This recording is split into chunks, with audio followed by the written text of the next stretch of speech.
in a luxurious great hall filled with countless nobles attending. A boy was also placed on a table, and in front of him were 4 different weapons. Today was an exceptionally special day for the boy, because the weapon he chose next would determine the future path he would take. And under the expectant and curious gazes of everyone, the boy slowly moved toward the 4 weapons.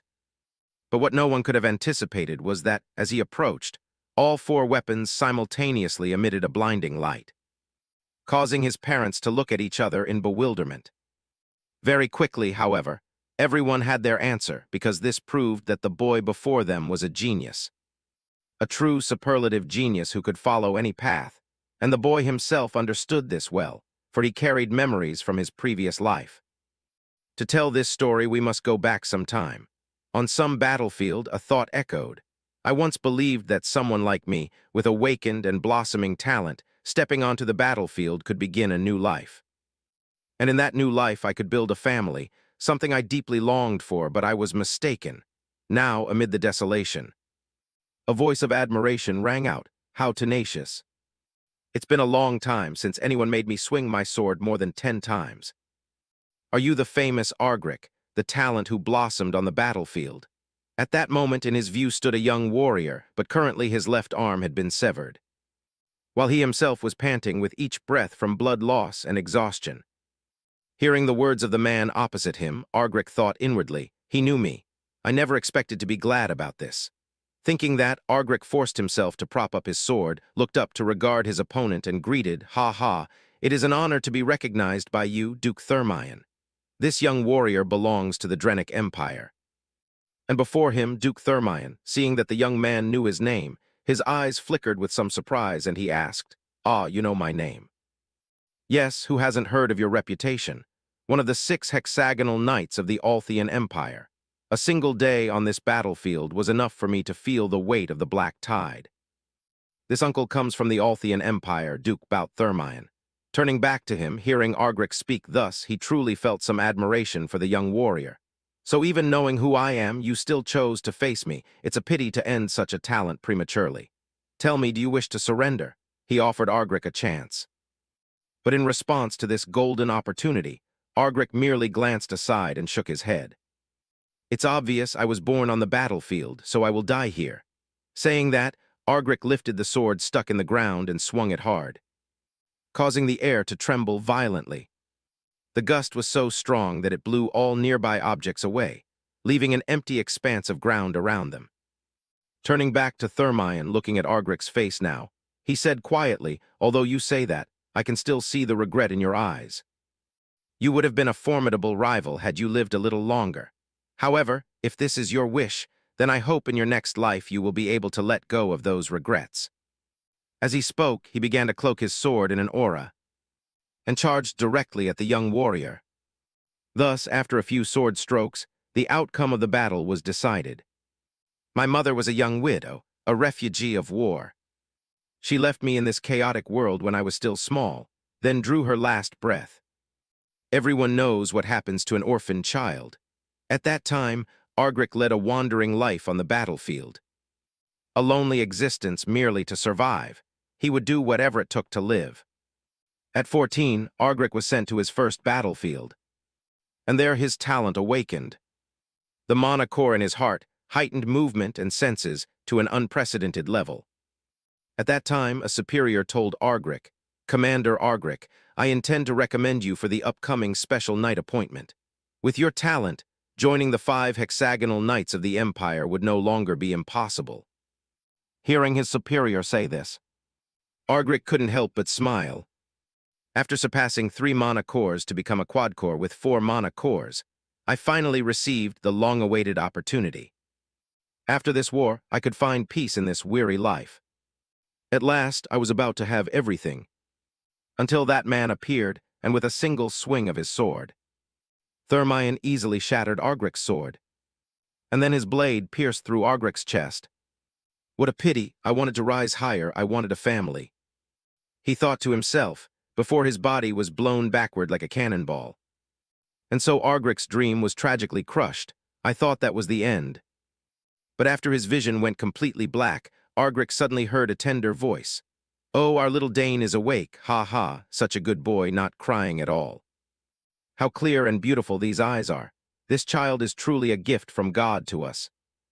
A beautiful woman with blonde hair gently touched the small hand before her and spoke affectionately, while the man beside her wore a similar expression. Ha ha, the boy truly is a great gift from God. He laughed, and only then did Argrick realize his situation. What? A child? What are they saying? His face showed utter confusion as he waved his hands frantically. Sensing his fear, the man smiled, reached out, picked him up before himself, and spoke. Dane, you must become a great merchant and follow in my footsteps. I am your father, this man is Arkan Saugers. However, upon hearing this, Lady Lily Saugers immediately snatched baby Dane from his arms and cried out, What are you saying? Dane will become a superb assassin. Hearing his wife, Arkan's face grew embarrassed.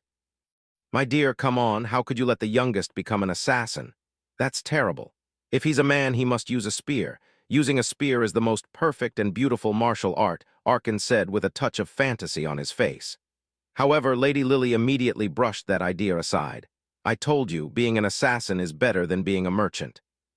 The boy can hide in the shadows to assassinate targets without being noticed. That's cooler, she shouted. In summary, that's right, I thought that was the end. But I was reborn. Not only that, I was reborn in the Althian Empire. My enemy is the youngest son of a count. And recently my new parents have been arguing heatedly about my future. Surely because I was born late they want me to inherit their legacy even more, Dane thought to himself. Returning to the young couple after an argument that reached no conclusion, Arkan had to say, Then let's do this, we'll teach him both. Certainly Dane will definitely become an assassin, Madame Lily laughed. Dane, become a merchant. Merchants are the best, Uncle Arkan coaxed. The boy will become an assassin, Madame Lily reiterated. And while they were still bickering, the coachman in front turned and reminded them, Sir, we've arrived. Hearing this, Arkan was a little startled. He hadn't realized time had passed so quickly. What? We're here already. Now, Lily, hold my hand. Oh dear, what if people in the city see us, the lady said, embarrassed. Come on, I just want to hold my wife's hand. What's wrong with that? All right, be careful, be careful. As he said this, he reached out to help his wife down, causing Dane in Madame Lily's arms to be flooded with second-hand embarrassment. Really eye-paining, he thought. Then, after scanning the surroundings with his eyes, Dane's eyes couldn't hide his excitement. Oh my, it seems Dane is very happy to be home. Look how joyful the boy is. Indeed, if this is my home, it'll be even easier for my talent to flourish, he thought with a smile at the prospect of a new beginning. Time flew by, and 2 months later. At this point, little Dane began to babble a few words, making Madame Lily overjoyed. Oh my Dane is starting to babble. In response, the protagonist's mouth kept chattering like a jumping shrimp. And actually for him this experience was somewhat novel, so I'm babbling now. This is indeed a new experience. Because during the time wandering on distant battlefields, I rarely interacted with children. The few children I met were injured, had to be bandaged, and cried with nowhere to go. Many children mourned their parents and then slowly starved and disappeared. Compared to that, the Saugers household is wealthy and fortunate. I won't starve here, the protagonist thought happily. Having been reincarnated into an easy mode rather than hell mode. Just then his old man, Count Saugers, burst in through the door. Ha ha, Dane, look at this is a spear. What do you think, Dane? Long and beautiful, isn't it? Uncle boasted excitedly, seeming eager to implant merchant ideas into Dane's head while he's still small. And faced with his display, Dane could only force a smile. This man is my father, the kingdom's strongest level 6 merchant. Arkan Saugers. He looks gentle, but he's a heroic warrior known as the Azure Tempest. As for Madame Lily, seeing her husband bring a weapon in to show off to their newborn, she angrily snatched the spear and scolded, really. How can you bring something sharp into our son's room? In response, Arkan's attitude went weak. I only wanted to show Dane. I told you not to do that. If you keep it up, I'll teach the child basic stealth techniques from an early age. Madame Lily said coldly, making her husband break out in a sweat. Madame Lily was once the kingdom's greatest assassin. Back to Arkan. Though a bit afraid of his wife, the uncle still had to puff himself up and say, Come on, everyone's like this now. Even famous magical families place staves beside their newborns from birth. A spear compared to a staff. Ah, such a sharp spear. Madame Lily shouted, causing their son, who witnessed the scene, to only sigh like a little old man. Truly a harmonious family. Saying this, Dane became aware of his situation. The reason they cared so much about his future was that his two older sisters had both chosen paths unrelated to merchant arts or assassination. Time passed quickly. At this moment, Dane was being visited by his two elder sisters. "Look, Dane, if you do that your cheeks will puff up," the girl in the red dress said as she did something that made Dane's cheeks swell. After finishing, the sister was overjoyed. "Look at Dane, so cute, oh my cheeks." Dane shouted inwardly, clenching both fists in frustration but unable to do anything. Seeing his sister in the red dress, Dane quickly remembered who she was. Arabella Saugers. Gifted in magic, Arabella followed the path of magic from a young age. At 12, she was already a third-rank mage. With the highest mage tier being 9, she was a prodigy to reach the entry-level rank at that age. Thinking this, Arabella poked Dane's cheek and coaxed, "Dane, do you want to learn magic with me later? I'm bored of studying alone every day." "Hey, don't tease me," Dane snapped inwardly. Meanwhile, the other sister spoke up. "Summoning is good too." Hearing this, Dane glanced at the sister in green and pondered. Claire Saugers. Claire is a skilled summoner. She learned to summon at 7 and can now control 2 summoned creatures at once. At first I thought she didn't like me, but it seemed more like jealousy at having a sibling. She's become less distant toward me than before. At this moment, according to Dane's view, Claire timidly touched his nose with her index finger, then quickly withdrew her hand. Then Claire gave Arabella a puzzled look. "Why is it so soft?" Right, heh, Arabella joined in. Next, Claire playfully turned to her little brother and said, "Dane, if you also have a summoning talent, it would be great. I'll teach you later," she said with a smile. Faced with these offers, Dane could only force a smile inwardly. "Ha ha, everyone wants to teach me their talents. My father is a level 6 merchant. My mother is a former assassin who once attempted to kill the king. My eldest sister is a genius mage, while my second sister is also a prodigious summoner. The noble Saugers family is indeed a perfect aristocratic family, the ideal family I had once imagined. So what meaning is revenge in this life? Although my death was tragic, it happened on the battlefield. Saying I'll avenge those who defeated me is ridiculous," Dane thought despondently. It seemed he decided to set aside thoughts of vengeance for now. Back to the matter at hand, soon he was awakened by the arguing ahead. "Merchant arts, choose the spear," Arkan shouted. "Stealth and assassination are more useful," Madame Lily reminded. At the same time, Arabella and Claire also chimed in. "No, magic is the trend now. Summoning is good too." Seeing them debate his future, Dane sat quietly and couldn't help but smile gently. "I've always wished for a home. I'm lucky to have been born here." Thinking this, the quarrel grew louder and gave him a headache. A truly harmonious family, isn't it? Dane wondered to himself. Speaking of the Saugers family, they have a very special rite called the choosing ceremony. When a child in the family turns 1, many objects are placed on the table before them. People will predict the child's future based on the item they choose. And today is Dane's first birthday. "Today is young Master Dane's first birthday, isn't it?" someone said, and the person beside them exclaimed, "Young Master is already one. Time flies." The young ladies have become summoners and mages, right? "I wonder what young Master Dane will choose," everyone said curiously. "We'll know after the ceremony. Now hurry inside," and Uncle laughed. Next, inside the Great Hall, everyone quickly gathered to wait and see which item Dane would choose.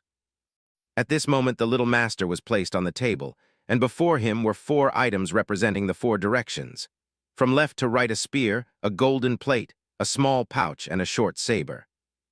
Seeing these items, the honored guests nearby murmured, "Oh, the young ladies brought their items too. Oh my, so cute. When did they get so big?" Turning to Lily, she whispered to Dane, "Dane, just pick whatever you like." Hearing his mother, the hero's gaze grew thoughtful. "Sigh, what should I do? Surely everyone hopes I'll pick their item." Over here, Count Arkan looked at his son with a smile as if certain of victory. "The kid will be drawn to the dragon-tipped spear." The dragon tip is a spearhead made from the rare ore Dukran. When infused with mana, it becomes heavy and as sharp as its wielder's mana, a mystical magic spear. "This is the spear I've used my whole life. Pick your father's spear," Dane, Arkan thought. Meanwhile, Madame Lily had clasped her hands in prayer. The boy's too handsome to be an assassin, but he'll still pick the dagger. The dagger Madame placed on the table was called Black Fang, forged from ore ethrin, which gathers all elements of the world and can contain and combine many different poisons. Over here, Arabella stared at her brother with a confident smile. Dane will surely become a great mage. He'll follow me to the academy one day. The item she placed on the table was a subspace pouch, an object usable only by mages or those with magical talent. "Pick my pouch, little one," Arabella urged inwardly. Meanwhile, Claire was a bit shy. "If Dane knows summoning, I'll take him flying on a dragon's back with me." "That's my dream for you, little brother," Claire whispered. The item she placed before Lily was a summoning seal, the Summoner's Seal. Summoners use this seal and receive grants according to their talent, using it to call their summoned creatures. Back to Dane. In his spirit, he could of course see and feel his family's expectant gazes, and the more he looked, the more pressure made him break out in a sweat.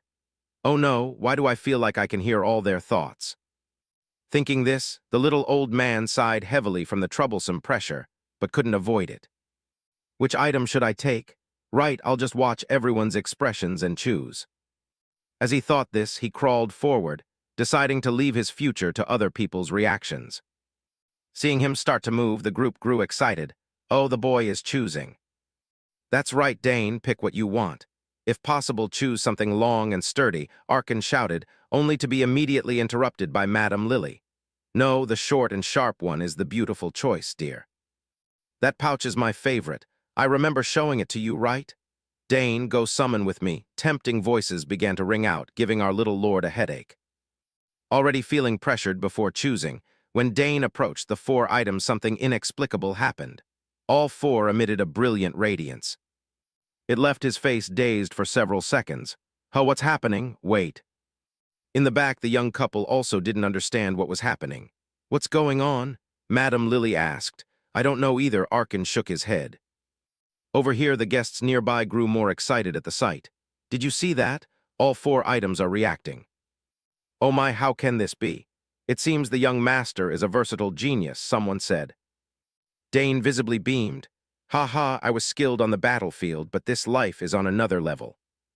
Turning back to Sister Arabella, faced with this situation, she could only ask her father, "Father, what do we do? Nothing like this has happened before, right?" "I can't believe it," Arkin replied. Then the young couple looked at each other and agreed.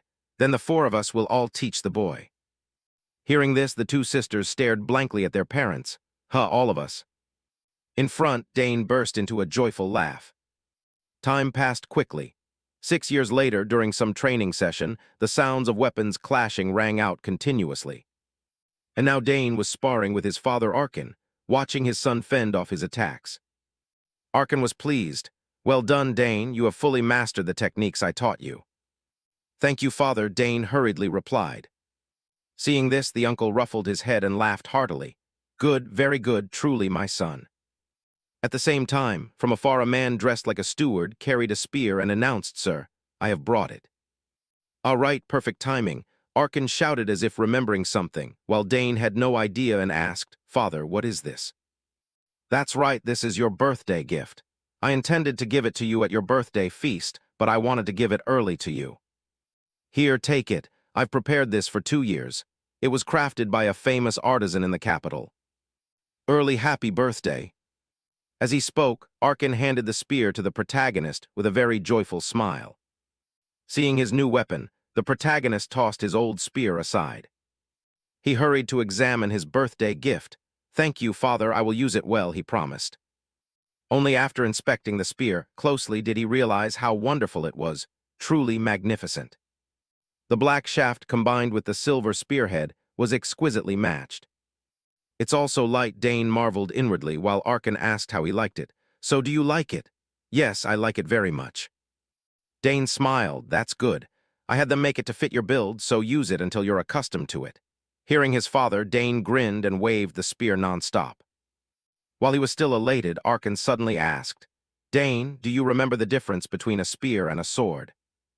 Hearing the question, the youngster paused, thought a moment, and replied, "Well, the spear's length keeps opponents at bay, and its smaller contact area increases attack effectiveness." Hearing the answer, Arkin nodded in affirmation. Correct. But at a certain level, it becomes harder than using a sword. That's the basic issue with a spear. You must maintain a minimum distance to attack. But don't worry, every weapon has its strengths. Even the sword, regarded as perfect, can be disadvantaged in some situations. Yes, I remember, the boy nodded. Then, since you have a new spear, I'll show you something interesting. Saying this, Arkin began to spin his spear like a propeller. A gust of wind pressure spread outward. It turned out to be the mana of a level 6 spearman. Even the mana my father emitted was overwhelming, Dane thought to himself. Then in his gaze, Arkin suddenly closed his eyes. He turned, stepped 1 foot forward, and then gripped the spear tightly with both hands, and thrust it forward with great force. At the spearhead, the air twisted into a vortex, leaving the protagonist gaping, incredible, just thrusting the spear forward. He looked back at Arkin. Then Arkin retracted his spear and explained, the reason the space here was distorted is that I released the mana in my body and thrust the spear simultaneously. This is a core attribute optimization technique, concentrating mana at one point. Hearing him, Dane added, yes, I've heard my sisters say I can surpass my physical limits. As the number of cores increases, those limits expand. Saying that, Dane recalled that in his previous life, he once had 4 cores. Across from him, unaware of Dane's thoughts, Uncle Arkin boasted, indeed, you learn quickly, Father has 6 mana cores. 6, Dane exclaimed in surprise, but reassured himself that if he hadn't died, he'd surely have reached that level. Turning to Arkin, who patted Dane's shoulder and said, why don't you try using your new spear? Relax your mind, forget what you're thinking, and just thrust the spear forward. Yes, Dane replied, then followed his father's instruction. He assumed a thrusting stance, idly thinking, in my previous life, after recognizing my sword talent, I lost interest in the spear and only kept it as a backup. Now time to give it my all. As he thought that, he squeezed his eyes shut to focus his spirit. Seeing his posture, Arkin was pleased and thought, the stance is quite proper. It took me 7 years to master this technique, but with Dane's talent, who knows how quickly he'll manage it. Just as he thought this, Arkin's eyes suddenly widened. Because, in his sight, the moment Dane thrust the spear forward, cracks appeared in the space like glass about to shatter. Dane, how did you do that? Ha, I'm truly astonished, Uncle said with a laugh. Dane didn't hide anything and spoke his thoughts plainly. When I thrust the spear, I concentrated mana at a point and transmitted it into the spearhead. When the mana touched the spearhead, I cut off the flow. Hearing his son, Uncle grew even more amazed. Wait, you transmitted mana into the spear and then cut off the flow? Dane, have you created a mana core? Yes, while reading a book on creating mana cores, I tried practicing and luckily succeeded. He bragged. Though with knowledge from his previous life, creating a mana core wasn't too difficult. In fact, I created it while breathing mana. As for Arkin, he craned his neck in disbelief. Creating a mana core from reading. Indeed, our family has produced a genius. I've sensed it since he was small, and now I can be certain. Dane, one day you'll become an outstanding warrior. You'll surprise your father even more later, Dane thought to himself with a smile, while Arkin felt some worry.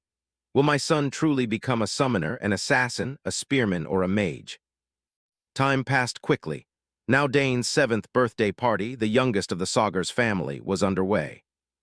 The banquet was filled with honored guests from various noble families. And at this moment, the man who once took Dane to sell salt in his past life was also present. Ha, long time no see. Hearing the familiar voice, Arkin turned back with a smile and said, Duke Bout, how have you been lately? Oh my, no need to be so formal. Just speak normally, the uncle waved his hand. Bout Thermion, the greatest house of the Althian Empire, head of the Thermion family. Thermion turned toward Arkin. At this, the uncle hurried over to Bout and whispered, many people are watching us, I'll act normal in a bit. Do as you please, Bout chuckled, then asked, where's that brat? Hearing this, Arkin called his heir. Dane, come here and greet Duke Bout. Duke Bout, I didn't expect to meet you here. Dane muttered inwardly, thinking of the face of the man who defeated him in his previous life. Then, when he was brought before Bout, the uncle nodded and said, so it's this kid, Dane, the son you always brag about. In response, Dane calmly greeted, my name is Dane Saugers. Although outwardly polite, he felt some irritation inside. He couldn't help being angry at seeing that man. "It's an honor to meet you, Duke Thermion," Dane said, bowing slightly in a polite greeting. Seeing this, Uncle Bout laughed heartily. "Your son is well behaved. Seems the boy never gives you trouble. So he's learned spearmanship like you, has he?" "Indeed," Arkin admitted. At the same time, a little girl stepped forward to the group and greeted politely. "Greetings, Baron Saugers. My name is Layla Thermion. It's an honor to meet you." This red-haired girl was Layla Thermion, the youngest daughter of Duke Thermion. Setting that aside, after calling the two children to greet them, the two fathers sent them off. Then, as if remembering something, Arkin asked, "How is your lady lately?" Bout's face fell and he said, "I've tried everything, but there's been no progress." "You've done your best. She will surely get better," Arkin offered in consolation, though Uncle Bout knew this was merely comforting words. He also warned, "If you suddenly don't see me around, please understand. I'll have used magic to return quickly to the capital." "Where's that boy Dane?" the uncle asked, scanning the surroundings and generously praised the protagonist. "That kid is quite sharp. I wanted to talk with him a bit more." "I don't know either. I don't see little Layla," Arkin replied. Just then, when Duke Bout glanced out the window, he noticed that without his realizing when. The two children had slipped out into the garden and were smiling. It seemed the two were bored with the party. Speaking of Layla, while strolling in the garden with Dane, she suddenly smiled and said frankly, "Actually, I don't like following my father everywhere, but I'm glad I came with him today." After speaking, she stared at Dane thoughtfully. Under the moonlight, he looks even more handsome. On the other side, Dane smiled at her words and replied, "That's great. Our domain is a very beautiful and peaceful place," he said with a smile. But his answer seemed to trigger some unpleasant memories for Layla. "It's true. There are always matters at Thermion. Nobles come to see my father every day, and sometimes even the royal family appears. Each time that happens, I have to go greet them. I hate it. I prefer simple clothes and sword fighting," Layla said wearily. Constant noble formalities had worn her out. Dane didn't pay much attention to that. What caught his interest was Layla's hobby. "Oh ho, so she uses a sword too," the boy exclaimed inwardly in surprise. Back to Layla, feeling a bit odd about herself, she turned and asked, "What about you? Am I like both places?"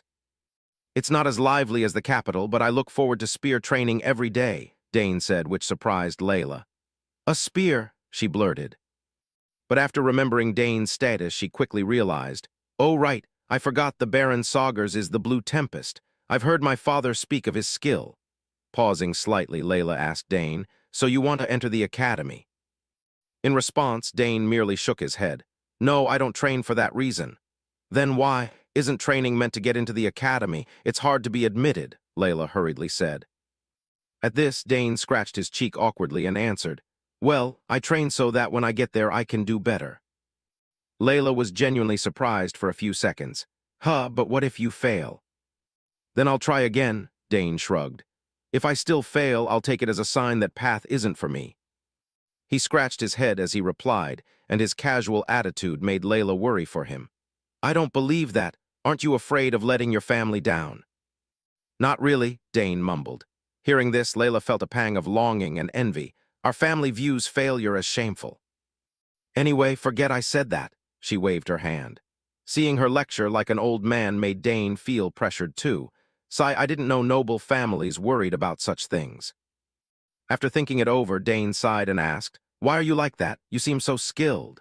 Hearing this from Dane, Layla's eyes lit with joy and she hurriedly asked, "Really? Could you watch my sword technique?" Your sword technique?" Dane asked in surprise. "Yes," Layla replied with a smile. Seeing her eager expression, though reluctant, Dane agreed. "All right then, but only for a bit." Layla, unable to contain her excitement at his agreement, immediately asked, "Great, where is your training ground? Follow me. It'll be fine for a little while, right?" she wondered to herself. Time passed quickly, and the scene shifted to the training yard where he usually practiced with his father. Now with a sword in her hand, Layla began demonstrating her techniques for Dane, showcasing each strike and forceful maneuver. Even a prodigy like him nodded in recognition after watching. "Wow, she transitions between attack and defense fluidly, and her timing is spot on." But after a while the rhythm became somewhat chaotic. Dane stroked his chin, thinking with a slightly puzzled look. Meanwhile, Layla, who hadn't even rested after performing, hurriedly asked Dane, "Well, amazing, it's really a sight to behold." Dane added another compliment, "Truly." Layla beamed and asked, and seeing her expectant face, Dane felt a bit awkward and thought to himself, maybe I should tell her. Having decided, Dane offered a critique. "Yes, but starting from the third stance, you seem to be a half step too far. As I recall in the other stances, that's the case. You're often half a step ahead of where you were before, so the following strikes are slightly offline." The more Dane spoke, the wider Layla's eyes grew. Ultimately, she was frozen solid by Dane's words. Was I too blunt? Dane wondered, then awkwardly said, "Sorry if I upset you, it's been a long time since I've seen swordsmanship like that." Turning back to Layla, as if Dane's remarks had wounded her pride, she resolved to prove him wrong. "Fine, is that so? I haven't shown everything yet," she thought, clenching herself and resuming her swordplay. Until her foot caught and she stumbled. Losing momentum, she crashed into Dane in a tight hug. "Thank you so much, Dane. You really have a keen eye. You spotted my mistake all this time. Thank you, I'll remember that," she said, rubbing her cheek against Dane's. This left the young man extremely flustered. "You're smothering me, also, could you put that sword away?" Dane hurriedly pushed her back. "Oh dear, sorry." Layla cried out, then looked at Dane with delight and spontaneously hugged him again. Dane straightened his clothes as he spoke. At the same time, as if their disappearance had worried the servants, calls of search rang out. "Young Master Dane, where are you? Miss Layla." Hearing this, Layla snapped back to attention and turned around. "It seems they're looking for us. Shall we go back?" Dane replied. And when the servants emerged and saw them, they breathed a sigh of relief. "Oh, you too. Where did you go? We were looking for you." Cut to the main banquet hall. The most important part of the celebration was about to begin as Lady Lily handed him a small wooden box and said, "Happy 7th birthday, and congratulations on obtaining your first MEDIOCRE." "Thank you, parents," Dane replied softly. And when he opened the gift Lady Lily had given, he was slightly surprised. It's an insignia pin, the kind the sisters always show off. And beside him, Lady Lily smiled and said, "Keep it safe, Dane. This pin will be a testament to your honor and status." No sooner had she finished than the guests around them nodded in agreement. "Congratulations. Happy birthday, young Master Dane. The youngest has finally been recognized as one of the Saugers. You will grow into someone as talented as the Baron." Hearing these words, Dane unconsciously smiled. It was the first time so many people had praised him like this, he thought happily. However, at that moment, the entire hall suddenly shook violently, as if an earthquake were occurring. "What's that sound? Damn, an intruder," people murmured in panic. Meanwhile, seeing the disturbance, Dane quickly looked toward his father, who, as if expecting this, helplessly said, "Stay calm, no need to panic." "Not again, we thought we'd have peace today. Can you guess who it is, Dane?" Lady Lily said with amusement. As if remembering something, Dane's eyes widened. Impossible, he thought. Very quickly, a blinding beam of light appeared on the banquet hall ceiling, causing the nobles below to recoil in alarm. "What is that?" someone shouted. And within that light, a red figure leapt out. "Check the time." "My sister isn't late, is she?" Arabella said with a smile. Seeing her appearance, the surrounding guests widened their eyes. "That's Miss Arabella." "Is that so? Did the miss just use teleportation?" "Wow, I heard you need at least level 5 to open a small teleport gate. Our miss is truly a prodigy." Voices of admiration rose. Poor Dane, he disliked such commotion. She's as showy as ever, Dane thought with a headache, but it wasn't over yet. Very quickly outside, a terrible scream rang out. Looking through the window, the girls' faces went pale. There's a monster in the sky. "Oh my, it's a wyvern. This time it's Miss Claire." Someone shouted on recognizing the familiar silhouette, and by their gaze Claire rode in on a drake flying toward them. "Seems like I'm a bit late," Claire muttered. She quickly landed and entered the great hall, watching her back. People whispered among themselves. "They've said she's a summoner prodigy, but to control a wyvern, that's astonishing. Isn't she only 16? Not paying heed to the chatter, Arabella turned to greet Claire as she came in. "You're here." "Yes, ma'am." Claire replied. Then both of them turned to Dane. "Dane, happy birthday to you." Wishing you a joyful birthday, Dane. Me too, they said, and both girls produced gifts for Dane. Taken aback by the sudden appearance, Dane was a little flustered. Thank you both for coming to celebrate my birthday. Of course we'd come. Now open your gift, Arabella said with a smile. I'm sure you'll like it. Meanwhile, Uncle Arkin was so moved to see his two daughters that tears welled up. They only gave him a birthday letter, yet they prepared a gift for their youngest. He said in mock grievance, making his wife chuckle. Back to Dane, upon opening Arabella's gift he found a ring. At once Dane noticed something odd. Sis, isn't this a space pouch? He asked, looking at Arabella in puzzlement. Because of its unusual shape, Arabella replied proudly. Exactly, I designed it myself. High-level spatial magic is applied, though my professor completed the crafting. Is that so? Dane sincerely thanked her, knowing how difficult it is to inscribe spatial magic onto an item. But harder still is designing a vessel that can withstand such inscriptions.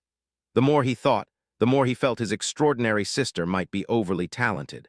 Unaware of Dane's thoughts, Arabella quickly took the ring and offered, "Give me your hand so I can put it on.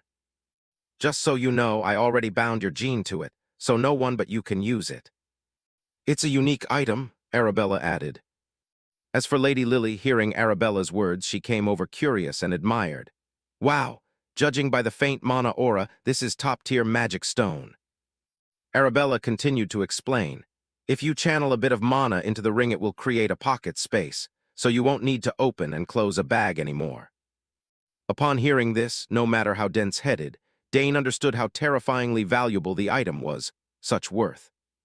Thank you so much, Dane stammered as he looked at the ring. This is an item only the extremely wealthy use on the battlefield, like noble commanders or mages. I'd never imagined I'd get to use one. Dane marveled, yet the surprise wasn't over. The moment he began channeling mana into the ring, the space at his hand immediately stirred as if about to birth a pocket dimension. Don't tell me you can open the pocket space even faster than me. You really are a genius, Arabella said, astonished. You're truly amazing. Both of you might already have cores and mana rings by now. Over there, Claire also handed her gift to Dane and said, Dane, open mine too. Ah yes, thank you, he replied. Dane hastily said thanks, then reached to open Claire's present to see what it was that made his sister rush over. It turned out to contain a monster egg of some kind. Huh, why is this egg? Dane said as he lifted the egg to examine it, but at that motion Claire panicked and warned, It's not just an egg, so be careful. Hearing that, Dane frowned and asked, Huh, then what is it? Around them, the others also turned to look at the egg in curiosity. At that point, Claire leaned in and whispered to Dane, It's a relic beast. I've tried summoning Decorin before. And once this appeared, I don't know which creature would be born from a summons, but everyone in the world knows how valuable it is. Hearing that, Dane's eyes showed some fear as he looked at the egg. Right, I've heard of it before. A relic beast differs from a summoned familiar. It's a different kind of entity. Though they share similarities, once a relic beast is summoned, it can exist permanently in the world, unlike a summoned familiar. Back to Claire, seeing that her brother understood the gift's value, she patted Dane's shoulder and whispered, Nobody knows about this, Dane, it's only for you, so keep it secret until it hatches. Yes, certainly, Dane said with a bright smile. Meanwhile, Arabella, annoyed at their whispering, called out, Hey, why are you two whispering so long? Not heeding the scolding, Claire continued advising, Dane, I don't even know when it will hatch. So remember to feed it mana every day, once in the morning and once at night so it can accept you as its master. Yes, I'll definitely do that, Dane nodded firmly. Ha, look at these wonderful gifts. It's great that you returned, girls, Lady Lily said. Yes, Mother, it's truly wonderful, Dane replied. At that moment, the superfluous Arkin cleared his throat to remind them. All right, princesses, while I'm glad you returned despite saying you couldn't, shouldn't you at least greet your parents? Hearing the reminder, Arabella suddenly realized they were present. Oh no, Father, are you well lately? I was so focused on giving Dane his gift, I'm sorry. Ha, it's fine, their uncle said with a smile. After looking over both his daughters, he nodded. You seem healthy after such a long journey just to see your youngest rest well. Yes, Father, they answered in unison. Meanwhile, little Layla at the back watched the family reunion scene. Her gaze showed a trace of jealousy. The protagonist quickly noticed that look and pondered. Layla, did she leave now? Why does she look so lonely? Dane wondered to himself. Time passed quickly. The next morning while strolling, Count Bout was also musing over personal matters. She's even better than I expected. As expected, coming from the Academy's best mage, she's a valuable talent and suits my son well, the Academy's top swordsman. If the two families could unite, they'd form a force even the royal family would hesitate to touch. That way no one could scheme against my house or descendants. All right, I should bring up an engagement between the eldest children of both families in today's conversation. Thinking that, Bout's step suddenly faltered when he heard some noisy sounds coming from afar. Those sounds, are they training? Who would be practicing so early in the morning, Bout wondered. And the one training was none other than our protagonist, Dane, who was already at the training yard as soon as he opened his eyes. Getting used to his new weapon, each swing of his spear cut the air with a whistling sound throughout the room. And following that sound, Uncle Bout also came over and was a bit surprised by the scene before him. Oh, it's the youngest of the Saugers. What? Ha ha, how unexpected. His movements and concentration were not at all like a 7-year-old's. Even his simple thrusts were so skilled that soldiers seasoned by countless battles could learn from them. It's unbelievable. I'd heard rumors that he showed astonishing talent at only 1 year old. I thought it was just gossip, but it turns out to be true. Bout thought in amazement, but his astonishment grew when the Duke observed Dane's form. Wait, those stances and footwork are also very swordsmanlike. Could he have learned swordsmanship so young? The uncle wondered in surprise. Back to Dane. After a bout of practice, he sheathed his spear and said coldly, I don't know who you are, but you'd better come out instead of hiding in there. Hearing that, the uncle who had been hiding on the side was startled. Damn, I've been discovered, but more importantly. That movement was extremely familiar. I'm sure I've seen it somewhere before. The uncle frowned and pondered a moment, but quickly brushed it off and entered the training room. Sorry about that, Dane. I didn't mean to spy on you. Seeing the familiar face, Dane hurried over to greet him. Oh, it's you, Your Grace. I'm Dane, the youngest son of House Saugers. Greetings, Your Grace. Bout Thermion, reading his eyes, knew he was no ordinary child, Bout thought to himself. Having thought that, Uncle Bout quickly continued, I was so absorbed watching the fine training of the Saugers' rising stars this morning that I forgot about you. Pardon me. You are pardoned, Dane shrugged as if it were natural. To be honest, Bout only said that out of politeness. Who would have guessed Dane would reply like that? Ha, this kid's bold. He chuckled and now had time to study Dane more closely. Looking at him, he noticed. How could this kid not tremble at all despite practicing so long? At his age, I didn't even have a mana core, Bout wondered inwardly. Then Bout pointed at Dane's spear tip and said, Your thrusts are excellent. Surely you've inherited Arkan's talent. And that spear you're using, yes, someone told me your father painstakingly prepared that spear for you. I appreciate you noticing, Dane smiled back as if boasting. This behavior made Duke Bout raise his estimation of him another notch. It's the best possible answer. My son also had excellent skills and manners in life, but not to this extent. Perhaps I should consider a marriage alliance with them. With that thought, the uncle began wanting to match his daughter with Dane.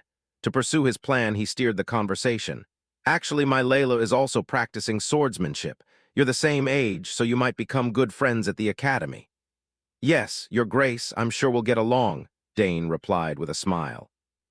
Ha, I like your frankness, young man. Anyway, I may have disturbed your training enough, so I'll. Bout said as he turned, seeming about to leave, but at that moment, he suddenly remembered something and turned back to ask, Oh, Dane, I'm curious. Have you ever practiced swordsmanship before? Turning to Dane, hearing the Duke's question, he inwardly startled. Oh no, my habit has been exposed without me noticing. Surprisingly, he could recognize it at a glance. Dane muttered inwardly, then quickly changed his expression and answered, No, sir. I've only read a few basic swordsmanship textbooks, but I've never actually practiced swordsmanship, he said to cover it up. But from what he had seen earlier, Bout still felt something was off. Strange, I'm sure I sensed something before. Like a pure battle spirit in him, he said, studying Dane's seemingly dull face, then shaking his head. Ha, what am I thinking? No way, he's just a kid. With that thought, the Duke decided to set his doubts aside and adjusted his clothes. "Oh dear, I only meant a short stroll, but it's taken too long. Well then, time to say goodbye. See you later." "Yes, your grace. Safe travels," Dane bowed and bid him farewell. Returning to Bout, before leaving, the uncle didn't forget to extend an invitation to the protagonist. "If you ever visit the capital, drop by my place. I must repay the hospitality I've received here at this Count's castle. Because I particularly like you." "Certainly, sir," the young lord affirmed. Watching the broad-shouldered uncle's back as he departed, Dane smiled inwardly. "Interesting. I wonder if he'll remember me. The one who defeated me in my previous life. Just thinking about it makes me boil with rage. If I prepare step by step now, I can surely do it. Buterman, in this life I will definitely defeat you," he told himself. Time flew. After Bout left, Dane threw himself back into training, especially driven by his resolve to beat Bout, and he didn't stop until the steward Herman came to remind him. "Young master, it's time to return." Startled by the reminder, Dane turned and said, "Herman, you've been waiting for me this whole time." "My duty is to quietly attend to your needs," Herman said calmly, handing Dane the handkerchief he held. "Ah, thank you," Dane replied. Seeing how Herman could approach without drawing attention, Dane thought perhaps Herman should learn assassination or stealth. He seemed talented in that area. Thinking that, Dane took the cloth, wiped the sweat from his face, and asked, "So, how is it? Is everyone quite busy?" "Yes, it seems everyone is busy preparing for the next banquet. And it seems other nobles are already on their way. After all, it's rare for over 30 noble families to arrive punctually." Herman answered. "Right, how are my sisters?" Dane asked further. "They opened a teleportation gate together and went to the academy. They said they had no choice because the midterm exams are about to begin." "Ah, that's a shame, but never mind. Let's head back." "Yes, young master," Herman nodded. "I should take time to look at the gifts my sisters gave me earlier," Dane thought. Time passed quickly, after attending parties and welcoming nobles from various houses. Dane had to sneak out to the garden to relax a bit. The life of a noble is exhausting, especially since his schedule was busier than usual because it was his birthday. At least he could find some solace resting in the garden. As he said that, he glanced around. He silently admired the gardeners. Those who tended this place were skillful. He felt an unusual peace watching the flowers. My eldest sister said that in nature flowers contain the most mana within them. With time on his hands, I should analyze the mana in these flowers, he thought, and immediately Dane sat down before a flower bush and slowly closed his eyes to feel it.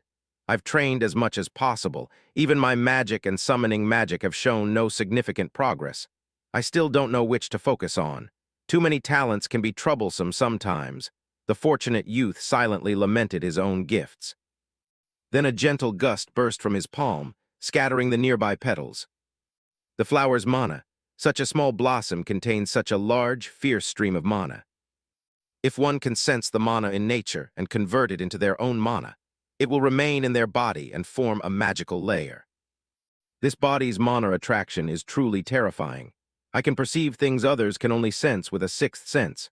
Ha ha, right now it's only a slight sensation. The surrounding mana proactively flowed into his body like a whale sucking in water. He felt each torrent of energy surging within. Dane's eyes brightened with excitement. Here it is. Before I could only vaguely sense mana, but now I can feel it increasingly clearly. Cut to another corner of the garden where two boys were talking. "I'm bored. Father's already busy talking to other nobles as soon as we arrived. He sidelines us. Let's show our faces and then go rest like last time," the brown-haired boy said, smashing the nearby flowers with the stick in his hand, making his younger brother a bit anxious. "Can we really do that, brother?" In response, the older brother showed no concern and even snapped angrily. "You're acting like it's our birthday. Who cares? Do you think the young master of House Saugers cares about things like this? Damn it. I think we're lost again. What's the point of building such a big garden?" As they spoke, they noticed Dane ahead. "Hey, there's someone over there," the younger brother warned. "Huh, is that kid lost like us?" The older brother shouted. Before he could put on his arrogant face, "Hey you, those clothes, are you a servant?" "Whatever, lead me to the exit," he said arrogantly, which caught Dane's attention and made him turn around. Seeing the two trampling the flower beds, Dane hurried over and shouted, "Get out of there now! Can't you see what you're stepping on?" Seeing Dane's sudden anger, the older brother replied, puzzled, "What? How dare this brat yell at us just for stepping on some grass?" Dane didn't answer that and instead demanded, "Why are you walking on the flowers instead of the path? You're ruining them." "Oh, who's this mouthy kid? Do you know who I am?" The foolish older brother began to threaten Dane with his status, unaware he was confronting the house's young master. Of course, given his own status, Dane wasn't afraid of anyone. "Yes, you're the rude one wrecking the flower beds," Dane frowned and said. With his arrogant nature, the fool opposite couldn't contain his anger. He lunged forward, grabbed Dane's collar, and shouted, "What the peasant, who do you think you're talking to? I'm the son of Count Tyron, a honored guest of this castle." On the other side, Dane immediately recognized the identity of that Tyron fellow. "Count Tyron, the noble I captured when I defeated him on the battlefield. He's an insufferable noble, like father, like son. Now I understand why this brown-haired kid can be so boastful." Unaware of Dane's thoughts, the brown-haired son continued to bluster. "Even in the southern countryside, you must know the Tyron family, famous in the capital. My family can make someone like you disappear without a trace, so watch your words." Hearing that, Dane knew talking to him was pointless. With that thought, Dane looked at him with utter contempt, which made this young master Tyron even more furious. "Are you crazy? A common servant like you dares look at me like that?" he said, raising his fist to strike Dane. But before he could make a move, Dane was quicker by a step. He used his head to strike straight into the young master's nose, sending him staggering backward. Nearby, the red-haired younger brother panicked and ran over. "Brother, are you okay?" Turning to the young master Tyron, he suddenly felt moisture in his mouth, touched it, and discovered his nose was bleeding profusely. "This crazy? What the hell? My nose is bleeding." "I'll kill you, you bastard," he yelled like a rabid dog. Hearing this, Dane smirked. "You want to kill me? Go ahead if you can." Provoked by Dane, Tyron's bloodlust flared.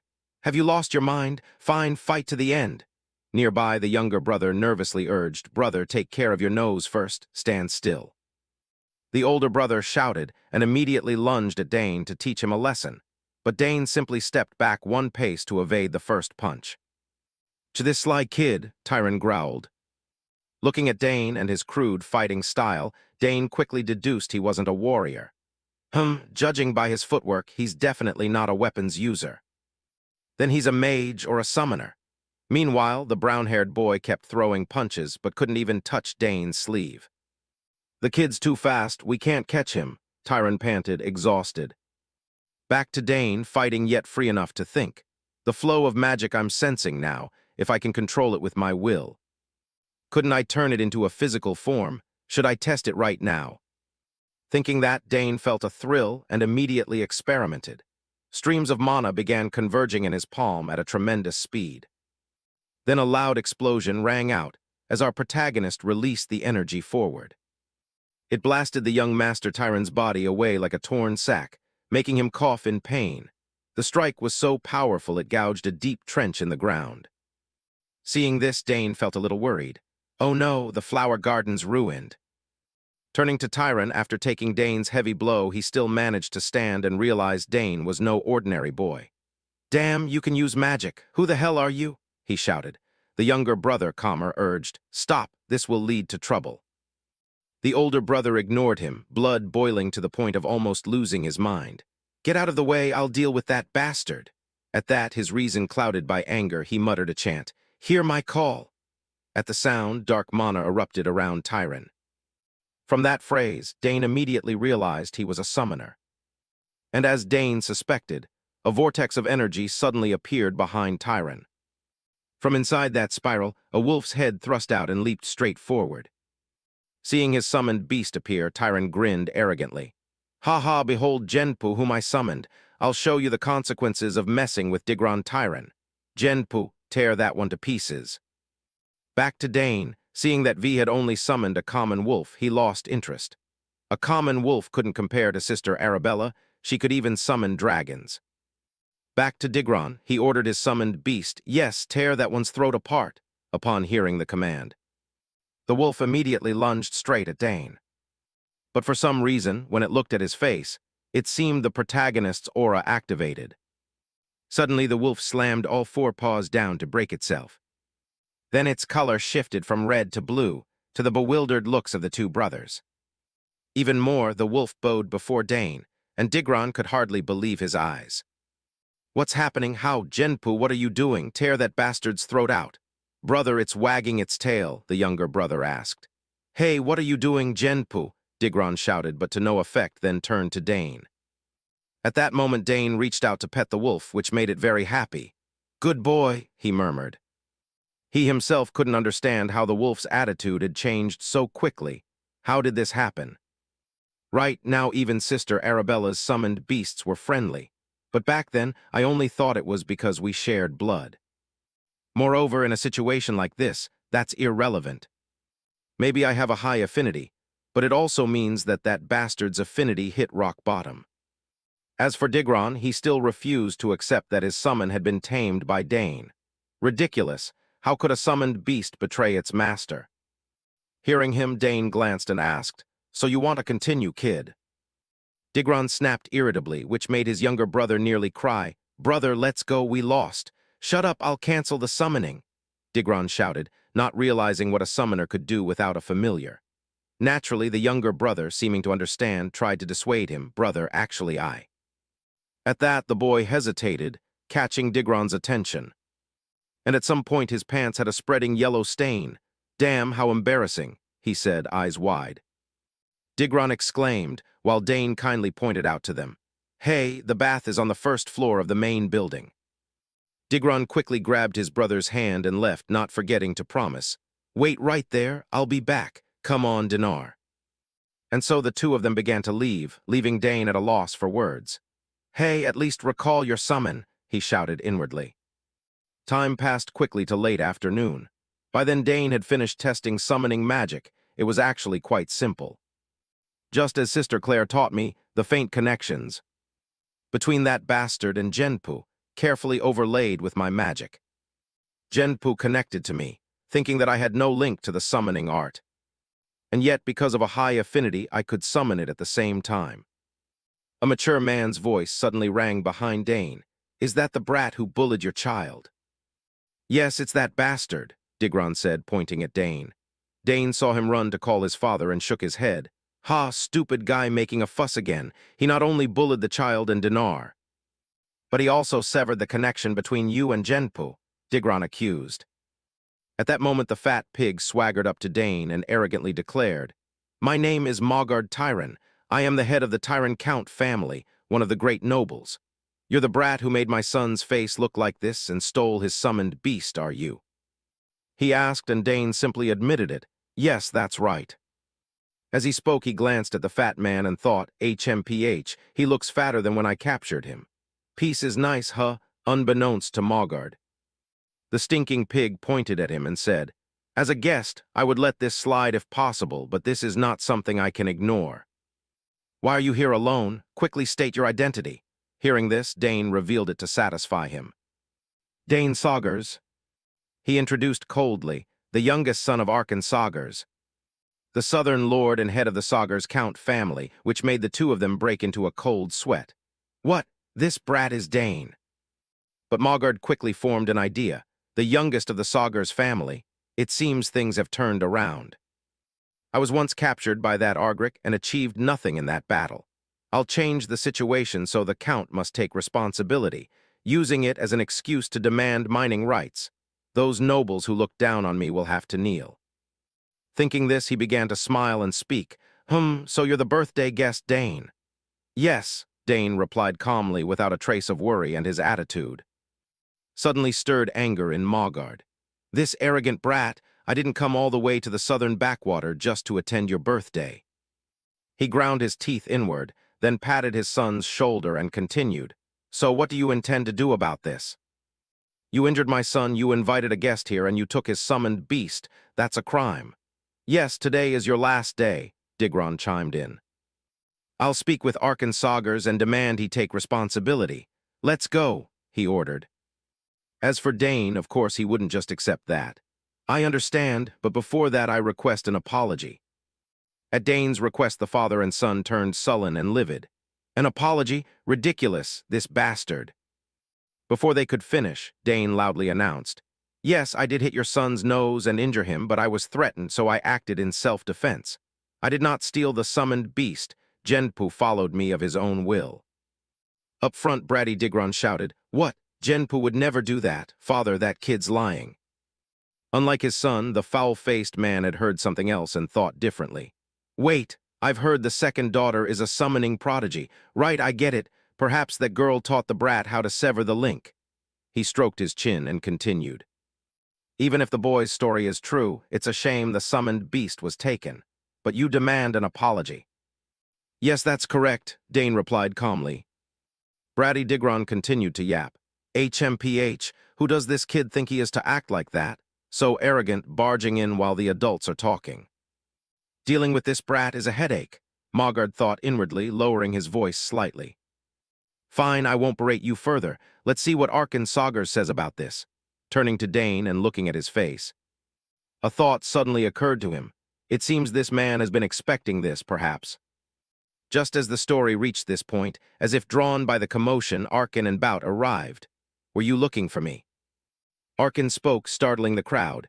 "The Count Sagars, even Duke Thermion has come." Time quickly passed until the sun had fully set. At this point, Digron was presenting the story as he saw it.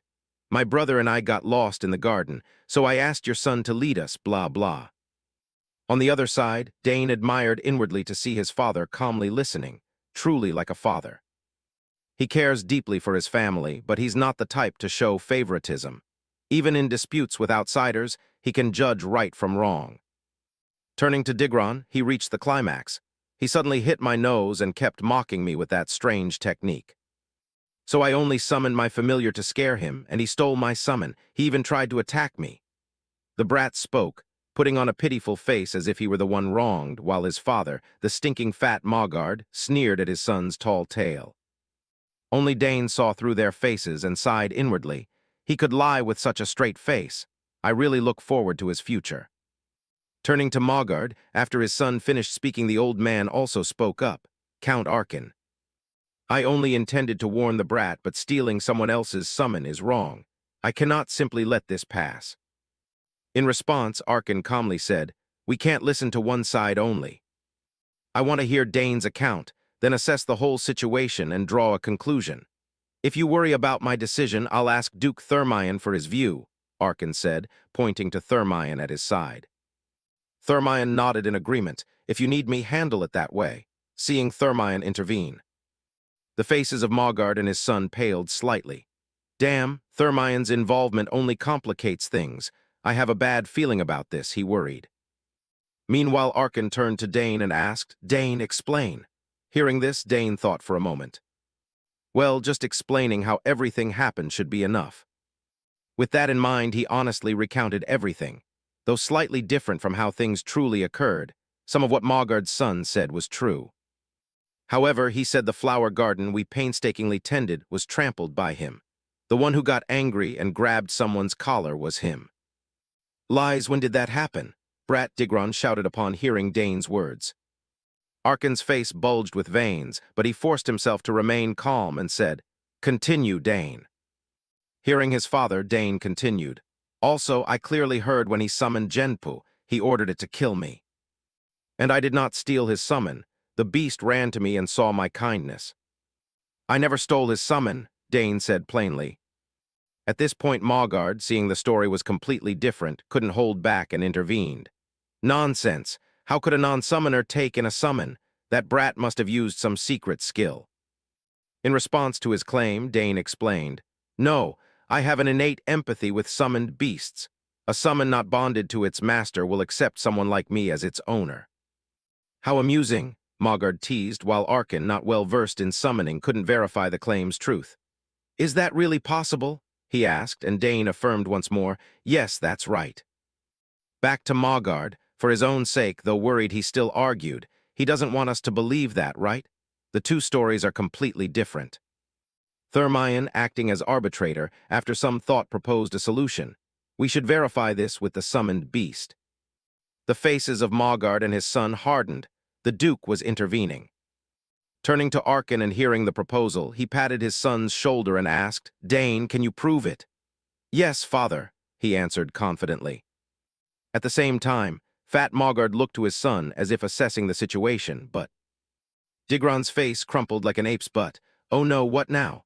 I can't summon Genpu anymore," the brat worried, sweating. Unaware of this, Mogard saw his son refuse to act and urged, "Digron, what's wrong? Summon him quickly." "Father, I can't," the boy stammered.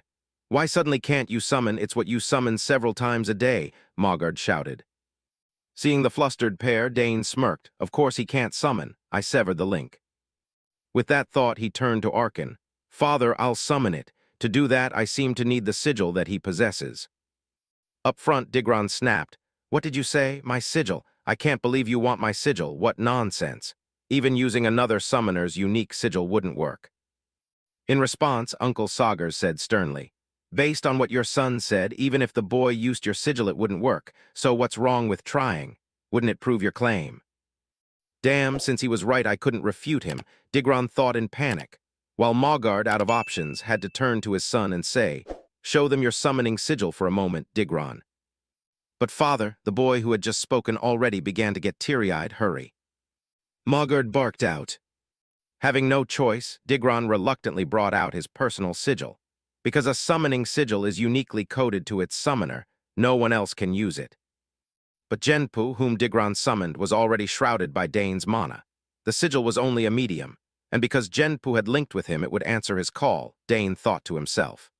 Then, in everyone's gaze, when Dane infused mana into Digron's summoning card, a whirl of energy appeared, and from within it, a wolf appeared before Dane. It stuck out its tongue and licked his face happily, even though it had already heard Dane speak earlier. But seeing it with their own eyes, everyone still couldn't hide their astonishment. "Father, how my Genpu?" "Impossible," the tyrant father and son stammered. "Amazing, you say the boy never learned summoning," Thermion said in bewilderment. "Right, I don't know what led to this," Arkin replied, bewildered. Meanwhile, Dane stroked Genpu and whispered, "Sorry for summoning you just for this, but thank you for appearing." "Damn, this has become a disaster," the fat Mogard shouted inwardly. Back to the matter at hand, after Dane recalled the summoned beast, Arkin spoke up. "What should we do now? We've confirmed the boy's summoned beast. Do you acknowledge this?" It seems Dane said right. Hearing this, Mogard could only force a smile. "It seems we misunderstood the theft of the summoned beast. My son never intended to kill Dane, did he, Digron?" "Yes, I only wanted to scare him a little. I never intended to kill him," the kid hurriedly explained. "Look, the boy had no such intention," Mogard said with a smile as if to end the matter there. Faced with these words, Dane clenched his fists in anger. "Ha ha. This bastard just makes things up as he goes." Thinking this, as Dane didn't know what to do next, someone's voice rang out and drew everyone's attention. "That's not how it is." Upon hearing this, everyone turned around at once and discovered the newcomer was the girl Layla. Speaking of Uncle Bout, seeing his youngest daughter suddenly appear here made his face a bit flustered. "Layla, what are you doing here?" "I heard my voice as I passed by," the girl replied. Then Layla turned to Arkin and Mogard to greet them. "Good day to you both, Count Arkin and Count Tyron." "All right," the fat man nodded once, while also feeling somewhat worried inside. This kid is the Duke's daughter. Not paying attention to his attitude, Arkin immediately focused on Layla's earlier words and asked again, "What did you mean anyway?" "Is he lying?" the uncle said, his face showing extreme anger. At this point, Layla recounted what she had witnessed. "Actually, I accidentally overheard their conversation while I was out walking earlier." Hearing this, Digron's face turned pale. "What, that girl heard everything?" he exclaimed inwardly. "Is that true, Layla? Would you mind telling us everything you heard?" Arkin asked hastily. "Yes, the events were like blah blah and so on." The girl began to recount what she had seen, which spared Dane the trouble of thinking it through and explaining. "I didn't expect this either, but if he had been there, everything would have turned out fine." Time passed quickly. After Layla stepped forward to testify, the father and son had no way left to deny it. With no other choice, the pig-faced man turned to his son and said, "Digron, what are you still standing there for? Apologize, hurry." Only at this point did the brat Digron accept reality and stammer, I'm sorry, I was wrong. I want you to reserve that apology for my son, not for me," Arkin said coldly. Seeing that, Mogard immediately patted his son's shoulder and said, I understand. I was going to make him do the same. Digron, come on. Judging by his demeanor, it really seemed he hadn't planned to do it about 3 seconds earlier. Turning toward Digron, he ground his teeth and marched up to Dane. Sorry, Dane. Judging by his sullen face, he didn't seem genuinely remorseful at all, and of course. Dane could tell this too. He only bowed to accept guilt because he had no choice. With a third-party witness, was it really a sincere apology? I really don't want to accept this, but based on my experience, it's more advantageous to be magnanimous here than stubborn. Thinking of the costs and benefits. Dane accepted. All right, I accept your apology. Thank you, Digron said happily. Meanwhile, the fat, foul Mogard breathed a sigh of relief inwardly. Phew, that was a close call. On the side, Duke Bout smiled, thinking that he knew Dane was special. He could stubbornly refuse an apology even when the fault was clearly on the other side. Putting that aside and returning to Arkin, although his son had accepted the apology, the uncle did not intend to let the matter go easily. You two can end your dispute here. After all, Dane has accepted the apology, but personally I do not intend to overlook this incident. Your son tried to kill my son with a summoned beast, Count Arkin said. That's not. The fat man hurriedly explained, but before he could finish, the uncle cut him off. I don't want to hear any excuses from you, Count Tyron. Take your family and leave this castle. Arkin said coldly, causing the fat man's face to change. What? You mean, I've come all this way without complaint, and if we're driven out now, everything will be for nothing. I must stay in this castle at all costs, he screamed inwardly and rushed to grab Arkin.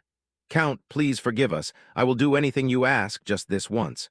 In response to this, Arkin waved his hand again and said, I want nothing from you. We will send soldiers to your chambers shortly. Let's go, Your Grace. Hearing this, Bout only shook his head slightly and said, Let's go, Layla. Turning to Dane, he watched Mogard. Disciplining Digron in the rear and thought to himself, serves them right. They caused this first, so they're just reaping the whirlwind. I didn't expect my father could be so terrifying when he's angry. Putting that aside, as they walked, Uncle Bout suddenly asked, Is it true you took him down with a mana bullet? He said, turning to look at Dane with curiosity. Yes, that's correct, Dane nodded in reply. And although he had witnessed Dane's talent, the uncle couldn't help but be amazed at his display. Spear skill, summoning, and now magic, truly astonishing. Has history ever seen such talent? Bout said, looking at Arkin with envy, which made Arkin feel proud internally. Indeed, I'm extremely proud to have such an outstanding child. Talent is one thing, but the boy is remarkably calm. Usually when children fight, they're irritable and insist on getting the upper hand. But Dane was different. I have no doubt your son will grow into a dignified man, Thermion observed calmly. Though inwardly ecstatic, Arkin had to modestly reply that it was too early to tell. We must wait until the boy matures to know. Saying this, the uncle turned to Layla with gratitude. Today's matter was resolved thanks to you, Layla. Without you as a witness, things could have gone in a different direction. Turning back to Bout, the uncle began to pick up the cue. Aha, he's seeing Layla's good side. Thinking this, the Duke hadn't forgotten his intention to pair Dane with Layla. So he suggested with a smile, ha, the girl simply repeated what really happened. If there's nothing else, why don't we discuss marriage between the two? As if it were market gossip. Of course, this proposal made Arkin inwardly startle. Don't tell me he intends to marry off his daughter to him. The more he thought, the more Arkin felt Bout seriously meant it, so the uncle began to dodge. Oh my, the sun is already setting. It's nearly time for the banquet. I'll go ahead and prepare, Arkin said, then immediately turned and ran, leaving Bout behind unable to say more about the marriage matter, Count Arkin. He shouted once before turning to instruct his daughter. Layla, take your time returning to Dane. After admonishing his daughter, Bout hurriedly chased after Arkin. Sir Arkin, let's stay and talk a bit. Hearing their conversation, Layla's face flushed bright red, while the male lead remained calm-faced, as if he hadn't heard a word. You couldn't stop your father? Anyway, why did the summoned beast ignore its summoner and obey you? I've seen many duels between famous summoners in the capital, but never this, Layla wondered. Dane himself couldn't explain it. I'm not sure either. It just happened, he shrugged. Layla pouted, sensing Dane was hiding something. You're keeping something from me, that's not fair. I helped you. What's unfair? I helped you too, didn't I help you with sword techniques? Dane reminded her. Ah, right, now that you mention it, Layla murmured. Turning back to Dane, he inwardly admitted she had indeed helped him this time and said, then consider it even. We've helped each other once, and we can keep helping each other in the future. On the other side, upon hearing this, Layla suddenly brightened. Wow, that's a great idea, I want to use it right away. You're being impatient, what do you want to ask? Dane wondered inwardly and asked, what do you want? Teach me how to use mana bullets, Layla replied. The request surprised the male lead. What? Why do you want to learn that? Of course, because I want to become better.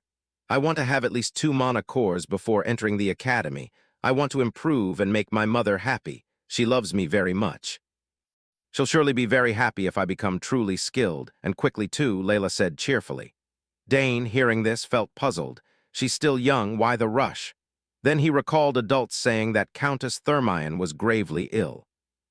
Thinking of the girl's situation, Dane fell silent for a moment and agreed. All right, if that's the case, I can't refuse you. Really, really?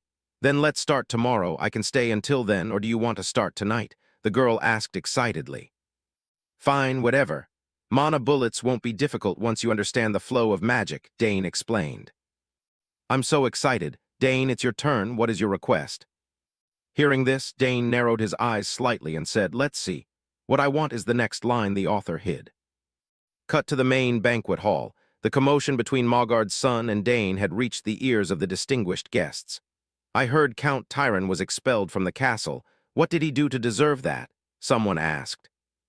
A well-informed bystander immediately answered for them. I heard it was caused by Tyron's eldest son.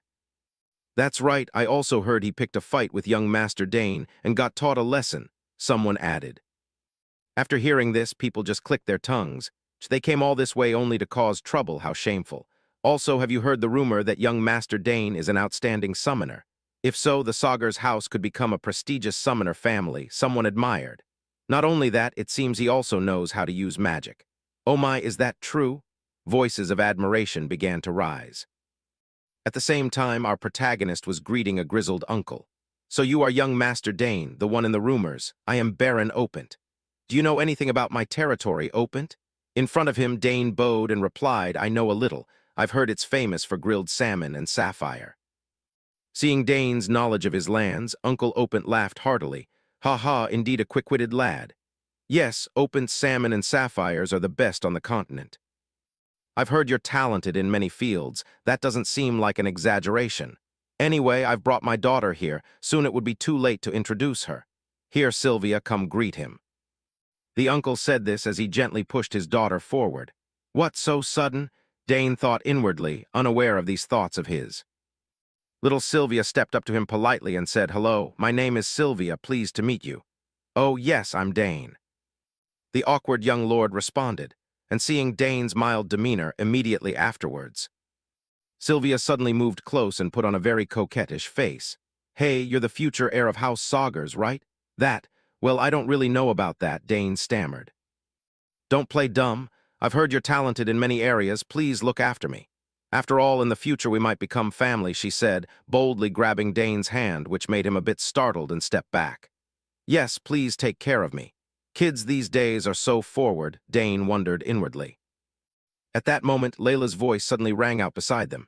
Dane, you're here, huh? Hearing this, the girl noticed Sylvia tightly holding Dane's hand. She glared at the male lead and demanded, Who is she?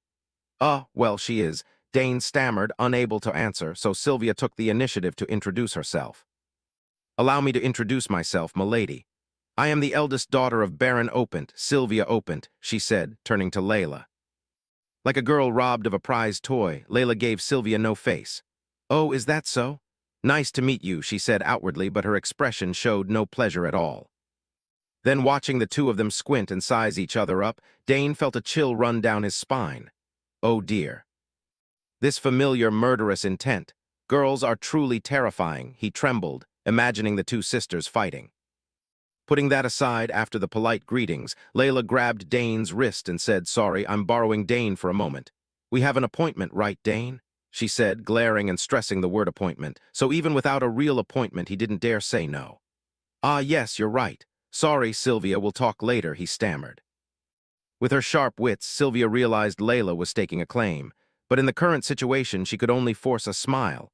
Ah, yes, too bad. How dare she steal him away? Layla thought this as she glanced at Sylvia with wary eyes. The protagonist, witnessing that expression, unconsciously swallowed. The Duke's beloved daughter, wielding power over 10,000 people second only to the Emperor. Compared to the Baron's daughter from the East, these two don't seem to get along very well, Dane thought to himself. Later, after they stepped outside, Tyron quietly asked him how they knew each other. Is she betrothed to you? The blunt question made Dane start and wave his hand. Betrothed? No, we just greeted each other. Really? Layla asked cheerfully. Of course, Dane replied, wondering why her expression had suddenly brightened. Time quickly passed. Cut to some ancient ruins. Looking at the wide courtyard before them, Dane announced, "Look, we've arrived. This is the secret place only I know." Seeing that, Layla's eyes widened. Wow, who knew a place like this existed? That's right, we won't be disturbed here, Dane said confidently as they went further inside. They saw giant vines and vegetation covering the surroundings. Layla became even more excited. Wow, it's amazing.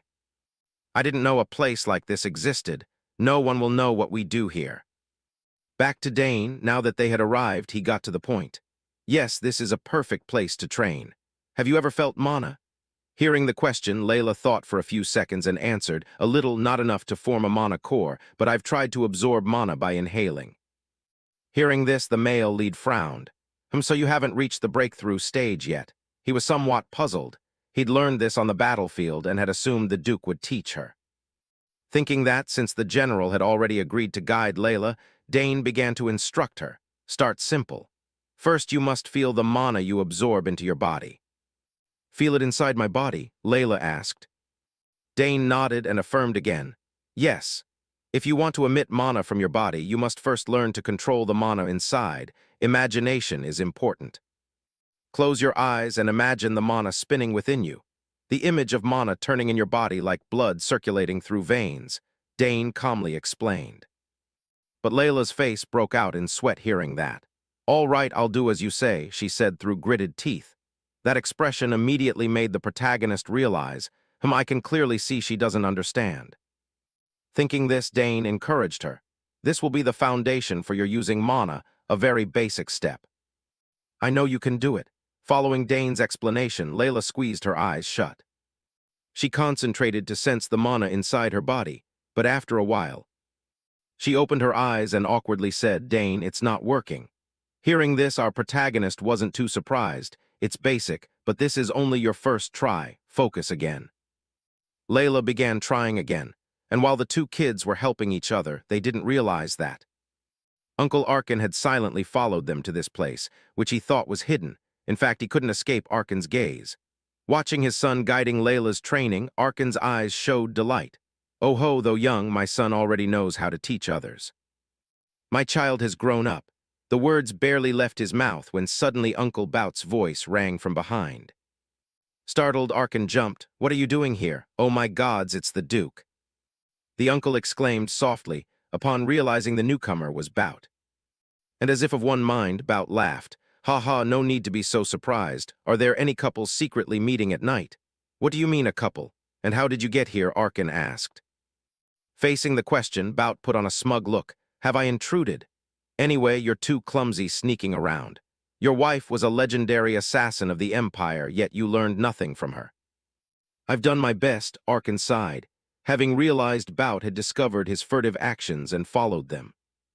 Back to Bout, he offered his friend some advice. If the lord of an estate goes around spying on others, people will gossip about him, old friend. Startled by this, Arkin protested. Spying? I only followed my son. Oh, you're like that too. I'm following my daughter, Bout said with a smile.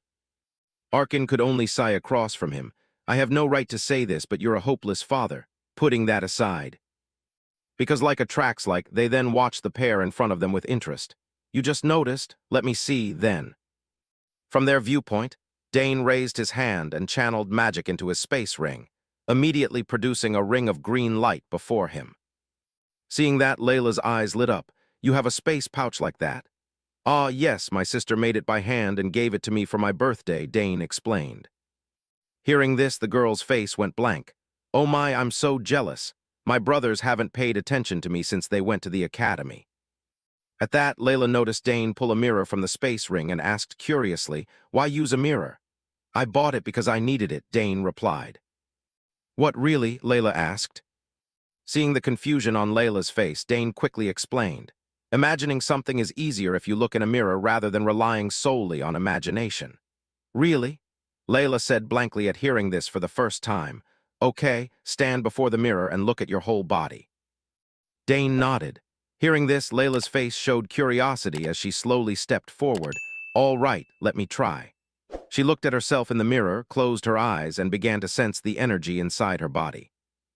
Dane nodded in approval. She's taking it quite seriously.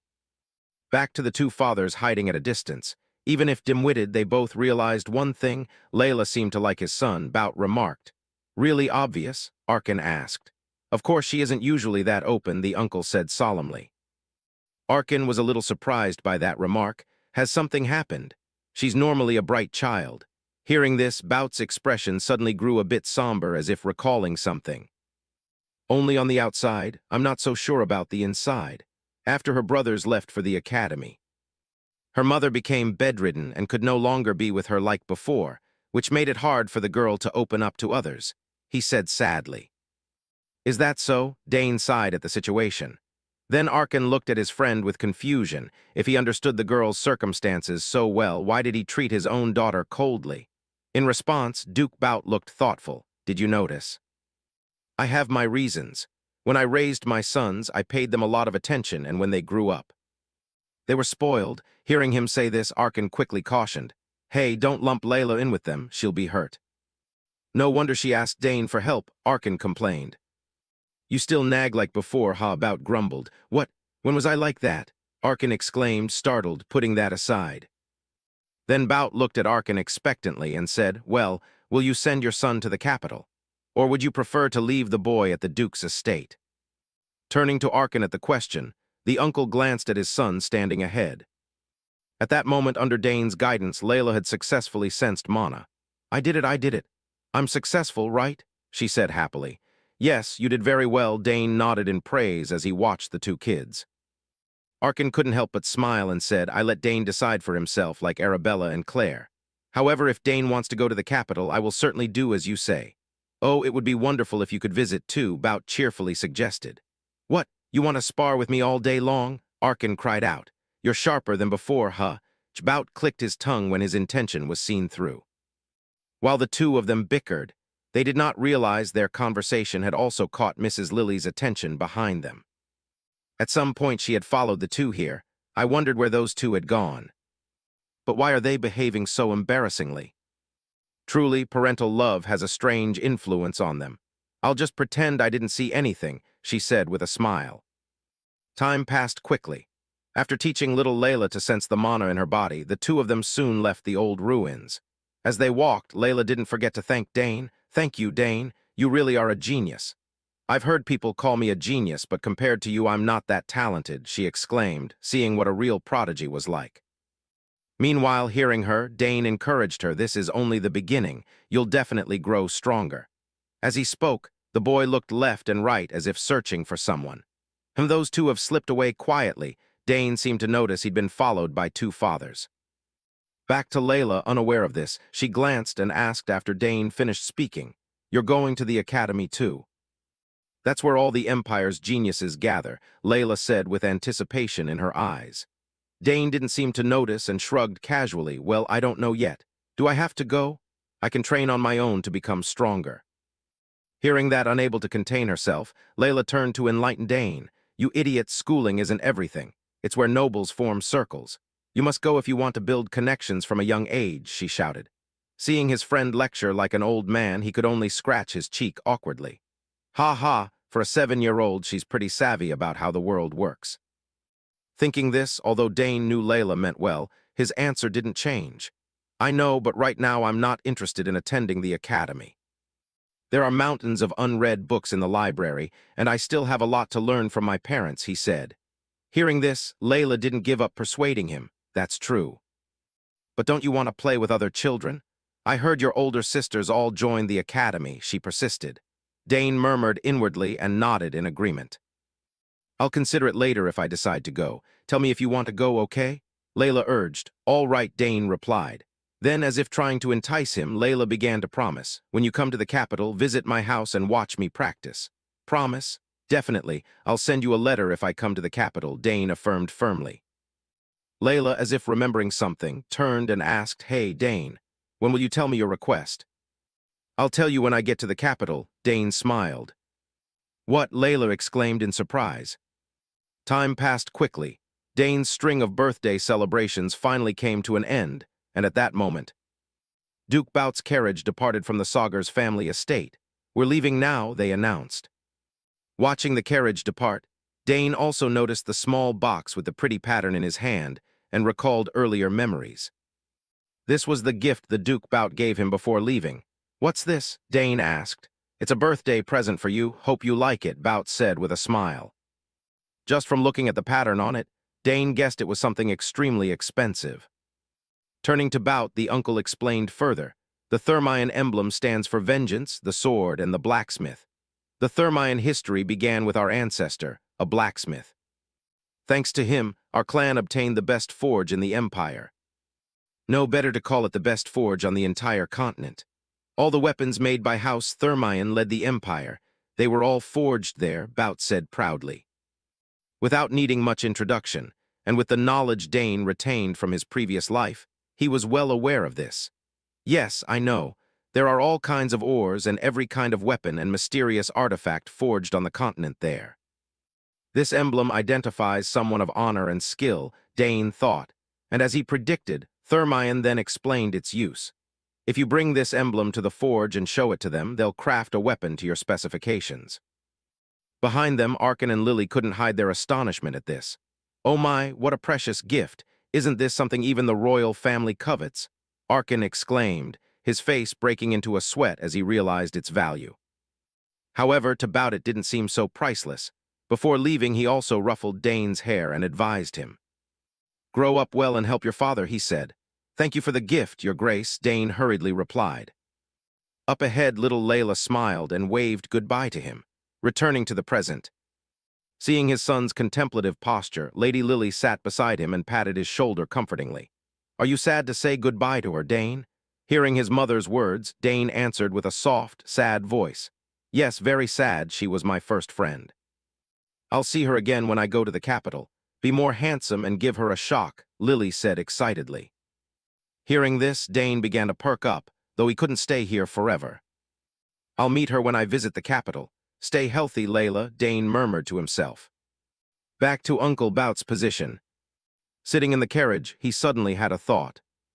Strange, every time I look at Dane, he reminds me of that boy. The warrior named Argrick, given his talent as a rank 3 fighter at such a young age. If he had lived, he might have become a rank 6 knight of the Empire Drennick, Dane. I want to see you grow up quickly, the uncle said in a voice full of expectation. Time passed quickly. A few days later, back at the Saugers estate, Dane finally had time to check the 2 gifts from his sisters Arabella and Claire. Looking at the mana egg before him, Dane muttered that he fed it mana every morning and night, but it was still too early for the egg to hatch.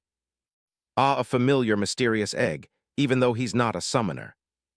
If you feed mana to an egg marked by your own bond as its master before it hatches, when it does hatch, you can permanently control the summoned creature that would otherwise only be usable temporarily.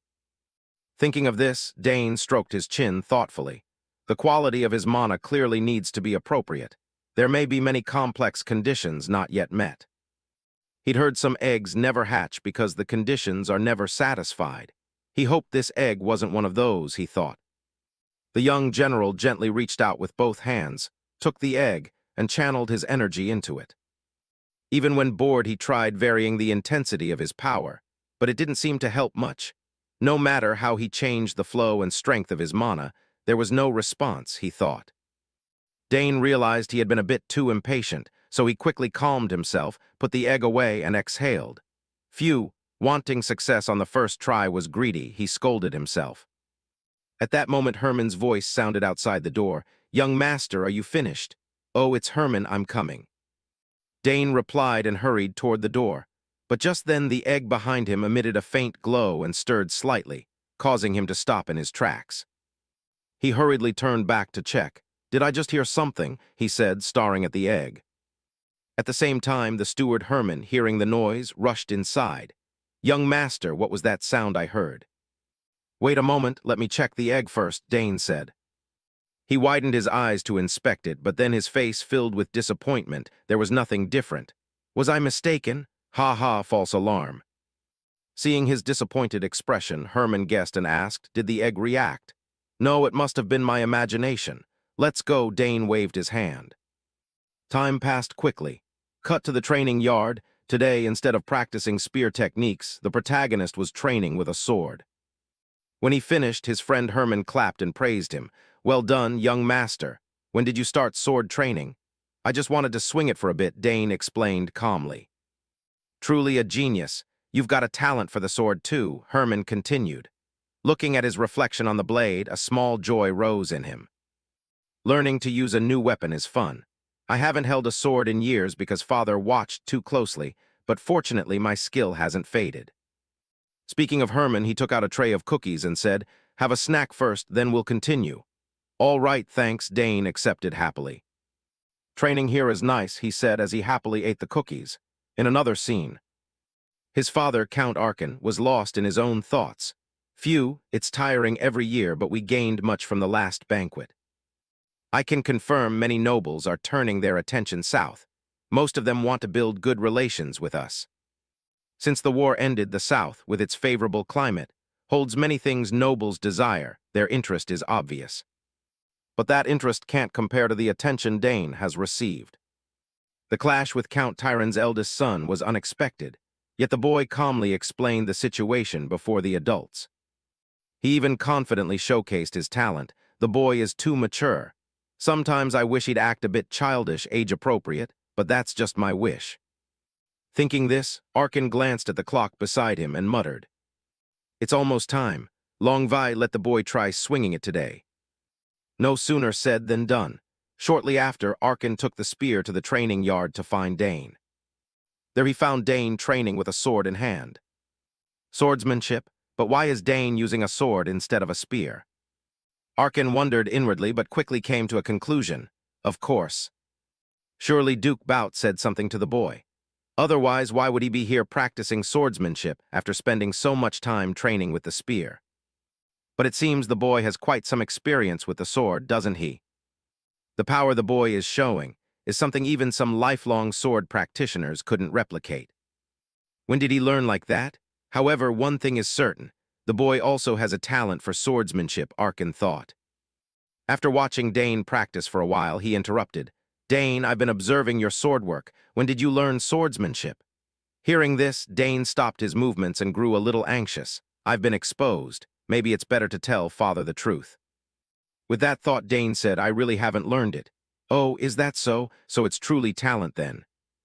Spear techniques, magic, assassination, summoning, and now even swordsmanship. If it were anyone else, I would never believe a child could be talented in all those fields. Saying that, as if having made a decision, Arkin asked Dane, "Are you curious about the world?" "What do you mean, father?" Dane asked curiously. "Yes, the world beyond these walls. I think this territory is too small for your talents. Staying here would be a disadvantage for you," his uncle candidly shared.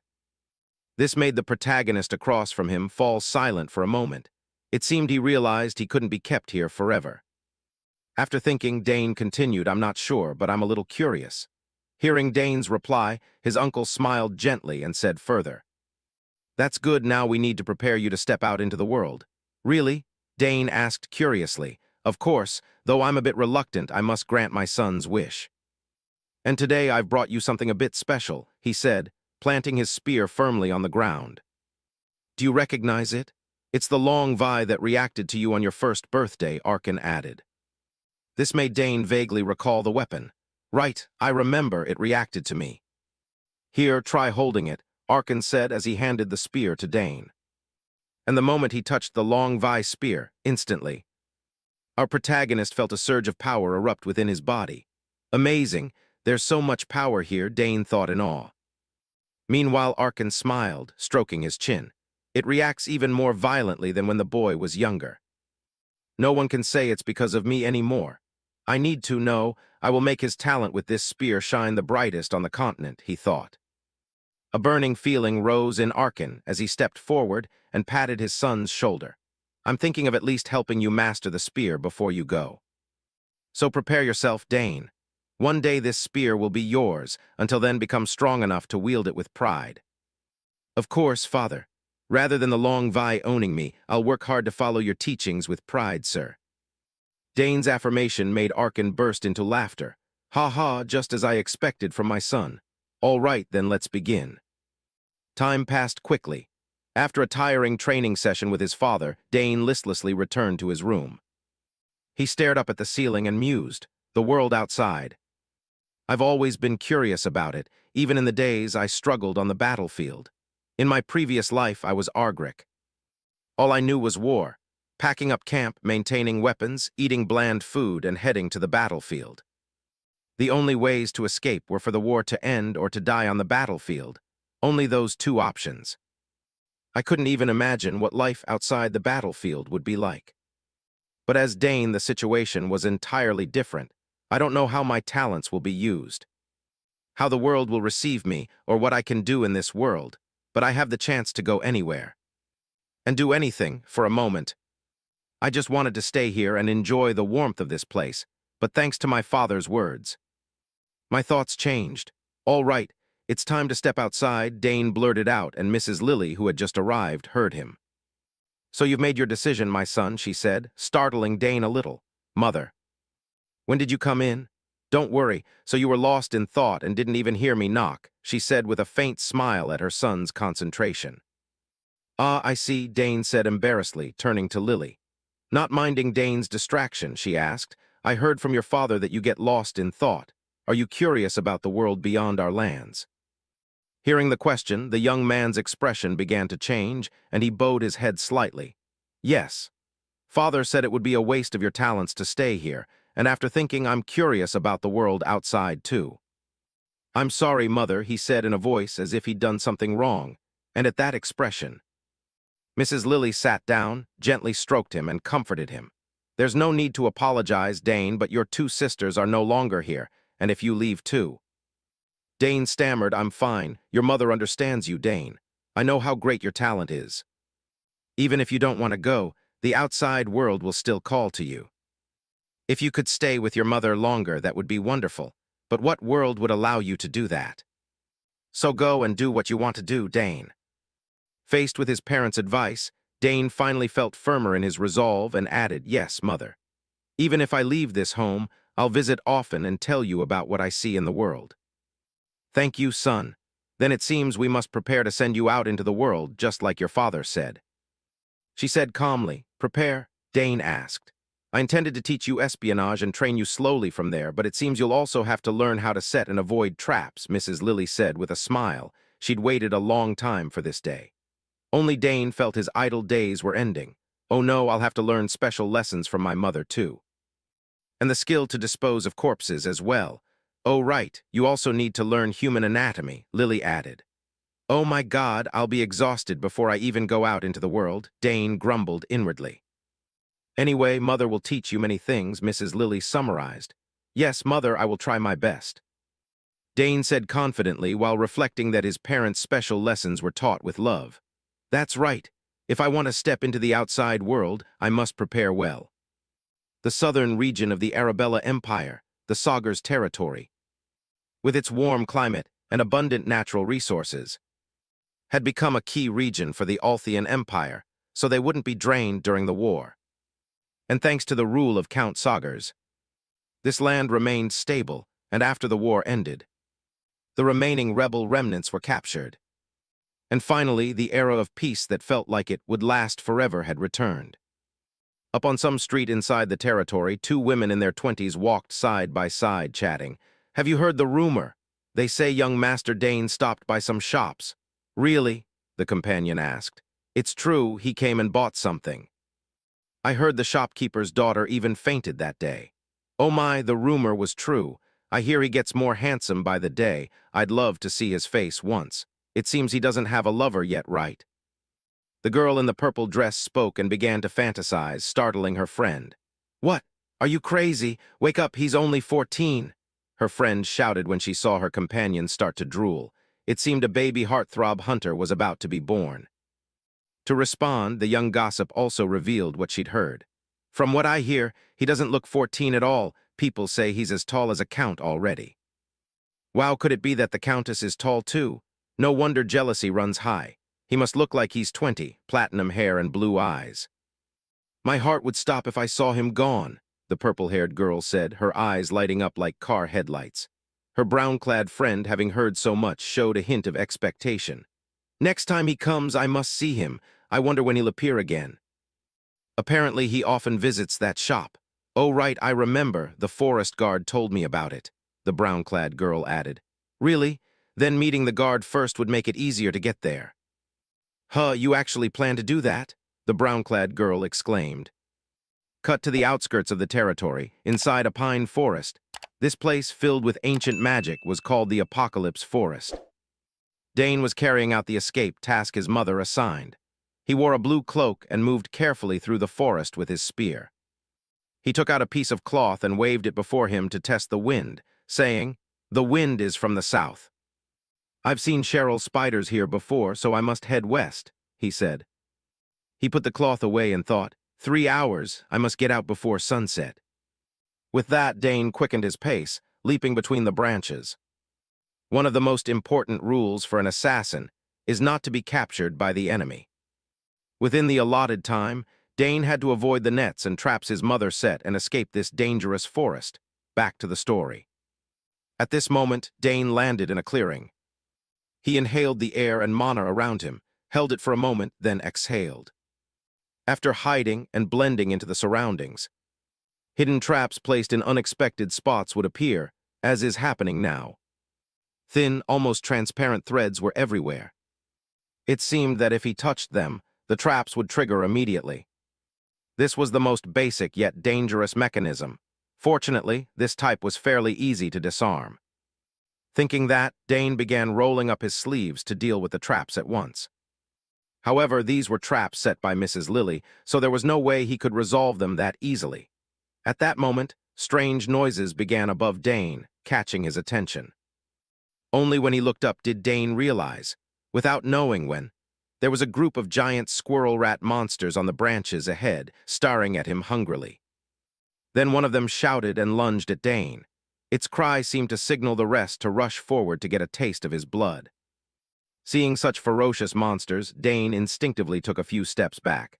"Oh no, it's a pack of Russelt. I didn't expect them to show up here." They charged forward at a terrifying speed. "We must quickly deal with them." As he thought that, Dane reached for the spear beside him to fight back, but then his movement suddenly stopped. "Wait, if I touch those traps, it will be even more dangerous. There's no choice, I need to get out of here for now." Thinking that, Dane lost his urge to fight the monsters. He immediately grabbed his spear and bolted. The squirrel rats chased after him relentlessly. While moving, those stupid monsters collided with countless thin strands of web in the air. That triggered the traps Mrs. Lily had set. The moment some threads snapped, the walls on both sides of the forest erupted with the whistling of flying spikes. Before the squirrel rats could react, their bodies were perforated like honeycombs. Seeing them so miserable, Dane paused, unsure whether to feel happy or sad. "Haha, they fell into the trap. I handled them without lifting a finger." Dane muttered to himself before he noticed. That one squirrel rat had miraculously survived the rain of spikes and was now recklessly charging at him. Although surprised it was still alive, Dane quickly dodged to the side, avoiding the creature's attack. "It's fast," the protagonist thought inwardly. When its attack failed, the squirrel rat dug all 4 claws into the ground to anchor itself. At the same time, it opened its mouth and spat out a layer of brown-red bone blood something, whatever it was. The protagonist grew alert. Whatever it spat was surely dangerous. Dane reminded himself of that, then spun his spear in his palm like a fan, sweeping away the orange mist. However, being held up by such a small monster annoyed him. "Damn it, I can't waste time here," he thought. Dane's resolve surged because if he lollygagged here, he'd fail the task his mother assigned. With no other option, he launched himself to send the monster to its end. The squirrel rat also lunged for Dane's blood, and the two charged straight at each other. After a few slicing sounds, Dane used his spear to cleave the creature's body in two, perhaps out of irritation at being blocked. He then swung his spear backward once more, slicing its head clean in two. Time passed quickly until late afternoon. At last Dane escaped the forest and collapsed on the ground, panting like a dying dog. "Huff, huff, I'm going to vomit." But at least he had safely gotten out of the forest, he thought tiredly. However, as if heaven wouldn't allow him a break, strange noises began to sound again. Even exhausted, he forced himself to sit up and prepare for anything. "What now? Damn it, when did I let my guard down?" Dane gritted his teeth. He gripped his weapon tightly, but the newcomer was Mrs. Lily. "Well done, Dane. 3 minutes and 30 seconds in total. You were even faster than your mother." Seeing her appear, Dane was a bit surprised and asked, "Mother, have you been watching since earlier?" "Of course, I couldn't let you go alone," she replied. "Even though I know your talent better than anyone, as your mother it's different. You did very well." "I find no fault. Are you hurt anywhere?" she asked, gently ruffling Dane's hair. "I'm fine," Dane replied. "Honestly, at this rate, you'll be recruited as an assassin," the lady sighed, causing Dane to force a wry smile. Then Lily pulled a dagger from her sleeve, the one used in the nomming ceremony when Dane was one, and said, "Here, take it. It seems to suit you more than me now." Seeing the dagger, Dane's eyes widened in surprise, and he asked, "This is your dagger, the Black Edge. Can I really have it?" Dane asked, and Lady Lily nodded. "Of course, I'm not using it anymore," she said. Lily explained, "The Black Edge is forged from mysterious ethereal, an ore that absorbs the elements of all things. If you wish, it can even hold every poison in the world." Without her saying more, Dane already knew the dagger's properties by heart. He even knew it absorbed toxins and could use them. He murmured to himself and quickly took the dagger. "Thank you, Mother, I will keep it safe," he said hurriedly. Seeing him accept the gift, Lady Lily looked pleased. "Thank you, Dane. Let's go home and rest. This must be all Mother wanted to teach me," Dane thought to himself. However, just as they were about to return, a piercing scream suddenly rang out from the forest, sending nearby birds scattering into the sky. The two of them froze on hearing the sound. "Mother." Dane frowned and asked, "Did you hear that?" "Yes, someone seems to be in the woods," she replied. "Let's go quickly, Dane." "Yes, Mother," he said, and the two hurried toward the source of the sound as time quickly passed. Cut to the Saugers family's annex tower. Inside a room, an elderly man with silver hair suddenly woke up. His face was full of terror, as if he'd just had a nightmare. A few seconds later he calmed and looked around, asking, "Where am I? I remember eating mushrooms in the forest." Hearing his voice, Dane, standing outside with a cup of tea, entered, saying, "You're awake. The detox is still in progress. Don't move yet." Seeing Dane enter, the old man glanced at him with mild curiosity and asked, "Detox, did you save me?" "Yes, you ate a red-cap mushroom. We found you in time," Dane said calmly. But when the old man heard the words, "red-cap mushroom," his face went pale. "So it was a red-cap mushroom." In response, Dane handed him a cup and added, "It was a poisonous mushroom. If we'd been any later, you'd have been dead. Here, drink some water." "Thank you." The old man reached out to take the cup, and immediately gulped it down. Observing his demeanor, Dane began to suspect. The belt bore the emblem of the Nixian magic tower. He wasn't an ordinary man. Without the Black Edge, I wouldn't have been able to save him, Dane thought. Returning to the old man, after drinking, he turned to ask, "Thank you, where am I?" "You're in the Saugers family's annex tower." Dane shrugged and said, and because the Saugers family is so famous, the old man could guess where he was. Yet precisely because he guessed, he felt a headache. "So I not only got lost heading south, but I also ate a poisonous mushroom and ended up all the way here." Unaware of these thoughts, Dane saw the old man's color improve slightly and said, "You should rest. I've informed my father. He'll come see you soon." "Your father, so you are?" the old man asked. Dane nodded in confirmation. "That's right. I'm the youngest son of Count Saugers, Dane Saugers." Hearing that, the old man recalled something and stroked his beard. "Ah, so that's it. You're Arabella's brother, the genius all the magic towers watch." "How did you find me?" he asked with interest. Dane had no reason to hide it and answered, "I was training in the forest with my mother." "What, in that crazed forest?" The old man shouted in shock, recalling his own painful memories there. "Even an 8th-level mage like me got lost. The mana flow reversed during a spell and my whole body collapsed." Thinking of that, the old man's expression showed disbelief. "Really? The whole forest holds ancient energy and traps everywhere. Yes, the forest is our estate. It's extremely dangerous for outsiders. Moreover, the energy there differs from the modern mage's energy. Mages shouldn't go there. You are also in grave danger after eating that poisonous mushroom." Dane calmly explained, helping the old man understand. "So that's how it was. No wonder I nearly died there," the old man exclaimed. Then he realized a far more serious issue. "Wait, does that mean this boy is strong enough to train even inside that forest?" he asked aloud.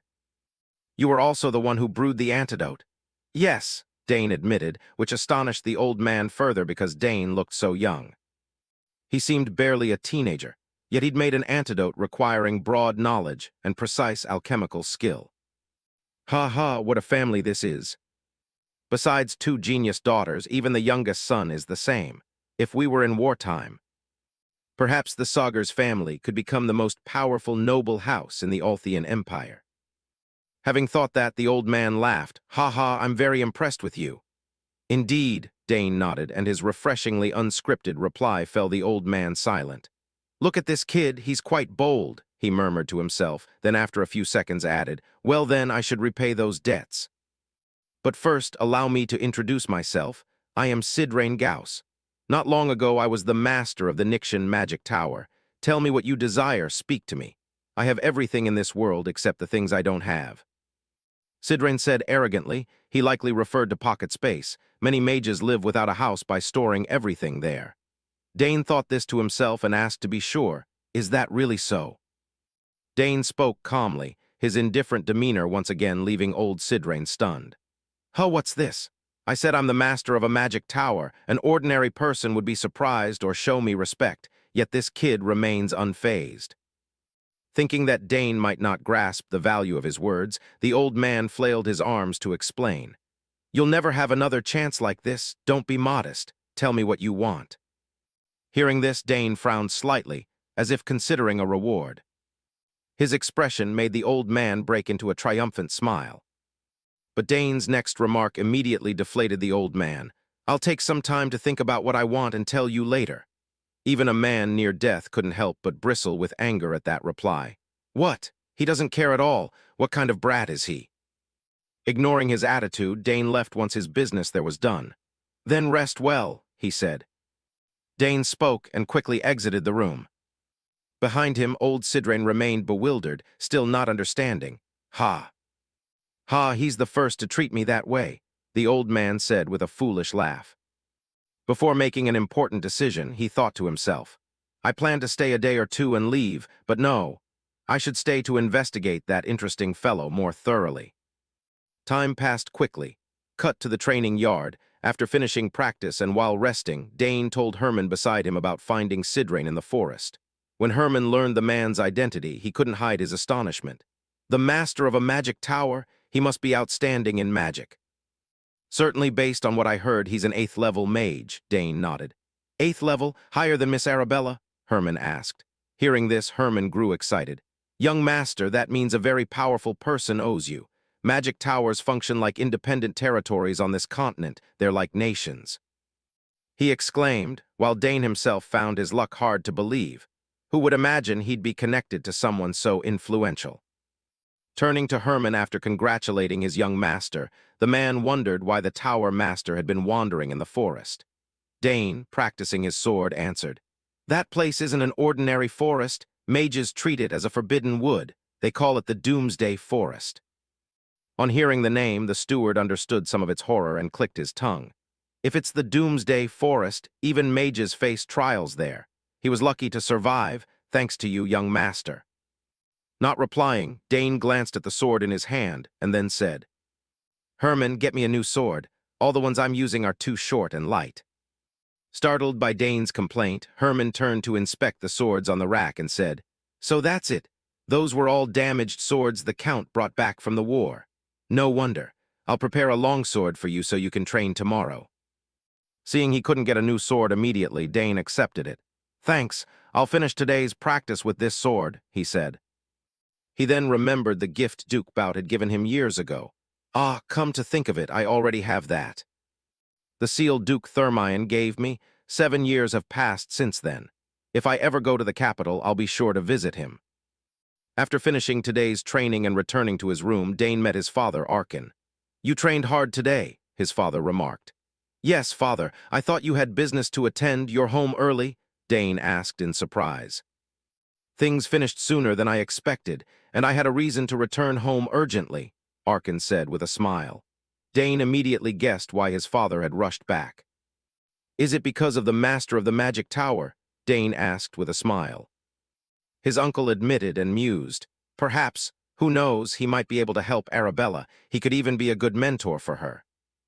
Back with Dane, hearing his father's words provoked some unpleasant images in his mind, but he thought, "Father believes the tower master can help Arabella, though I'm not sure the man could tolerate her temper. Look how decisively she punched that senior."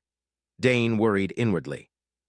Unaware of this, Count Arkin patted his son's shoulder and praised him. "You saved another life. Well done, Dane." "I'm just doing what I should," he replied modestly.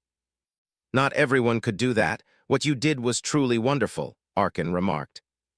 After that, as the two of them walked together, Dane recalled something and asked, "So my 2 sisters couldn't come this time, father?" Hearing this, Count Arkin replied regretfully, "About that, it's so hard to see my daughters these days. Arabella just finished an extended term and is choosing a magic tower to join, and I heard Claire received an invitation to an appointment as an assistant professor from her teacher." Seeing both sisters achieving their own successes, Dane felt happy for them. "They're both very impressive," he nodded. "But I have high hopes for you too. Who knows how the world will treat a talented child like you?" his uncle wondered. "I don't know either," Dane shrugged, which made his uncle laugh. "Just thinking about how he surprised Bout already amuses me." Arkin said cheerfully. Hearing Bout's name, Dane also felt a bit excited. "Duke Bout Thermion, one day I'd like to spar with him in swordsmanship again. By the way, I wonder how Layla is doing. The last letter I received from her was a year ago. I'll probably find out once I go to the capital." Time passed quickly. A few days later, old Sidrin was shouting, "What? I'm not fully recovered yet. I'm going mad being stuck in this room so long." The doctor-like man, exhausted by his complaints, had to accept it. "Then please don't go far, and temporarily you are not allowed to use magic." "Not allowed?" Sidrin barked. For a mage like him, being forbidden magic was like a drug addict without drugs. The doctor, fearing Sidrin wouldn't grasp the seriousness, reminded him, "Yes, the flow of your magic hasn't purified yet, and we haven't fully neutralized the poison in your body, so you'll have to wait a bit longer." Hearing this, though eager to use magic, the old man wasn't stubborn and accepted it. "Well, I suppose that's that. It's been a while since I've not used magic. Consider it a change of pace." "But I can't stay here much longer. Let's go out," he said, jumping up excitedly to explore like a child, making the doctor sigh. "You don't even know the way around here." Ignoring the remark, Sidrin slammed the door shut. This made the doctor suddenly uneasy. If the old man caused trouble, he'd likely be the one punished, he thought to himself. Cut to a corner of the estate where the maidservants gathered and whispered, "There are only 2 kinds of mages. The genius on the left and the lunatic on the right. He's gone up and down the floors dozens of times, and now he's been admiring the flowers in the backyard for hours. But he's supposed to be the strongest among the mages, right? So what? He's clearly gone mad. Miss Arabella deserves a normal life," the murmurs began. And just as they said, for some reason, old Sidran was sitting, gazing at the meticulously tended roses before him. "I'm really curious," he said. "I wonder who created this garden. I hadn't expected these flowers to hold such extraordinary magic," the old man pondered. At that moment, Dane approached and greeted him. "I dropped by to see how you were, couldn't find you, so you're here after all." Hearing the familiar voice, Sidran turned and replied, "Ha ha, did you think I ran off somewhere?" "Someone told me to stay here until I'm fully recovered," he explained. "Indeed, that's what I wanted too," Dane said with a smile. Looking back at Sidran and glancing over the peaceful surroundings, the old man's spirit seemed to be healing too. This really is a good place for rest and recovery. Now I can see why nobles head south for the season. Yes, this place is wonderful. I'm a bit sorry to leave so soon. Dane nodded in agreement. This information made Sidren curious, and he asked, "What, you're about to leave? Where are you going?" Answering frankly, Dane said, "Not far, I plan to go to the capital." "Oh, the capital? Then you're likely heading to that academy, right?" "And your sisters are at the academy too, aren't they?" "Yes, they'll have an easy life there," Dane said with a smile. "By the way," Sidren began to study Dane with curiosity. "Your sisters are so renowned and extraordinarily talented, so I wonder how capable this boy is. Should I test him?" Thinking that, curiosity began to seize the old man's mind. He couldn't help but use his sensing ability, sweeping it over Dane's body, and immediately discovered a terrifying source of energy within him. It made him break into a sweat. Heavens, what is this dense mana? His mana is condensed to an unbelievable degree. If prodigies his age are like streams, then this boy is a raging waterfall. Such an amount of mana is usually very unstable, even liable to erupt outward. But how? Could Sidren's probe escape the boy's notice? Of course not, so Dane spoke up to admonish him. "Don't you think evaluating someone's magic without their permission is a bit rude?" Dane said irritably, leaving the old man awkwardly scratching his head. "Ah, you noticed quite the skill. I'm sorry, that was thoughtless of me." After speaking, the old man began shouting inside his mind. "I can't believe such nonsense. Could someone with mana this condensed really exist?" He said this while staring at Dane as if he were an alien. This left the protagonist puzzled. What did he see that's so astonishing? Returning to Sidren, after focusing and observing Dane a bit more, the old man was astonished again. "Slowly now, why can't I detect any magic layers? With that density, I should be able to see layers." Thinking this, a terrifying suspicion began to form in the old man's mind. Could it be that kid have 2 mana cores? To test his suspicion, Sidren immediately turned to ask Dane, "How did you create your mana core?" Seeing the old man's expression, which looked almost crazed, Dane was a little puzzled and asked back, "Is something wrong?" "Of course there is," the old man shouted. "You already have such an insane amount of mana and you still want to take up a spear. And you possess a magic that only needs a core without a magic layer. Are you going to abandon the greatest talent ever?" he yelled. He couldn't ignore such terrifying magical talent. Dane shrugged and said, seemingly unconcerned, "Why not use both?" Back to the old man.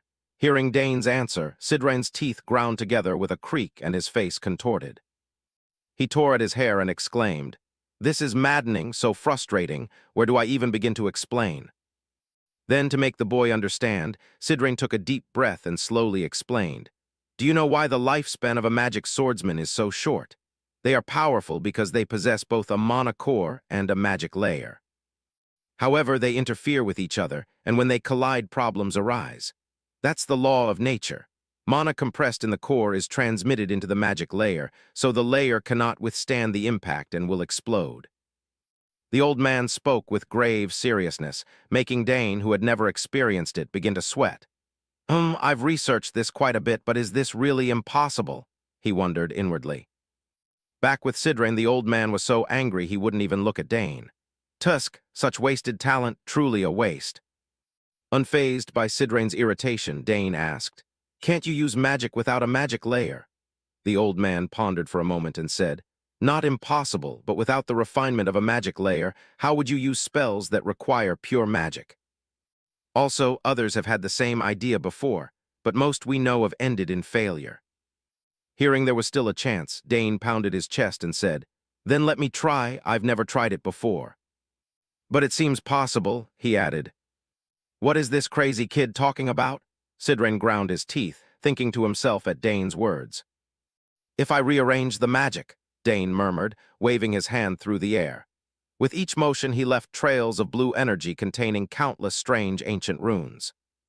Then he clenched his fist, and immediately, a fierce flame suddenly burst into being in midair, and somehow it didn't seem to affect the protagonist.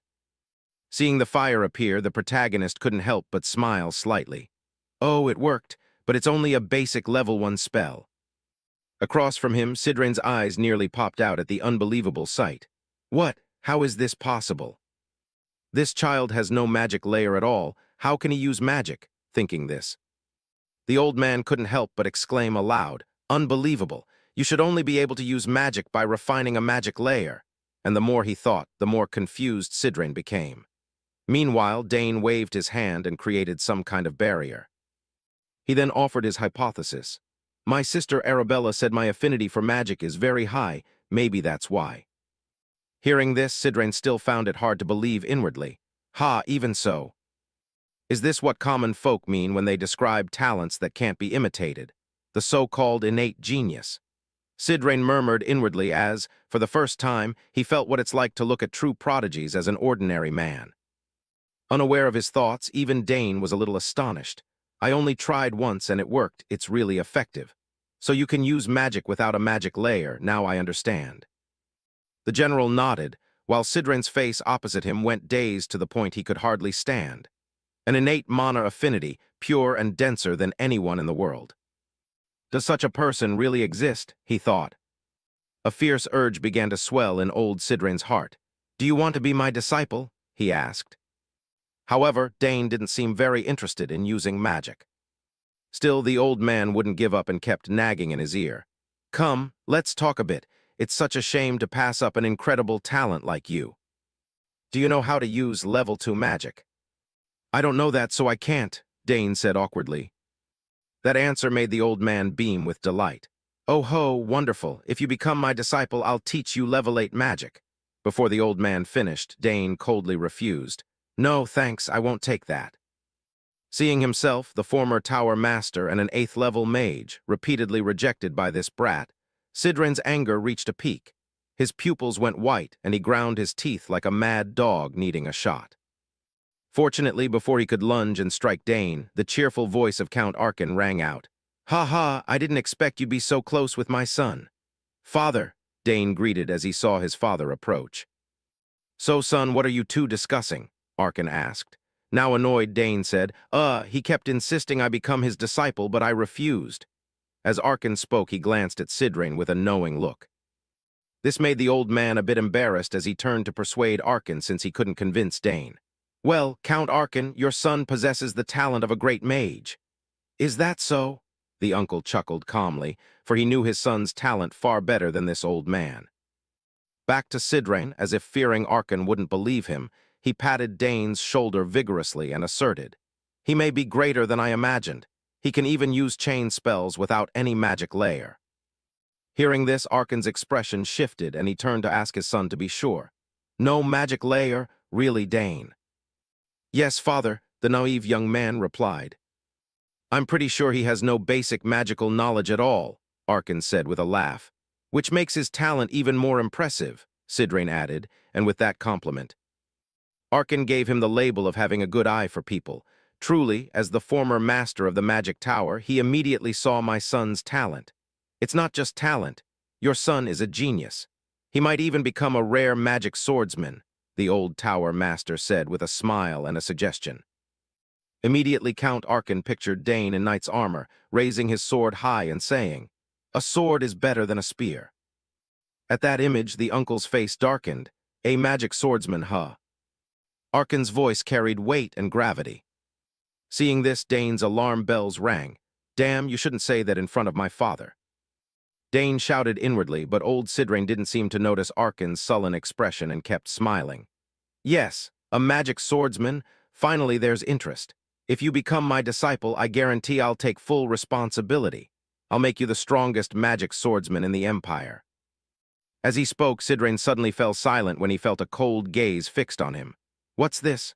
Why do I feel a chill down my spine?" Sidrain wondered. Very quickly he got his answer as Arkin's eyes went white like a beast's and he roared. "He must not become a magic swordsman." Seeing this, the old man recoiled and weakly asked, "But why not?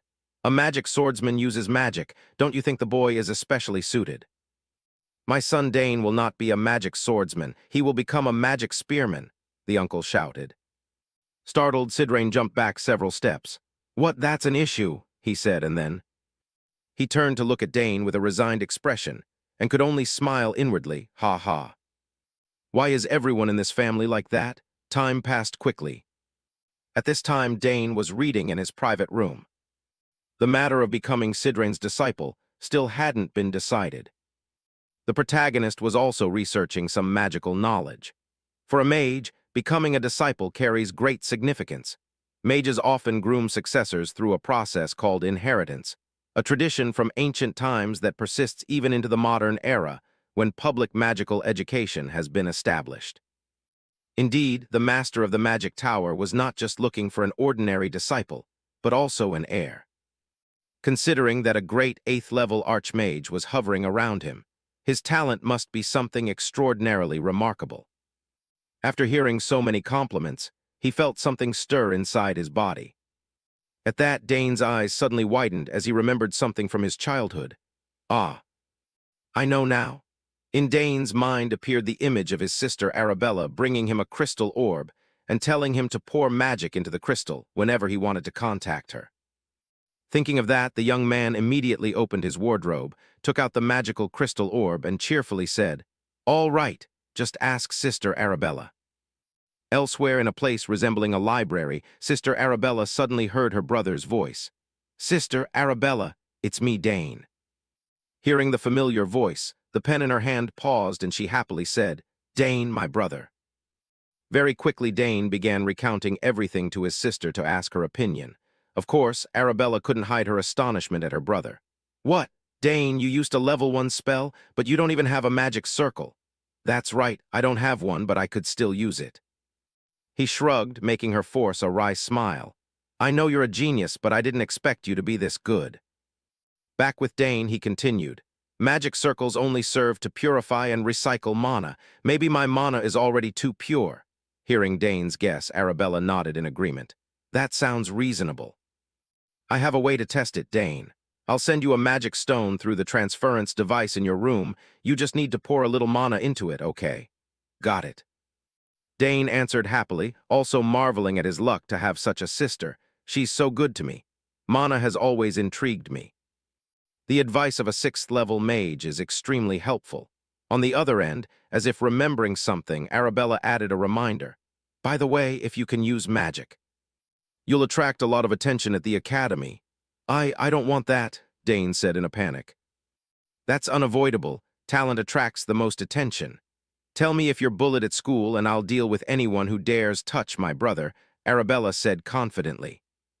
That made Dane on the other end recall something and ask, "Ah, you never told me. Didn't you break the nose of that guy who kept flirting with you? He's the Duke Dwell's younger son, right?" Hearing this, Arabella remembered that jerk's face and ground her teeth. "Don't mention that bastard," she snapped. Those nearby looked at her with wary eyes. Seeing that, Arabella quickly lowered her voice and continued, "By the way, even without a magic circle, over time could your mana become even purer?" The protagonist stammered in response, I don't know. Let me have you look into it later," and Arabella nodded. But before she and her brother could talk much longer, a female student ran over from afar to remind them, "Senior Arabella, the professor is looking for you."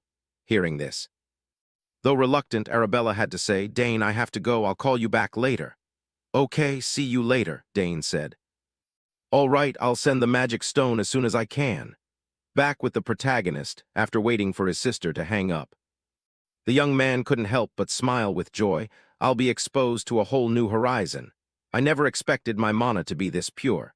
Could I have a dragon's heart?" he wondered, placing his hand on his chest as if to feel it. In another scene, old Sidrain, unable to persuade Dane to become his disciple, sighed heavily like a dying man. "Oh no, I'm doomed." Probing his mana made things worse. "I plan to leave early. But I can't go until he accepts my offer. What must I do to make him agree? Should I give him some magical artifacts or the centuries of knowledge I've accumulated?"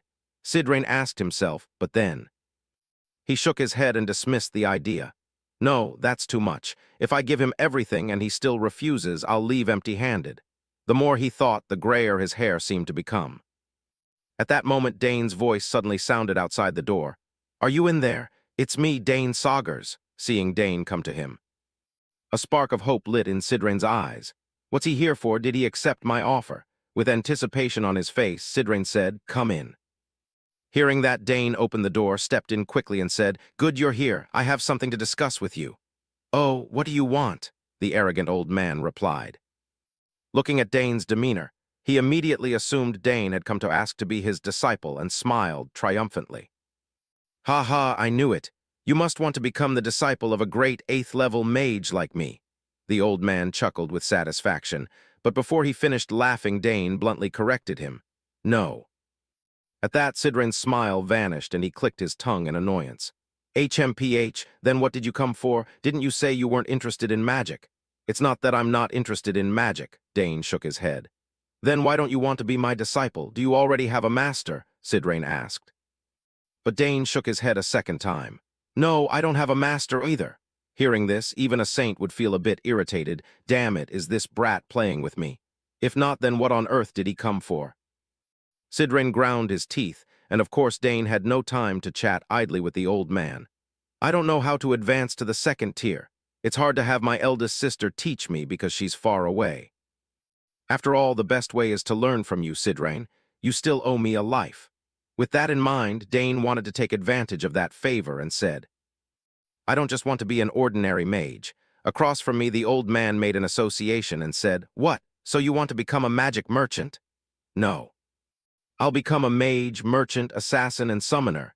The young man rattled off a long string of professions, leaving Sidren's mouth agape. "What? That career actually exists?" He scratched his head. "But that's not all. Oh, and a swordsman too," Dane added, and Sidren could only shake his head at that profession. "How absurd, it's hard to say. You still decide to refuse me even without knowing this is your only chance." "That's right," Dane replied calmly, and with that determined tone, Sidren fell into thought. "Damn, he's too resolute." The old man muttered, but in difficult moments his mind began to spin ideas, and he thought, maybe that will work. With that thought, Sidren slammed the table and shouted, "Do you want a letter of recommendation? I hear you want to enter that academy. If I write you a recommendation, you'll be admitted directly." Sidren said excitedly, and faced with such a tempting offer, Dane also found it very appealing. This condition was extremely attractive. "All right." He sighed. "Very well, now let's discuss the details," Sidren cried. "May I set conditions?" Dane asked, and the old man inwardly laughed with delight at those words. He's tempted. I'll seize this chance and make sure he can't get away." Thinking that, he cheerfully said, "Of course, speak up. Then can you teach me how 2nd-tier magic works?" "Of course I can. I understand all kinds of magic in this world," Sidren boasted, thumping his chest. "Oh, really? Then I'll rely entirely on you," the protagonist said, his voice full of expectation. "Ha ha, it's nothing." The old man waved his hand and told himself inwardly, "He's still very young. A recommendation letter or how 2nd-tier magic works means nothing to me." Thinking this, the old man wanted to immediately showcase his great knowledge. "Let's begin now. Although my condition isn't the best, it doesn't matter." "All right, let's start," Dane nodded. He's completely fallen into my trap." Sidren chuckled inwardly, but contrary to the old man's delusion. Dane wasn't that stupid. "I'll treat this as my repayment for saving you in the forest," Dane said, and Sidren's face went blank as he asked, "What?" "You said it yourself. You owe me your life so I can ask you for anything I want." "I already said it," Dane said with a very sly smile. The old man's eyes bulged. "Wait, what about becoming my disciple?" "Of course not," Dane shook his head, hearing that. No matter how slow-witted he had been, Sidren realized he'd been completely played by Dane. I've been tricked by a 14-year-old. Thinking that, the old man's mind started working again, making him notice something special about Dane's request, and he shouted, "Wait a moment, you asked me for 2 things, but I only owe you 1 favor." In response to that challenge, Dane said coldly, I don't see it that way. First, I saved you from the forest. Second, I removed the poison from your body, and I even carried you back from there. But I didn't count that in. The protagonist confidently boasted about saving the old man, making the old man's face look completely stunned. How can this child be so calculating? Oh my back aches a little now. Sidren sighed inwardly. In short, the experience of old age couldn't beat the passion of youth. Time passed quickly and the scene shifted to the training yard. Because Dane had tricked him into it, they were now here practicing magic, but of course Sidren didn't intend to give up so easily. Let's see. It's fine if I keep persuading him persistently. Maybe in the future he'll change his mind. It would be a waste to pass up such a natural talent. Thinking that, the old man began instructing. The fact that he condensed a mana core before forming a circle was negligible. The important thing was that he could use magic without a circle. The method of channeling second-tier magic I'm about to explain is very complex. So countless people have given up at this step. Listen closely. As he spoke, Sidrain proudly glanced at Dane behind him. All right, Dane agreed calmly. Ha ha. Look at that gleam in his eyes. But I won't let you achieve your goal so easily. I'll teach you manners, the Tower Master yelled inwardly. Finally, the lesson officially began. Second-tier magic was a completely different level from Tier 1 because you had to calculate mana amounts yourself, the density of mana lingering in the air, and even your body's condition at the time. That's why most people give up learning magic. It's very complicated, the old man explained. Dane attentively took out his small notebook to copy down important points, and seeing his focused posture, Sidrain felt a bit skeptical. Do you understand what I'm saying? Surely the kid will beg me to explain in simpler terms. Imagining Dane begging him, the old man smirked and said, basically it's like that. Do you understand? In response, Dane nodded confidently. Yes, I understand. I have a lot to learn, not only how magic works, but also things I don't yet know. Across from him, Dane's words were completely unexpected to Sidrain and left the old man bewildered. What? You really understand it all? Then explain to me the laws of how magic works. Back to Dane, upon hearing the question, he wrote with his pen while answering casually. The first law is coexistence. Mana can coexist with the physical world and other sources of mana. Through coexistence, a mage uses their own mana and the surrounding mana to cast spells. The second law is conservation. If mana gathers enough material elements, then through conservation it can utilize magic across different elemental attributes, blah blah. Hearing Dane this far, Sidrain froze like a log, unbelievable. He fully grasped the nature of magic. And he even added his own interpretations. Most people find this boring, but he didn't seem to. How can someone like this exist? The old man thought in dismay. Then, because Dane had answered the question perfectly, Sidrain began to delve deeper into the lecture. Each rank increases magic's complexity exponentially. Instead of explaining, I'll demonstrate for you. Saying that, the old man paused and waved his hand to the side, causing his arm to be covered by bands of blue energy. Quickly, these bands wove together to form a grid-like symbol. Looking at the symbol, Sidrain turned to Dane and said, for example, this is a Tier 1 spell that can be cast using a simple law. However, from Tier 2 onward it's different. Tier 1 can't compare at all. He continued with more examples, creating larger bands of energy with countless obscure characters floating around. This is how second-tier magic operates, the old man said calmly. Watching the example spells Sidrain produced, Dane felt the complexity had indeed risen to another level. They tightened together in very intricate ways, feeling even harder than the theory. Dane frowned in thought. Looking at the change on his face, the old Sidrain smiled and said, well then, this is the magic that creates a level 2 fire spell, rockets. Also, if you want more, you need to cast the same spell multiple times. You must be very surprised. You've never seen how level 2 magic works, right? Sidrain thought to himself. He continued aloud. It looks complicated. Most people take at least a year after freely using level 1 magic before they begin using level 2 magic. No matter how intelligent you are, you can only grasp part of a spell. The crucial thing is the law. If you can't understand that, nothing else matters. I'll observe you for about a week and then slowly explain the techniques to you, Sidrain planned inwardly. However, he still somewhat underestimated a genius like Dane. Should I try? The boy asked, pulling the old man out of his thoughts. It'll be hard, but go ahead and try, Sidrain said casually, assuming Dane surely couldn't do it. Very well, Dane replied calmly. Then, mimicking what he had observed, he covered his body with countless gentle streams of energy. Very quickly, he successfully formed that grid-like magic. This is a level 1 spell, right? Dane asked. Yes, Sidrain nodded. He was also somewhat surprised inwardly. Ho-ho, he can create lines with definite length and width. Impressive. So that's a simple use of Tier 1. Seeing the old man confirm, he proceeded to use level 2 magic. Now I'll show you what you just taught me. he said, and the energy around Dane suddenly twisted into the exact patterns of the level 2 spell Sidrain had used earlier. At this point, Sidrain didn't know what to say about the scene before him.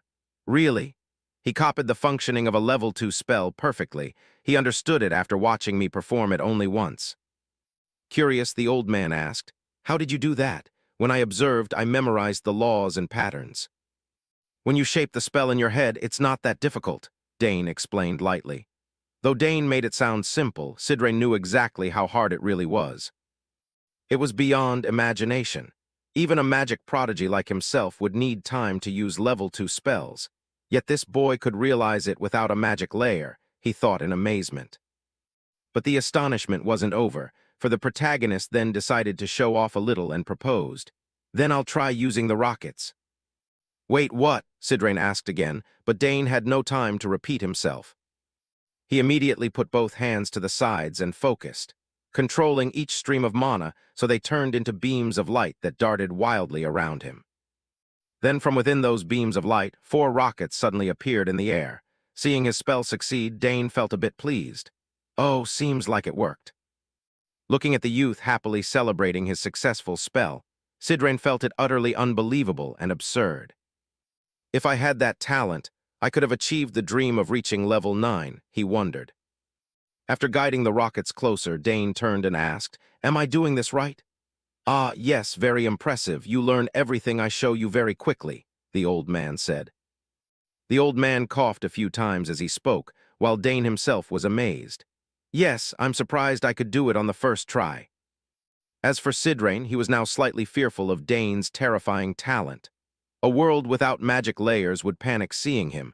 I must hide this ability. All sorts of people would try to approach and bother the boy, especially until he becomes my disciple. I should think about how to write a recommendation to the academy, Sidrain told himself. And he continued, "All right, let's move on to another spell, shall we?" "Yes, sir," Dane replied, and so they proceeded. Time passed quickly until evening. Now lying in bed, Dane began to recall the moments from that morning. The magic lesson was more fun than I expected. I need to study both theory and practice carefully, but at least I can use magic. Thinking back to my previous life, I was forced to give up magic while not even knowing when I might die. Spending time learning magic was a luxury I couldn't afford. To survive, I had to swing a sword. Because magic, up to a certain point, prioritizes learning theory over practice. That makes me more expectant in this life. Combining the theory I learned from my sister with my innate talent, I can show explosive growth with only simple guidance. And being taught by the former master of the magic tower, what spell will I learn tomorrow? Dane wondered. Time flew by. Half a month later, Dane and Sidrain went to see Arkan to request something. "What, you want to make a magical reagent?" Arkan exclaimed in surprise. "Yes, sir, I don't have enough materials, so I need to go outside the territory," Dane answered. "Huh, already trying reagent making," the uncle said blankly.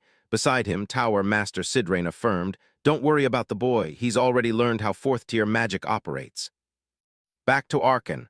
Although he knew his son was extremely talented, he was still amazed whenever he heard of his achievements. Isn't it supposed to take a month to finish Tier 1? Information on magical reagents isn't that easy to obtain. "Where did you learn it?" In response, Dane broke into a bright smile. "I learned by reading magic books in the library. They fascinated me."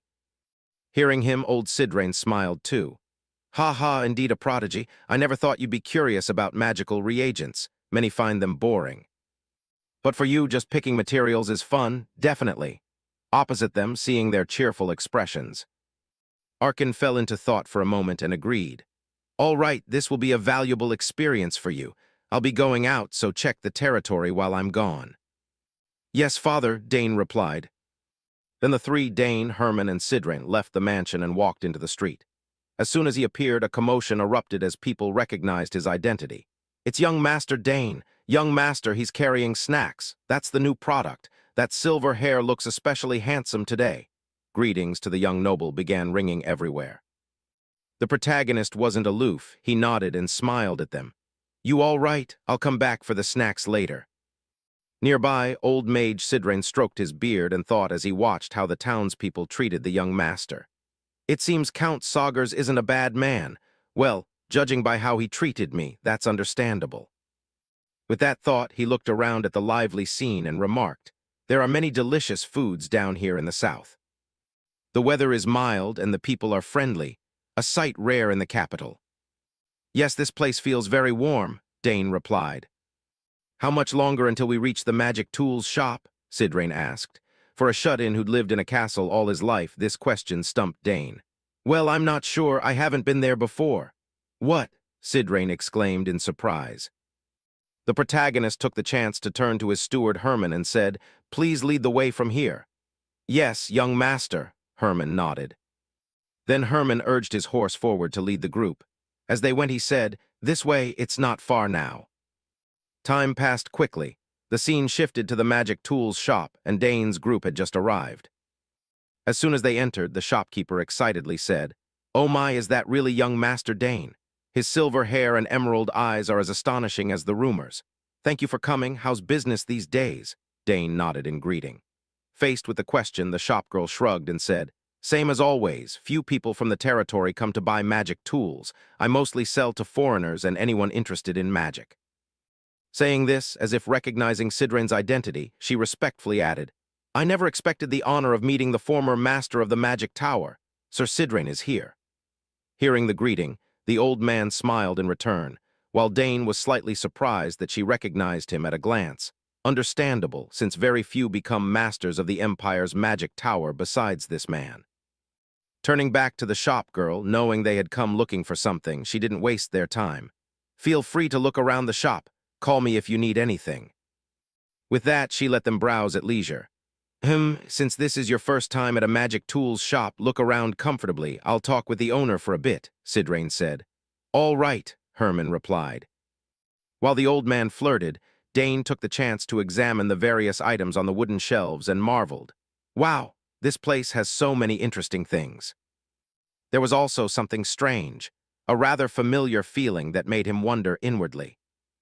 Moreover, when touching a magic tool, he could perceive its magical reaction. It was probably because his magical sensitivity was quite high. Thinking that, Dane suddenly sensed a strange aura drawing his attention. "What's that? A fairly strong reaction is coming from over there. What is it?" he murmured, turning his eyes toward where he felt the aura. The shopgirl, seeing Dane's posture, warned, "Young master, those are just decorations." "Oh, are they?" Dane muttered. The old mage then turned and said, "Why don't you take a look at some reagent materials? Moonroot is very good." Responding, the shopgirl seized the chance to advertise her goods. "That's a perfect choice. There are at least 50 remedies containing moonroot. I grow them myself. The quality is excellent." Back to Dane, he was still unsettled by the strange sensation he had perceived. "That's odd," he muttered, then focused to pinpoint the aura's location and immediately turned to look behind him. It turned out the whole sensation was coming from some kind of stone. "Right, it's that," he realized. The stone was resonating, he thought, and hurried toward it. This made his steward Herman slightly puzzled. "Young master, what's the matter?" Herman asked. "I feel something from this stone," Dane explained. Seeing this, Herman glanced at the stone and shook his head. "Oh, it's just an ordinary decorative piece." "I'm not sure either, but this stone is really strange," Dane said. As he spoke, he reached out and gripped the stone to examine it, and very quickly. He had his answer. The more magic he poured into it, the stronger the reaction. Could it be that it only responds to my magic? Unaware of the stone's oddity, the shopgirl continued presenting her wares. "Your eye is excellent. That would make a perfect specimen. Now then, give me that batch of moonroot and a few conwell berries." "May I ask what this is?" Dane said, lifting the stone in his hand. Hearing the question, the shopgirl turned to look at the item and exclaimed, "Where did you get that stone? What's wrong with it?" Sidrain wondered aloud. "Ah, no, those are just decorative pieces." She waved her hand, and at that answer Dane grew even more puzzled. "Decorative? Impossible. What kind of decoration reacts to magic?" he thought, glancing back at the shopgirl. For some reason, the moment she looked at the stone in Dane's hand, her face began to contort. Just looking at that stone makes me so annoyed." Hearing this, the old mage perked up and asked, "What happened? Were you cheated?" The shopgirl sighed and said, "A few years ago, some peddlers paid me with a large package. When I opened it, it was that very stone, and the man had already left. I didn't know what it was, so I had it examined, but in the end it was just a stone, nothing more. I didn't know where to put it, so I just left it there. Strange, Dane wondered to himself. Clearly this stone isn't ordinary. But instead of voicing his doubts to the old mage Sidrain beside him, he decided to keep the matter to himself. Back to the shopkeeper, seeing Dane unable to choose anything, she piped up with a suggestion. "Young master, if you want something better, look over here. I have a few special magical artifacts. I'll show you." Saying that, she quickly produced a rolled-up paper and presented it. "This is a roll of calling cards, blah blah." Ignoring the sales pitch, Dane remained focused on the stone in his hand. Though the shop held many curiosities, he only wanted this. Unaware of Dane's thoughts, the woman continued enthusiastically. "If you place it inside, it will automatically store the information you want, and you only need to call the person's name and their card will appear." Before she finished, Dane interrupted. "I'll take the calling card roll and this stone." Putting the calling cards aside, Dane taking that worthless stone astonished the shopkeeper. "Huh, why would you want that useless stone?" Nearby, the tower master curiously asked, "What do you intend to do with it?" In response to both, Dane simply smiled without much explanation. After getting what they needed, they quickly left the shop. As they walked, old Sidrain turned and said, "I didn't expect you'd be interested in decorations or art. Does that stone have something special?" Realizing the old man had caught him, Dane chuckled a few times. "Ha ha, you noticed. Of course, otherwise why would I buy such a useless stone?"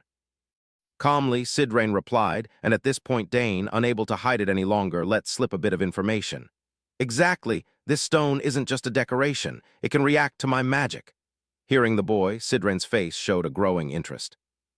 "Is that so? I'm not sure what that stone is, but your words pique my curiosity. There are too many people here. Let's return to the mansion and examine it more carefully."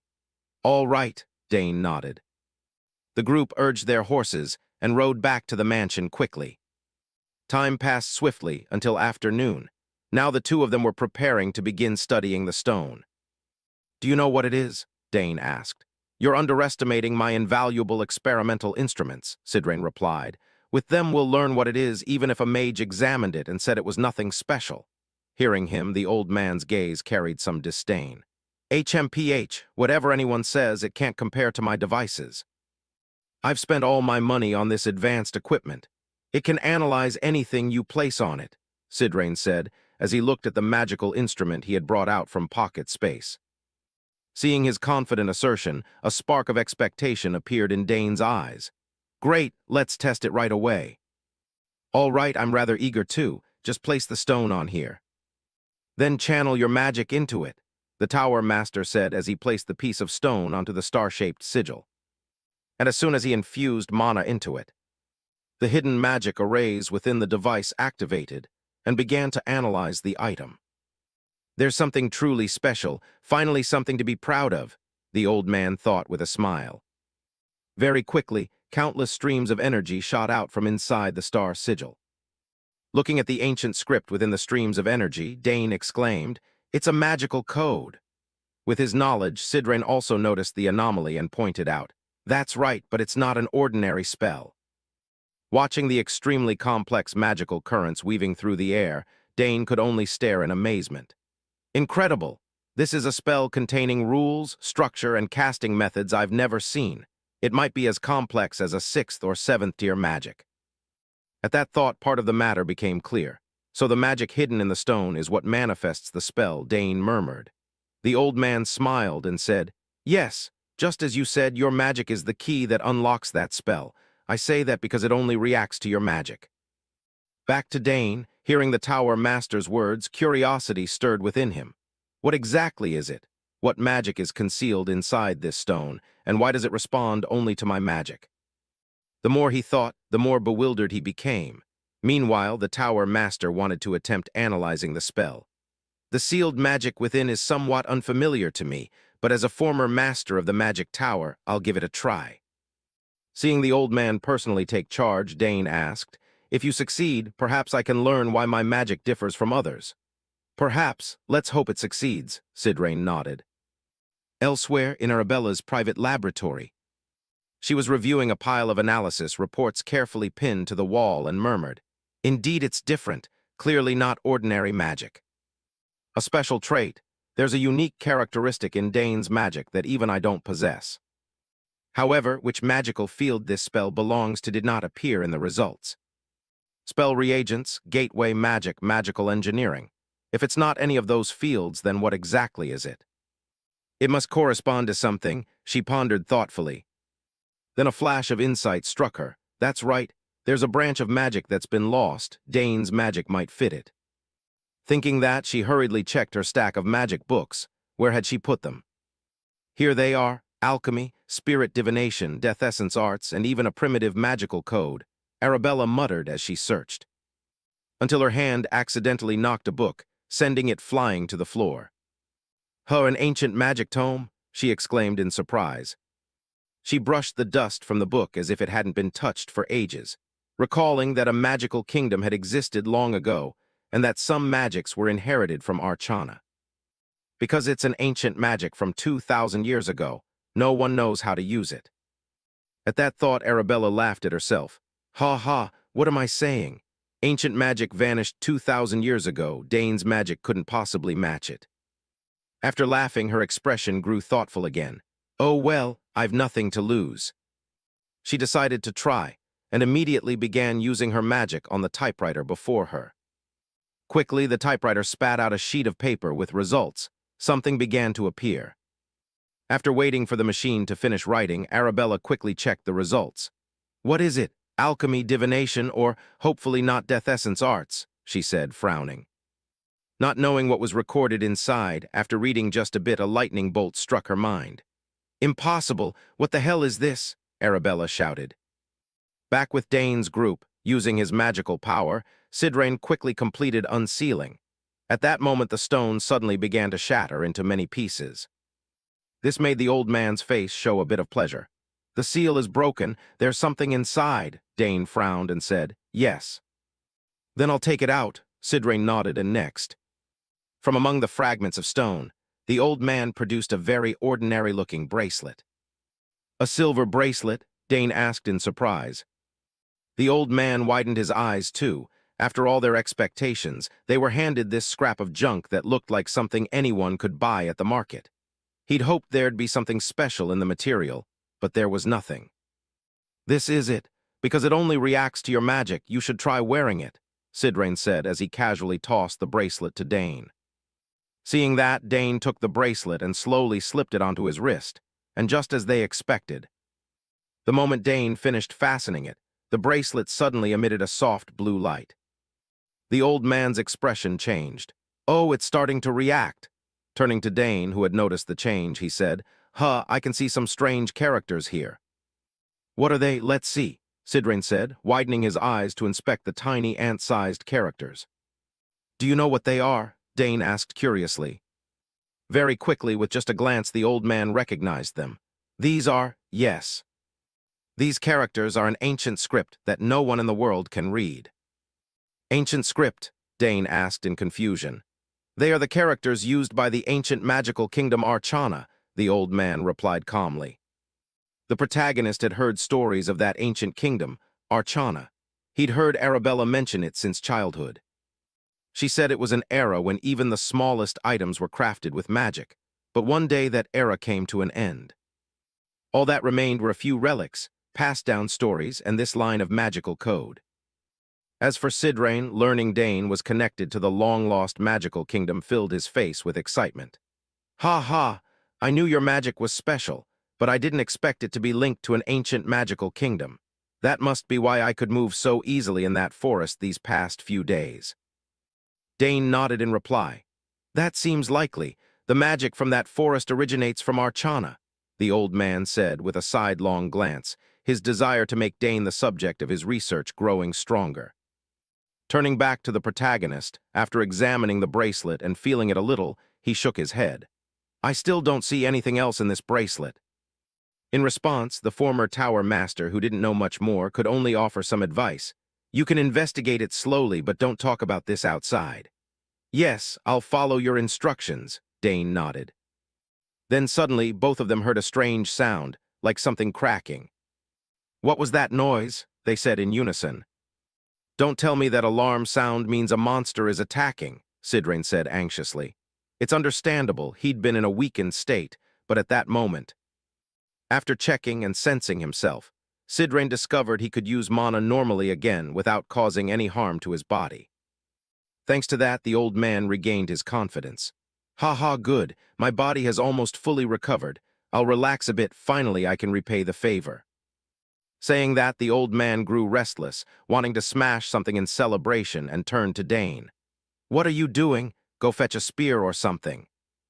What is that? It sounds like it's coming from over there. Seeing the old man's excitement, Dane calmly explained, this sound has nothing to do with monsters. That sound means my eldest sister is trying to contact me, he said, looking at the pendant repeatedly sending call alerts in front of him. His explanation deflated the old man's enthusiasm. What? You should have said that from the start. Ha ha, there's no way a monster would appear around here. Now if you'll excuse me, I'll talk with my sister for a bit, Dane replied awkwardly. He then contacted his sister Arabella. Yes, is something wrong? On the other end, Arabella was slightly annoyed that her brother took so long to pick up. Dane, why did you take so long to answer? Sorry, did you call me for something? Dane asked. Hearing this, Arabella moved on to the main point, while I was analyzing your magical code. Sensing something, she paused and asked, Wait, do you have someone beside you? Without answering that, Dane, as if guessing, replied, Don't tell me you also realized my magic is ancient magic. What, how did you know? Arabella shouted, after he explained everything finally.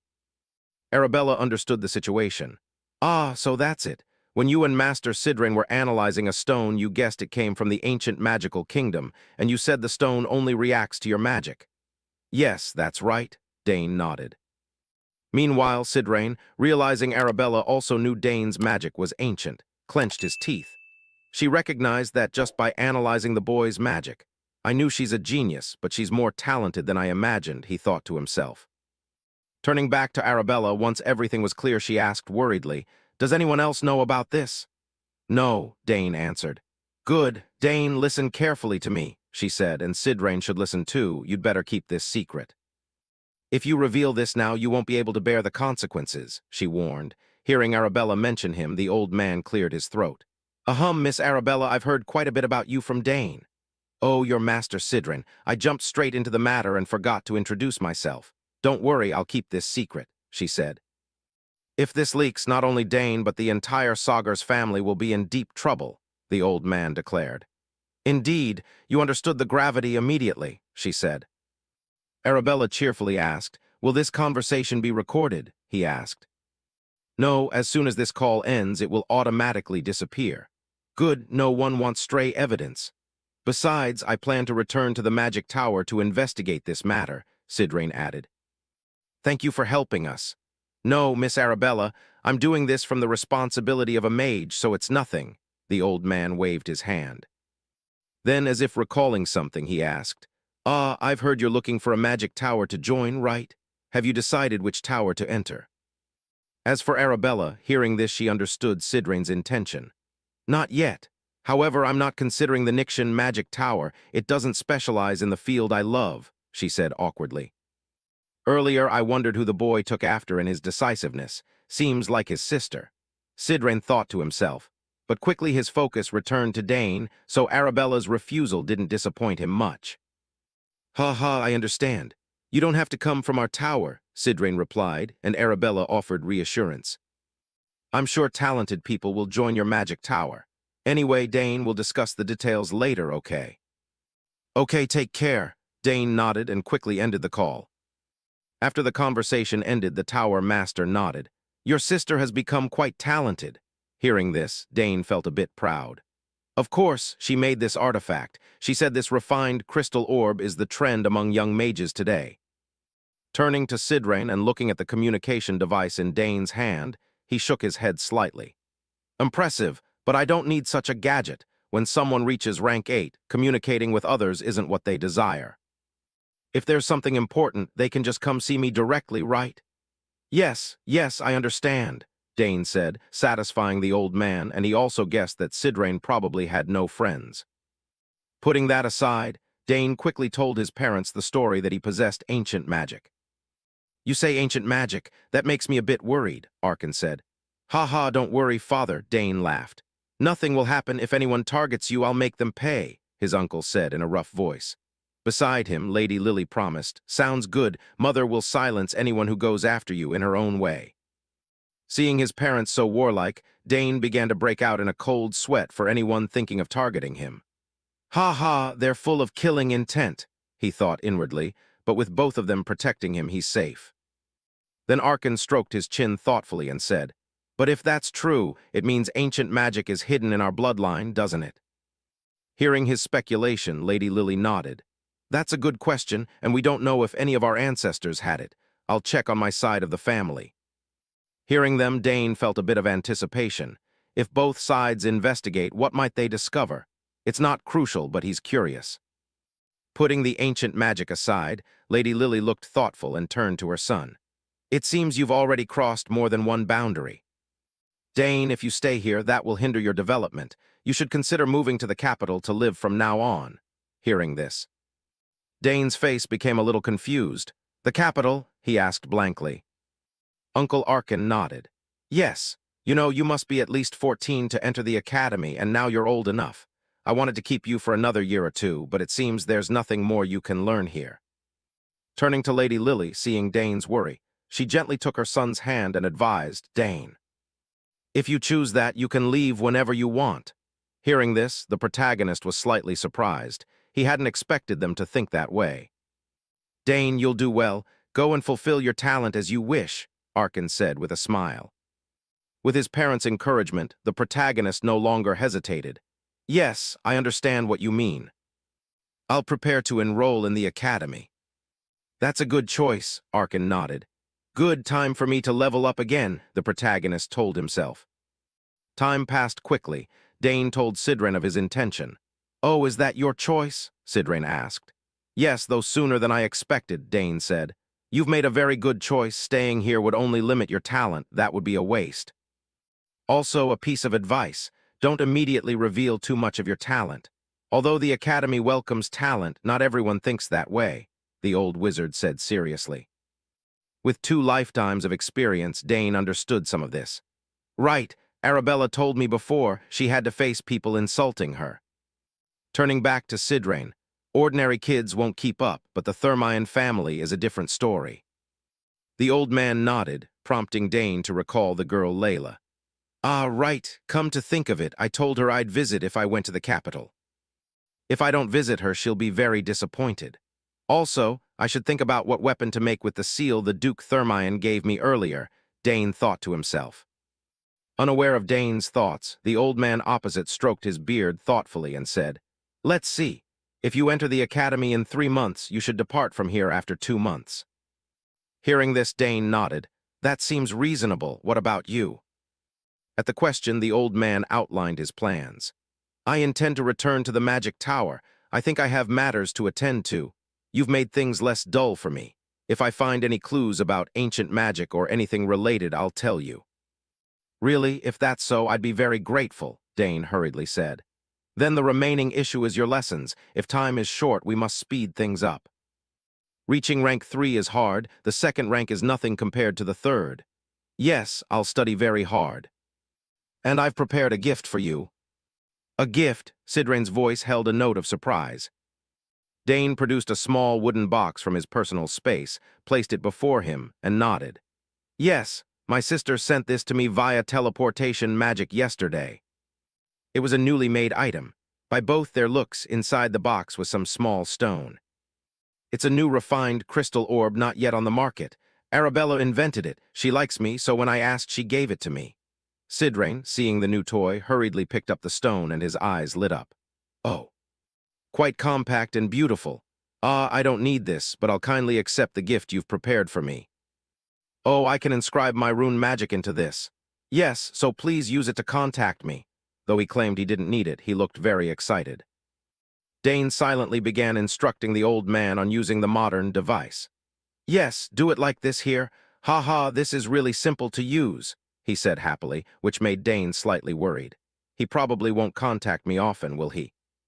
Time quickly passed until evening. The protagonist suddenly pondered the coming period. The academy, I need to seriously prepare over the next 2 months. My interest is to be able to use summoning magic to a certain degree. I'll aim to officially enter the summoning magic class, receive the summoning mark, and get a chance to take the competency assessment. Since Claire is an assistant professor, I'll probably see her often once I enroll. Speaking of which, Dane looked at the egg in the glass case nearby and muttered, I forgot to immerse my friend in magic. Without further thought, he habitually began to channel his mana into the egg. As he infused it, he thought, for 7 years I've painstakingly immersed it in magic day and night, yet it hasn't shown any reaction. However, if the magic I've embedded hasn't gone anywhere, and the egg has absorbed that amount, then surely it will hatch one day, Dane thought with eager eyes. Time passed quickly. Scene shifts to Arabella, who was explaining the academy exams to the protagonist. Yes, one general exam and one specialization exam. On the other end, the protagonist understood a bit but still asked, Is that so? Could you explain in more detail? Let's see, the general exam is a preliminary test to classify candidates. It covers culture, history, and empire-related topics. You should be able to pass it without issue. Of course, the better you do, the more beneficial it is, since it's counted toward the entrance evaluation. The next exam is the specialization exam. As the name suggests, you'll choose a specialty and be tested on it. The content depends on the professor. But I believe you'll definitely pass, and you even have a letter of recommendation, Arabella said confidently, showing no doubt about Dane's ability. Ah, I understand. You sisters passed it easily too, right? Dane asked. Yes, there was really no difficulty, Arabella shrugged. Before reminding her younger brother further, she added, however, once you've chosen a specialty, you must stick to the specialty you selected for the specialization exam, unless you want to change majors later. That's right, so choose carefully at first. I still don't hope our youngest chooses the magic specialty, she said on the other end of the line. Dane, who was practicing swordplay, forced a smile at that. Ha ha, you still won't give up, huh? All right, I'll think about it. So if I want to change specialties after enrollment, the only way is to transfer majors, he asked. Usually yes, unless you graduate and want to start over. Of course, you can attend other specialty classes, but typically from the 3rd year on, advanced specialty classes won't admit students from other majors, Arabella explained slowly. With that information, Dane fell a bit silent and then said, So I have to choose a single specialty to follow. On the other end, as if remembering something, Arabella immediately reminded him. Ah, right, there's a program called the Elective Specialty for talented people like you, Dane. They have that too. Sounds interesting, Dane exclaimed. But it's not easy at all, Arabella cautioned her brother. Unless you intend to deliberately fail, no one wants to sign up for it. Arabella shook her head. Why is that? Dane asked curiously, because up to now no one has passed that exam. Oh, I see, the protagonist nodded and exclaimed. Hearing his voice, Arabella paused a step and worriedly asked, Don't tell me you're thinking of trying it, are you? No, of course not, sister. Lord Sidrain is here. I'll contact you later, Dane denied and immediately ended the call. At that moment, Arabella felt a twinge of regret. Had she pushed him too hard? No, but magic is better. At the same time, a female voice called from ahead. Senior Arabella, the professor is looking for you. All right, I'm coming now. Back with old Sidrain. That afternoon, he brought Dane the letter of recommendation he had promised. Here, the recommendation letter I promised you, he said, handing it over. Dane hurriedly accepted it and asked, You really wrote this for me? The old man stroked his beard and puffed up. Not just the form but the content. I put careful effort into it. I've written several recommendation letters, but this is the first time I've invested so much heart. Consider it an honor. Looking at the old man's somewhat proud expression, Dane couldn't deny the effort he had put into the letter and felt genuinely grateful. Yes, I will try not to let you down. Sidrain looked at Dane and suddenly sighed. It would be great if you wanted to become my pupil, but even if I took you on, I don't think you'd obediently call me master. The remark struck Dane's dark spot and halted his breath for a beat. Ha ha, how did he know that? The deity fumbled in his head. Putting that aside, Sidrain turned and asked, Have you finished preparing for the trip? Yes, and actually I don't have much to bring. Besides, the academy dormitory facilities are already very good, so most necessities are provided. Hearing him, the old man clicked his tongue and shook his head, offering some advice. The facilities are indeed good, but a few people monopolize them. You're not the sort to back down from those people, right? Ha ha. Hearing him, Dane thought the academy sounded like a gathering of petty nobles and gave a crooked smile. Immediately Sidren caught that expression and, guessing his thoughts, warned him, "Don't forget this, place may be harsh. If you show contempt, many will reveal their true nature and bare their fangs." On his side, hearing the reminder, he quickly pulled himself together and thought that it would be no different from a battlefield. After thinking that, he nodded in affirmation. "Yes, I understand." Seeing this, the old man added, "If you need anything, contact me. That crystal orb you mentioned is truly useful. I'll make good use of it." Speaking of Dane, hearing the old man's words that sounded like a farewell, he asked, "Why do you speak as if you're about to leave?" As soon as the words left him, Sidren's eyes flashed with surprise. "You noticed? I'm leaving tomorrow." "Really?" Dane said regretfully. "I can't stay here forever, can I? Your father offered me the position of magical advisor, but I'll think about that later. When there's nothing left to do, I have many tasks to finish when I return. I thought I'd completed everything, but it turns out there are still many missions I need to carry out," the old man said, patting Dane's shoulder. This made him think of the ancient magic matter. Is he talking about ancient magic? Helping him would be like helping myself. It's not bad, Dane thought internally. "Anyway, thank you, kid." "Yes, thank you for everything," Dane nodded. "Indeed, I'm eager to see how strong you'll be when we meet again. Well, I'm off, don't see me off." "You'll embarrass me," he said as the old wizard turned and left. "Please take care," Dane replied, feeling a touch of sadness. Perhaps because they'd spent a long time together, he felt a little sad at his departure. Time passed quickly, and one day that month Arkin and Lily talked. "Lord Sidren has left safely, and Dane said he'd depart today, right?" the uncle asked. "Yes, the boy says he's ready," came the answer. Hearing he'd leave early put her at ease, but would he have any trouble on the road? Lady Lily worried a bit about her son's first real social outing. Count Arkin patted his wife's shoulder and reassured her. "We'll use the teleport gate Arabella prepared, so what's the problem?" At those words, the lady relaxed a little. "Yes, I was worrying for nothing." Turning to Arkin, thinking of the family's affection, he broke into a happy smile. "All in all, I think we've raised our children well, while kids in other families are busy fighting for headship. We'll have to make clear decisions someday, but I won't favor anyone," he said calmly. At that moment, the bedroom door opened. Then Dane stepped in. He had finished preparing everything needed, so he came to bid his parents farewell. "Parents." Seeing him enter, they nodded. "Oh, Dane, you're here. Are you about to leave now? Did you bring the token Mother gave you along with the dark edge?" Lady Lily asked. "Of course," Dane said with a smile. Lady Lily couldn't help giving more instructions. "If you truly encounter difficulties, go to the place I told you and present that token." "Yes, yes, I remember." "Are those people Mother's former colleagues?" Dane asked curiously. "Yes, they're Mother's close friends. Though it's been a long time, they'll certainly help you," Lady Lily said confidently. Meanwhile, Count Arkin was sweating a little. Could our Dane really be going there? Is he starting down the path of an assassin, he wondered. To prevent Dane from going there, Uncle Arkin hurriedly warned him.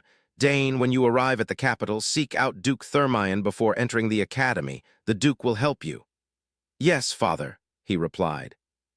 And before they parted, suddenly Lady Lily couldn't hold back her tears. Dane had grown up and was about to leave them. Seeing his wife like that, the uncle could only force a smile. "Ha ha, send him off with a smile." "My lady, of course, we won't go far," she said, brushing away her tears. Meanwhile, Dane felt a tightness in his chest. About to leave, his legs suddenly felt heavy. "Then I'll take my leave," Dane said, forcing a smile. Then, watching his back from the window, Arkin's expression turned cold as he instructed someone behind him. "Gilad, follow him closely. Ensure Dane reaches the teleport gate safely and then report back to me." "Yes, master," Gilad replied coldly like a machine. He turned and left to ensure the young heir's safety. Seeing her husband's arrangements, Lady Lily sighed.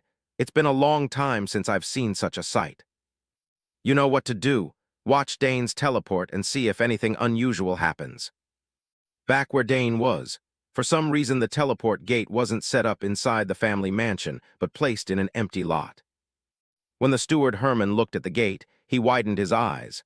Master, seeing something like this in person is impressive.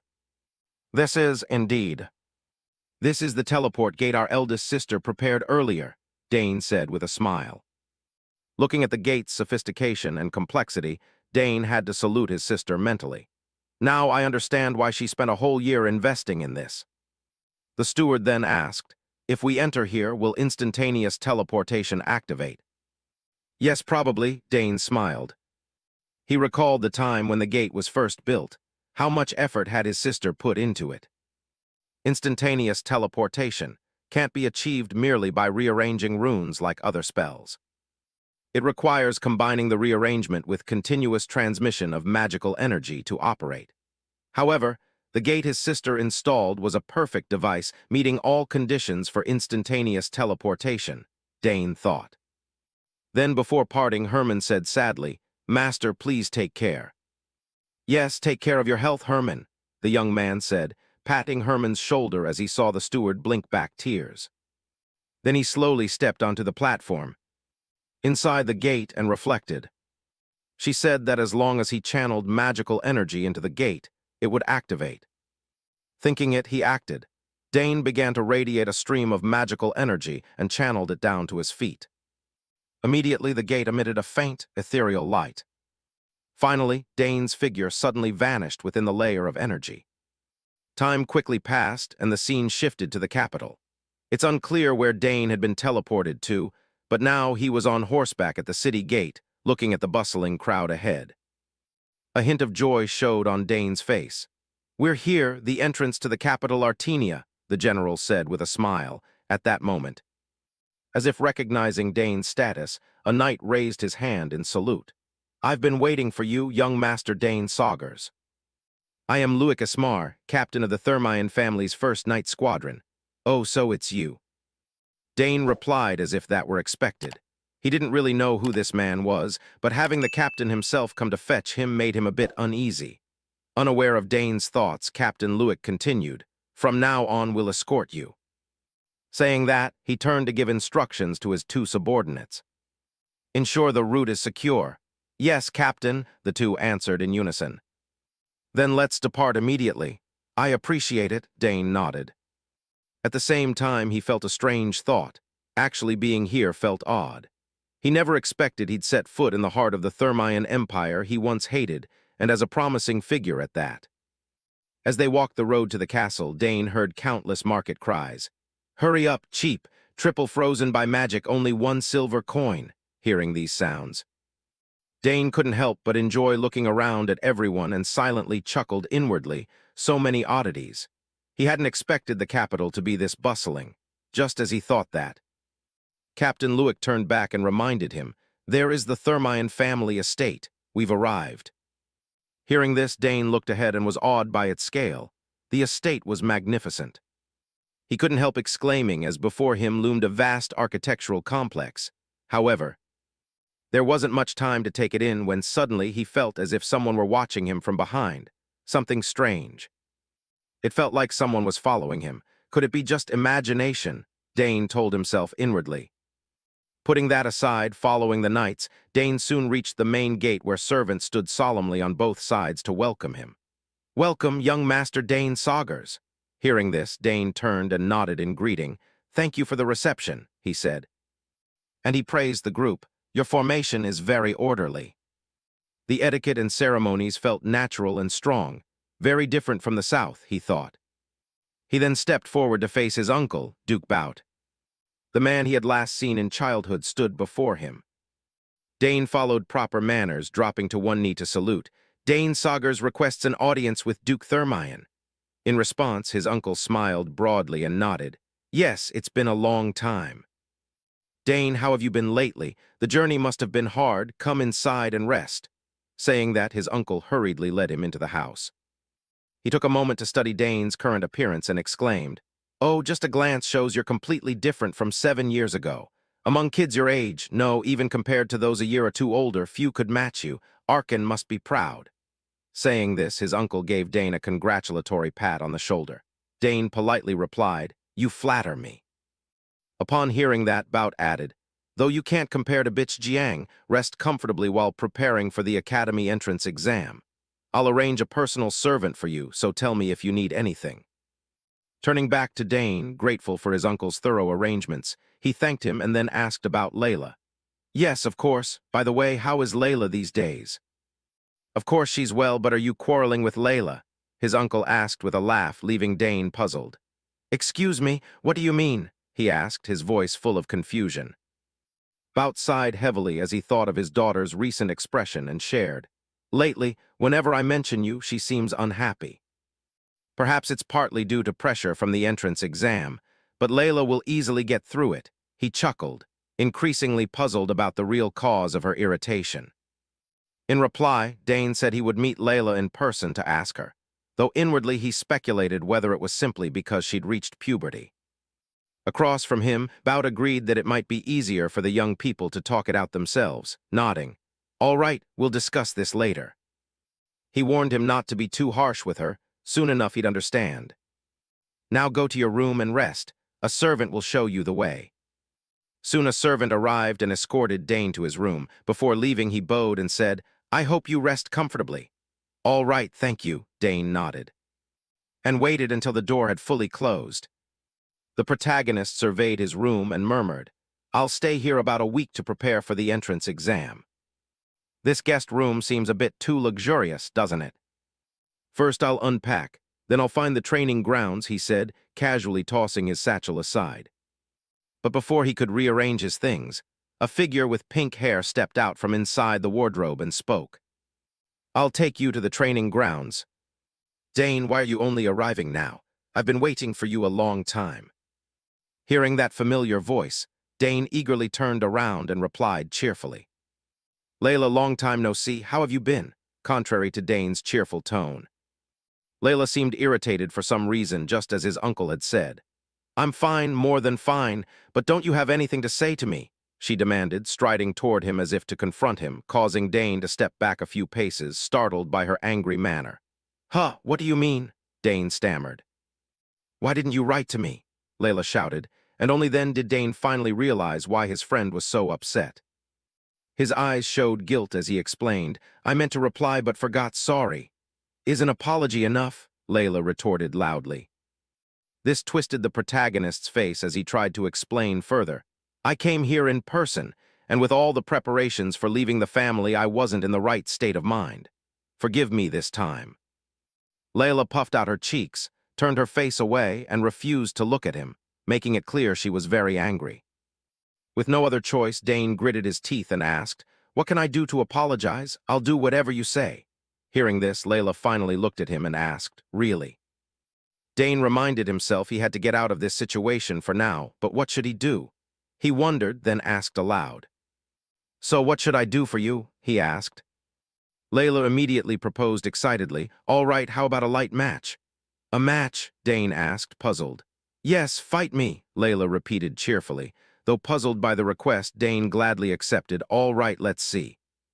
From Layla's perspective, seeing his confident stance, she felt pleased and said, "Are you sure you won't regret it? I'm much stronger now. I can't be compared to the girl who learned to release mana from you back then," she shared happily. This surprised Dane inwardly. Judging by her confident demeanor, she seemed to have matured a great deal over the past 7 years.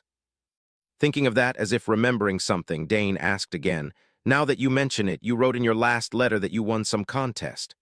Opposite him, Layla's eyes lit with joy at his mention. "You still remember? I won the Danter Prize held by the royal family. Ah, that's it. It's the competition for boys and girls under 15 in the Empire, right?" Dane asked, and Layla nodded in confirmation. "Yes, that's a very high-standard competition. If you had entered, we'd surely have met in the finals. What a pity."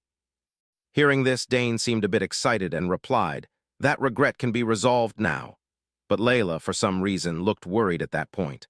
"Are you really all right? You still have the entrance exam to take. What if you get injured?" "I'll be fine." Dane waved his hand with great confidence. Seeing his response, Layla had no reason left to refuse. "All right, it's late today. Tomorrow, as soon as we wake, let's have our match." Time quickly passed to the next morning. Scene shifts to a spacious courtyard. As promised, Dane and Layla were present to prepare for sparring. When the topic turned to weapons, Dane hesitated and asked, "Use training weapons?" Hearing his question, surprise flashed across Layla's face. "Do you still use blunt weapons?" Dane shook his head slightly. "No, but this is just a light match, so training weapons are fine." "No matter how skilled a warrior is, you can't handle every eventuality. What if you get hurt during the fight?" Dane said with a serious look. Layla could only sigh at how deeply he was thinking. "Don't worry, our family's best healer in the Empire works for us," she explained. Dane warned again, "But what if something happens that even the healer can't fix?" Layla the swordswoman was at a loss for how to answer. Seeing this, Dane added, "If you want to wield a bladed weapon, you have to think that way." Hearing that, Layla complained a little. "It's just a match. Why are you so serious?" "Fine, training weapons it is," she sighed irritably and turned to instruct the waiting servants. "Bring the training weapons here for me." "Yes, miss," they replied and quickly ran off to fetch the weapons. From Dane's viewpoint, looking at Layla's current bearing, he offered a small smile. Indeed, she had become a proud young woman as rumored. People said she would soon match the achievements of her two brothers active as knights. Perhaps Duke Thermion had produced his first female head of the household. Indeed, back then releasing mana had become a great driving force, Dane thought to himself. Layla beside him had similar thoughts. "Dane, thanks to you I learned the basics of mana control faster than my peers, and now I have 2 mana cores." Thinking of that, Layla glanced at Dane and said, "I've waited a long time for this day. If I win, will you be upset?" At that moment, a servant brought 2 training weapons. "Miss, the weapons are here." "Thank you," Layla nodded. She casually tossed Dane a wooden spear. As soon as he held it, the protagonist swung it a few times to test its feel. "Right, as training weapons, they are fairly light." "Is that a problem? On the battlefield, you can use anything," Dane told himself. He immediately took an attack stance. "Ready, begin." Seeing this, Layla tightened her grip on her sword and nodded, "All right." Thus both stared at each other, not yet launching their attack. From Layla's perspective, she reminded herself she was lucky to have faced spear users before. She had practiced against spear opponents in the Danter Cup. But it wasn't hard. The spear has long reach, but its impact weakens sharply at close range. If that's the case, then charge in all at once. Thinking that, Layla propelled power into her legs and lunged forward like an arrow. She closed the distance to Dane to limit his reach, and as she neared him, she thrust her sword forward hard, but before the tip could touch the protagonist, his figure suddenly vanished. Layla's motion abruptly halted. What happened? Where did he just disappear to? She wondered in shock. Then the spearhead was placed against her hand from the side, leaving Layla utterly stunned. "When did you get there?" she asked, bewildered. Beside her, Dane looked at her reproachfully. "Fortunately, these are training weapons. If they were real, something serious could have happened." Still bewildered at losing so quickly, the pink-haired girl protested. She clearly had touched the blade. Seeing his friend's displeased expression, Dane suggested once more, "All right, let's start over. The same method won't work. Move more carefully this time." Hearing this, Layla tightened her grip on the sword and told herself she was only nervous from not seeing him for so long. This time she would not yield. As she thought that, she noticed Duke Thermion watching them both from the balcony above. Of course, Dane also noticed him, and even guessed why he stood there watching. Duke Thermion had come to check the final result. "I know his intention. After winning the Danter Cup, he worries a lot because Layla worked so hard," Dane thought. "Today I'll put those worries to rest," Dane murmured to himself. From Layla's perspective, Thermion's presence made her even more determined. "Dane, prepare yourself. My father is watching, so I'll give it my all," she said with clear resolve. Dane nodded in response and said, "Whatever it takes." Seeing that, Layla said no more. She gripped her sword and swung it forcefully toward Dane. Her attack generated 2 wind blade edges, heading straight for the protagonist. However, Dane only had to spin his spear like a fan to easily block them. Layla used the opening to dash and close. "Well, not so easy, right, Dane?" she said as she drove her sword forward. But Dane's gaze held slight disappointment. "Not yet, keep trying your hardest," he said. Back at Bout's position, he continued to watch their duel intently. Their fight remained evenly matched so far. He wondered how it would turn out, but felt a growing unease. The smile that had been on Dane's face earlier had completely vanished. Now he looked like a soldier about to go into battle. Returning to the fight, Layla was now constantly moving, attacking from all sides. Yet she still couldn't break through his defense. With his ability, every blade from Layla was blocked by Dane with ease. Having no other option, the swordswoman had to attack continuously to find an opening. Until she noticed Dane suddenly exposing a gap at his waist. Seeing this, Layla clenched her teeth and reminded herself that the opportunity had come. Think it, do it.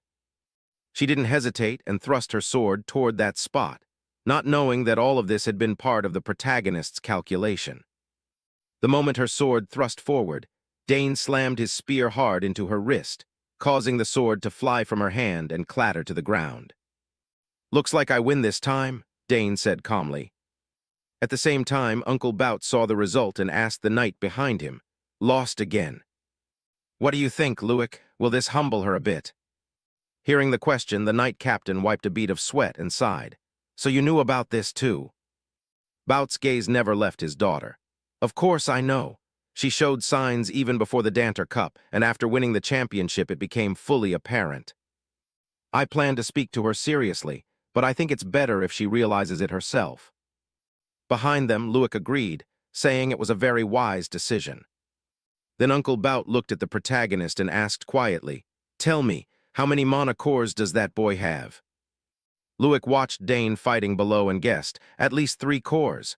His guess made Bout frown. "I think differently, at least 2, at most 3.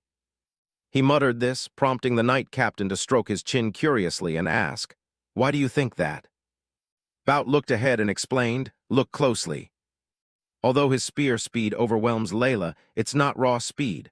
What Layla lacks experience in is tactical action." Back in the fight, even though Layla attacked with almost storm-like ferocity at close range, none of her blows troubled Dane. Layla herself found it hard to believe. "You can block them all?" she asked.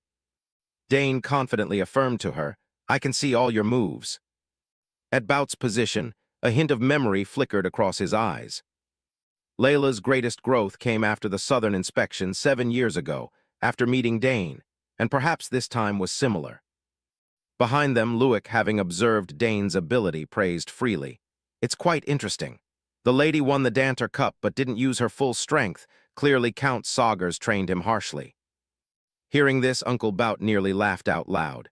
"No, you don't understand Arkin. Though strict, he's not the type to train cruelly. Unlike me, and Dane himself doesn't need brutal training." "What do you mean by that?" Luik asked curiously. To that question, Bout gave a simple answer. "Overwhelming talent that ordinary people don't dare surpass, Dane is a genius. Perhaps he didn't participate because he wasn't interested in that tournament." "Is that so?" Luik said in surprise, finding it hard to believe. "Impossible. He wasn't interested in the Danter Cup. That's the tournament every boy and girl in the Empire dreams of." Unaware of Luik's inner thoughts, Uncle Bout affirmed that no one that age could compete with Dane, calling him a prodigy. Then he voiced a hope. "Layla, I hope you recognize your shortcomings in this match. If you drop that complacency and focus on sword training, you could completely surpass your brothers." Back with Dane and Layla, their duel had ended, and once again victory belonged to the protagonist. Dane had won so easily he hadn't broken a sweat while opposite him. Layla was drenched in sweat. After losing repeatedly, whether she liked it or not, she had to admit defeat.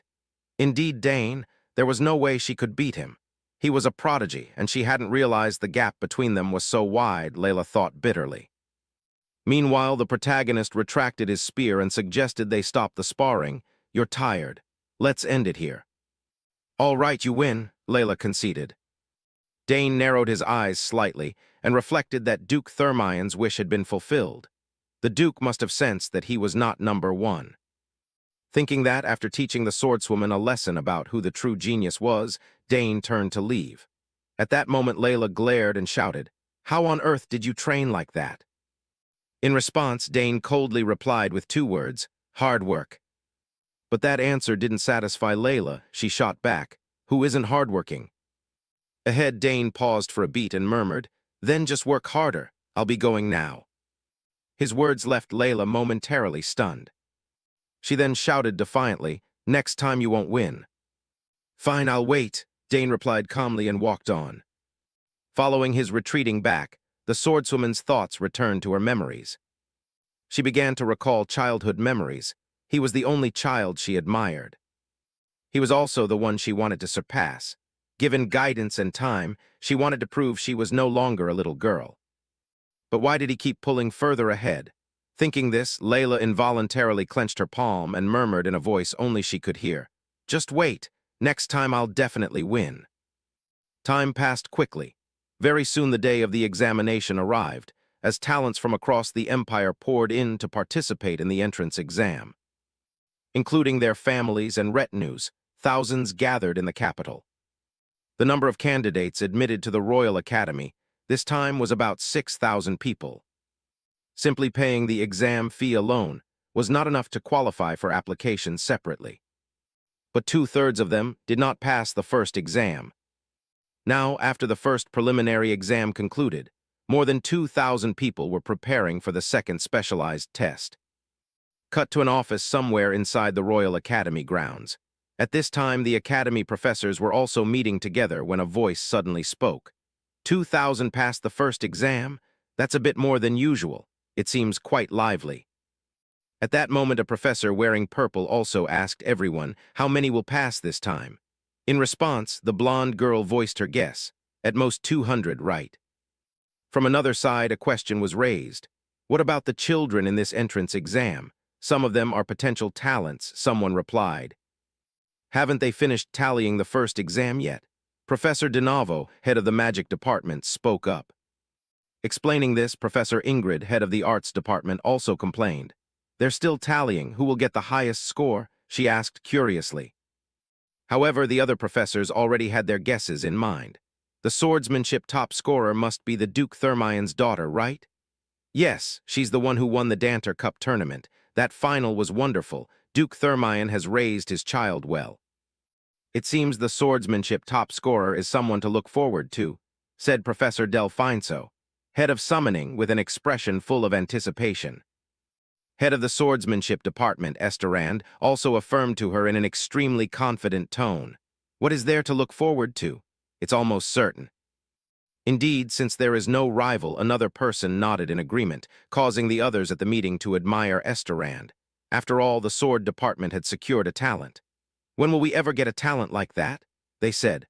While the group chatted merrily, Professor DeNavo's gaze grew somewhat pensive. Then he took out a letter, placed it on the table, and said calmly, "My thoughts are a little different." Looking at the letter, Professor Ingrid asked curiously, "What is that?" "This is a letter of introduction from Sidrain. It bears the seal of the Nixian Magic Tower and contains magical power." Upon hearing this, Ingrid let out a startled cry. That means Sidrain truly recommended someone. "Whoever it is, they can't defeat the Danter Cup winner," the head of swordsmanship asserted, yet his sweat-dampened face showed he wasn't very confident in his own words. Around them, the others also began huddling together to discuss, and Professor DeNavo elaborated further. "Sidrain, the famous one who doesn't take disciples, has sent a letter recommending a new 14-year-old third-year student." "Third year? Who on earth is that?" Professor Delfinso hurriedly asked. And without leaving them long in suspense, DeNavo went on to say, "It's Dane Saugers." The name from DeNavo's mouth startled everyone once more. The Saugers family again. The family already has 2 prodigies in the magic and summoning departments. Now even the youngest son has been personally recommended by Lord Sidrain. Back with the group of professors, news of an outstanding student inevitably aroused their curiosity. If it's the Saugers family, it's no small thing. 2 supreme families of the continent registering at once will surely be a major topic. Saying this, head of swordsmanship Esterand remembered something and stroked his chin with delight. Wait, wasn't that the family famous for the arts?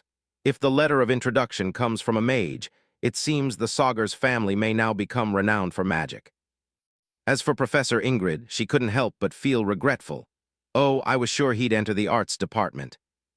In response, Uncle DeNavo laughed heartily. If he joined my department, he and Arabella would be formidable together. Saying that, he broke into a smug smile and thought to himself that, after all, the Royal Academy must have magic. At that moment, an assistant suddenly rushed in from outside to announce the results. Sorry to interrupt, we finished tallying the first exam. Hearing her, the group urged anxiously, oh, then let's quickly see the figures. With that, a blue screen displaying the results appeared before them. The Swordsmanship Department, 1,367. Magic, 227. Summoning, 152. Seeing the overwhelming number from the Swordsmanship Department, those in the meeting involuntarily swallowed. 367 in swordsmanship. Magic had 227. Indeed, swordsmanship had a very large lead. Turning back to head of swordsmanship Esterand, after rechecking the result screen, he cheerfully said, oh, as expected, the top name is the Thermion family. Back to Professor DeNavo, he seized the chance to check as well and narrowed his eyes. Wait, Dane Saugers, I don't see that name, he said. Everyone looked at one another wide-eyed. Really? What about Sidrain's letter of recommendation? Meanwhile, Ingrid checked her list and shook her head. Not on my roster either. No choice, one man in the meeting hurriedly turned to the assistant who had just run in and asked, hey, is there any candidate not on the list? The assistant, flustered, rechecked her papers and hesitated. Ah, about that. There is one candidate applying to the free major. And among the 2,000 candidates, Dane Saugers scored the highest in the first exam. What, Dane Saugers came first? Esterand shouted. Back at Dane's place, he was still brooding over the recent time. He'd been here a month already. Time flew, and the duel with Layla felt like it had happened yesterday. The first exam was over and waiting for results. Lucky the test wasn't too hard, he thought happily. At the same time, swordswoman Layla ran up to him to ask about the results. Dane, have you got the results? What place are you? He showed her his wrist and boasted, I came first. Of course it's you. So annoying I missed first place, she said in frustration. Layla grumbled, then turned back to ask Dane. How on earth did you study? Mostly the questions my sister sent, Dane replied. Meanwhile, the pink-haired girl winced and said she had reviewed them but still found them hard, especially military studies. You expect a 14-year-old to know strategy and military administration. Huh, I find that the easiest. Don't you think it's interesting?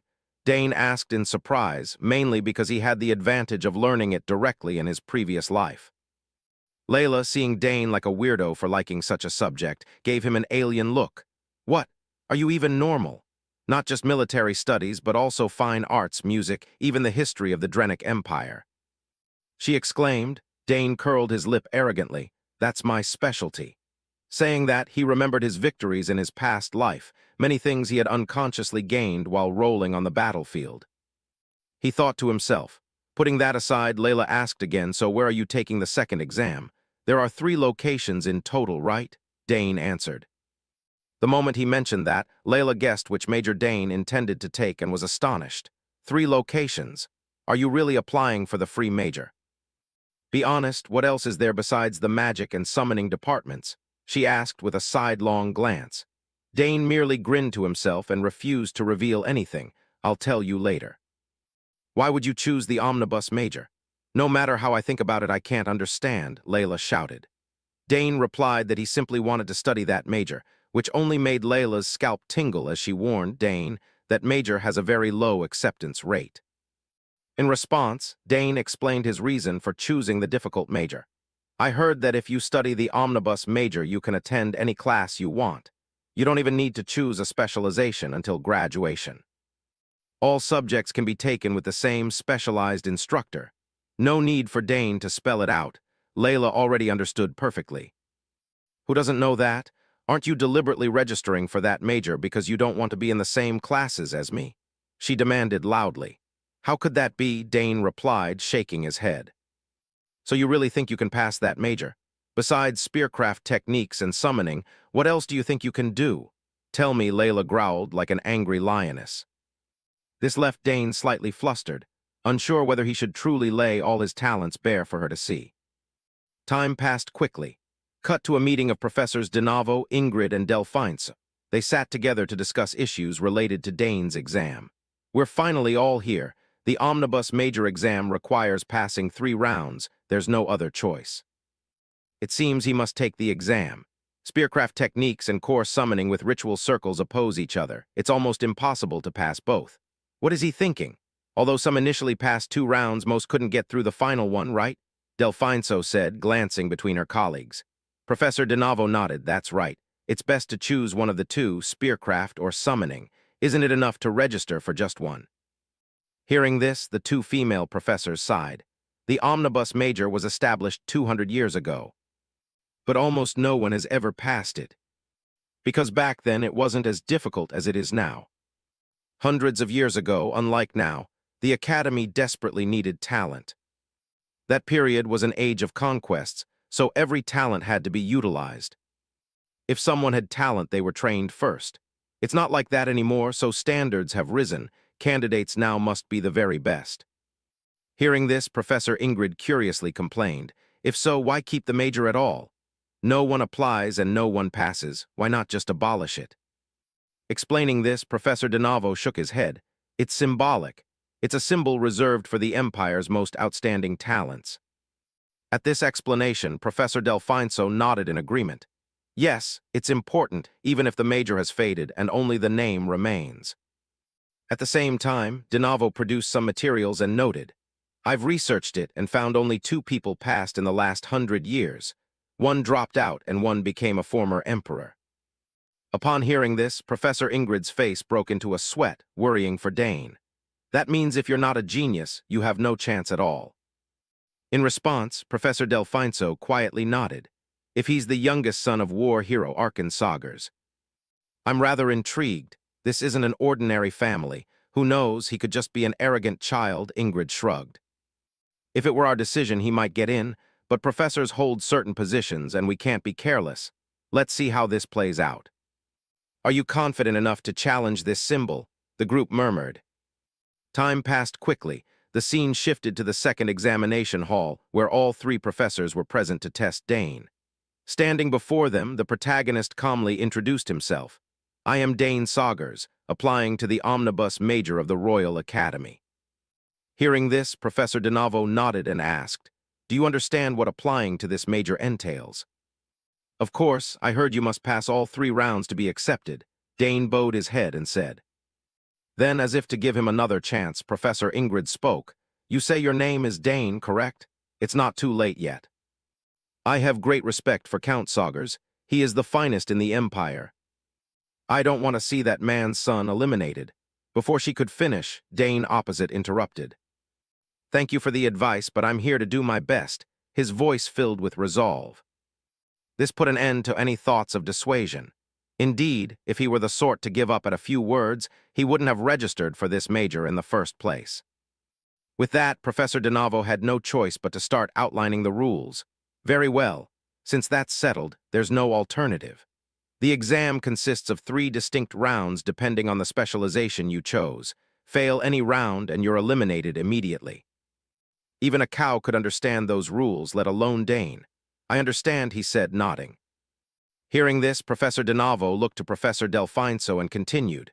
Agreed, as decided earlier, we'll begin with the summoning round. At these words, the purple-haired professor calmly rose from her seat and approached Dane. From the protagonist's perspective, he had heard of her. Professor Delfinso of the summoning department was known as the highest-ranking summoner in the Althian Empire. Rumor had it she once set a record by maintaining 3 level 2 or higher summons simultaneously, he thought to himself. Delfinso didn't want to waste time and went straight to the point. The summoning exam method is simple.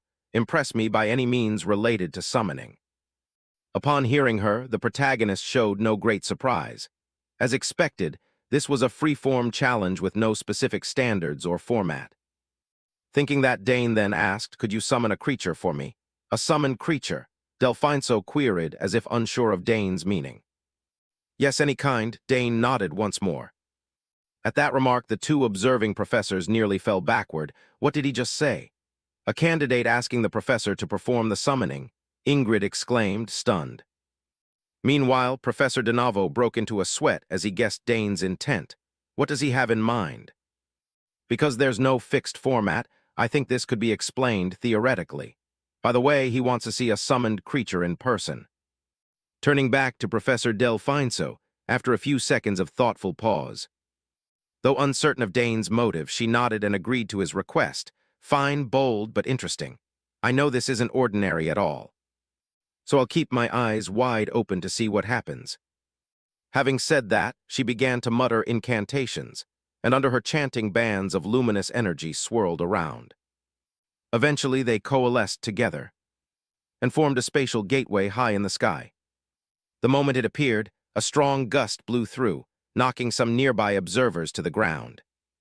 Unfazed by this, a giant wolf's head then emerged from within the spatial gateway. This was a summoned creature with a wolf's head but a humanoid body. The moment it appeared, it opened its jaws and roared, sending shock waves outward. This was the berserk summon Eterarch. Turning to Dane, looking at the terrifying summon before him, he was not frightened. He even seemed a little delighted. The sound was truly hair-raising. It was the most ferocious among the level 4 summons, notorious for attacking any object it saw. Because this was the entrance exam. I wasn't expecting much, but this is actually interesting, Dane thought, breaking into an excited smile. Across from him, Professor Delfinso watched Dane with a hint of challenge in her eyes. Well then, I called out whatever summon I wanted. What will you do now? Around them, some assistant professors who witnessed the scene widened their eyes, terrified for Dane. Eterarch is the most ferocious of the level 4 kind. Even many dual knights would struggle to defeat it. What on earth are they planning to do? Professor Ingrid asked anxiously. Then, in everyone's view, the youth began to walk slowly toward the giant wolf. Even Professor Delfinso was stunned and tried to stop him. What are you doing? Stop right now, if you provoke Eterarch. No sooner had she spoken than the giant wolf began to go berserk, uttering horrifying warning sounds to keep others away. However, our protagonist remained calm and continued forward at a slow pace. After all, any demonstration would do, right? She repeated, but if you prove it by putting yourself in danger. Delfinso warned, but before she could finish, Dane interrupted and declared with absolute certainty, "That won't happen, don't worry everyone." Saying this, he slightly extended his hand forward. This action immediately put the giant wolf on alert. Its mouth kept roaring threats as it stared at Dane with eyes full of madness. Yet for some reason, the longer it looked at Dane, its madness gradually began to subside. Finally, it bowed its head in apparent submission before Dane. "Good boy," he praised. The incredible sight left Professors Dinavo and Ingrid truly unable to believe it. What's going on here? Dinavo wondered. Meanwhile, Dane reached out to stroke Eterarch's massive head. "You're much bigger than Genpu, aren't you?"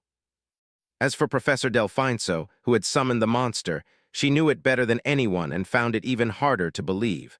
Unbelievable. It's impossible that such a vicious Eterarch would follow so readily. Thinking this, she suddenly noticed a pale blue energy strand connecting to her summon. Was that the mana tether linked to Eterarch? Its faint color meant it wasn't submission, yet it had completely erased Eterarch's hostility. She murmured inwardly, and of course the other two professors could also see the strand. Seeing it with our own eyes, but still hard to believe. Is this innate empathy? Wonderful, they both exclaimed. Meanwhile, Delfinso began to analyze how the protagonist had achieved that. Did he approach Eterarch, rapidly analyze its mana tether, then create a similar tether and link it to himself? Since there was no set method, this might be the most suitable way to tame it, a power superior to her own. The kind of person his master used to praise. If he is such a talent, the future will indeed be very promising, she thought. She stepped forward and acknowledged the exam result. Dane Sagers, your ability has been fully confirmed. Strong courage, calm judgment, and solid basic skills. There's no doubt about it. You've passed the test. Beside them, Professors Dinavo and Ingrid agreed as well, hearing them say that. Dane offered a faint smile. Thank you. Time quickly passed until evening, and Dane recounted his exam result to Layla, startling her. Only 30 minutes. Then you really are the top scorer. Hearing this, Dane's eyes showed curiosity as he asked back, why? I heard you were top of your swordsmanship class too. No, you're the top scorer, Layla shook her head and said. Cheer up, they've even thrown a party to celebrate our passing. Dane replied with a bright smile, but Layla couldn't hold back tears. Don't skip your meal, eat plenty, she added. Saying that, she could only lament inwardly. Sigh, I can't believe it, such a huge gap, like an overwhelming force. A natural disaster, that's the feeling, she thought, then strolled off aimlessly. Seeing her dejected state, Dane wanted to offer some comforting words. However, before he could speak, Uncle Bout stopped him. She wants to be alone, leave her be. Don't worry too much, Layla will get through this. Saying that, he paused and asked the protagonist, have you contacted your father yet? The Count will surely be very proud. Of course, no reminder was needed. Dane had done it already. Yes, everyone is very happy, he nodded. Hearing this, the Duke glanced around at the guests and added, if it's a free major, that's well deserved. Everyone here is surprised. Now that the exams are over, rest well and prepare for enrollment. Dane didn't forget to thank him in return. Yes, thanks to the Duke's consideration, I had a very good experience. Then Bout remembered something and asked Dane, by the way, have you thought about the entrusted item for the forge? Hearing this, Dane candidly shared his thoughts. I'm thinking of a sword but have no concrete plan yet. My body is still growing, so I'm not sure what kind of sword to make. I'll think more. This is a good opportunity. Hearing his explanation, Bout nodded as if he understood. That's right, no need to rush, proceed like that. At that moment, a servant nearby spoke up to remind the Duke, Your Grace, you've been called to the Duchess. Upon hearing this, Bout's expression changed and grew urgent. I know, I'll go ahead. With that, he hurried off to see his wife. Watching his retreating back, Dane guessed that the Duchess's condition was still ongoing. Beside him, Layla explained more plainly to Dane. Luckily, the symptoms haven't worsened, but they haven't improved either. It's been like this for years. Turning to Dane, he could only sigh inwardly at the situation. What a pity. As someone who has never had a sick family member, it's a feeling I can't fully understand. Should I go comfort Layla? He wondered. Time flew by. 2 days later, on a morning at the Royal Academy, the students who had passed the exams were gathered for the opening ceremony. An elderly man stood before them to speak. Welcome, new students of the Royal Academy. I am Arkwold Hammett, the Academy's headmaster. Seeing this year's newcomers who overcame fierce competition to stand here, I believe the Empire's future will be bright. You are all talented individuals of the Empire, and especially among this intake there are many outstanding talents. There is even a student admitted to the free major. Only 2 people have passed that in 100 years. This student was approved by 3 department heads: the School of Techniques, the School of Arcana, and the School of Summoning. Hearing this from the headmaster's mouth, the students below began to panic and turn to one another. Oh my, admitted to the free major. Unbelievable, who is so talented? Turning to Arkwold, not leaving the crowd in suspense, he then invited that person to come forward as the representative of the new students. Valedictorian Dane Saugers, please step forward. Hearing his name called, Dane calmly walked forward, and upon hearing his surname, the surrounding students gasped in admiration. Is that the one who passed the free major exam? What blessing has the Saugers family received? At the same time, Dane's parents were present to witness their son at the opening ceremony. Do you see Dane over there? The boy's grown up. He looks quite good, top of the class. Bout praised Arkin with a smile, making Arkin beam before replying politely. Compared to you, it's nothing. Hearing that, Bout's face showed some irritation as he complained about his 2 sons. I raised 2 sons, and neither turned out right. The youngest enrolled without anyone knowing, the eldest was expelled, and the middle one ran away from home, while he had 2 daughters. I'm really jealous, Arkin said with a forced smile, but at least you have Layla. Upon hearing this, Bout glanced at his daughter with some regret. I wish my wife could be here, he thought. Cut to Professor Delfinso, who was speaking with Dane's sister Claire. He's been close to his summoned beast since childhood, hasn't he? Yes, Professor, Claire nodded, reinforcing Delfinso's belief that their harmony seemed innate from birth. Saying that, she looked at Dane as if he were a monster, a child with no mark surpassing all summoners. Ignoring her, Claire voiced a question. Professor, if Dane's harmony level is high, could he summon creatures from beyond the horizon? Beyond the horizon is another realm, where summoned beings that vanished 100 years ago once connected. To that question, Professor Delfinso could only answer uncertainly. Who knows? The creatures there choose their mages, so it's possible. Back with Headmaster Arkwold, after looking at Dane's face, he nodded approvingly. So you are the rumored Dane Saugers. You may freely display your talents within the academy. Saying that, he handed the protagonist a slip of paper. Seeing this, Dane reached out to take the paper and responded, I will remember that, Headmaster. Now the representative of those who passed the exam will take the oath, someone called out. And so time quickly passed and the opening ceremony concluded. Looking at the paper in his hand, Dane reminded himself, I've finally been admitted. It took a long time to get here, but I won't waste this new life. This is a new beginning. Cut to the Academy's main lecture hall, where assistant professors reminded the new students. The Academy introduction ends here. You may rest for now. For the next part, please enjoy the refreshments at the back and relax. Hearing this, the students began turning to each other and chatting excitedly. Meanwhile, swordswoman Layla didn't forget to warn her close friend. Listen, Dane, many people will target you from now on. Whether their intentions are good or bad, you must be careful. If someone makes an offer, think it through carefully. She paused and whispered to Dane, I've heard it's full of odd people, poorly raised at home. Seeing her like a worried young mother on her child's first day, Dane replied wearily, I understand. I know. Hearing that, Layla immediately realized Dane hadn't taken her warning seriously, so she admonished him again. Don't ignore me, listen carefully.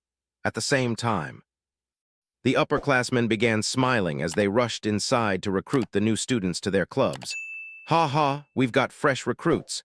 Grab that red-headed kid, he's the talent we've been looking for. They cheerfully pitched to the newcomers like multi-level marketers, which made Layla sigh in exasperation. Upperclassmen are already hunting new students during the break. Back to Dane, this struck him as somewhat amusing. His sister had told him about this. It seemed there were many interesting clubs. Unaware of Dane's thoughts, the upperclassmen quickly remembered him and shouted to each other. Find that Saugers kid who ranked first. No, we must recruit him into our club. They said this and all turned to stare at the protagonist, which alarmed Layla.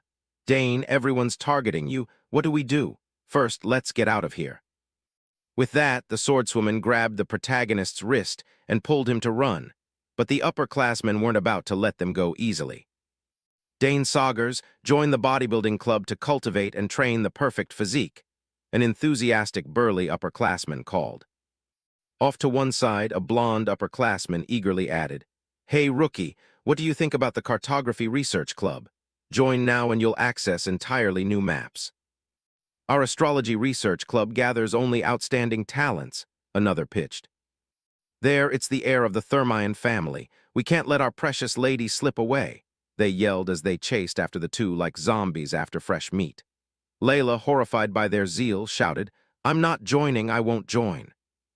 Meanwhile, the chase felt oddly familiar to the protagonist. He's used to being pursued by enemies, but this was a first. Being the top of the list is exhausting, he complained inwardly. Time passed quickly. Cut to a hallway where a composed professor was walking. His status seemed special, prompting the assistants to whisper, Is that Keltha's Redfield? The companion nodded in reply. Yes, I heard he resigned as head of the Royal Knights and immediately became a professor. Wow, an outstanding figure has arrived, though he might be troublesome now. A new free major student after decades. Lately you could coast by writing occasional essays and doing just enough. Those peaceful days are over. Time to prepare lesson plans, right? Even I find it annoying. Murmurs of complaint began, and Professor Kelthas felt a headache coming. The orientation for new students was winding down. What an unbelievable situation. Why must it be the head himself now? Thinking that, he cast his eyes toward Dane standing before him and asked, Are you Dane Saugers? You're early. Hearing his name, Dane turned, bowed, and greeted, Hello, Professor, pleased to meet you. All right, come in. The professor prompted and quickly invited Dane into his office. Afterwards, Kelthas muttered about his unlucky fate. He'd worked hard to get this post and came here to rest, not to teach students or serve as an advisor. He added that he was fed up with the Knights. Then he turned with interest to ask Dane, Why did you apply to the free major? Because I want to do everything I desire, Dane replied. Have you considered transferring to a special program? Kelthas suggested. No, sir, Dane shook his head. Kelthas's expression tightened a little at that answer, so I have no choice but to personally instruct him. Really no other way. If he hasn't taken the swordsmanship exam, it means he lacks confidence, he thought. As an idea formed, Kelthas spoke up. Do you know any swordsmanship? I don't mean to offend, but since you're in the free major and I'm your professor, you need a certain level of sword skill. From Dane's perspective, he immediately sensed something off. Suddenly the man was talking about swordsmanship. He didn't feel welcomed. Dane frowned, considered, then replied. It's not that I'm uninterested in swordsmanship. Hearing that, Kelthas stood up and proposed, fine, shall we test you now? All right, Dane accepted calmly. Kelthas couldn't hide his delight. Good got him. He thought to himself and said excitedly, now let's move to my training yard, saying this. Kelthas had his motive. He had the authority to assess students, and could use the boy's clumsy swordsmanship as an excuse to fail him and easily expel Dane. Next, cut to the training room. Kelthas reminded Dane, there are many swords here, choose whichever you want. Yes, Professor, Dane nodded and quickly surveyed the practice swords nearby. However, seeing how the swords were arranged amid discarded gear scattered across the floor, he felt only disappointment. Why is the training ground like this? Even without free major students, this is a bit too shabby. Well, just pick one that fits, he thought. Dane casually picked up a sword. Is that enough? Kelthas asked. Yes, this will do, Dane confirmed firmly. Hearing that, Kelthas began to explain the rules. If you can strike me with that sword even once, you'll pass. It's not hard. I only move within 2 steps, he said. He said this confidently, not knowing that before him stood a superlative swordmaster. Yes, I understand, Dane replied calmly. Then begin, Kelthas said coldly, though inwardly wondering, Dane's serene acceptance of the terms suggested he had confidence. Next, Dane tightened his grip on the sword in his hand and lunged forward to launch an attack. At first, he aimed his sword at Kelthas's waist, but it was easily dodged by the man. Still, the strike surprised Kelthas inwardly. Oh, that was fast. Is that how he passed into the free major? He mused. Before the sword in Dane's hand finished undulating and stabbing toward him like a machine, the professor was startled and forced himself to use his own sword to parry Dane's blade backward. Afterwards, he swallowed, nervously. That was nearly a disaster. Unusual swordsmanship. Could a fool really wield a sword like that? Moreover, that kid fought like a battlefield swordsman, not with the stance of someone of noble birth or a knight. Kelthas frowned and thought. But before he could analyze further, Dane surged forward to attack again. The protagonist's body moved continuously, unleashing fleeting strikes from all directions, forcing the professor to struggle to block them all. The more they fought, the harder it became. Unbelievable, I'm a level 6 and I have to focus this intensely. Am I fighting a 14-year-old? He doesn't even need the handicap points. But this posture looks oddly familiar, Kelthas told himself. At that moment, he began to recall an old memory from the battlefield, when he witnessed an enemy soldier with incredibly strong swordsmanship.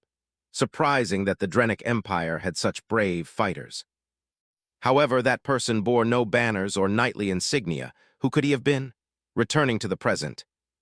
While Kelthas was distracted by past memories, Dane seized the opportunity to strike at his ribs.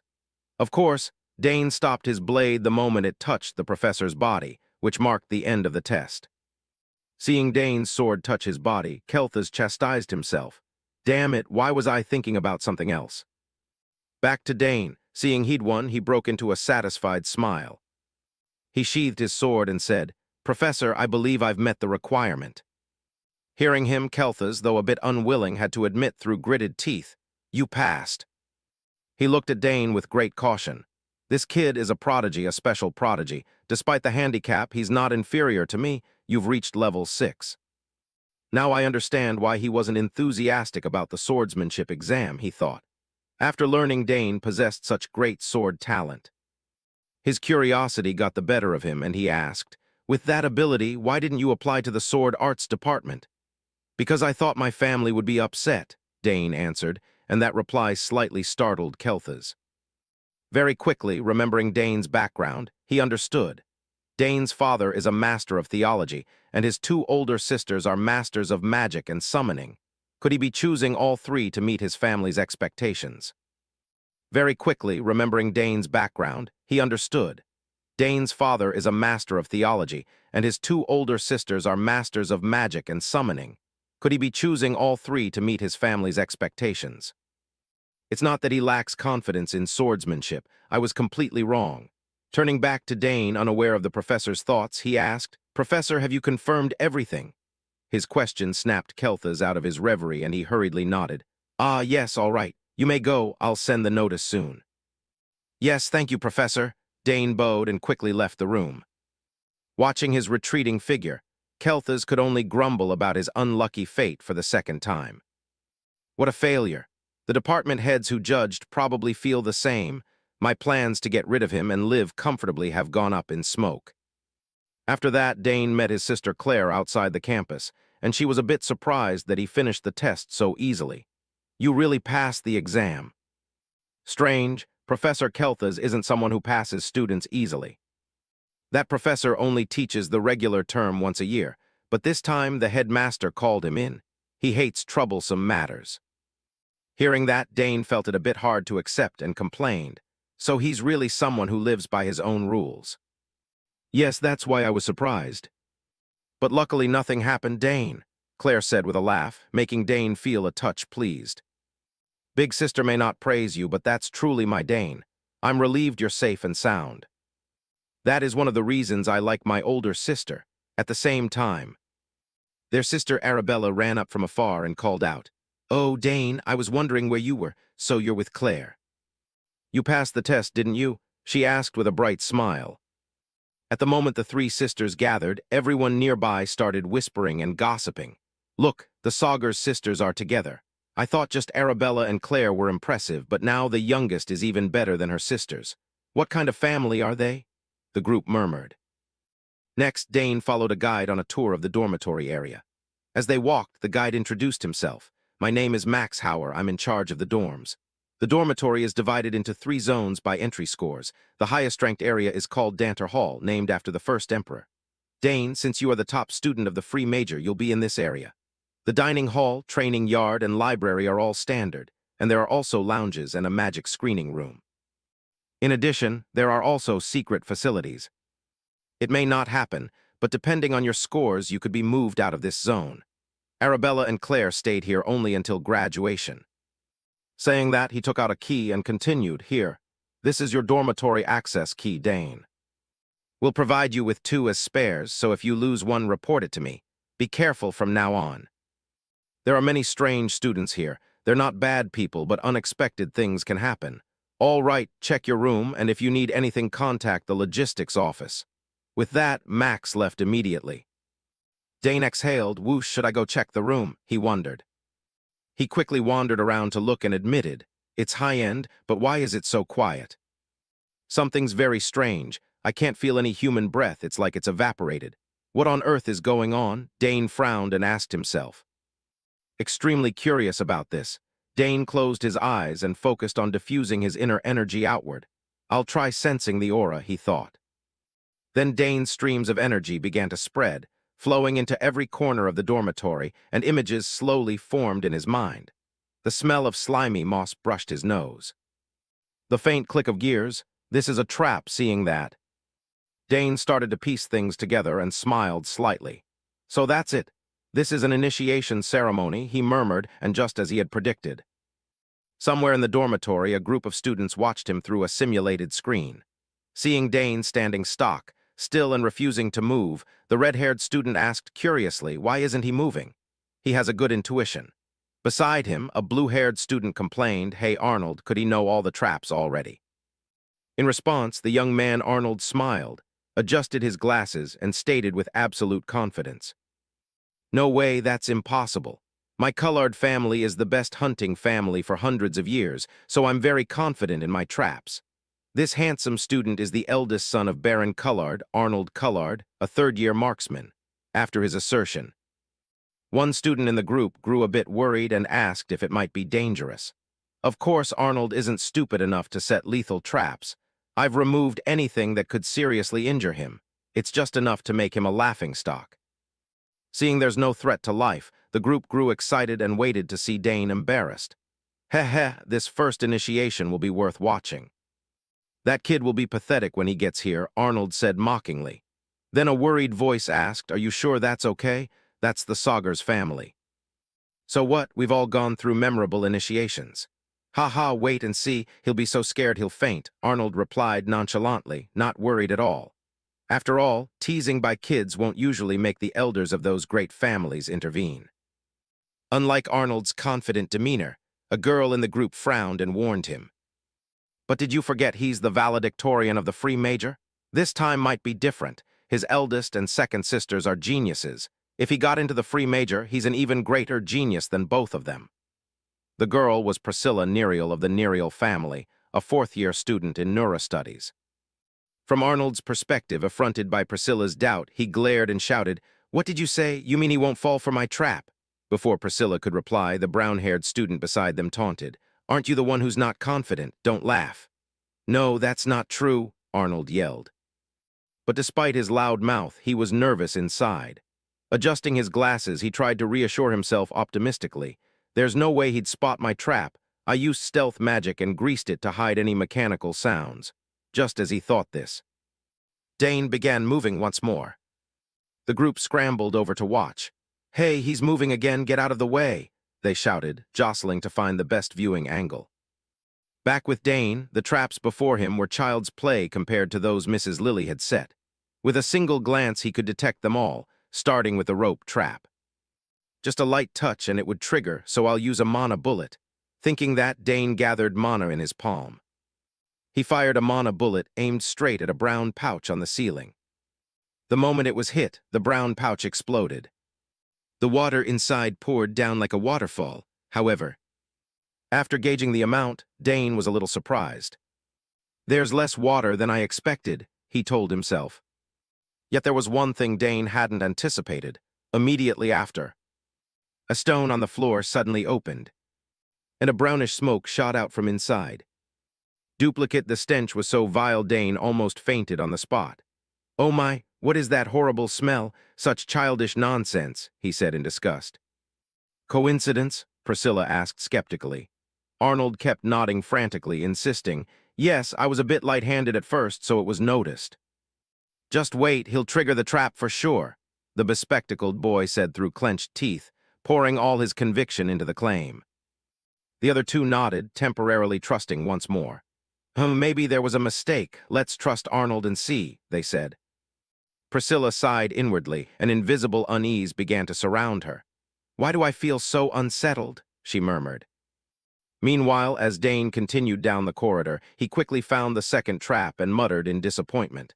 The second one is clumsy too. Should I just disable it? Then Arnold's traps were triggered. From all four sides of the corridor, countless boxing glove devices fired wildly. With Dane's extremely agile movement, he easily dodged them without difficulty. Even the cleverly placed spear traps couldn't do anything to our protagonist. Inside the observation room, watching Dane's performance, the young group fell silent in astonishment, just as expected from the Saugers family. Behind them, Arnold's face drained as he saw how all the traps he had painstakingly set were useless against someone like the protagonist. Even the two guys in front had lost all faith in him. It was as if Dane knew exactly where everything was. Arnold had worked hard to hide them. How could they be discovered so easily? They exclaimed. Still, Arnold, feeling humiliated, refused to give up. Damn it, it's too early to quit. There's no way he'll avoid the final trap, he ground out. Priscilla couldn't help but pause and ask, What is the final trap? In response, the bespectacled boy gave no clear explanation, only a sly smile. Heh heh, you'll see. Soon enough, they saw the final trap Arnold had prepared. A giant red dragon appeared before the protagonist. And it wasn't alone. Behind it stood another large beast with a goat's head. From Dane's perspective, seeing the huge monsters suddenly appear, he guessed they were summoned beasts. It looked like they'd prepared some fairly strong ones. Dane admired them briefly before noticing something odd. Wait, something's wrong, he frowned and observed, and quickly realized the images of the monsters were slightly distorted and hazy, not very real. They're just illusions, meant to scare but without real power. No wonder they looked suspiciously strong. Ordinary students would have run away. But I don't need to dodge them. Just break the mana flow and they'll vanish, he thought. Dane began concentrating energy into his palm, and meanwhile, in the observation room, the students gawked that Dane wasn't fleeing. What? Dane's not running. He even looks relaxed. Wait, is he going to do something? Is he gathering mana? Someone shouted. Those words struck Arnold like a bolt. Sweat of worry began to pour down his face. Did he spot the illusions in an instant? Impossible. How could that be? The more he thought, the more anxious he became. Seeing his expression, Priscilla clicked her tongue and shook her head, whispering, "It's all ruined." Back with Dane, after charging enough energy, he released it toward the illusions of the monsters. Immediately, the illusions were shattered in an instant, as if they'd never appeared at all. When he finished, Dane smirked. Pathetic. Let's see where the one who designed these is hiding. Cut to Arnold's group. For some reason, they suddenly fled the room in panic. That's an Eterarch. Run. Why is that thing here? Arnold, damn it, do something, the black-haired friend shouted. But Arnold was so terrified he couldn't even muster the energy to fight the giant wolf chasing them. I don't know, what the hell is that? Arnold yelled. Isn't that what you prepared? The red-haired friend asked in alarm. The giant wolf suddenly opened its jaws and let out a tremendous roar, making the red-haired friend scream in fright. At the same time, Dane's voice rang out nearby. So you guys were hiding here, huh? Hearing the familiar voice, Arnold's group seemed to find a savior and turned to beg for help. Rookie, if this is your doing, can you handle it? We'll apologize. Please get rid of that thing, turned back to Dane. After he felt he'd scared those seniors enough, he canceled the wolf's summoning, causing it to vanish into the spatial gate. Only when it was completely gone could the students breathe easier. The long-haired boy straightened his clothes, looked sheepish, and awkwardly spoke to Dane, clearing his throat. Looks like the initiation ritual failed. Welcome, Rookie. I'm Drogen Valentine, a fifth-year metallurgy student and the sole heir of the Valentine Marquis family. He was well-built and handsome, understandable given the beautiful sisters he has, right? As he spoke, he extended his hand. Dane reached out, clasped it, and replied, "Ah, yes, it's an honor to meet you." Dane thought to himself, what on earth is he saying? Unaware of Dane's thoughts, Drogen continued to praise him. You're pretty good at avoiding traps, so you're in the free major. That must be why the initiation failed. Arnold must be really disappointed. He's the heir of the famous colored hunter family and the one behind all those traps, Drogen announced enthusiastically, leaving Arnold mortified. Damn it, why drag me into this? He shouted. So he was the one who designed the traps. Dane smiled to himself. Then Drogen called, "Hey everyone, come over and say hi." The group agreed and quickly advanced. Drogen then pointed to Priscilla and introduced her. This is Priscilla. She's a fourth-year student in holy arts. Best not to mess with her. She's training to be a cleric. Drogen began, but Priscilla anticipated his meaning, brushed him aside, and cut in. Kind and beautiful, right? Nice to meet you. I'm Priscilla Neriel, the abandoned child of my house. Joining holy arts means I can't even dream of marriage. The protagonist nodded in response. Ah, yes, I look forward to working with you, he said. They shook hands as a greeting, but immediately Priscilla's eyes widened like a cow's when she sensed the terrifying energy within Dane. What is this? Why is your mana so dense? Is this really the mana level of someone our age? Unbelievable, no way. Behind them, Drogen looked puzzled. Seeing Priscilla overreact, he asked, Is it that important? It must be, the red-haired boy answered. Arnold was also annoyed. They were making a fuss over a bit of dense mana while ignoring him. The red-haired student stepped forward to introduce himself. Nice to meet you, Dane. I'm Shal Hasbro, a second-year martial arts student. Don't get me wrong, I'm not some muscle-brained fanatic. Muscle matters, but martial arts aren't just about muscles, as everyone knows. If you're interested, just say the word and I'll teach you real martial arts, Shal promised. Dane then glanced at the last person, Arnold, who arrogantly looked away as if uninterested in these introductions. His uncooperative attitude drew complaints. Hey Arnold, what are you doing? It's your turn. Don't tell us you're upset because your traps were all destroyed. All this over something so small? How petty, the group scolded, veins bulging on Arnold's face, with no choice left. He angrily had to force himself to greet Dane. All he could manage to say was his name, Arnold Cullard. That was it. Fortunately, Dane didn't mind. He cheerfully responded to Arnold's sour attitude. "I'm Dane Saugers, nice to meet you." He seemed annoyed that all his traps had been ruined. Should I praise them? Dane wondered inwardly, and not wanting to look at his sulky face, he offered a few compliments. "They are very good traps. You clearly understand the mechanisms and triggers, but the paint layer is easy to detect. Why not try mixing F3 silver and D6 black at a 4:6 ratio instead of using F6 black? At this brightness it will be less noticeable. Besides that, this is a trap anyone would fall for." Nearby, the group felt dizzy at Dane's talent when he offered advice on improving traps. "He's teaching Arnold how to set traps. You're an interesting guy," they said. After the introductions were over, the group led Dane to his room. Walking with them, Dane reflected inwardly. These people are really interesting. But it felt great to have a few kind friends. Things were starting to get interesting. Time passed quickly. Cut to a corner of the school grounds where Dane was talking with his close friend Layla. Whatever he said made the swordswoman scream in shock. "What?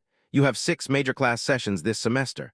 Dane slowly explained that there were only 3 majors and each required 2 lectures. Layla shook her head at his nonchalance. "There are also general education classes. How will you sleep?" "Usually first years only have 4 sessions, so you could skip the first one maybe." Back to Dane. After hearing that, he gave Layla a slightly disdainful look. "You can say that, huh? That's why military science added 2 general sessions." You're so careless. I really hate military class. My grades dropped a lot in the first semester because of it." Layla complained, and Dane had to agree. True, it's the hardest subject, he thought. Layla checked the time and said, "You really look like a top student. See you later in swordsmanship class. I have to go to the general lecture now." Dane, curious, asked which general lecture it was.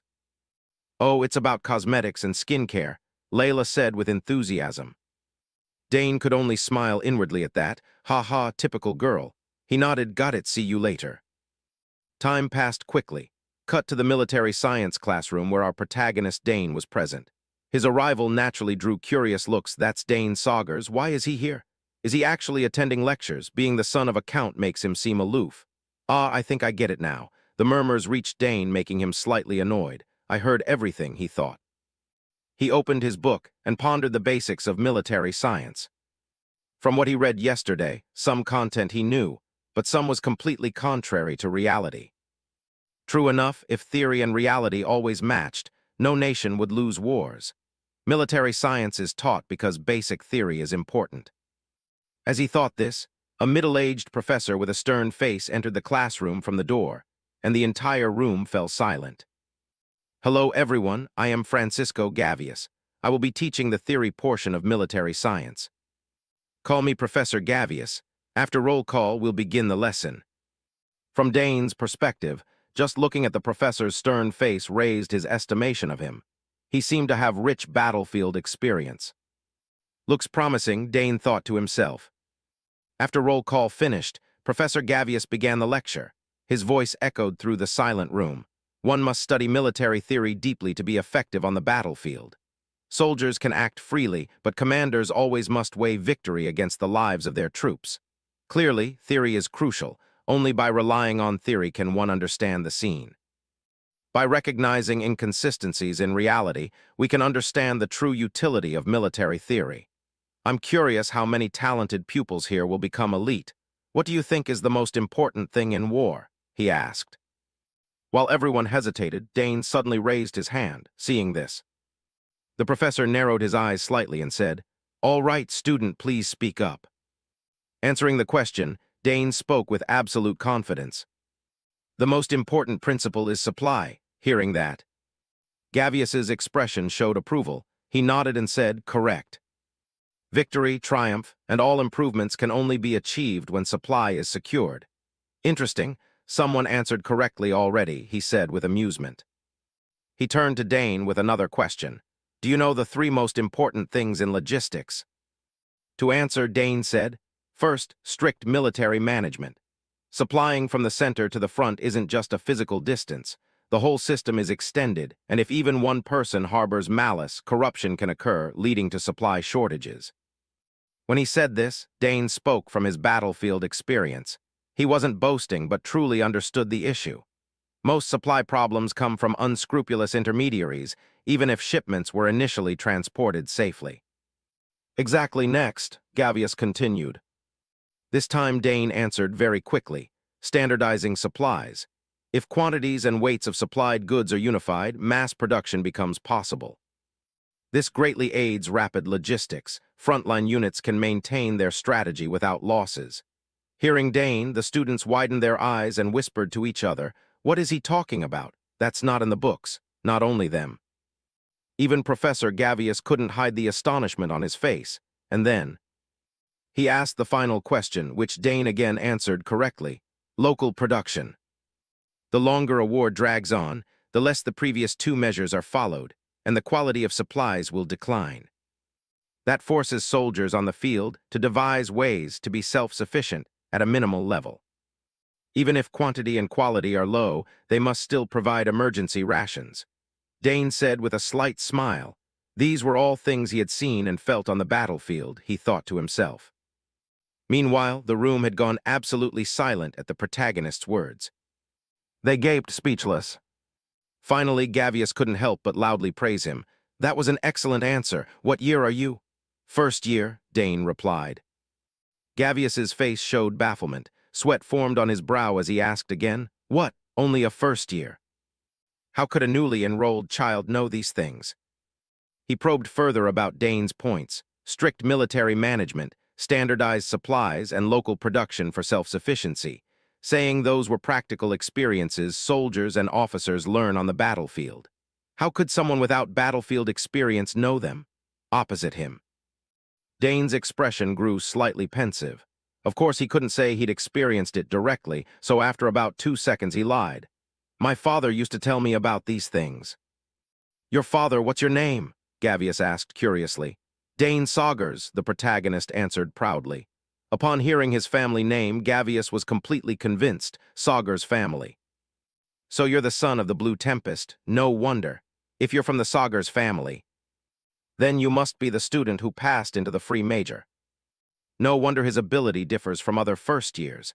Thinking this and having no more doubts, he raised his voice to the whole class. "Ha ha, so you've heard clearly. The theoretical part of military science you'll self-study is exactly what the student just answered. Apply theory appropriately to real situations. Based on textbook theory, this is the ultimate goal of military science. Let's move on to the next part," he said. And he looked at Dane with a face full of expectation. It's been a long time since a Saugers prodigy appeared. Time passed quickly. After class ended, Dane hurriedly fled in a panic, muttering as he went, "I almost got into the Imperial Academy." As soon as class ended, Professor Gavious called me over. He even wanted to persuade me to enroll in the academy. Seemed like the professor was a bit eager, he thought. Dane recalled his sister Claire's advice. If anyone urges you to join the Empire's academy, refuse, reject, and leave immediately. His sister's counsel had helped him. But it seemed the professor wouldn't give up so easily. "Well, right now I'm still not used to the academy map. It's too large. The meeting point with Lily is at the central fountain plaza." Thinking that, Dane stared intently at the map before him and quickly found his destination. "Oh, here it is. Crossing the Mist Garden is the fastest," he muttered. The Mist Garden is a place where, even when it's merely cloudy, visibility is still limited as if there's fog. So it's very easy to get lost wandering inside. It's also a vast garden shrouded in mist that everyone avoids. Moreover, there are rumors of ghosts appearing at night. But this place doesn't seem to match what the eldest sister said. The weather is good, so we arrived quickly. No sooner had he finished speaking, seeming to contradict Dane, when suddenly he heard a terrified scream from behind. "Help, is anyone there? Please help me." Hearing the desperate cry, Dane turned his head toward the sound with curiosity. Is someone there?" The sound came from inside. His mother had taught him that if someone is in danger, you must help immediately. There's still enough time before the next literature class. So he could rescue them, Dane reminded himself and started hurrying toward where he heard the sound. Then, shortly after, Dane successfully rescued an unremarkable trainee. After being saved, the young man chattered his thanks. "Thank you, I thought I'd be trapped in there forever." Dane waved him off and asked, "All right, are you hurt anywhere?" The bespectacled young man said he was a bit tired but otherwise fine, then introduced himself. "I'm Ernest Dillon, a first-year Exploration Department trainee." Upon hearing this, Dane stared at the dazed youth as if seeing an alien. "A trainee in the Exploration Department got lost?" His voice was full of astonishment, making Ernest a little ashamed and flustered. "It was because I got too excited and wandered off unconsciously." "How excited do you have to be to lose your way?" Dane muttered. Setting aside Ernest's recklessness, Dane noticed his family name and asked, "If you're Baron Dillon, then your family must be from the West." "The crest is probably a ship and sailors. Of course that's the most famous clan for exploration, right?" Dane asked. Ernest nodded. "That's right. My family has charted seas and distant lands for generations." "But that seems a bit difficult for you," Dane thought to himself. Then Ernest scratched his head awkwardly and asked Dane in return, "It's surprising you know of our family. What's your name?" "I'm Dane Saugers," the protagonist replied with a smile. The moment Ernest heard his surname, his expression changed, and he exclaimed, "So you're the new trainee who got accepted into the free major after 100 years?" Yes, that's me," Dane said, scratching his head awkwardly. Meanwhile, Ernest looked at him with the adoring gaze of someone seeing an idol. "Oh my, how lucky, I wanted to meet you even once." From Dane's perspective, Ernest's overenthusiasm made him even more embarrassed. Then, after calming down, Dane suddenly noticed Ernest's behavior seemed odd and frowned in thought. He said he wasn't injured, but what about those bruises? "And there are scars, too. They look different from scars caused by exploration injuries." Could it be, Dane speculated inwardly, and a thought seemed to form. To verify his suspicion, the protagonist asked, "Are you exploring this garden?" Ernest replied, "Exploring? I'm thrilled. Actually, to me, not only this garden, but everything new I encounter is an exploration, not just a maze-like garden, but people and objects as well." Saying that, Ernest opened his backpack to show Dane the countless items he had collected. "Look, over here." Seeing this, Dane was surprised and said, "Are all these exploration tools? That's a lot." "My goal is to explore every place inside the academy," Ernest continued. Then, pausing briefly, he lowered his voice to remind the protagonist, "This mist garden is certainly one of them. There's definitely something here. Cloudy weather with dense mist isn't unreasonable, is it?" Turning back to Dane, his expression changed when the garden was mentioned, and he nodded. "Right, so have you found out anything?" To Dane's question, Ernest could only shake his head regretfully and answer, "Not yet, but I'm sure there's some power inside this garden." "But hasn't anyone been able to figure it out?" Dane shrugged. However, Ernest had his own thoughts on the matter. "Yes, but what if there's a reason no one thought to investigate or tried and still couldn't solve it? What if there's a reason it can't be figured out?" Dane exclaimed in puzzlement. And at this point, the bespectacled friend slowly voiced his speculations about the garden's strange phenomenon. "Right now, it's impossible to know. But suppose it's a power generated by unidentified elements or objects. For example, the relics of a vanished ancient kingdom, or things summoned from beyond the horizon." Back to Dane, Ernest's words began to pique his interest. "If it's relics of an ancient kingdom, that would be fascinating," Dane nodded. Ernest, seeing someone agree, grew excited too.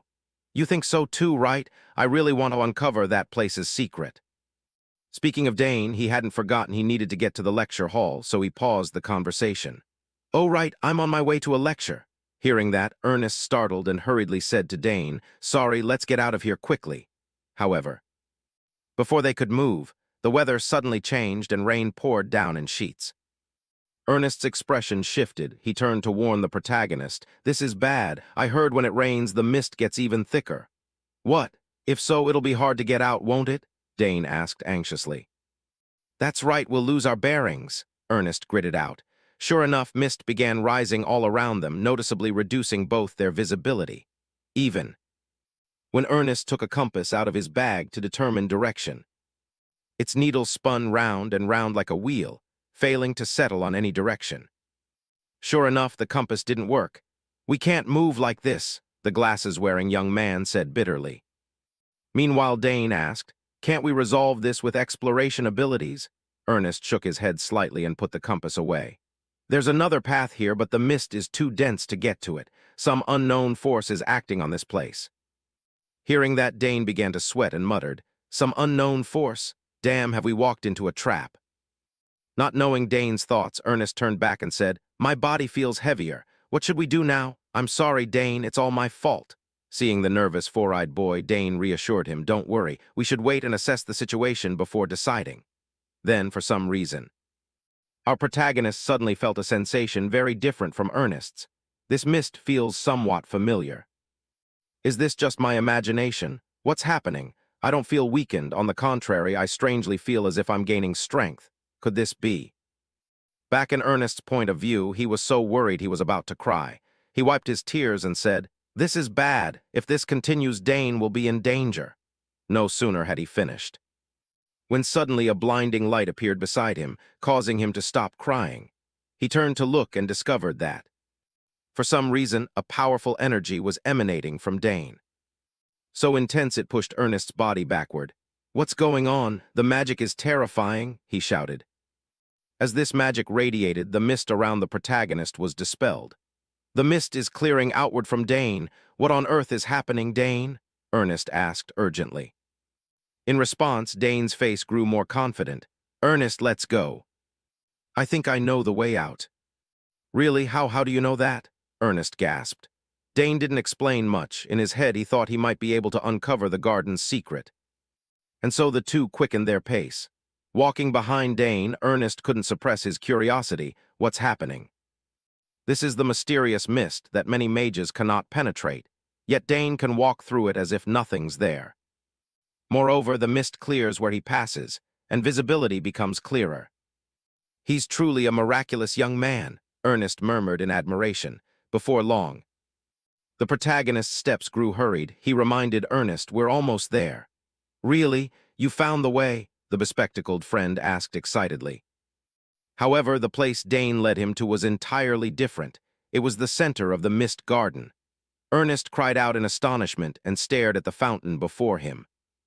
Looking at Ernest's astonished figure, Dane guessed he must have recognized something and hurried to ask, "What's wrong? Is there something special about this?" Ernest's gaze grew even more astonished. "Of course, most students come to the mist garden for this." Then suddenly, as if he understood, Ernest exclaimed, "You don't know the legend of this place." Dane really didn't know anything about the school, so he could only shake his head. "A legend? This place has a legend." Ernest explained slowly. "There's a legend here that if you reach this place before the mist dissipates, you'll be reunited with the person you long for most." Dane lost interest upon hearing that, another typical love story. He sighed inwardly and shrugged. Continuing, Ernest asked, "But if it's so hard to get here, how could it still work?" At this remark, Ernest's eyes showed curiosity and he nodded in agreement. "You're right, then." Dane focused his gaze on the fountain and observed, "If no one is continually supplying mana, could there be a source of energy so powerful it doesn't need replenishment?" Hearing this, Ernest's eyes widened and he shouted, "If so, the whole garden could be a gigantic mechanism." Dane nodded and added, "Considering how complex and intricate the garden's layout is, that could be true." "Really, if the garden is a large mechanism, then this magical fountain could be an ancient artifact," Ernest said excitedly, his eyes filled with curiosity and thrill. Meanwhile, our protagonist had a further speculation. Perhaps the mist is related to it as well. That feeling was certain, as if something inside was reacting. Like meeting an old friend. This is ancient magic, Dane thought, silently analyzing as he reached out to touch the fountain and slowly sensed its magic.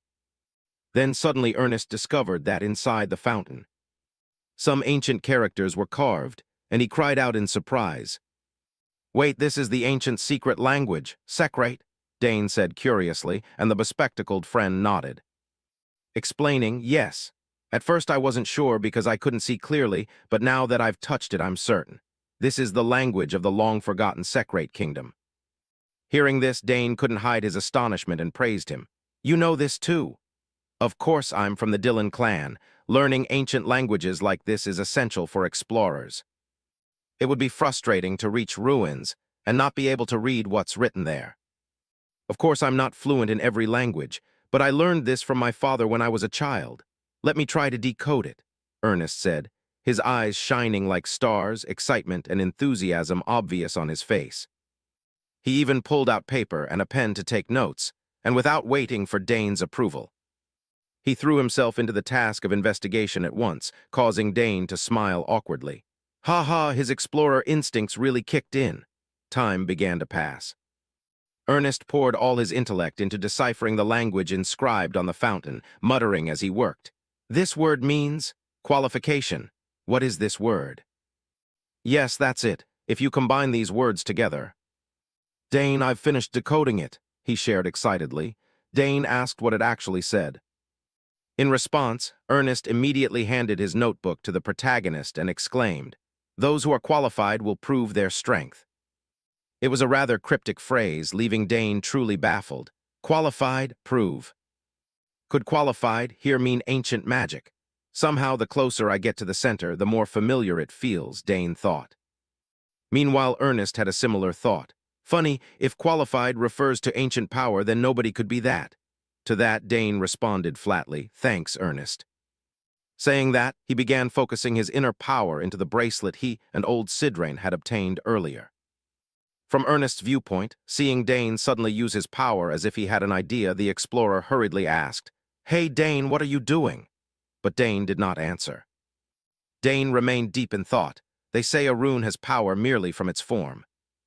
If I use this bracelet, it might react. Then, just as Dane predicted, the ancient characters engraved on the bracelet began to appear.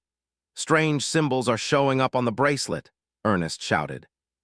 Then the protagonist reached forward, and the bracelet automatically slipped off his wrist and flew toward the fountain, and began creating some kind of resonance. Next, the ground around them violently trembled. What is happening? It's shaking violently. Dane, what did you just do? The fountain is sinking into the ground, Ernest cried out in astonishment. Dane couldn't contain his joy either. Wonderful, finally, that was the right answer, he told himself. By this point, even a fool could see what was happening. Ernest realized, what is this? Even the mist was dissipating, activating an ancient artifact so easily. So the qualified ones the fountain spoke of turned out to be Dane. Thinking that, Ernest stared at Dane as if trying to figure out what kind of person he really was. Before Ernest could think further, the giant blue crystal before them suddenly emitted a blinding light. Seeing this, Dane hurriedly warned his companion, "Ernest, look, something is glowing at the center." Hearing that, Ernest momentarily cut off his thoughts to watch attentively, and then the two of them began to gape at the spectacle before them. "Wow, it's beautiful, like a gem. That must be the energy source powering the fountain," Ernest voiced his thought. Dane agreed. Maybe it's the cause of all the strange phenomena in this garden. "Now let's face this ancient power together," Dane said calmly. Next, a complex magic circle appeared beneath the protagonist's feet, radiating a fierce aura. And Dane reached out his hand, feeling the energies it emitted. This power, ancient magic, was identical to the power he possessed. Then he focused on the ancient script inscribed on the crystal and speculated. Archana once existed and was destroyed. This is its legacy. Amazing, I can understand this ancient language that I couldn't read before. This truly is the heritage of the Archana magic kingdom, so I've absorbed this power, the protagonist said happily. However, just a second later, a sharp pain shot through his chest, forcing Dane to clutch his chest. "My heart, it's suddenly hurting so much. Something's happening to my heart." Dane screamed inwardly. Then, according to his sensation, very quickly a magic circle formed inside his heart. A magic circle, Dane asked himself. The core and the circle have completely opposite roles, and possessing both is rare. This combination is inefficient and can even harm the body. That's why magic swordsmen often have heart problems. That's why I didn't want to create a circle dedicated solely to magic, but I didn't expect it to be forcibly implanted into my heart. The protagonist groaned, anxiety plain on his face, so obvious it could be easily noticed. He turned to Dane and asked, "Are you really okay? You've looked pale this whole time," Ernest's voice filled with worry. Seeing that, Dane tried to force a smile and waved his hand. "Don't worry, I'm just thinking a lot." Hearing this, Ernest fell silent for a few seconds, then, not wanting to probe further, nodded. Right, I was shocked too, but the power you absorbed, it's real, isn't it? The runes and those ancient languages too. All of it seems connected to you. From Dane's perspective, Ernest's curiosity didn't surprise him much. Ernest must be full of questions. He saw everything. It's best to get the situation straight first. Dane thought inwardly, then shifted all responsibility to his sister. I only did what my sister taught me. I don't know the details either. Oh, then tell me when you find out, Ernest said with a smile. Dane nodded, certainly. As the two left the garden, Ernest replayed the day's events and excitedly shared. I felt like my blood was boiling today. What an explorer's mood. Dane, do you want to explore the Academy's mysteries with me? We'll share strange phenomena and mysterious places we find. Sounds good, Dane replied with a smile, a bit of anticipation in his heart. Who knows what other places might hold such magic? Then Ernest, as if remembering something, reminded Dane, Hey, Dane, didn't you say you have a class soon? Ernest's reminder startled Dane, making him remember his class. He gave Ernest a pat on the shoulder, then ran off. Right, Ernest, sorry, I'll head off now. See you later. Yeah, see you, the bespectacled friend said with a smile. Watching Dane's figure shrink in the distance, he mused that Dane was indeed an interesting companion. Continuing to explore with him would surely lead to wonderful things. How exciting. Back with Dane, his body was now rushing forward like the wind. As he moved, Dane began to notice some differences after absorbing the energy from the blue crystal. Strange. Why is movement so much easier now? Although the circle and core coexist, there was no discomfort. Normally, the circle would obstruct mana from the core, making it extremely inefficient. But now, no matter how much mana I generate, I don't feel anything unusual. No, actually, it's the opposite. The mana flows through the circle, and then seems to gather back into the core. Moreover, the mana in the core is purer than before. Amazing, I should contact my elder sister, Dane thought to himself. Time passed quickly. The scene shifted to a territory somewhere in the desert region. This was Hangston District. At this moment, our protagonist and numerous students from the Royal Academy were present here for reasons unknown. Beside Dane, his close friend Layla excitedly exclaimed, So this is the famed Hangston District I've heard about. Oh, I see the entrance. Before them stood a gigantic gate. Looking at it, Layla let out a gasp of admiration. This must be the famous magic shield. A magic shield? Dane asked, full of curiosity. Hearing that, Layla realized Dane didn't know and smiled as she explained. It was created by Saul Hangston, a legendary mage of the Academy. It's a shield that activates once a year for magically talented freshmen. When you pass through it, the shield will display a color depending on the quality and level of your magic. Originally, it was a device to detect and eliminate dark mages infiltrating the Academy. But after the dark mages were eradicated, it was repurposed like this. Thinking that, Dane's face filled with eager interest as he asked, Which level does each color represent? Layla replied, Oh, it's like this. If you have no talent, no color appears. If your talent is decent, it's yellow. If you have considerable talent, it's blue. And if your talent is overwhelmingly strong, it's red. Layla spoke fluently, prompting Dane to be impressed and praise the young woman. You know a lot. Hearing that, Layla winked and said proudly, I want to know everything about the Academy. Then she reminded Dane, By the way, all your sisters got red. All right, Dane, I'll go in first, she said, and the swordswoman slowly stepped through the gate, and unsurprisingly the gate displayed a red color, proving she was an overwhelming genius. It's red, Layla said happily. That's amazing, Dane nodded in acknowledgement. Hee, at least I'm that good, Layla said, raising her hand to show off. Next, Dane couldn't resist wanting to test his own level. Then I'll try too. Saying that, he slowly approached the gate, though he hadn't stepped through yet. Dane had a small guess in his heart. I'm sure I'll get red too. Since I absorbed ancient magic, I might even be stronger than usual, that's what he thought. However, the result the gate displayed was completely different. The color on the gate was not red, not blue or yellow, but green. Looking at that light, both of their faces became puzzled. Green? What's going on? There's no level that's green. Layla widened her eyes and turned to Dane, laughing. Yeah, really, the protagonist replied awkwardly. He himself didn't understand why this had happened. Time passed quickly. The scene shifted to a lecture hall where freshmen were abuzz over the appearance of a stranger. "Do you see his badge? He's a finance student." "What is a money-focused person doing in the magic department?" someone asked. The person next to them shook their head. "How would I know? Magic classes are always popular. He probably just came for the orientation and will leave afterwards." At that moment, standing before the group of students was a big, blond man with a face full of arrogance. Seeing this, an orange-haired student stepped forward and asked, "Senior Alter, why are you here?" Alter replied frankly, "Oh, I dropped by because I have something to hand over after class." "But he hasn't arrived yet. I mean the cross-department student Dane Saugers." The one speaking was Alter Diamet, the fifth-year representative of the magic department. Up ahead, the freshman grew curious at this and asked, "He said he'd attend this class, but I haven't seen him yet." Hearing that, Alter scanned the area and nodded. "Is that so? He's probably just arriving at his leisure. When he comes in, bring him to me. After all, he's Arabella's brother. I should pay him special attention." "Yes, sir," the freshman hurriedly answered. Just as Alter was about to turn and leave, he was drawn by loud noises coming from all around. "Wow, he's really handsome. Look at those eyes, they're like emeralds. Being the top student must be great. You're the center of attention everywhere. Is that Layla Thermion standing next to him?" Admiring voices began to ring out.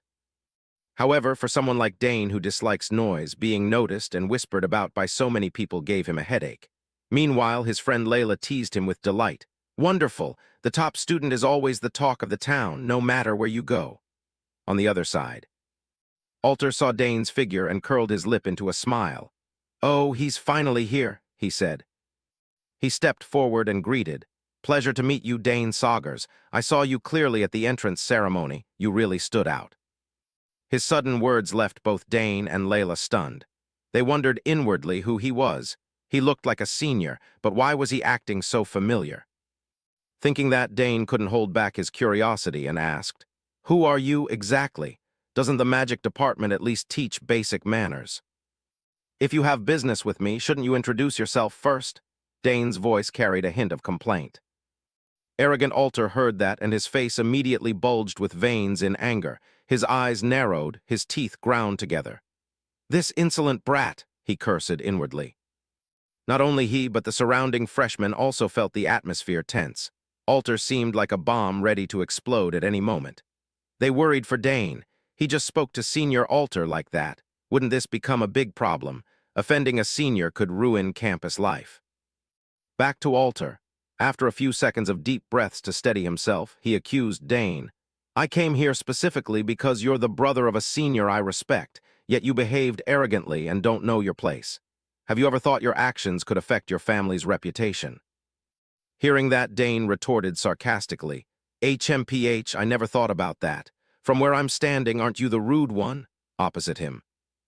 Alter ground his teeth once more and said coldly, "Can't you see the situation right in front of you?"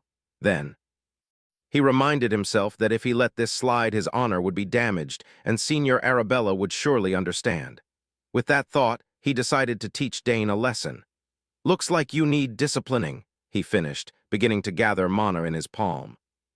But unfortunately, before the two could lunge at each other, a loud shout rang out. Slap, a professor, slammed his book down on the desk and shouted, "What's going on over there? Is there a problem?" Hearing the authoritative voice, Alter immediately recoiled and hastily explained, "Professor, I just stopped by to welcome the freshmen."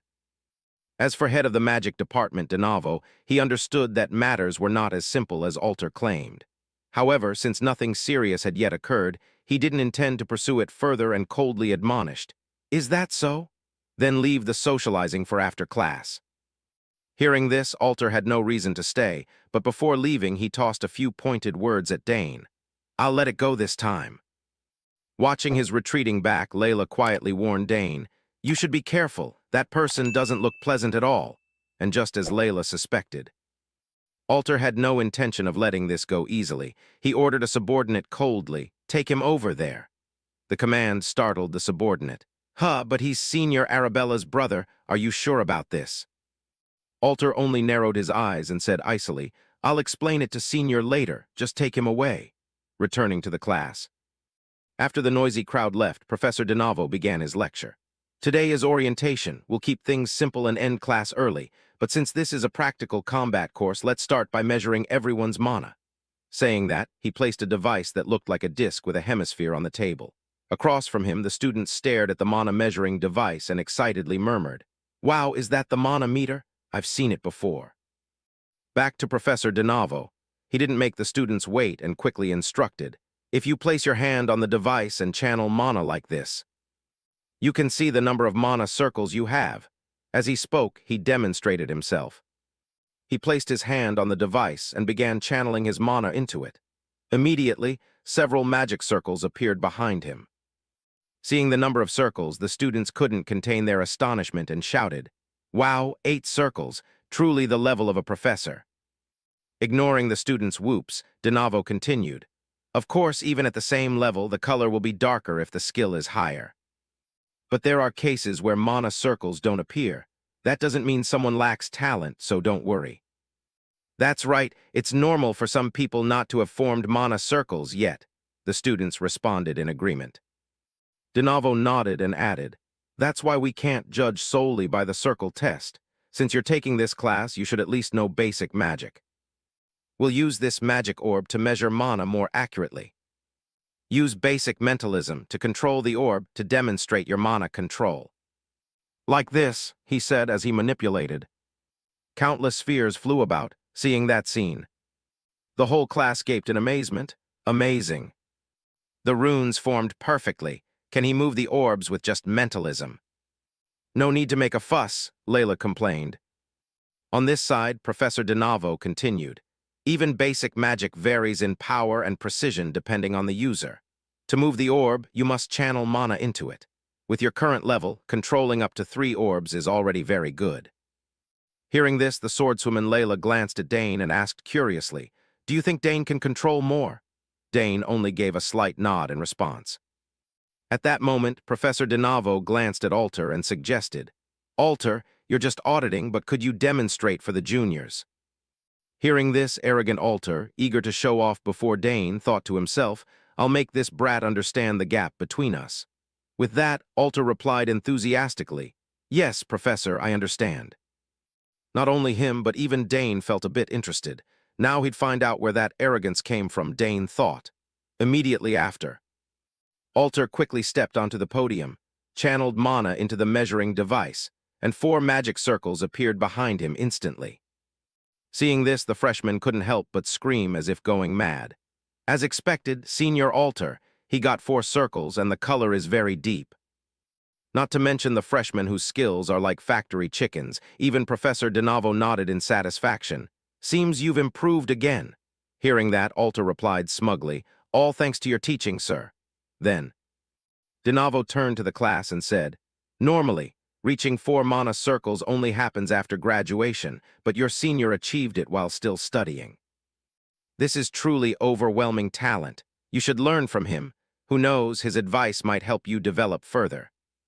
The professor's words stirred the whole class into a commotion. Meanwhile, Alter took the chance to glance at Dane with a teasing look. "It's too early for surprises, Dane Saugers. I'll show you the difference between us." With that thought, he began to control the blue orbs, making them dart around the classroom at extreme speed. Seeing that sight, the freshman gaped. He was controlling the orbs perfectly. Impossible, how many orbs is that exactly? But in reality, to do this, Alter was exhausted, his back soaked with sweat. Still, he tried to appear composed. He turned to stare at Dane and grinned challengingly. "I've pushed my power to the limit. How's that, brat?" On the other side, the freshman, seeing Alter output everything just to show off, praised him without restraint. "Amazing, everyone clap, just as expected from Senior Alter. Which magic tower will he join later?" Curious voices began to rise. Professor DeNavo, seeing Alter had done well, allowed him to leave. "Well done, you may go." Alter replied with a smiling face. "Yes, Professor," then. He turned back to look at the protagonist and smirked evenly. "Heh heh, I'm really curious to see your mana level." Unaware of his inner thoughts, Professor DeNavo also turned to the remaining students and said, "After all, without mana nothing will happen. If any of you are worried, you may leave the lecture hall now." At his words, the entire group fell silent. No one answered or left, because to pass the entrance exam for this Royal Academy, no one here would be without mana. Seeing that, the head of the magic department nodded and continued. No one, right? Good. Then let's begin step up in order, starting from the front row. Thus the students began to murmur as they waited for their turn to be tested. As for Layla, having seen this many times, she simply sighed and explained. This is called orientation, but really it's just a way to display everyone's abilities to the class. Beside her, Dane pondered for a second or two, then nodded in agreement. Yes, that's what the academy is aiming for. Then the students took turns approaching the mana measuring device to be tested. Some students had one magic circle, while others couldn't feel anything at all. And for the test of controlling the magic orb, they did even worse. Most couldn't maintain control for long before the orb fell. Back to arrogant Alter, he stood to the side watching since earlier, then spoke contemptuously, "What a mess!" At the same time, the blonde girl beside him hurriedly reminded, "Hey, it's that one's turn now." Hearing this, Alter finally paid attention. Now that it was Dane's turn, he thought inwardly, "Dane, I'll be watching to see how far your arrogance can go." But no one heard him, and without his prompting, Dane himself also felt curious about his current ability. Honestly, he's very curious. Having absorbed the ancient magic, something must have changed.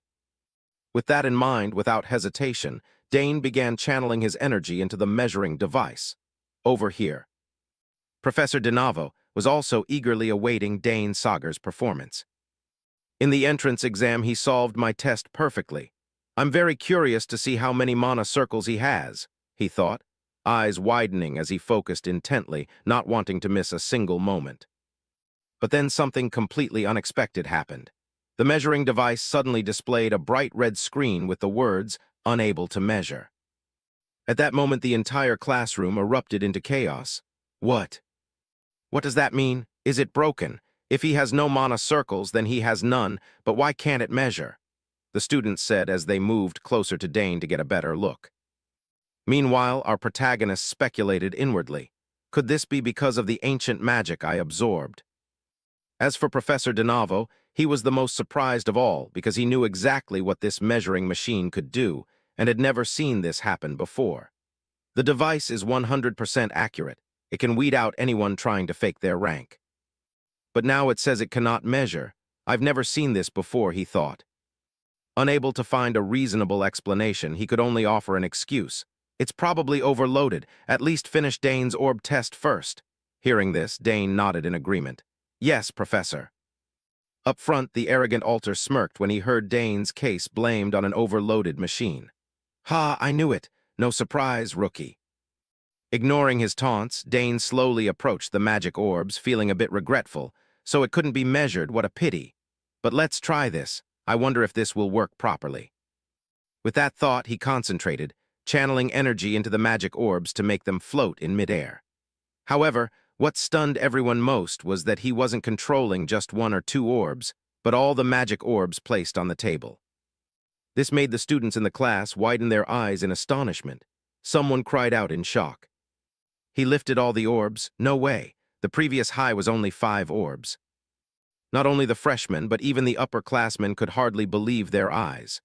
All the orbs? That guy's crazy, the black-haired man beside Alter exclaimed in amazement. Alter's face froze. How could this be? He thought inwardly, unbelievable. Beside him, Layla looked at Dane with a blank expression. He did it again. Now I'm no longer surprised. But I never expected he could lift all of them. He's even more astonishing than I thought. It seems that after absorbing the ancient magic, he's become stronger, she silently guessed. From Dane's perspective, controlling the orbs was somewhat enjoyable, so he decided to exert a little more power. All right, make this even more impressive. Saying that, he began arranging the orbs into a specific pattern. Seeing this, Professor DeNavo broke out in a cold sweat. What am I witnessing? He's arranging the orbs precisely to form a picture, something even Arabella couldn't do.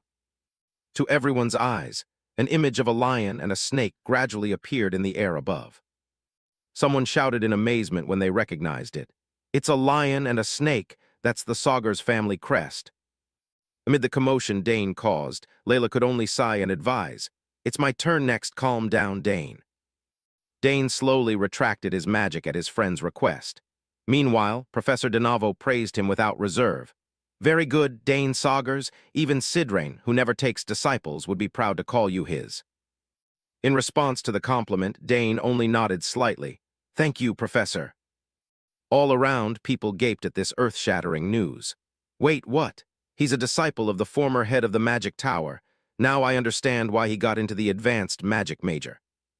Back with Alter's group, the black-haired subordinate was sweating in fear and hurriedly asked, Alter, what do we do? That guy isn't normal. He might even be stronger than you. Alter, also terrified, shouted back, Shut up, I'm thinking. Saying that, he clenched his hand tensely and cursed Dane silently. Damn, the Saugers family is terrifying. Why are they all monsters? At that level, we need to change our plan. It's annoying, but if I pick a fight and I'm weaker, I'll lose face. If I can't beat him by skill, then I'll have to subdue him by other means, the arrogant Alter thought to himself. Then, as if having made a decision, Alter told his two companions, We need to pull him into the student council. What? The student council? The other two shouted, but Alter just nodded and explained his idea. Yeah, once I'm in that council, it'll be easier to control him if he falls under my banner. Hearing that, his two followers still couldn't accept the decision and objected. But he's only a first-year student, said the brown-haired one, and the orange-haired girl added, True, we wouldn't even dare dream of joining that. However, Alter was determined to drag Dane in no matter what, ignoring his subordinates. It was unprecedented for a first year to join the student council, but who cares? Rules are made to be broken, right?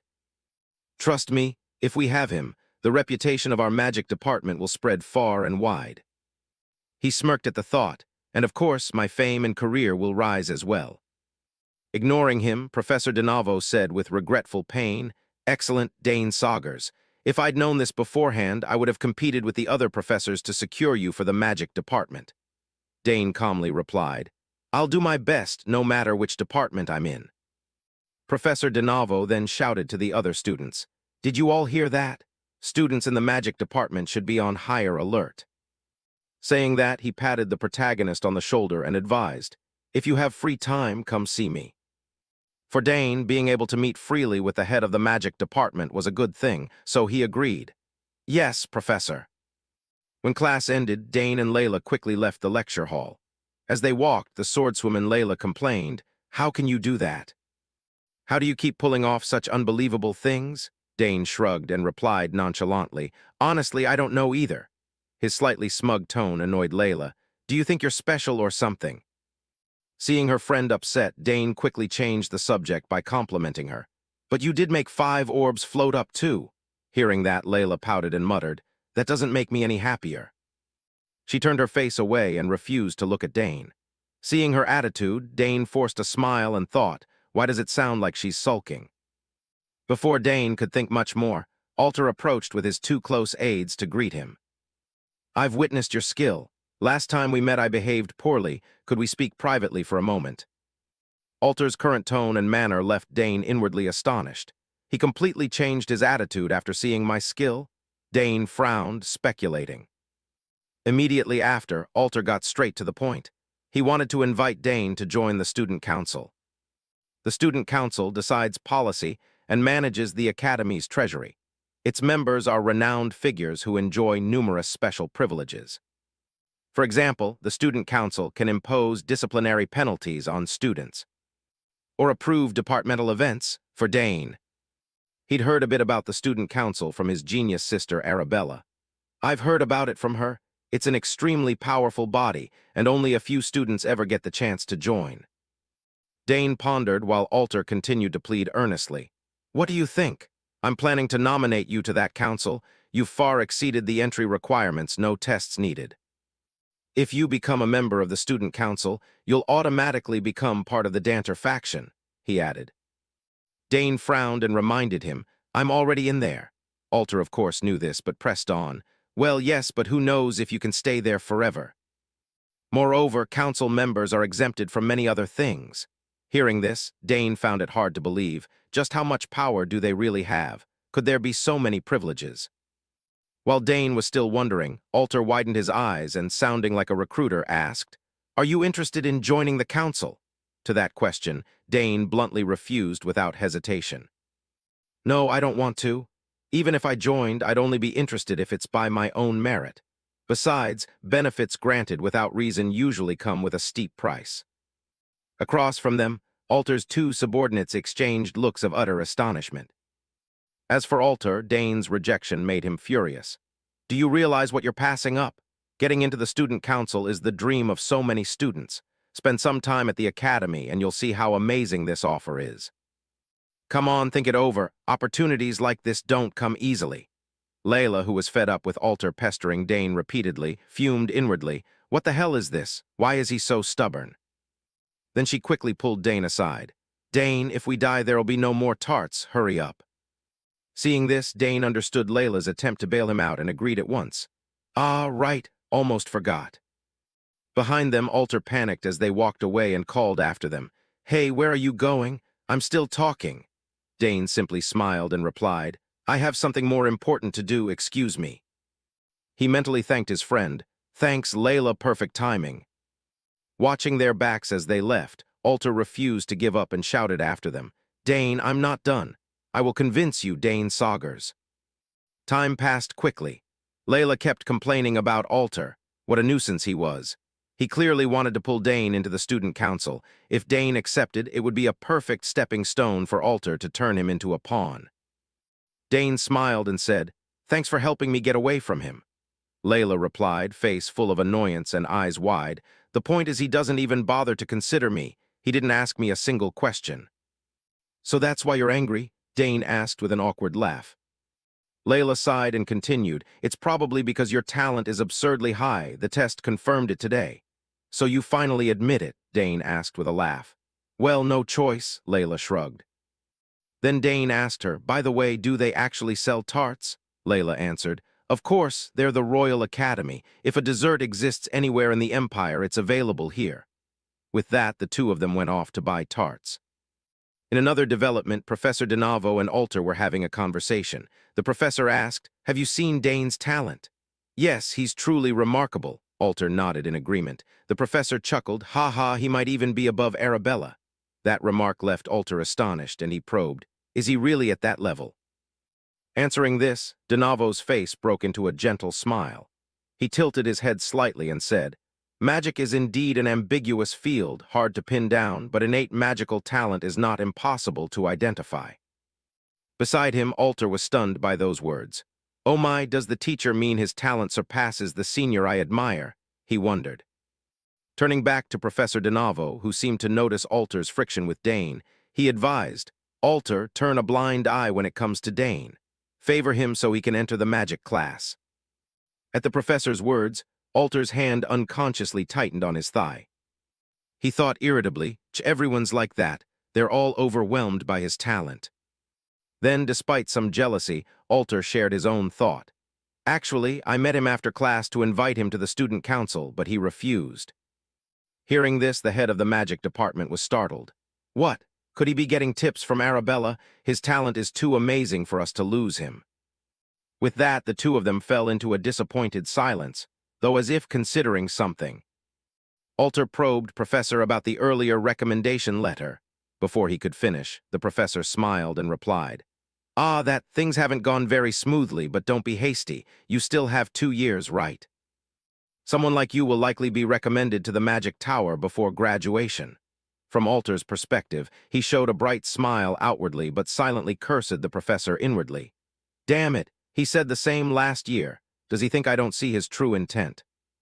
If I take a spot in the Magic Tower now, that means one fewer student to toy with. Right, you're blocking me, aren't you? I heard you were the one who cut the 2 spots in the Magic Tower I wanted back in my 3rd year.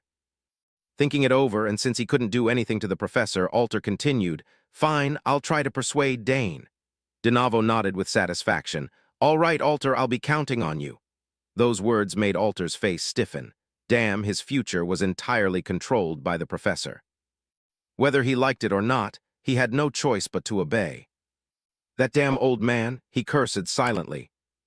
Meanwhile, Dane was carrying a large sack on his shoulder and asked his close friend, By the way, Layla, is the path to the canteen always this crowded? Why are there so many club events? Layla explained, If a club has too few members or can't prove its activities, it gets disbanded. This is the first time I've joined so many events, Dane added. Layla glanced at the bag Dane carried and smiled. Anyway, we've won so many prizes. 20 mana stones, 15 lunch vouchers, 5 meal tickets, 8 convenience store discount coupons, and a treasure map. Layla reached for the map and asked, "What's this?" Dane replied. The senior host said it was purchased at an auction in Arcader. Layla's eyes lit up like headlights at that. Bought at an auction in Arcader? Then this must be valuable. Looking at her money-hungry expression, Dane could only offer a small smile and thought, "Yeah, my father used to say." The auction house specializes in collecting rare and beautiful items from across the empire. And the country's finest appraisers evaluate everything to ensure only masterpieces are put up for sale. Ahead, Layla pointed at the seal on the scroll and called out, "This is still perfectly intact." "Is it a treasure map of the academy?" Dane guessed, and Layla nodded in agreement. "I heard this academy has many mysterious and secret places." With that, she tossed the map to Dane. Looking at it, he couldn't help but think Ernest would be thrilled to see it. Cut to the lecture hall, a place mainly used for general education lectures. And now our protagonist was standing outside the building. Seeing the massive architecture, Dane couldn't help but exclaim, "So this is where the Empire's history is taught." Before coming here, the head steward had taught me in advance, so I already know most of the material. What a relief, Dane thought to himself. At the same time, his curious friend Ernest called out from behind, "Hey Dane, we meet again." Hearing the familiar voice, the protagonist turned and replied, "Ernest, you're in this class too." To Dane's question, Ernest cheerfully explained, "It's a required course for first years. I figured I'd run into you here. Good to see you. What do you think?" "Are you feeling all right?" Dane smiled, but the answer was vague. "Nothing much has changed. It's complicated. I'll explain later. Oh, by the way." "Ernest, I have something to tell you," Dane said with a smile, likely wanting to mention the treasure map he had just won. But before Dane could speak, a red-headed guy led a group up to Ernest to cause trouble. "Hey, you're Ernest, right?" At that sound, Ernest's face went into panic, and Dane couldn't miss the sharp change in his expression. He wondered what was wrong. Ernest's eyes had just shifted. He was trembling, looking utterly terrified. Across from them, the brown-red-haired leader smiled as if they were the best of friends. "Wow, Ernest, didn't expect to run into you here. Long time no see." For some reason, Ernest kept sweating more and more from the stress, which made Dane think. He looked like a soldier suffering from psychological trauma. Then Ernest hesitantly replied, "Braun, hi." Braun criticized, "If you're enrolling, why didn't you tell me? I came here first." Dane wondered if they were friends because it didn't look like a normal relationship at all. Then Braun watched intently as Ernest bowed his head and said, "Sorry, I didn't know." Braun stepped closer, ruffled Ernest's hair, and continued, "Damn, how did you even get in? I thought you'd never make it. You're always shaking like a leaf when you talk, aren't you?" "Perfect timing. I was too lazy to go out for food. Since we ran into each other here, go buy me a sandwich," he said loudly with a smile, making Ernest go pale. "What, right now?" Ernest blurted out. Braun's expression shifted when Ernest refused, and his tone grew harsh. "Well, you don't want to," Ernest awkwardly explained. "I'm hanging out with a friend, so it's inconvenient." From Braun's viewpoint, he glanced at Dane and teased, "Your friend, huh? But he looks pretty sturdy. Which department are you in? If you're with Ernest, I can guess your level." His tone was full of contempt, which stirred a flame of anger in Dane. "I don't know what family he's from, but that careless attitude reminds me of battlefield thugs." The more he thought, the darker Dane's expression grew. Unfortunately, idiots like Braun didn't realize this and kept hurling taunts. "Not going to answer, huh?" Braun sneered. But at that moment, a teacher noticed their group and shouted, "Hey, you lot, what are you doing? Class is about to start. Get inside now." Hearing that, Braun turned and replied, "All right, we'll head in now," and with that, he cast a glance at Ernest and said, "We'll talk after class. I have a lot to say to you. This academy is going to get interesting." With that, the redhead led his pack into the classroom. Leaving Ernest behind still trembling with fear, Dane could see his shaking arm. Dane went over and asked, "Ernest, are you okay? Who were they? It seems like you know them." Ernest tried to steady his breathing and explained, "They're from another family. When I was at home, they used to bully me. I knew they also study at this academy, but the school is huge with so many departments. I thought I wouldn't run into them again. Sorry for dragging you into this, Ernest said apologetically. Dane pondered for a moment, then added, I'm fine, go into class. Seeing how pale he looked, Dane wondered how badly they had been tormenting him, and to reassure Ernest a bit. Dane comforted him, don't worry, I'll go with you. Ernest looked surprised, but then shook his head and refused. Go with you? No, it's fine, I can handle it myself. Looking at Ernest's frail frame, Dane suspected handle it himself really meant becoming a punching bag for Braun's gang. He asked, are you just going to walk on and do whatever they tell you?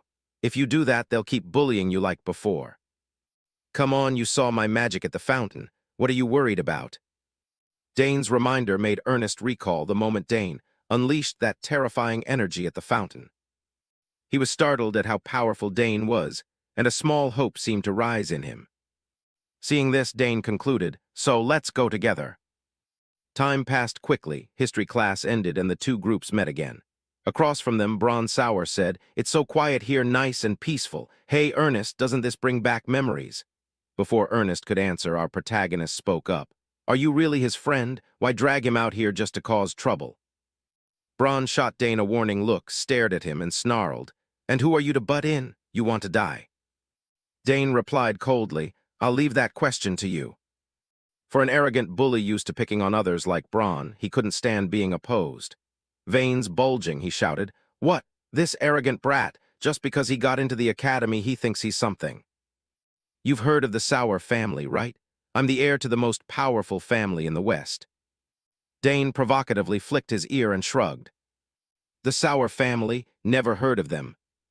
Across from him, Braun's face darkened like a ticking bomb. His lackeys chimed in. What did that brat just say? Braun, are you just going to stand there and take this? Seeing his men eager for a fight, Braun didn't disappoint them. He ordered, hey, go up and teach him a lesson. The lackeys beamed when their boss gave the order. Unfortunately for them, they didn't know Dane's true strength, so they remained overconfident. Ernest, you really picked the wrong friend. Now you're going to get beat twice over. The thug's threats terrified Ernest. He stepped back and turned to urge the protagonist. Stop, I think we should get out of here while we can, no matter how strong you are. They're really dangerous, especially Braun. He's been called a sword prodigy since childhood. Hearing this, Dane's gaze sharpened with interest. Now I'm starting to get intrigued, Ernest, he said. I'll leave one of them for you, knock him out with your fist. Me, Ernest shouted in disbelief. Dane continued, trust me, you can't keep living like this, right? Facing Ernest, he genuinely couldn't understand what Dane was saying. But before they could talk more, one thug from the group lunged forward and yelled, why are you acting so calm? You're dead, bastard, as soon as the words rang out. He swung his fist straight at Dane's face, causing Dane's head to tilt to one side. Seeing this, Ernest cried out in alarm, while the thug smirked with self-satisfaction. How's that feel, you bastard? Awake now. I'm not finished yet, he said, throwing another punch, intending to teach Dane a direct lesson. But the protagonist wouldn't make it easy. Dane casually raised his hand and easily halted the punch. Then he said cheerfully, you clearly struck first, so from now on this is self-defense. Across from him, the thug cursed when he heard Dane mumble like that. What did you just say, you bastard? And swung his fist forward, but with Dane's close combat skill, the thug's punch was as slow as a turtle. Dane immediately bent down to dodge the attack then. He clenched his fist into a ball and launched a straight punch into the thug's waist, making him cry out in pain and roll his eyes white. His large body staggering from the pain and losing momentum forward. Seeing this, Dane took the opportunity and quickly moved to the side, then used his foot to kick straight into the thug's heel, throwing him off balance. And he tumbled to the ground, however, at that same moment. A brown-haired thug from the group lunged forward, swinging his fist, but once again Dane dodged the blow with ease. He even used the time while the brown-haired man hadn't regained his gun. Dane immediately threw a straight punch to his jaw, then gave him a powerful shove. As a result, the man's body flew backward like a torn sack, almost colliding with another member of the gang. But Dane's assault wasn't over. He had no intention of giving these thugs a chance to fight back, and immediately Dane used his magic. creating spheres of energy and firing them straight at the two remaining men, sending them flying backward and knocking them unconscious on the spot. It sounds drawn out, but in reality, the fight lasted only a few dozen seconds. After defeating the thugs, Dane was a bit surprised. Phew, why did I suddenly get stronger like this? Is it because of ancient magic around them? Ernest and Bronze stood rooted, eyes wide as they watched Dane win so effortlessly. What the hell, what's going on? They muttered in astonishment. Meanwhile, a flicker of hesitation crossed Bronze's face, but he didn't forget to curse his men. Damn it, you idiots. Up ahead, the bootlickers began to stir and cleared their throats. Bron, this guy isn't normal, but before they could finish speaking, Bron howled like a mad dog. Shut up, you're pathetic. Defeated this easily. Hearing this, Dane turned and taunted. Well then, you gonna keep going or just all talk? Dane's provocative words made Bron's eyes blaze with anger. He demanded, what did you just say? Behind him, another subordinate, having seen Dane's power, hurriedly advised Bron to stop. He's very strong. Look how he fired those magic projectiles. But Bron couldn't bear the humiliation or let things end there. Should a coward suffer shame in front of these kids? Move aside, I'll handle this myself. As he spoke, he began to channel his mana, forming a spatial gate beside him, from which he pulled out a long sword and said coldly, in a remote place like this, there's no one around, so it should be fine. You've made a big mistake forcing me to draw my blade. Seeing this, Dane only gave a wry smile and complimented, that sword actually looks impressive. Unlike Dane's calm demeanor, Ernest was panicking. This is bad. Bron drew his sword. This could get very ugly. When he saw Bron pull his weapon, Dane really didn't know whether to admire him. Was he stupid or unrealistically confident? This guy is reckless. Doesn't he care about the Academy's rules? Dane thought to himself. But Bron continued to threaten in a raised voice. You know, when the sky is overcast, a fog rolls into this area, a fog so thick no one can find the missing. Beside him, one of his henchmen, who seemed to understand the Academy's rules, nervously said, Bron, are you sure? What if you get expelled? Responding to that well-meant advice was only a crazed look from Bron. He spun around and ordered, shut up, go beat that idiot up and bring him back to me. Seeing Bron's look like he wanted to eat someone alive, the henchman no longer dared to argue and bitterly accepted. Fine, all right then. With that, both thugs charged forward at once. Meanwhile, Ernest, witnessing this, was so scared he nearly wet himself. Damn it, what should I do, Dane, if you fight Bron? What am I supposed to do? Hearing this, our protagonist remained calm and said slowly, don't worry, those guys aren't scary at all. If it's a one-on-one fight, you can win. You've explored a lot. Your lower body strength is definitely solid. So get close and deliver one really strong strike. Ernest widened his eyes at Dane's words, unsure whether to believe him. However, at that moment, Bron and his cronies closed in on the two of them. You're all dead meat, Bron sneered. But then Dane suddenly turned and ran to the side, making Bron furious. Huh, not letting me close in, so you've gotten some real combat experience lately, have you? Without answering the taunt, before leaving, Dane confidently said, just do as I told you. And so the two of them quickly left the area. Meanwhile, Ernest seemed more confident thanks to Dane's words, clenching his fists and reassuring himself, that's right. Dane was right, I can't keep living like this. Opposite them, the brown-haired thug stepped in front of Ernest, scratched his head and sneered, tightening your fists now. Your eyes have some fire. Looks like friends really matter. Just standing next to him has made you more confident. He scoffed and continued, come on, take a few hits and then get lost. I'll go easy. Saying that, he interlaced his 10 fingers to warm up. Meanwhile, sweat poured from Ernest's face. He told himself, don't panic, think, what would Dane do in this situation? At that moment, an image flashed through Ernest's mind of Dane, dodging the black-haired thug's strike. But before he could come up with a plan, the brown-haired thug laughed and said, then I'll land a few punches first, and quickly swung his fist at Ernest. However, just before that punch hit his face, Ernest immediately lowered his body and used the top of his head to absorb the blow. Then he suddenly surged forward and unleashed a full-force punch. The me you knew is dead. Ernest's devastating punch struck the thug's face, making him spit saliva in pain. Looking down at the thug, writhing in pain on the ground, Ernest seemed unable to believe he had defeated him. Sweat drenched his face as he shouted, "I did it." Not far away, Dane heard Ernest's victory shout and teased, "Braun, it seems your companion has been knocked out."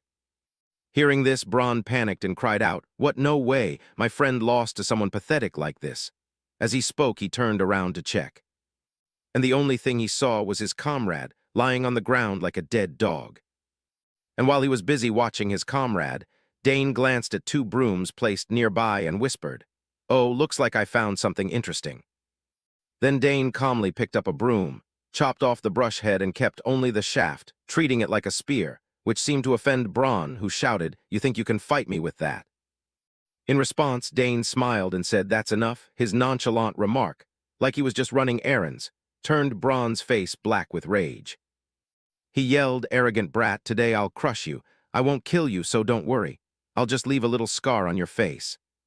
So every time you look at it, you'll remember how terrified you were of me." Saying that, he lunged at Dane and swung his sword repeatedly. Each stroke of his blade began to slice the air, yet for Dane, these attacks were too simple. With just a few basic movements, he could easily dodge them. Seeing this, Braun couldn't help but compliment, "You're better than I thought." Responding, Dane smirked and taunted, "Because your swordplay is too predictable." Braun shouted angrily, "What do you know about my swordsmanship?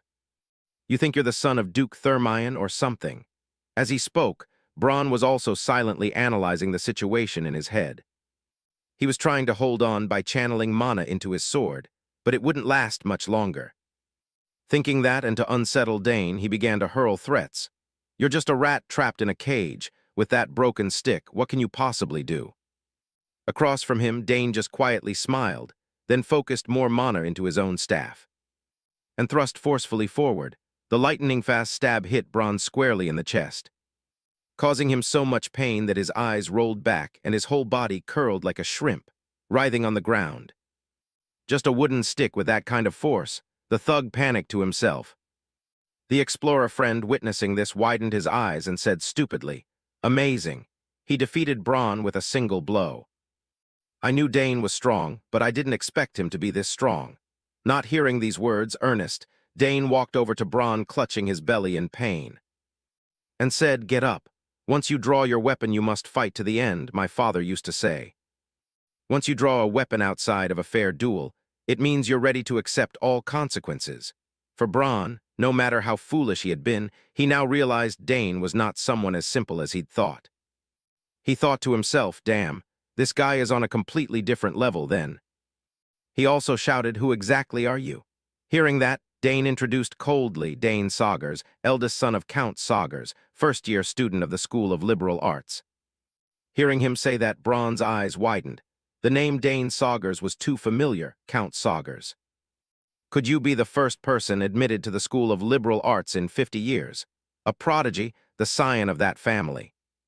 "Maybe I'm a bit late with the introduction," Dane murmured. While Braun was internally cursing in regret, he told himself, "Damn, no wonder he's so confident. Why is someone like him hanging out with that idiot Ernest?"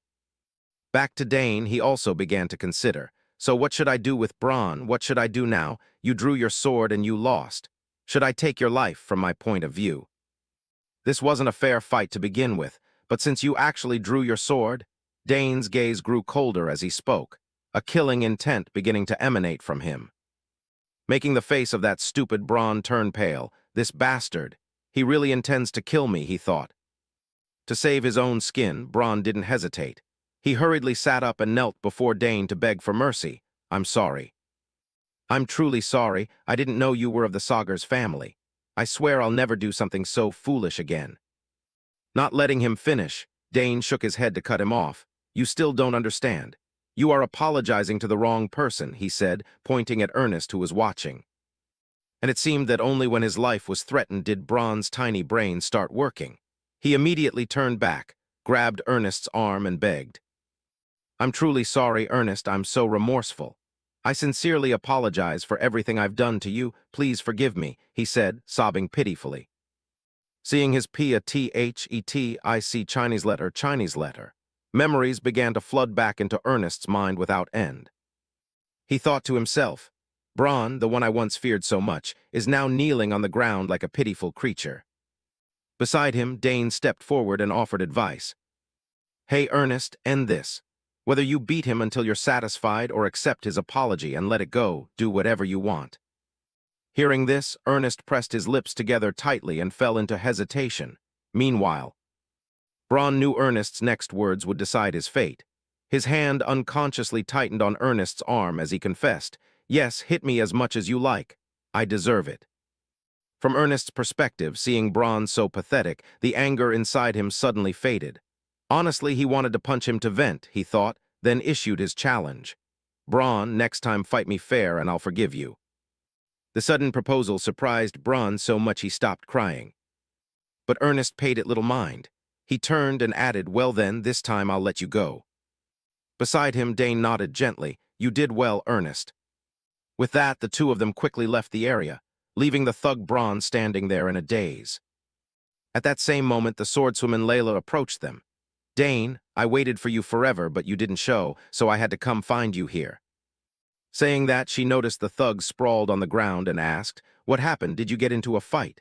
Dane explained, "Someone provoked me first." Dane cast a glance at Braun behind them. This made the swordswoman curious. What kind of idiot would dare challenge Dane? Of all people, why pick on him? In the back, when Braun saw Layla approach, his face went ashen. He realized her identity. Layla, could it really be Duke Thermion's daughter here? Ignoring the onlookers, Dane casually asked, "He said he studies swordsmanship in the same department as you. Do you know him?" The swordswoman folded her arms and shook her head. "No, I don't know him, and I'm not very interested." She then turned to Ernest curiously and asked, "So who is this?" In response, Dane said, "This is Ernest Dillon, a first year in the exploration department." The explorer friend beside him scratched his head awkwardly and greeted, "Miss Layla, nice to meet you." "Oh my, no need to be so formal. Just consider me a friend." The swordswoman waved her hand, then curiously asked, "What do you study in the exploration department?" Ernest answered, "Things like ruins, hidden sites, basically exploration." Walking between the two of them, Dane chimed in, "His family is famous for expeditions." Hearing that, Layla's eyes lit up and she excitedly said, "Then we should show him the map we have. Maybe he'll find a clue."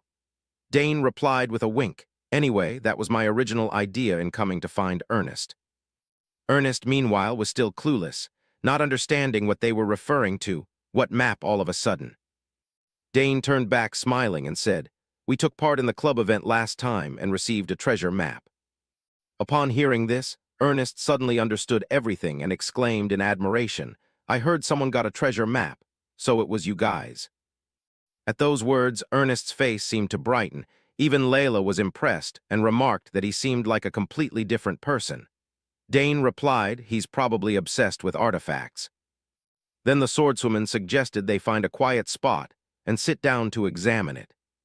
After studying the map in his hands a bit, Ernest's brows furrowed slightly. This map seems complicated. Because it's a treasure map, you can't understand it at a glance. It doesn't show the whole academy but points to a specific area. Then she pointed to somewhere on the map and asked, "What's this?" There are many strange writings on the map. Dane studied them attentively, then shook his head. "I can read them, but the meanings don't connect. Could there be some pattern?" They found no new discoveries. Layla asked, "So what do we do now?" Ernest replied, "First we must find out who made this map. Things like this have no standard orientation, but if we know the creator, we can roughly predict what to expect." Hearing him, Dane stroked his chin thoughtfully. "So immediate decryption might be a bit difficult." Before our protagonist could finish, the explorer friend reminded them of one detail. One thing is certain, the map is not within the academy grounds. These architectural motifs were only used when the academy was built.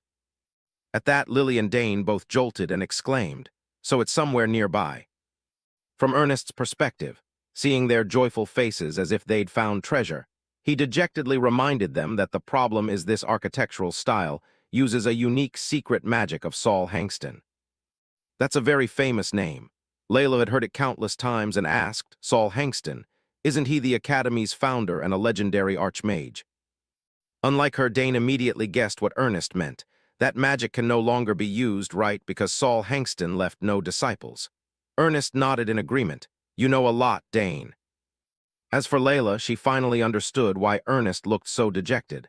I guess this wouldn't be easy, but I didn't expect it to be this hard. Hearing that, Ernest shrugged casually. In the end, the key is still to find out who created the map. That way we can find clues to decode the symbols and read the map. Beside them, Dane smiled and proposed, "Once we've decoded it, let's go treasure hunting together." His suggestion was immediately met with enthusiasm from the other two. "I'll join too. Sounds fun. Before the academy, I only worked with my family. This is my first time experiencing something like this."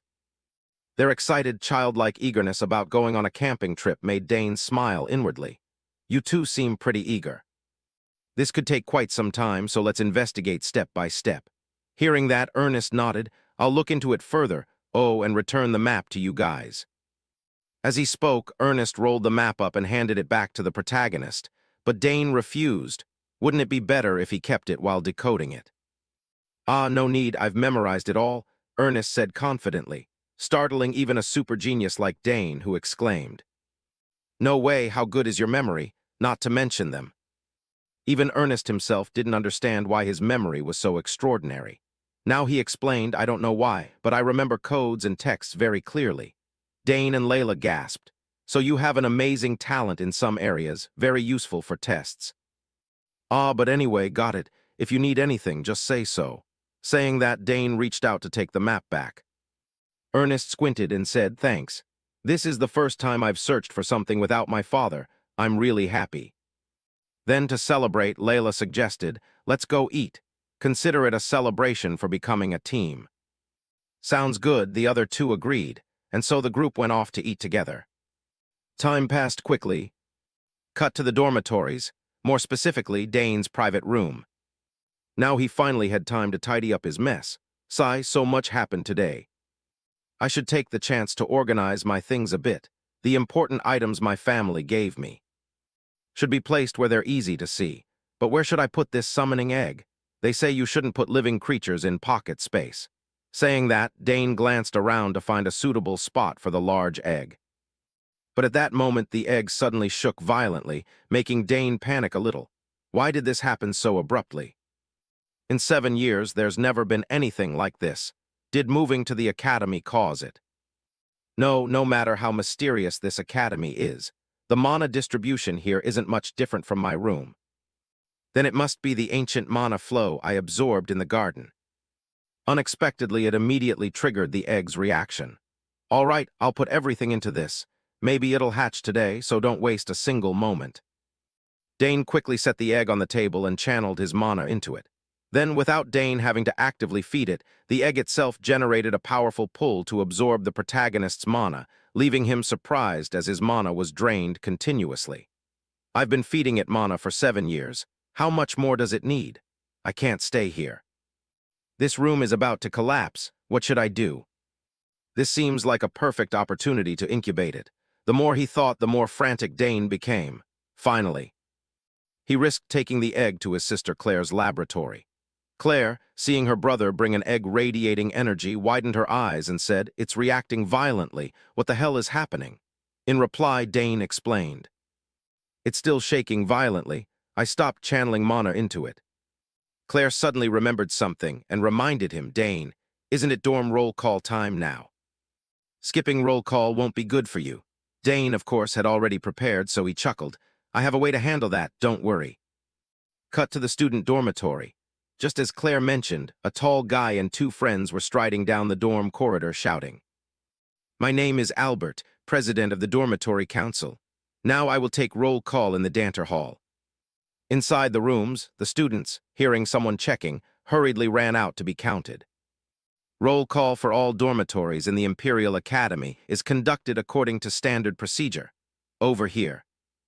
Arnold glanced around and said worriedly, "But why haven't Priscilla and Dane come out yet? Do they even know roll call is happening? If you're late for the monthly roll call, you'll lose 1 discipline point, and if absent, you'll lose 2 points. If you're late more than 3 times in a semester, you'll face disciplinary action and be assigned labor. If absent more than twice, you'll be demoted from the dormitory." Speaking of Albert seeing people whispering, he shouted, "No one move or talk. 9th floor, Danter Hall. Today you won't get away with anything." His stern attitude made Arnold a bit uneasy. For some reason, the atmosphere felt serious today. To satisfy his curiosity, Arnold asked, "What do you mean by that?" Upon hearing this, Albert waved his hand in the air, summoned a blue screen, and said, "In the recording from the newly installed Mana surveillance, interestingly, there's a scene of someone inside the dormitory, Priscilla, sneaking out. We tracked and confirmed she left the dormitory grounds just 5 minutes ago, but now the system shows student Priscilla is still inside her room." Saying that, he immediately opened the door and stepped into Priscilla's room. And indeed, she was nowhere to be seen.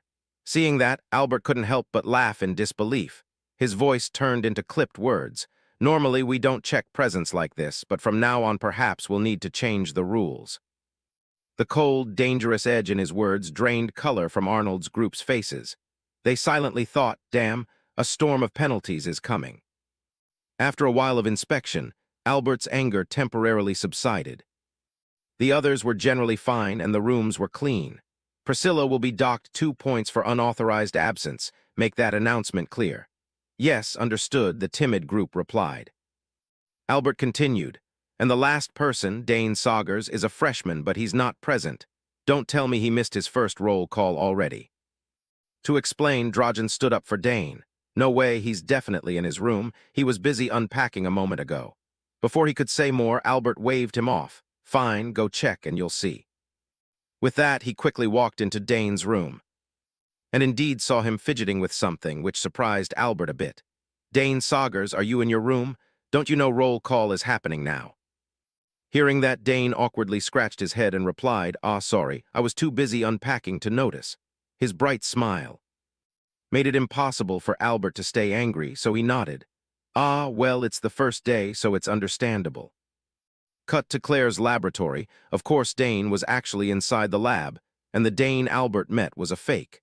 Claire shouted, "Isn't that the MK1 hologram projector?" On this side, the protagonist smiled and explained his trick.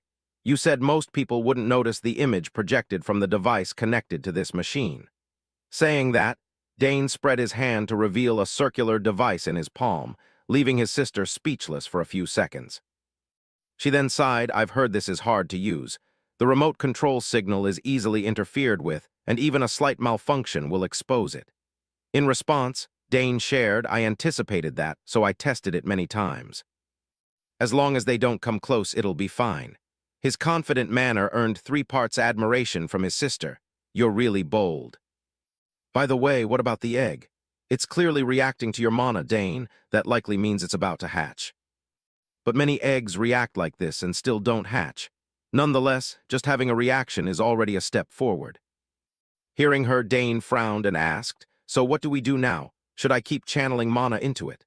The golden-haired cousin stroked her chin thoughtfully, then said, "There are still too many unknowns about the summoning egg. So putting it into a mana stabilizer right away would be rather risky, but I don't think we should stop here. Besides, I think this lab is the best place for it to hatch. Haven't I already set up a mana barrier to keep things secret?" Her words immediately won Dane's agreement. He nodded. "That's right. If we leave it as is, it could hatch anytime, anywhere." Then, after puffing his cheeks in thought for a moment, Claire made her decision and said, "All right, let's begin. Dane, your mana is very pure, but I'll attach a mana filter just to be safe." After that, once again Dane began channeling his mana into the egg, and this time the pull the egg exerted was even stronger than it had been in his room. To the point Dane was sweating profusely. "My God, is it still hungry? It's drawing so much mana. What on earth is inside this thing?"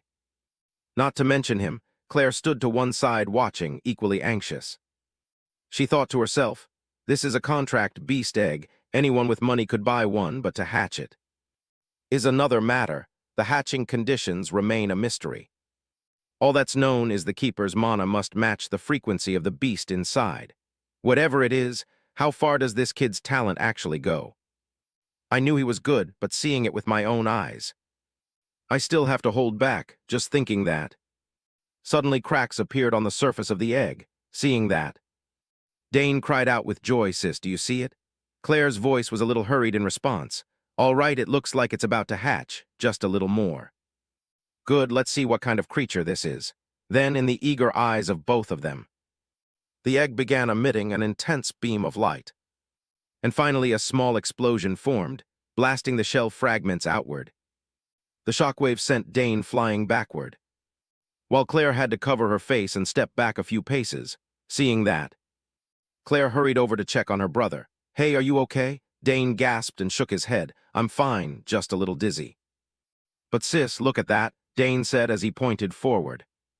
Where the egg had been, now stood a small, pale purple dragon. Standing there dazedly watching them was the star dragon, Claire shouted. Before she could finish, the dragon began puffing flames in all directions. "Oh my, it can breathe fire too," Dane shouted. But before he could say more, Claire hurriedly pushed him forward and said, "Don't just stand there dazed. Get closer. There have been cases where the contract beast bonds with the first person it sees as its master. Dane, it's your contract beast, so hurry up." Following his sister's words, Dane slowly approached the small dragon, then murmured up close, "It's actually pretty cute. Hello there." "My name is Dane," he said, extending his hand forward. Then Claire's joyful exclamation rang through the lab, "You've linked with it." Hearing that, Dane, the protagonist, also replied happily, "Yes, it's so cute." Saying that, Dane gently reached out to catch the little dragon while Claire excitedly ran over to ask, "How did you do that so easily? Let me see." Then, after closely observing the little purple dragon for a moment, suddenly Claire's eyes widened and she exclaimed, "This looks like a creature summoned from the other side." Hearing that, Dane hurriedly asked back, "Are you serious?" Claire nodded firmly. "Yes, only a small number of chosen summoning prodigies can do that. Even I can only summon part of a soul. I never thought our youngest brother could summon something like this. This is a big deal, Dane." Seeing his sister's serious expression, our protagonist suddenly felt a bit anxious and asked, "So does that mean it's not a familiar summoned creature?" On this side, Claire began to explain, "I know all the ordinarily summonable creatures, even larvae, but I don't know any summonable creature with features like this kid. The closest would be a dragon, but it's clearly different in the details." To her remark, Dane could only smile. "It doesn't seem particularly special, so nobody knows what this really is."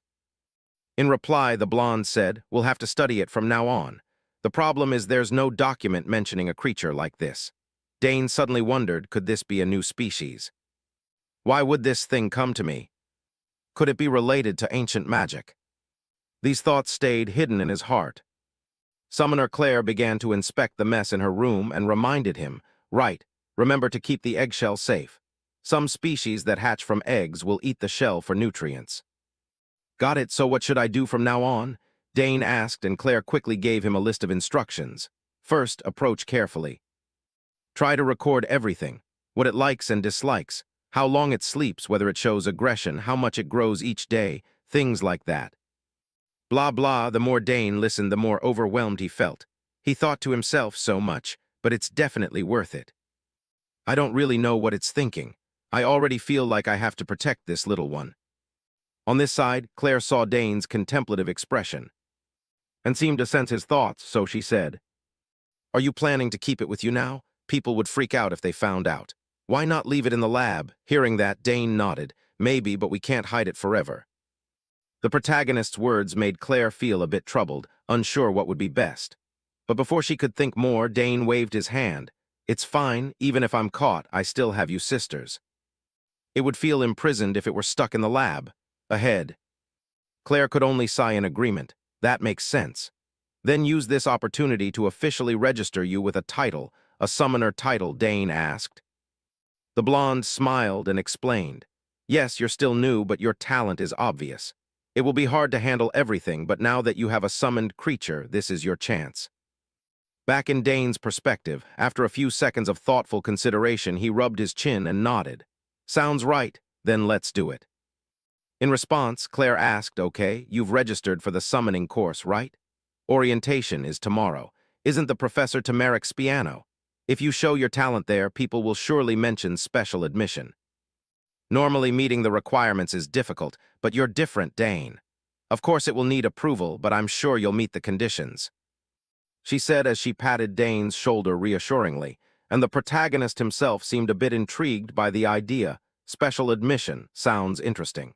What should I name it? Time passed quickly. At this point, Dane had returned to his dorm, and as soon as Drajan spotted him, he anxiously asked, "Dane, where have you been?" "You weren't in the room after roll call." Dane replied, "I had urgent business to take care of." Dane's answer made Drajan even more curious. "How did you get out during roll call?" "Priscilla would have been caught immediately." "There's always a way," Dane shrugged, causing Drajan to sigh. "The Saugers family always surprises people, doesn't it?" His casual remark made Den a bit curious. He glanced over and asked, "Did your sisters do that too?" Drajan nodded in reply. "Your sisters are legends in this dorm. Ask any dorm student and you'll know. But don't worry, only I know you went out, so you don't need to stress." After saying that, Drajan waved goodbye to Dane. As soon as he returned to his room, the protagonist wearily collapsed onto his bed and groaned, "Phew, glad we made it back safely." What was Priscilla thinking, just wandering off like that? Then Dane noticed the little dragon constantly circling in the air. It occasionally puffed small bursts of flame. Dane murmured, "It's so excited, but it's really amazing." A memory began to surface in Dane's mind about how he could return to the dorm without being detected. Ah, this is the secret passage his sister mentioned. The entrance was sealed. This is the first way back. They'd surrounded the entire dorm with a mana barrier. How could I break it? First, I'll try feeling the mana flow. There must be a weak point. Saying that, Dane reached out and lightly touched the barrier, sensing it slowly, but before Dane could dispel the barrier, the dragon beside him began to breathe flame, and immediately created a large breach in the magical fence. In short, that's how Dane returned to the dorm without the management team discovering him. Just thinking about the little dragon's power made Dane flush with excitement. Is that a flame that temporarily nullifies mana? Unbelievable. The dragon really is an extraordinary summoned creature. Time flew by. The next day Dane told Ernest about his new pet, but the name Dane chose left Ernest perplexed. "Happy. You really named it Happy? Who names something like that?" Dane replied, "I think it's friendly and easy to call, so you come up with another name then." Ernest was a bit astonished by that. He glanced at the dragon. "It's cute, but perhaps the name should carry more weight." Seeing Ernest's serious demeanor, Dane laughed out loud. "You don't have to be that serious." After a few seconds, Ernest came up with a name and said, "Karnas. How about Karnas?" Hearing that, Dane's footsteps stopped. He turned and nodded. "Not bad. What does it mean? Mysterious. Quite fitting, right?" Ernest responded, and Dane was very pleased with the name. "Perfect. So from now on your name will be Karnas," he said as he looked at the little dragon. Time passed quickly, and the scene shifted to Bermudez Hall, named after the scholar Bermudez, which also hosted the summoning department's classes. Students had quickly gathered here, and in another corner, Digron, the one who fought Dane as a child, was also present. He was here too. He immediately recognized the protagonist's identity, and slightly surprised, realized it was Dane Saugers. He had taken away his summoning contract. And after we were humiliated at the banquet, my clan completely collapsed in public. Now the family can only try to hold on to its urban noble status. Wherever I go, I never run into him, but of all places, I meet him here. He's here for the summoning class. Why do I have to take this class now? And of all times, too. I must do everything to avoid him, Digron silently reminded himself. His face was drenched in nervous sweat, when at that moment a big guy called to him from behind, "Hey, Digron," repeating the year for the first time. Hearing that, Digron awkwardly turned and replied, "Ah, yes, senior." After speaking, the tall senior slapped Digron on the shoulder and cheerfully reassured him, "Come on, it's no big deal. Everyone repeats a year once. This is already the second time my brother repeated, and that's just for this subject. Treat it like an easy A and you'll sail past the rookies." The burly senior proudly boasted his feat, and Digron could only force a reply so as not to offend him. Not long after, the professor entered the classroom, and the noisy chatter suddenly ceased. Standing before everyone, the handsome Professor Temeric spoke. "This lesson will begin with basic summoning theory, essential knowledge for those of you just starting the path of summoners. This theory will appear on the summoner certification exam later, so study it carefully." After his remark, the listening students began to murmur, "Wow, this professor seems strict. I heard the official summoner exam is really difficult." Across the room, the professor heard the chatter and nodded, issuing a mild warning. Of course, if qualified, you can pass the special admissions, but don't think it's easy at all. At this, a student shouted, "Professor, what are the requirements for that special admission?" Responding with a hint of amusement, Tamarek said briskly, "Right, I knew you'd ask that, look here." He waved and produced a blue screen in midair, explaining, "First, you must summon a rank 5 or higher summoned beast using a summoning seal. Second, you must maintain the summoned beast for more than 30 minutes. In the back, the students hearing this staggering requirement gaped in shock. They looked at each other skeptically. Rank 5 summons. Even with a summoning seal, that's still not enough. Rank 7 beasts are already nearly impossible, and you have to keep one for 30 minutes. Not letting his students argue further, Professor Tamarek turned back to announce the final condition. Lastly, you must demonstrate your uniqueness, prove you're worthy of special admission. Even if you meet the first requirement, you'll fail without satisfying the third. Whatever it is, you must make an impression to be considered special. Upon hearing this, the students in class were outraged. It's ridiculous. The first conditions were already hard enough, and now there's a subjective requirement too. Has anyone ever passed this? Not to mention them, even Dane sneered at the professor's condition. Basically, the professors pass whoever they like and fail whoever they don't. From Tamarek's perspective, the student's reaction didn't surprise him. He'd seen it countless times. Now you understand why it's called special admission. Ah, and you'll also need recommendation letters from at least 2 experts in the field to apply. Across the room, the students fell silent, unable to utter another word. Seeing their dumbfounded faces, Tamarek smiled inwardly. Yes, I knew you'd be left speechless. Now no one will dare try. Then the professor glanced toward Dane and thought, Dane Saugers, isn't it? If it's that interdisciplinary student, then what now? I've heard about his entrance trial from Professor Delfinso, about how he could form a secondary bond with the rank 4 Eterarch she summoned. If I hadn't seen it with my own eyes, I wouldn't have believed it. Maybe she has ties to the Saugers Count and made this up to help him. I want to verify it myself. For example, Tamarek continued his lecture. Your first goal is to pass the regular exam, so keep working hard. If you can summon, it'll be easy, but I don't think first years can do it. On the other side, the students remained confused, looking at one another in silence. Even Digron swallowed nervously. Meanwhile, the protagonist's face was full of doubt. He thought to himself that the new students must be very flustered, since they've only gone through the theory and compatibility tests. Above them, Professor Tamarek kept smiling, provoking his students. Really, no first year knows how to summon right. This year is truly disappointing, he added, casually glancing at Dane, which made the protagonist's scalp tingle. He wondered if the professor was deliberately watching him to test his ability. Meaning that Dane decided to prove his skills a bit. He stood up and said, I can try, Professor. His declaration immediately drew a response from the handsome professor. Oh, really? What's your major and name? Hearing that, Dane answered, I'm a first-year and interdisciplinary student, Dane Saugers. Ah, I've heard about you from the department head. They say you have remarkable talent. Tamarek praised him, and Dane waved it off, yes, if that's what the department head thinks of me. From Tamarek's viewpoint, his expression stiffened slightly as he silently assessed Dane through the conversation. Look at this kid. People usually act either humble or arrogant, but he replies so smoothly, he thought. Tamarek spoke bluntly. There are many rumors about you and that talent. Frankly, it's implausible. That said, can you demonstrate your ability for everyone here? Now the professor had spoken plainly.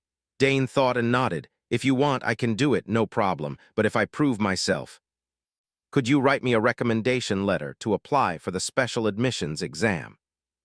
Dane's sudden request stunned all the students and the professor in the lecture hall into silence. A few seconds later, Tamarek opened his mouth. You want a recommendation for the special admissions. You understand what that entails, right? For Dane, he just heard Tamarek explain the conditions, so how could he forget? He affirmed, it means I must show outstanding talent right here. Tamarek frowned and asked, and if you can't do it? Dane shook his head, I haven't considered that. After that remark, veins appeared on Tamarek's face, though he tried to restrain himself, thinking inwardly that this was overconfidence. Even Claire Saugers, his sister, would never be this cocky. Thinking so and wanting to teach the kid a lesson, Tamarek cheerfully agreed. Fine, come up here if you truly meet the conditions. I'll be happy to write you a recommendation. Easier said than done. Aside from the professor, the other students began shouting as if the place were on fire. What is he thinking? He's not even a summoning major. After all, he's Claire's brother. What the hell is wrong with the Sagar's family? Ignoring the students' remarks, Turmeric issued his final warning. If you fail, you'll accept all consequences, whatever they may be. Still, do you want to try? After a few seconds' thought, Dane agreed. Yes, I'll do it. Hearing this, Turmeric no longer bothered to lecture. Amused, he instructed, very well, come down here. By chance, I already have a summoning seal here. With that, Dane hurried toward the lectern, thinking to himself that he hadn't planned to do this on the very first lesson, but oh well, whatever. Might as well take whatever I can get, he thought, and reached for the white card in front of him. He slowly channeled his energy into the card and whispered, "Answer my call." No sooner had he finished speaking than a magic circle began to form in the air, and from within it, a giant wolf leapt out. A dangerous aura radiated from its body. With a single glance, it made the students tremble like lambs before a wolf. Oh my God, it's real. Isn't that a rank 5 summon? Using an empty seal, how could that be possible? In another corner, Digron immediately recognized that this wolf was his summon, stolen by Dane up front. Genpu is mine. Unaware of these thoughts, Dane confidently turned to the professor. Professor, I've summoned Genpu. Meanwhile, Turmeric stood frozen at the sight, sweating and screaming inside. How did this kid do it with an empty seal? Has he formed an official contract, or is there another reason? Even so, he's only summoned it. There's no way he can maintain the summon for 30 minutes. Thinking that calmed Turmeric somewhat, he said, impressive as reported, but the second condition isn't easy to pass. Dane, not wanting to waste time, proposed another option. Indeed, I won't waste the class's time. How about I show you something else? His words made the professor curious. What do you mean, something else? Aside from him, the students were equally curious, exchanging looks and whispering, what will he do next? The Sagar's family really is terrifying. Turning to Digron's thoughts, for some reason the young man felt anxious. My God, the third condition is to demonstrate uniqueness. After all, everything depends on the professor's judgment. If he's determined, is Dane really going to do it? With that, all the students turned their eyes to the protagonist, determined not to miss a moment. The professor nodded and agreed. Very well, let's see what you can do. After he spoke, Dane began releasing mana from his body, forming strands of blue energy that surrounded Genpu. At the same time, Dane parted his lips and chanted some obscure incantation. Then, the wolf's body began to be lifted by those energies into the air, and to everyone's astonishment, Genpu's body slowly expanded, and its claws became sharper than before. Seeing this, even Dane's mage friend was stunned. This truly is the power of ancient magic, he whispered. The students nearly went mad. The wolf howled as if witnessing a living dinosaur, enhancing a summon. Isn't that something only fifth years can do, and he's not even a summoning major? Here, the giant wolf Genpu let out a thunderous howl that silenced the students. Dane smiled and looked at Turmeric, asking, is this enough to prove my uniqueness? Turning to Turmeric, the professor was now completely stunned. Oh my God, he even performed a link enhancement, so everything they'd said was true. How does the kid have such unbelievable talent? I can hardly trust my eyes. The more I think about it, the wider the professor's mouth gapes, unable to close. Seeing that, Dane nearly burst out laughing. Even the professor looked shocked. No wonder I felt the same way. As he thought that, he reached out to stroke Genpu, and after a few seconds, Turmeric finally regained his composure, cleared his throat several times, and said, ah yes, this truly is special. We'll discuss the recommendation letter later. Yes, I understand, Dane said with a smile. While Digron watched from behind, he quietly swallowed an anxiety. He's grown since before, truly a frightening kid. In short, after the commotion, the class continued. Dane could still feel the professor's gaze on him, sometimes with that embarrassed look. I've heard he's very strict. My sister will be delighted to hear about this. This already counts as part of the recommendation letter. Should I ask Professor Delfinso for the rest? Dane wondered inwardly. Not long after the lesson finally ended. Okay, class dismissed for today. With that, the student groups began to leave the classroom in turn, and while they were walking, suddenly a voice called out, "Dane Saugers," hearing his name. The protagonist turned and seeing the familiar red hair, frowned and asked, "Ah, you're Digron Tyron, right? You were Genpu's former master, so you're studying at this academy too." Hearing that, Digron nervously said, "You still remember me?" "Yes, I had to repeat a year after failing an exam." Seeing his awkward demeanor, Dane was a bit curious. Wasn't he here for revenge or something? Why is he speaking so politely? Unaware of Dane's thoughts, Digron scratched his cheek awkwardly and said, "Actually, I've seen you before and meant to ignore it. It's been a long time, but I still feel I did you wrong back then. So I'm here to apologize. I'm truly sorry for what happened. Please forgive me." Saying that, he bowed deeply at a 90-degree angle, sincere. Seeing this, Dane smiled faintly and nodded. "It's all from years ago. Don't worry, I'm fine." Hearing that, Digron asked happily, "Really? So can I continue studying here? I won't cause trouble or hinder you." At that, Dane seemed to realize something. "Oh, did you think I'd report you and get you expelled?" Dane thought inwardly, then stepped forward, patted Digron's shoulder and reassured him, "No, don't worry, everything's fine now." Those words made Digron very happy. He beamed, "Thanks, Dane. If you need anything, just say the word." At the same moment, Dane's back suddenly bulged with a lump. Then it slowly moved beneath his clothes. This made Dane deduce that Karnas had awakened and begun to stir. Could it be hungry? Thinking that, Dane turned and asked, "Right, you belong to the summoning department, don't you? Perfect timing, I need to get some supplies from the shop. Can you guide me?" In response, Digron cheerfully shared, "Sure, it's called Hughes and Bowden. I might come there often." That place was founded by two former students after they graduated. It's been over 30 years now. They sell common items and so on. The trends these days are this and that. Hearing his chatty, cheerful sharing, Dane thought to himself that the guy does seem genuinely remorseful. There's no need to act hostile. At that moment, the little dragon Karnas poked its head out and looked around curiously, prompting Dane to hastily warn, "Calm down, Karnas." Shortly after, the two of them walked to the shop together, pale golden sunlight filtering through the trees, adding warmth to the afternoon air. Along the way, Digron turned and asked with curious eyes, "What do you need me to help find?" "Actually, just tell me your summons tier and I'll handle the rest," Dane replied. "I only need food for it." Digron nodded, stroking his chin in a thoughtful pose, his eyes sparkling with confidence. "Oh, that's my specialty. I used to be in charge of compatibility training, so this is a piece of cake." "Ah, what species is your summon anyway?" Dane hesitated for a moment, then answered, A wyvern." He thought to himself, Karnas does look a bit like a wyvern. Their diets are probably similar."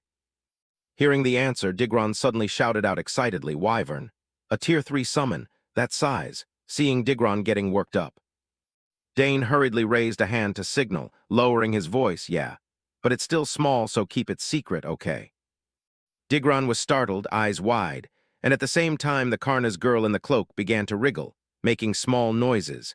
Dane thought to himself, if this gets out, we'll know who's responsible. No one other than Digron, who, still excited, continued, "A wyvern, then soft food is best. Even small, wyverns eat a lot. Within about a week they start eating meat." Dane nodded slightly, inwardly admiring, indeed an expert, but how did this guy fail his exams? When they arrived at the shop, a lively atmosphere enveloped them, shelves stocked with magical items glittering with mystical light. Digron scanned the stalls, then quickly grabbed 2 small bags of food, turning to Dane with a triumphant smile. "Here you go. This one is made from 17 ingredients, and this is a soft mix blended with milk. Take both." Dane took them, smiling brightly, voice full of gratitude. "Thanks a lot. You helped me get everything. Otherwise, I wouldn't know what to do." Seeing Dane's politeness, Digron frowned slightly, nodded, and replied, "Is that all you need? Anything else?" Dane shook his head. "That's enough for now," Digron excitedly suggested. "Since we're here, we should look around more. There are lots of useful things here." "Sounds reasonable," Dane nodded. "All right then, let's take another stroll." The two leisurely wandered the shop, which sold countless magical items, from glowing garments, radiant support potions, to glittering 3-pronged staves. Suddenly, Dane stopped, his eyes lighting up when he saw a magnificent magic staff before him. He spoke with delight. "Oh, this looks pretty cool." But at that moment, a warning voice sounded from beside him. "Hold on, this isn't for newcomers. Haven't even mastered summoning and already hunting for weapons. Watch out for cursed magic." Step back, a warning notice was neatly posted near the staff. "Do not touch, especially newcomers. We are not responsible for consequences." Digron nodded in warning. "That's right, Dane. This staff is usually only for fourth-year students. Just touching it will drain your mana." But Dane seemed unconcerned, thinking to himself, "Come on. It's not that big a deal. The more it's forbidden, the more I want to try it." Ignoring all warnings, Dane reached out and took the staff. The shopkeeper shouted in panic, "You new student, don't touch that, it's dangerous," but before he could finish, Dane had already gripped the staff. The orb at its tip suddenly emitted a mysterious light, radiant like a precious gem. Dane smiled with satisfaction, thinking to himself, "It's craving mana." Immediately, he channeled mana into the staff, feeling power surge within. The shopkeeper gaped, stammering, "What the hell just happened?" The staff absorbed enough mana and stabilized. He thought to himself that even with enough mana, almost no one can control it. Dane still smiled calmly. "This isn't bad at all." Digron beside him couldn't hide his amazement. "Dane, I know you're talented, but you're truly top tier." The shopkeeper stepped forward, hands on his hips, irritated. "Are you really a first-year student? I've never seen anyone like this." Dane replied with a light smile. "I'm Dane Saugers, younger brother of Senior Claire." At the name, the shopkeeper flinched, his tone changing completely. "Oh, the top student of the interdisciplinary department. Even Claire, as a first-year, couldn't hold this staff. I underestimated you. If you had said earlier, I would have advised you more carefully." Dane forced a chuckle, thinking to himself that their attitude changed as fast as flipping a pancake. The shopkeeper continued, "Are you planning to buy this staff?" Dane shook his head and placed the staff back. "No, it looks troublesome and can't hold much mana," the shopkeeper said in surprise. "What? This can easily serve 5th or 6th-year students." Dane looked at the staff, thinking it felt like pouring an entire well into a teapot. Not worth it. Finally, he said, "I'll just take the bags of food," the shopkeeper muttered. "Are all the Count's children like this? Even your sister?" Dane, curious about his sister, frowned, nodded, thinking to himself, "That's my sister all right." After that, Dane and Digron paid and left. The shopkeeper watched them go, muttering, "Why are geniuses always so strange?" After leaving the shop, Dane found a quiet corner, carefully placed the 2 bags of food he had bought in front of the eager little Karnas wriggling in his cloak. Looking at the tiny creature with gem-like eyes, Dane smiled and said gently, "Here, enjoy, slowly now." "Don't choke," but Karnas ignored the warning and dove into the food, making contented little sounds. Each soft bite melted in her mouth and she cuddled close, her small tail wagging wildly. Watching this, Dane shook his head, thinking next is basic class. Layla said there's only 5 minutes left, gotta hurry back to the dorms. Suddenly, a strange noise rang out from the nearby alley. Shattering the peaceful atmosphere, the clatter of collisions and flying debris made Dane freeze. He frowned and muttered, "What's that?" Obscene curses echoed from the alley. A voice cold as a blade, "You brat, shut that mouth of yours." Another voice, equally vicious, "Beat him to a pulp for me, stupid clown, you can't even keep your mouth open after a few punches." Dane narrowed his eyes as unease rose. The insults continued. "There was no one here yesterday, you're unlucky today." A weak voice replied, trembling but defiant, "I'm not afraid of you anymore." At that, Dane froze, his heart pounding. "Wait, that voice is..." He immediately turned his head, his gaze sharpening toward the alley. There Ernest was surrounded by 3 thugs, his condition pitiable beyond words. Hair disheveled, glasses askew, hands and feet trembling, yet his eyes still flashed with stubborn courage. The red-haired one was clearly the leader, sneering contemptuously. "Did you hear what he said? He says he's not afraid." The companion chuckled in a coarse voice, big mouth but shaking like a dried fish. Ernest gritted his teeth and clenched his hands, thinking to himself, "These bastards, waiting for me to be alone so they can gang up on me." One of them spoke arrogantly, "Who wants to go first?"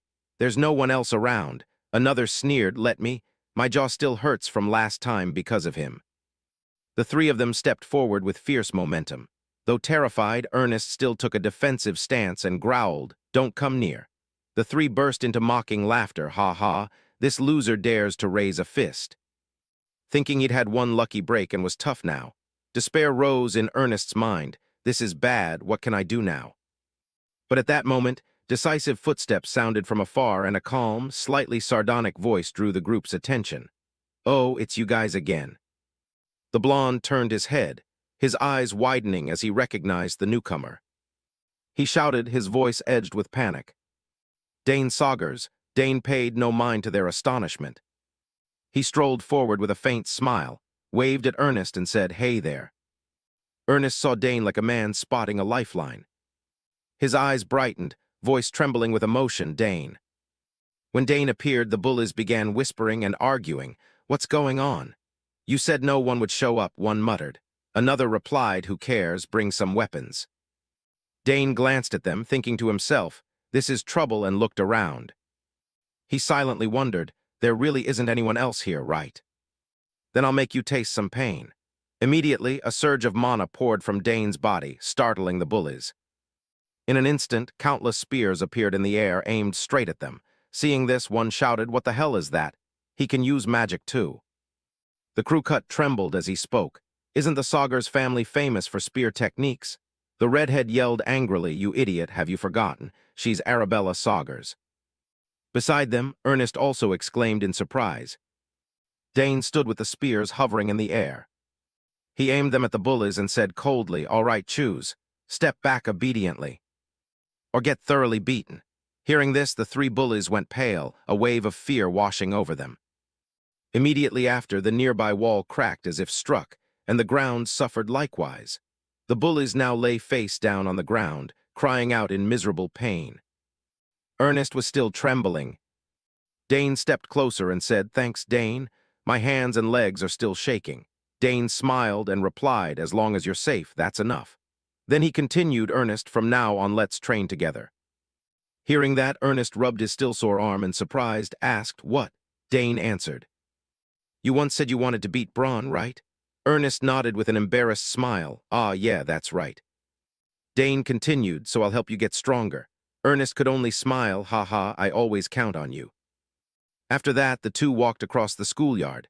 Dane asked, "Hey, have you joined any clubs yet?" Ernest replied, "No, I've looked everywhere but can't find an exploration or archaeology club." Dane wondered, "I thought there had to be one." Ernest explained, "Our class has a map research society, but that's a required course." "Not a club. I also checked out a few map analysis clubs. But they all made excuses to be lazy. So disappointing." Hearing this, Dane stroked his chin and pondered. It seems most people just want an easy life. Ernest nodded in agreement, then asked, "But why are you asking about clubs? Are you going to join one?" Dane replied, "It's just that everyone is so eager to recruit freshmen that it made me wonder if it's really that important." Ernest explained, "They say you must choose carefully. Once you join, you can't switch for 2 years." Dane gave an awkward smile. "Rules are stricter than I thought. Pick the wrong one and you've wasted 2 years. At this time, the campus was filled with recruitment banners from clubs. There were dessert gourmet societies, book discussion clubs. Suddenly Dane stopped, turned, and said, "How about we start our own club?" Ernest exclaimed in surprise, "What kind of club?" Dane replied, "A club that can do anything." Ernest still wondered what he meant. Dane explained, "I mean we can train and explore ruins. When we're free, we can gather to eat, do whatever we want, no rules. What do you think of that idea?" Ernest's eyes lit up. He quickly agreed, "I'm in. Going with you will be fun." But before he could celebrate, he asked, Will a club like this get approved?" Dane replied confidently, "It's fine, leave it to me." Ernest nodded, "If you say so, I trust it, but why did you suddenly think of this?" Dane smiled, "Those club recruitment pitches are annoying. I always have to refuse. No club interests me, so I'll just create one." Ernest asked, "If I join, can I learn spear or sword techniques?"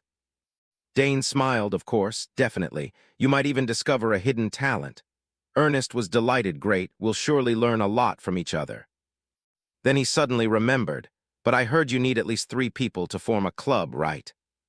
Dane nodded, "We have Layla too." He continued, "She's already been mentioned. Go ask her now. Cut to the club registration office. The three walked and chatted.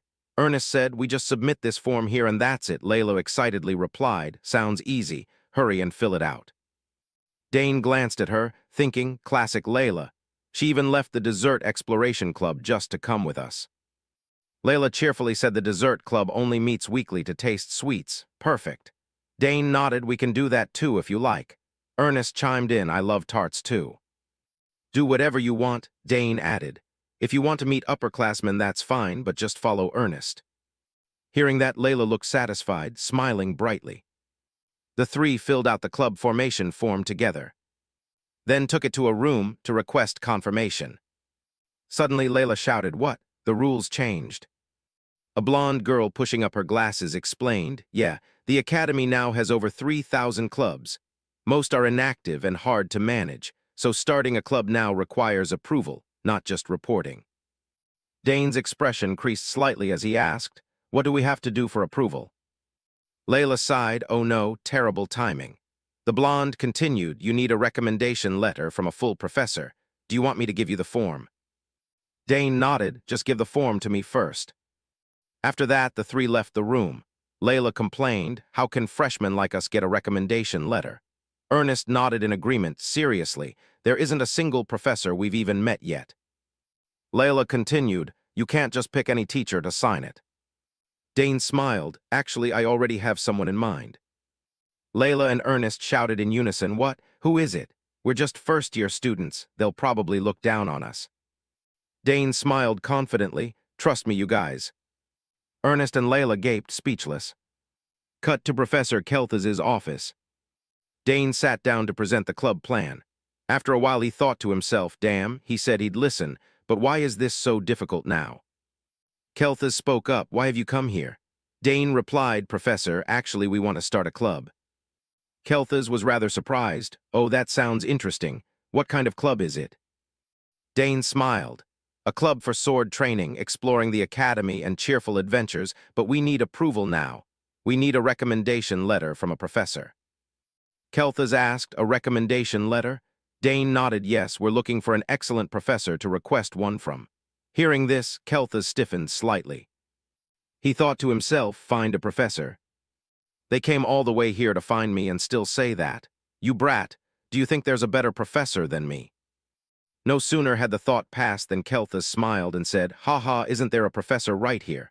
No need to search far, I'll recommend you. Dane replied, the professor is always busy, I was afraid of bothering you. Before he finished, Kelthas interrupted, busy or not, I can at least do this. Now what do you need? Dane smiled, really? Then please sign here, Professor. He quickly took the registration form from his coat and handed it over. Kelthas happily took the pen and signed the form, saying, my only student wants to start a club. Of course I'll enthusiastically support it. Dane smiled, bowed, and said, thank you very much, Professor. After finishing, he immediately met up with Ernest and Layla. Layla exclaimed, I can't believe we got the recommendation so fast. Are you familiar with the professor? Ernest interjected, we couldn't even get a word in. Holding the recommendation letter, Dane smiled. I pretended to ask about sword techniques and luckily won his favor. Ernest nodded, anyway it's great that we succeeded. Layla patted her chest excitedly, so now we really can form the club. Dane nodded, now we just need to submit the application, imagining the club being established. Ernest went wild with excitement, I'm so pumped, it's going to be so much fun. Layla marveled, I thought this would be hard, but Dane made it look easy. Dane took out a blank sheet and said, now we need a name to register. What should we choose? Naming turned out to be a long story. Ernest said the name must represent our image. This is important. Layla nodded. I don't want something childish or meaningless. Both of them tore at their hair and muttered, what name would work? Watching the two, Dane half smiled, thinking to himself, they're really serious about this. Suddenly, he felt something stirring inside him. Glancing down, Dane murmured, Karnas. Getting up now, the little dragon moving over his body made Dane uneasy. He whispered, not now, Karnas. Ernest spoke up, Dane, have you thought of a name yet? Dane replied, I'm fine with anything. Layla asked, what? You're the one who suggested this and you have no idea. She pointed at Dane's chest. Huh, there's a lump on your shirt. About to be exposed, Dane muttered inwardly, I haven't introduced it yet. He stammered, well, this is... Ernest and Layla fixed their eyes on him. Layla pressed, what are you hiding? Suddenly Dane's button popped open and a shadow shot out. It turned out to be Karna's. The mischievous little dragon girl had escaped, and seeing the adorable little dragon. Ernest and Layla widened their eyes, mouths forming O's. Dane forced a smile, thinking to himself, this is it. I'm finished now. Layla pointed accusingly, what is that? A summoned beast. Why did it crawl out of your shirt? Don't tell me the egg you took from Claire hatched. The little dragon hovered over Dane's shoulder and let out an adorable growl. He nodded, yes, it was born not long ago. Its name is Karna's. Ernest happily said, hello Karna's, long time no see. Layla, angry Ernest, you knew about this too. Dane hurriedly changed the subject. Anyway, the club name is more important than Karna's. As they walked to register, let's think. At the registration office, the blonde girl held the paper and frowned. A magic exploration, summoning, spear, and sword arts club. The three could only grin, couldn't be more ordinary. She asked again, are you sure you want this name? Dane nodded, yes, please approve us. Once approved. The three left the registration room. Layla turned to scold Dane, never pick a name again. Dane frowned, isn't it fine? Layla snapped, no, it's not fine at all. Ernest quickly soothed, haha, don't worry so much. We can always change the name later. Cut to Tamarik's office, the summoning department head. Someone entered and said, I hope my visit isn't inconvenient. Tamarik replied, haha, not at all. Madam Head Delfinso is here. She sat and gently asked, how have things been? Tamarik answered, there are many talented students, but I'm worried professors will be overloaded. She pressed, in particular I've heard there's one student who stands out. Tamarik stammered, ah yes, that's true. He thought to himself, has news spread through the class so fast? Delfinso held her teacup and continued, I heard your class has something interesting. I'm not interfering, just curious. Tamarik replied quickly, no, of course it's fine. You are the head after all. It's normal. He set down his cup and added, there is a student very noteworthy, even exceeding expectations. Surprised, Delfinso smiled, it must be Dane Saugers. I personally admitted him. She continued, I heard you promised to write a recommendation letter for him, right? Tamarik nodded, yes, that's right. Delfinso added, since the special admission required 2 letters, I think I'll write the other one. Tamarik was surprised, will you write it yourself? She smiled, he clearly has talent, how could I sit idly by? Tamarik fell silent, thinking to himself, she's a sly serpent. She's trying to seize everything. He clenched his hand and murmured, right, she's always like this. I underestimated her. Delfinso said, Professor, is something troubling you? Tamarik was startled and hurriedly replied, no, not at all. Delfinso looked him straight in the eyes, is that all? When you finish the letter, show it to me, after all. We should be frank with each other about this. Tamarik frowned slightly, nervous, of course. Goal achieved, Delfinso stood and said, then I'll take my leave. Watching her walk away, Tamarik gritted his teeth. Pensive, his hand clenched so hard it trembled as he murmured, does she think I'll sit back and let things go her way? She's trying to pull Dane to her side, but this time I won't let that happen. I must secure that genius first. Cut to the campus. Dane muttered as he walked, today is only the Imperial Founding History class left, right? Dane sighed, there's still time, maybe I'll go grab a tarred pastry or something, when suddenly a figure approached. Calling out, Dane Saugers. Dane turned his head. He saw a blonde woman he'd never met. He asked, who are you? She replied, hello, I'm the Academy's messenger, Professor Delfinso, head of summoning. She has requested your presence. She smiled in a way that made Dane curious. He murmured, isn't that Professor Tamarik? He asked again, why would the department head want to see me? The blonde woman answered. She only mentioned a recommendation letter and asked you to come immediately. Shall we go? Dane nodded, ah, a recommendation letter. But inwardly he muttered, such a sudden summons, something's off. The Imperial Academy, the cradle of the Empire's brightest talents, where the flame of scholarly passion always burns, famed for its brutal competition beyond all expectations. Especially the power struggles among professors, since a department's influence determines the budget, equipment, and facilities it receives.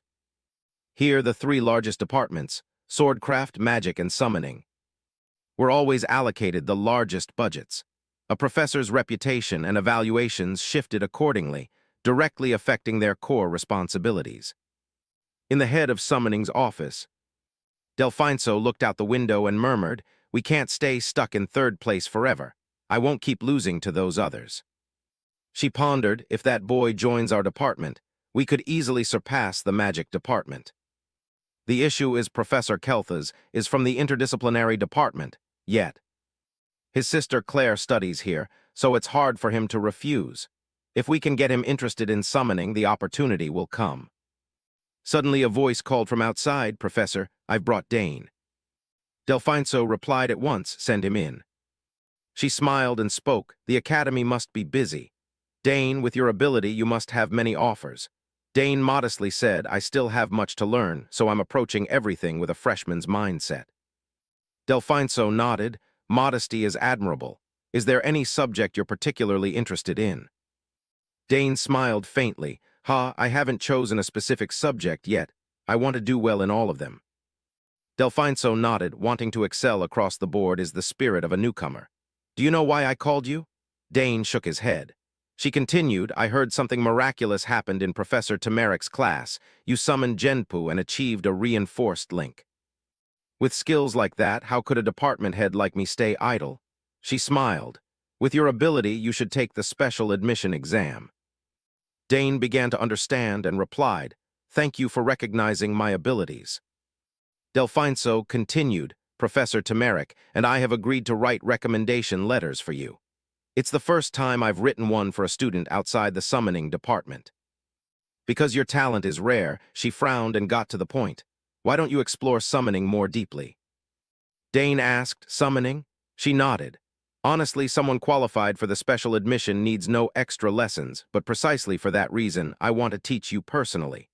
Dane pondered inwardly, if the department head personally offers this, summoning must be short on talent. He answered, "I appreciate it, but about the club, I already founded one with a few friends." Delfinso was startled. What already founded such a decisive move? Dane smiled. "Yes, it wasn't easy, but fortunately Professor Kelthas wrote a recommendation for us." Hearing that, Delfinso's eyes widened and she murmured, "That annoying Kelthas. He never attends faculty meetings, always lazy, yet he moved before I did." She clenched her fist in anger. How dare he sabotage my plan to steer him into my summoning club? She composed herself and continued, "Well then, congratulations on forming the club. Drop by my lab when you have time. There are many interesting things." She murmured inwardly, "Bait for now," then she added, "I have some rare things, like unhatched spirit beast eggs. One egg alone is worth an entire castle." Dane, startled, put his hand into his shirt, thinking, "Oh no, I'm already raising one." He replied, "Spirit beast eggs. I'll drop by to take a look." Delfinso smiled, "Don't worry about the recommendation letter. Professor Tamarek and I will provide it for you. And if you have any questions about the exam, ask me anytime." Dane cheerfully said, "Thank you for your concern." She picked up a cookie and said, "Have dessert while we talk. The dish you brought looks delicious." As she enjoyed it, she murmured, "Surely Tamarek plans to move before me again. I must write that letter quickly, to see how surprised the others will be when they see it." The next day, Claire met Dane and said, "Dane, Professor Delfinso just contacted me. Dane asked with you." Claire nodded, "Yes. After sending the recommendation, the summoning council contacted her today. They're sending examiners to the academy immediately." Dane was startled. They arrived so fast. He muttered, "Too fast. They clearly want to recruit me." Claire widened her eyes. "Professor Delfinso is fond of you. What did you do to get the attention of someone so strict?" Dane shrugged. "I don't know. Maybe because I'm a top student." Claire continued, "Anyway, you're about to be called to the exam. When we took it, we had to summon 3 spirit beasts at once, sustain them, then perform the reinforced link." Dane shouted, "3 at once? This is serious." He murmured, "Claire passed the special exam at only 16. Claire replied, "Yes, but no one knows how this exam will go. They don't announce details in advance.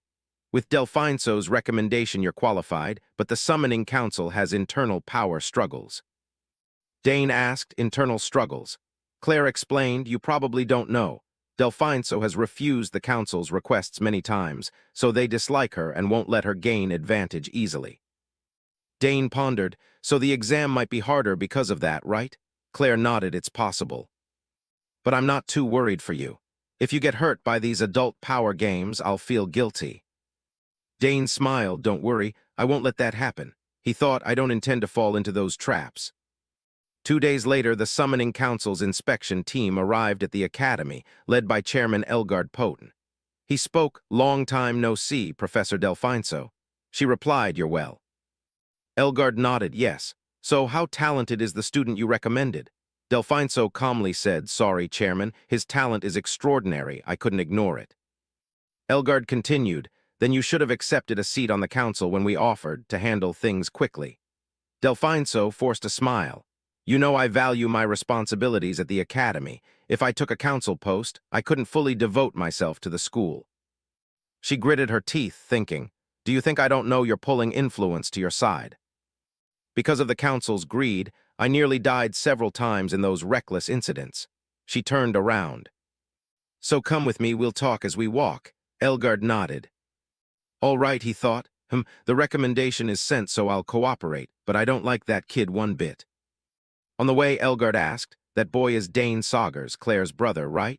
Delfinso replied, yes, his talent is truly Saugers' blood. Elgard continued, I've heard he summoned a level 5 Genpu, performed a reinforced link, and during the interdepartmental exam even made multiple simultaneous links with spirit beasts.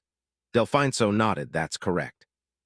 He turned and said, such ability is extraordinary, it's shaken the whole council. Even for the Saugers family, I didn't expect the younger brother to surpass his predecessor. Could he be on par with Galderon? Delfinso forced a smile, I'm not sure he's reached Galderon's level, but when you see him yourself, you'll understand. Elgard frowned, we will judge very strictly. The special admission exam has always been like that. Delfinso nodded, yes, I understand. The arrival of the Summoning Council sent the Academy students into a buzz. One person exclaimed, what, the Summoning Council came to the Academy? What for? Another replied, I heard Dane Saugers received a special recommendation letter. A different student cut in, oh, that freshman who shocked Tamarik's class. He even did reinforced spirit beast linking. Someone angrily shouted, damn, what's there about summoning he isn't good at? After a while, Delfinso and Elgard arrived before the summoning department's door. She cheerfully said, all right, this is where the exam will take place. Elgard glanced at the summoning department's emblem. Murmuring, very well, come inside. At the testing site, light seeped through the shutters, illuminating the whole room. Dane stood in the center of the courtyard and announced, I am the youngest son of Count Saugers, Lord of the Southern Lands and head of the Saugers family. My name is Dane Saugers. It is an honor to meet you. As he finished speaking, a confident smile played on his lips. Seeing that, Elgard murmured to himself, impressive. It's hard to believe he's only 14 and already carries such presence. Now I understand why they were so eager to send a letter of recommendation. Elgard lightly stroked his chin and said, I am Elgard Poten, chairman of the Summoners Association. I've heard a great deal about you. You have been praised quite a bit. However, this test will not be easy. Dane showed no fear and immediately replied, yes, I am ready. He murmured inwardly that the man was pretending to be friendly, but nothing about this was pleasant. Elgard then turned to the assistants behind him and said, no need for long words, begin now. Everyone prepare. Hearing this, the two people behind replied at once, yes, sir. Delfinso in the back furrowed his brow and said, I wonder what challenge the chairman has prepared for us. Looking at Delfinso, Elgard said, whether you pass or fail will be entirely my decision, Elgard Poten. If you object, you may withdraw from the exam now. Dane immediately replied, I agree. He continued, during the exam, all forms of cheating are strictly prohibited. If the exam is judged unfair, the results will be voided and your summoner status may be revoked. Remember that. Dane replied calmly, yes, I understand. Elgard continued, good. Then we'll wait to see what this so-called special talent of yours is. Immediately after, he raised his hand high and announced, the test begins. The officials gathered around him. In front of each person, a summoning magic circle appeared, and it drew in the surrounding energies to strengthen the circle. Seeing this, Dane murmured, this is Then suddenly the magic circles emitted some kind of sound, and a tremendous surge of energy enveloped the entire testing grounds. Both Dane and Delfinso frowned. Delfinso murmured inwardly that they had activated the magic circles, which meant that the surrounding mana streams were converging toward Elgard. He then opened his eyes wide and called out, "Answer me." As he finished, a massive mana current burst from his circle, followed by the appearance of a huge, ferocious creature with a lion-like head. Seeing the torrent of mana, Dane murmured to himself, "Just as I predicted, the chairman's mana is terrifying. I didn't expect the test to be on such a scale." His eyes widened. Looking at the creature before him, he thought with concern that this being was far more dangerous than usual. Arcs of lightning containing vast mana surrounded it, giving anyone nearby an overwhelming sense of peril. Seeing the monster appear, Delfinso in the back suddenly shouted, "Impossible. A third-tier summon, that is Antares." Antares clasped its forepaws, lifted its head to the sky, and let out a mighty roar, causing all the surrounding mana to erupt and filling the testing area with choking dust and smoke. Grasping at himself against the immense pressure, Dane murmured inwardly, "Now I understand why my second sister was worried about me," looking at the summoned beast before him. Elgard folded his arms slightly and said, "Because you are a genius, this level should match your rank, shouldn't it?" He frowned slightly and said, "You may use any weapon you deem necessary. Your task is to restrain Antares by any means." Looking at the ferocious summoned beast before Dane, Elgard continued, "This is the requirement for the special selection test." Seeing this, Delfinso ground his teeth, angered inwardly. "That old man clearly wants to see me fail. He wants to disgrace me." Elgard said irritably, "But with your outstanding talent, there should be nothing to worry about. Of course, if you're afraid, you can withdraw now." Dane replied immediately unfazed, "No, I will take the test as planned." Elgard gave a faint smile and said, "Very well, I'll give you a little time to prepare." Then Dane reached into the pocket space before him. Fiddling for something, he murmured to himself, "Good, I have the perfect thing for a situation like this." He produced an object and murmured, "The spear Sister Claire gave me on my 7th birthday. Now I finally have a chance to use it." Looking at the beast ahead, Dane murmured, "It's big, so there should be many openings. I'll strike fast and withdraw." Seeing this, Elgard frowned slightly. He uses a spear, truly the blood of the Sagar's family. His gaze then swept to a corner of the testing area, where Tamaric and a few students had come to watch Dane's test. Seeing this, Tamaric could only gape and stammer, "What the hell is this? Letting him fight a third-tier creature, isn't that excessive?"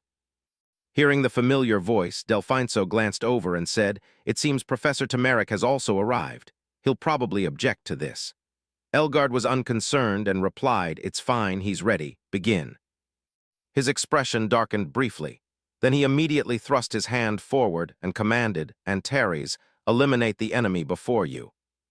No sooner had he finished than Antares began to gnash its teeth and screech, its eyes blazing red. It launched itself with tremendous force toward Dane. Dane remained calm and waited for the monster to come closer. He murmured, "All right, come at me." As it neared, the creature suddenly accelerated and lunged at Dane. But immediately, with his proficient spear technique, he was able to parry the monster's attacks. Then he darted toward the rear of the creature. By now, Dane's expression was no longer calm. He began to take the matter seriously. They zipped past each other at wind-tearing speed, but Dane was a step faster. In a blink, his spear tip grazed Antares' waist, leaving a sizable wound. His dazzling move stunned the spectators on all sides, and many surprised exclamations rose, "My God, what was that movement just now?" Ignoring those remarks, Dane quickly resumed a defensive stance. He couldn't help but smile confidently, thinking to himself that the special training seems to be starting to pay off. Opposite him, the monster seemed hardly affected by the wound, so it crazily continued to charge and attack Dane. As it closed in, it swung its massive hand and slammed toward the protagonist, tearing the ground into a trough. Terrifying, luckily Dane dodged aside in time, otherwise he'd have been smashed to a pulp. Seeing its prey flee, a red gleam of rage appeared in Antares' eyes. It then charged in, continuously throwing punches, forcing Dane to keep leaping backward. With each blow from the giant monster, it left a large, bowl-shaped crater in the ground. Dane had to admire Antares' strength inwardly. No wonder it's third tier. That size and that speed. Across from him, Antares seemed to grow wiser. Realizing it couldn't easily close with Dane, suddenly a blazing golden flame erupted from its body. Then it thrust its paw forward, unleashing a pillar of scorching fire. Seeing that, Professor Delfinso couldn't contain her worry and shouted that he'd been hit directly. Beside her, old Elgard stroked his beard, nodding with great satisfaction. Even with enhanced strength, facing Antares was utterly mad. He'd expected the test to end quickly. That was what he thought. However, Dane began to fight back. Within the flames, Dane's spear spun continuously, creating a powerful gust that scattered the surrounding fire. However, Dane was a bit shaken by that previous attack. It had been a close call. Almost done for, okay, it's time to finish this. The protagonist thought. Then he unleashed his mana to strengthen his body and dashed forward to attack.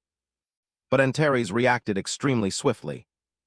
Before Dane could strike, it clenched its fist and smashed forward, churning the ground into formless wreckage. Unfortunately, the attack missing Dane was useless. At that moment he slipped to the side and aimed for the giant's waist. He thought to himself that for the finishing blow he'd use what his father once showed him. Focus mana at the spearhead to create an explosion, a single-point burst. Taking advantage of Antares not yet entering its defensive stance, Dane's explosive-tipped spear stabbed straight into its waist and easily pierced deep into the massive body. The pain from the wound made the monster roar violently. Meanwhile, Dane tightened his grip on the spear, thrusting forward with all his strength as bands of blue energy streamed outward. In the end, the explosive power of the strike detonated, blowing a large hole in the creature's waist. However, whether the lion-like being used a healing skill or not, despite taking such a blow, it still managed to concentrate power into its two forelimbs as if to strike back. As for the observers, witnessing the protagonist's power, the whole group stood jaw-dropped. Amazing, the beast's attack almost missed entirely, and what was that amount of mana? Back on the battlefield, this hulking monster was indeed tough. Right then, at the wound's location, it became enveloped in a blazing golden flame, and within seconds the injury healed as if nothing had happened. Moreover, because it had been wounded, the monster grew even more frenzied, emitting mad sounds from deep within its throat. Antares began to release a tremendous shockwave from its body, hurling all the surrounding rubble and earth outward in every direction. Seeing this, Dane felt a chill up his spine. Oh dear, it looks truly enraged. No sooner had the words left than the lion-like creature opened its jaws and belched a scorching flame, forcing Dane to panic and leap aside. However, his spear remained lodged in Antares' waist, leaving his face a little stunned. Damn it, my spear. Kelthas rushed over from outside, sweat beading on his brow, cursing non-stop. Damn it, I hope I'm not too late.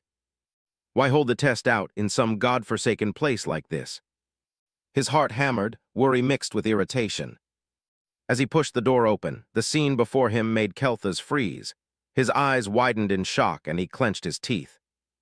His gaze fixed on the brilliant mana barrier before him, his voice trembling with doubt. A barrier inside the test area. What are they summoning? From within, Antares lifted its head to the sky and let out a fierce roar that seemed to tear the air. Its eyes seethed with furious flames, red sparks striking straight into Kelthas' gaze. His face darkened, his heart pounded from shock. He clenched his fists and shouted angrily, "What? Antares is third tier." Horror mixed with excitement made his body tremble slightly. In the arena, Antares had just flung Dane's spear, sending it skittering across the ground and leaving long scratches. The wound the spear caused still seeped blood and couldn't heal immediately. The monster snarled, its eyes bloodshot, glaring at Dane as if it would swallow him. Dane stood opposite, murmuring with a hint of admiration that it withstood a hit like that with no harm, truly tough. He nodded, the corner of his mouth lifting in a confident smile, as he thought that the spear couldn't truly wound it. Then he flicked his hand, eyes flashing determination. "Sorry, father, but in the end I have to use the sword." Immediately, Dane drew the sword from his side, the blade shimmering under the mana light. He frowned, looked straight at Antares, a confident smile forming. Let's begin round 2. His action stunned the whole stands. Elgard stroked his chin, eyes glittering with curiosity, and said, "Ha ha," using a sword. Delfinso beside him nodded, speaking thoughtfully that it made sense. "This is an independent test. A little oddity isn't surprising," Elgard agreed. But his eyes revealed astonishment. Indeed, and frighteningly, the boy remained so composed, his stance like a warrior who'd fought countless battles. In the stands, the students gasped, their hearts racing with excitement. Kelthas stood behind, squinting as he watched, pride mixed with curiosity welling up. He said firmly, "Now we'll truly see his ability." In the arena, Antares charged straight at Dane. Its gaze fierce, fists clenched, forming a giant ring of fire that radiated searing heat. But Dane did not flinch. He stood firm and calmly absorbed the monster's successive attacks. The skill of a true swordsman was evident, showing superior agility and speed. After exchanging techniques a few times, Dane fell back. A thought flashed through his mind. He murmured admiringly, "Not bad." After a few exchanges, it shifted from strength to speed, reacting accurately to each of my moves. Antares showed no sign of stopping, and continued its frenzied assault. But not one to be easily subdued, he kept his composure, parrying each strike with his sword. As soon as he found an opening, Dane swung his sword hard at Antares' arm. However, the attack did no damage. He muttered in surprise that both arms were covered in flame. Hard to penetrate with sword energy, Antares accelerated, its punches raining down like a storm. Dane's mind flooded with thoughts. He silently vowed to crush it with ancient magic. But there were too many eyes watching here. So he had to do it this way. From the stands, Delfinso was overcome with worry. Pale-faced, she turned to Elgard, her voice trembling. "Chairman, this is too dangerous. If a student gets hurt, none of us will escape punishment." She raised a hand to her chest to prepare to activate the forced summoning. But Kelthas had just appeared behind them and spoke to stop her in a deep but confident voice. "Wait, just watch." Delfinso startled and turned, surprised. "Professor Kelthas, when did you get here?" Kelthas smiled, his eyes shining with confidence. "I understand your worry, but it seems Dane has found a strategy." In the arena, Dane continued to use his sword to block Antares' attacks. Suddenly he spotted an opening. His eyes widened as a decisive light flashed. A magic circle appeared beneath his feet. Mana exploded brilliantly as Dane accelerated toward Antares, unleashing a flurry of razor-sharp slashes. Deep gashes appeared on Antares' thigh, making it throw back its head and roar in pain. A pitiable sound echoed as the monster lost its balance, and its blows grew erratic. It slammed both hands into the ground, face fierce, flames bursting around its body. Elgard in the stands gasped in astonishment. Did he combine swordsmanship and magic in that instant? Kelthas nodded, a confident smile on his lips. Perhaps we should summon something stronger after all. Hearing that, Elgard's expression darkened. He clenched his fist, thinking grimly that a third-tier summon should have been enough to trip him. Yet the boy had exceeded all his expectations. His heart raced, both angry and admiring. In the arena, Antares opened its maw wide, flames coiling at the corners of its mouth, signaling a terrifying attack. Dane smiled faintly, thinking that this was a final thrash, truly a king of endurance to the last moment. He clenched his fist, eyes flashing determination. "I don't want to use this, but it's time to end this." Above Dane, 3 spearheads wrapped in mana suddenly appeared, hovering in the air. He looked straight at Antares, a triumphant smile on his face, ready to deliver the finishing blow. In the arena, the air grew suffocatingly tense, as if the whole world held its breath at the clash between Antares' terrifying third-tier power and Dane's eruptive magic. Sensing the danger, Antares tilted its head skyward and roared, a thunderous sound that shook the ground. It opened its jaws and spewed a brilliant column of fire, charging at Dane with heat that incinerated everything in its path. But just as it was about to strike, Dane's 3 mana-enshrouded spearheads shot forward at a terrifying speed. Antares froze, eyes wide in shock, unable to dodge. Energy from the spearheads detonated, producing a massive mana explosion that shook the arena. The 3 spears pierced straight through Antares' body, leaving 3 large holes. The monster was flung backward like a kite with a snapped string. It howled in pain, a wretched sound echoing through the space. Dane stood in the center of the arena, his gaze cold. The corner of his mouth lifted into a satisfied smile. His heart beat steady, yet his chest swelled with triumph. He maintained an astonishing calm like a seasoned warrior. In the stands, Delfinso turned to Elgard, pale-faced and worried. "Chairman, this test has gone too far." Kelthas stood behind, frowning, his voice low but challenging. "Gone too far? What did you say, Delfinso?" Her eyes flashed with anger as she explained that no matter how talented he is, making a first-year subdue a third-tier summon. Does anyone really think that's reasonable? Elgard felt the tension and gave an awkward laugh, trying to soothe things. "Ha ha, but the result is fine, isn't it?" His words only made Delfinso erupt further. She shouted angrily, "Fine? So good it will go down in Imperial history. A first-year using spear, sword, magic, and even a forced bond to subdue a third-tier summon. This is insane." The crowd fell silent, hearts racing at her passionate words. After the battle, Dane calmly stored his weapons in his pocket dimension, his demeanor unshaken, as if he'd faced no terrifying monster at all. Elgard and Kelthas looked at each other, frowning, filled with astonishment. They thought to themselves that the finishing blow truly was earth-shattering. Suddenly, Dane approached Antares and reached out, to everyone's astonishment. The action set the stands buzzing. This was a reaction powered by strength. Dane had established a forced bond with Antares, quelling its hostility. Tactically and outcome-wise, it was a perfect finish. Delfinso, still furious, spoke up. "If word of today gets out, people will claim this was an unfair test designed to fail him." Elgard was cornered and turned to explain. "Professor Delfinso, I put clear safety measures in place." Before he could finish, Delfinso glared and said firmly, "As a professor, I cannot turn a blind eye to this, Mr. Chairman." Elgard gritted his teeth, thinking with displeasure, "Damn it, how did it come to this? The whole plan is ruined." Kelthas stood behind with his eyes closed, silently contemplating. He murmured, in a voice full of admiration, "I knew he was a genius, but to this degree." From the start, he seemed more like a battle-hardened knight than a freshman.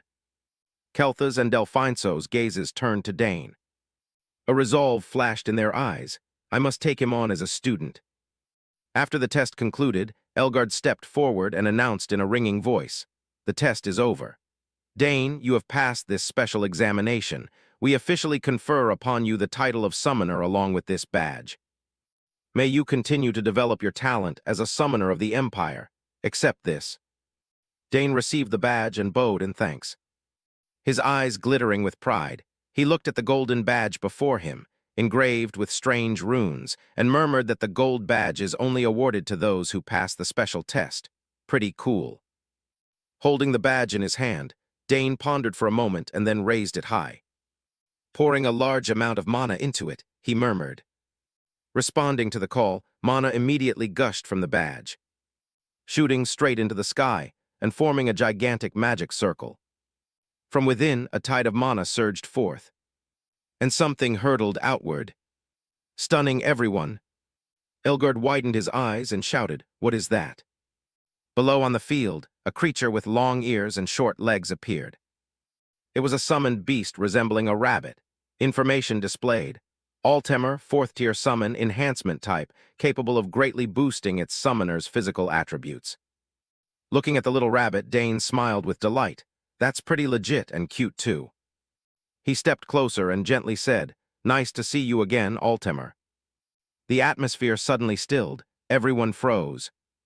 Speechless at the unexpectedly adorable sight, Delfinso turned to Kelthas, who was also frozen, and thought that everyone seemed stunned. She glanced toward Dane, her heart full of thought. With so many witnesses, the entire academy would surely be in an uproar.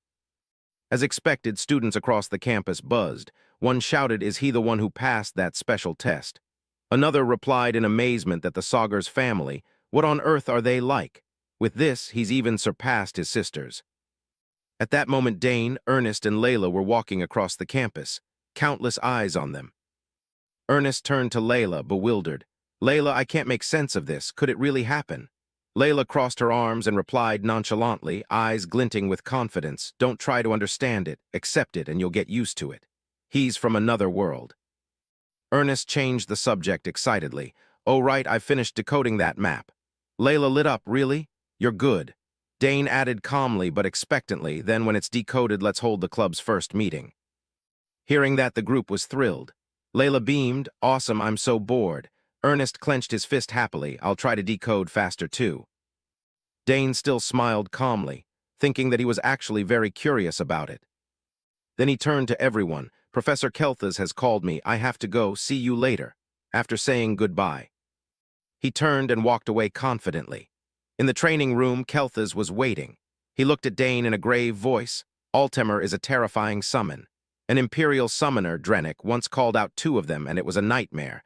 Those 2 alone felled 3 knights and dozens of soldiers." Dane was startled, thinking he remembered. He'd heard Professor Kelthas had been present in that battle. Kelthas stepped closer, eyes sharp. "Yet you defeated that creature without a scratch." Dane awkwardly scratched his head. "It was just luck, sir." Kelthas shook his head solemnly. "Excessive modesty can be a double-edged sword. In my view, your decision to switch to the sword was the right one." Dane was taken aback, thinking the teacher was no ordinary person. Kelthas turned and walked slowly. "At only 14, your training and composure in swordsmanship far exceed your age." He stopped and his voice deepened. "Therefore, I want to ask you, would you like to formally study swordsmanship under me?" The offer froze the space. Dane's gaze hardened. His heart raced with excitement mixed with pressure. He took a deep breath, ready to answer, carrying the determination to change his fate. On the paper, Dane had written lines to report his safety to his family. "Dear parents, I hope you are well. The hot summer is coming, and the bright sunlight shines down on the large academy where I study. Today is no different. Your youngest child is still busy with life at the academy. Right now, Dane is studying swordsmanship with a professor at the school, and I happily share this news with you. Oh, I've completed Professor Kelthas's sword class that I mentioned before. He is very dedicated and delighted to teach you, and I can feel that myself. I've learned a lot of theory, which makes me think attending the academy was a great choice." The quill flew as Dane wrote his thoughts. "Now I can perform sword techniques much more proficiently." Thinking of this made me smile with pleasure. Perhaps it's time I have a sword forged at the smith. A while later, Dane stopped and plunged the pen into the inkwell. The letter's content wasn't just about him, but also about his friends. Oh, Ernest finally decoded the map. He even discovered that the designer was Saul Hankston. There was also an adventure expedition to a ruined ancient place in Dane's academy, far to the east, beneath the now-abandoned hall of St. Amer. They say something extraordinary is hidden in the saints' crypts. Dane reread the letter and felt dissatisfied, wondering if he had been too specific. He picked up the pen and crossed out some words. "I shouldn't put so many details." He remembered the wooden door blocking the passage and changed the information in the letter. After all, that area is forbidden. Entry is prohibited. Dane thought quietly that, more importantly, immortals had appeared there. He told Ernest and Layla about their presence, and both were terrified. Immortals. The 2 looked at Dane and cried without tears, groaning, "That's horrifying, Dane." In the letter, Dane continued to record his story. "I thought about giving up, but luckily I was helped. The help I mentioned came from a beautiful blonde maiden. When she heard my request, she was unexpectedly frightened. 'What? You want me to go with you into the forbidden area? Are you crazy?' I wrote her identity to you. The one who helped was Priscilla, a student of the theology department." Then Priscilla gave a small lesson to our trio. "Listen carefully. An immortal will vanish if you destroy its core." She warned carefully, and before that you must receive baptism from me. Ernest and Layla vaguely followed her instructions, and later the 4 of us explored the crypt, fought the immortals. Dane, smash its core, pour all your concentrated mana at once. A purple light filled the air, helping us stave off the pile of dry bones. As expected, Priscilla's holy power was terrifying. Thanks to her baptism, we were able to handle the immortals easily. Layla skillfully swung her sword to cut through every obstacle, and her swordsmanship also improved remarkably. Ernest and Priscilla watched each other's backs, protecting one another. On another front, Dane bravely faced the immortals alone. The battle raged fiercely. One of an immortal's arms was struck off and sent flying high into the air. Finally, Dane's group reached their destination, an ancient structure now covered in green moss. After passing through the darkness, we reached the underground crypt and at last found the treasure. Layla, trailing behind, asked suspiciously, "Is it really from 300 years ago?" Dane pointed forward and answered firmly, "Yes, the treasure is here." It was the treasure the Emperor longed for desperately but could neither open nor take. When they found the treasure, both he and Priscilla smiled happily. Ernest and Layla couldn't help but break into beaming smiles as well. All they found was a large red gem. The treasure was a jewel glowing bright red, dazzlingly magnificent. Dane had to use both hands to lift the gem. Everyone was overjoyed to see it in his hands. The club's first achievement brought them great happiness. The four couldn't hide their satisfied happiness after the trip. They stood in the crypt laughing heartily, everyone so excited they couldn't sleep. Dane candidly wrote everything down on paper, and as a result the whole academy was thrown into turmoil. He reluctantly recorded his decision. "I think I should keep quiet for a while." Clear light streamed into the neat, tidy room. At this point Dane paused to ponder, then still chose to tell his family the origin of the treasure. As for the true nature of the gem, everyone would be surprised to learn it was actually an ancient mana core, right? And I probably don't need to add that the gem granted me an extra mana ring. Finally, he set the pen down and whispered to himself, "Yes, I'll tell you in person when the time comes." Dane leaned back in his chair and vowed that until then, he would rely only on his sister. Just then, the voices of his friends called from outside. "Dane, what are you doing? We have to go now. There's not enough time to clean the clubroom." He quickly grabbed his bag and called back loudly, "Okay, I'm coming." At the end of the letter, he added one more line. "Oh, and after that day, Priscilla also joined the club." Dane opened the door and went out. Waiting for him were the familiar three. Ernest, who joyfully proclaimed in the letter that the club now had 4 members. Ernest glanced at Dane urgingly. "Dane, hurry up." Priscilla pretended to be annoyed teasingly. "How dare you keep a senior waiting?" Layla chimed in jokingly. "That's right, we're busy too." Seeing this, Dane scratched his head and smiled brightly, apologizing. Sorry, I had some cleaning to do." "Hurry up," he helplessly wrote in the letter. But because they kept mocking the club's name as silly, their chatter echoed through the hallway. "Today I'll take on all the heavy work, of course. Who else but you could do the heavy lifting among us?" Dane stepped closer to the three, then they looked at each other and laughed. From that, a group of 4 was formed, so we decided to abbreviate it as Namen. The sky was clear and beautifully bright. The whole school lit up under the radiant sunshine. Inside the room, a long sheet of paper was filled with lines. In the magic department, there was a notoriously difficult exam. It lasted 24 hours, enduring a full day without food or sleep. The surrounding desks were empty, the silence so complete you could hear a pin drop. As long as you don't bring others, all reference materials are allowed. This exam was infamous for its severity. Dinavo stood with his hands clasped behind his back at the window, marveling that Dane had passed very easily.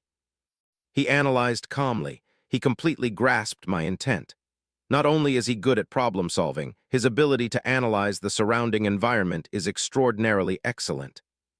Dinavo crossed his arms, his expression complex. "I feel sorry for the other students, but this is the first time I've desired a student from another department so much." Suddenly he turned and inquired, "So how is the task I assigned going?" Alter, hearing this, fell silent and looked at him. Then he reported hesitantly, he keeps refusing invitations to join the student council. If he joined, he wouldn't just hold one post. He could even rise to a key position deciding the academy's future policies." Upon hearing that, Dinavo turned back to the view and replied calmly, "I see. Even when I sent a 5th-year student like you, it still failed." Dane's image appeared in his mind. He brooded with restless displeasure. Damn it, truly an unpredictable child. He lacked the vanity or arrogance typical of his age. Every expectation was completely wrong. Dinavo wore a stern, proper expression outwardly, while stubbornly resolving inwardly that the boy could not escape his grasp. Thinking of the future, he broke into a delighted smile. His determination hardened. He would certainly keep hold of the boy. In a remote mountain region, Cliffs rose like walls blocking the path.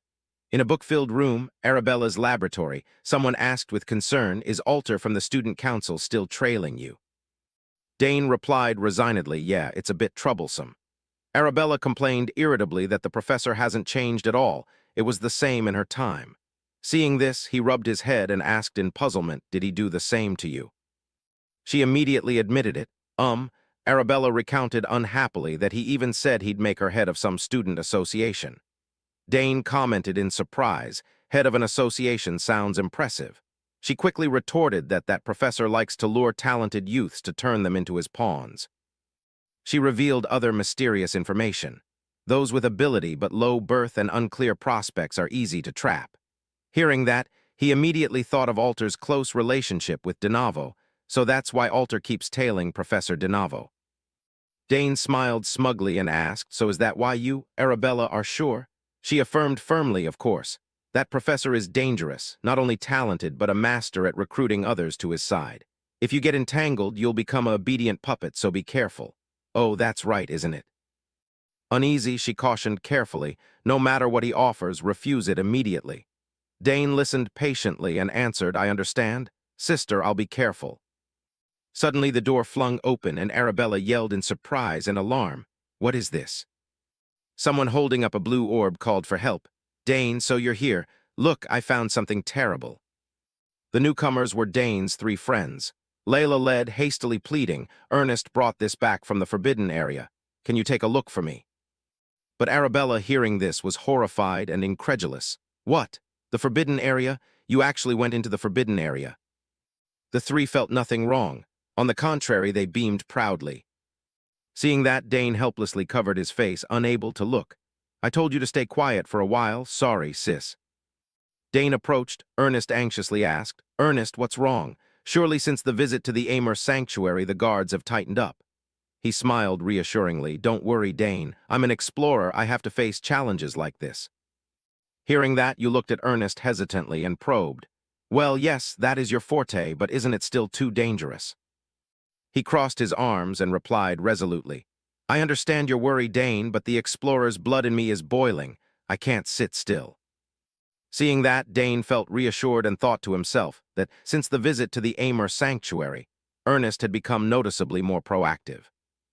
You thought of the cloaked man at Amur and felt Ernest's reaction was only natural, understandable.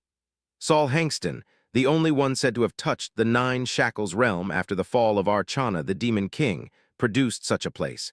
Any explorer would have their eyes light up.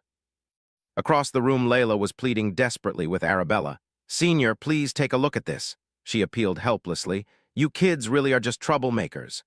Dane glanced at the three of them and asked curiously, "So what is Layla holding?"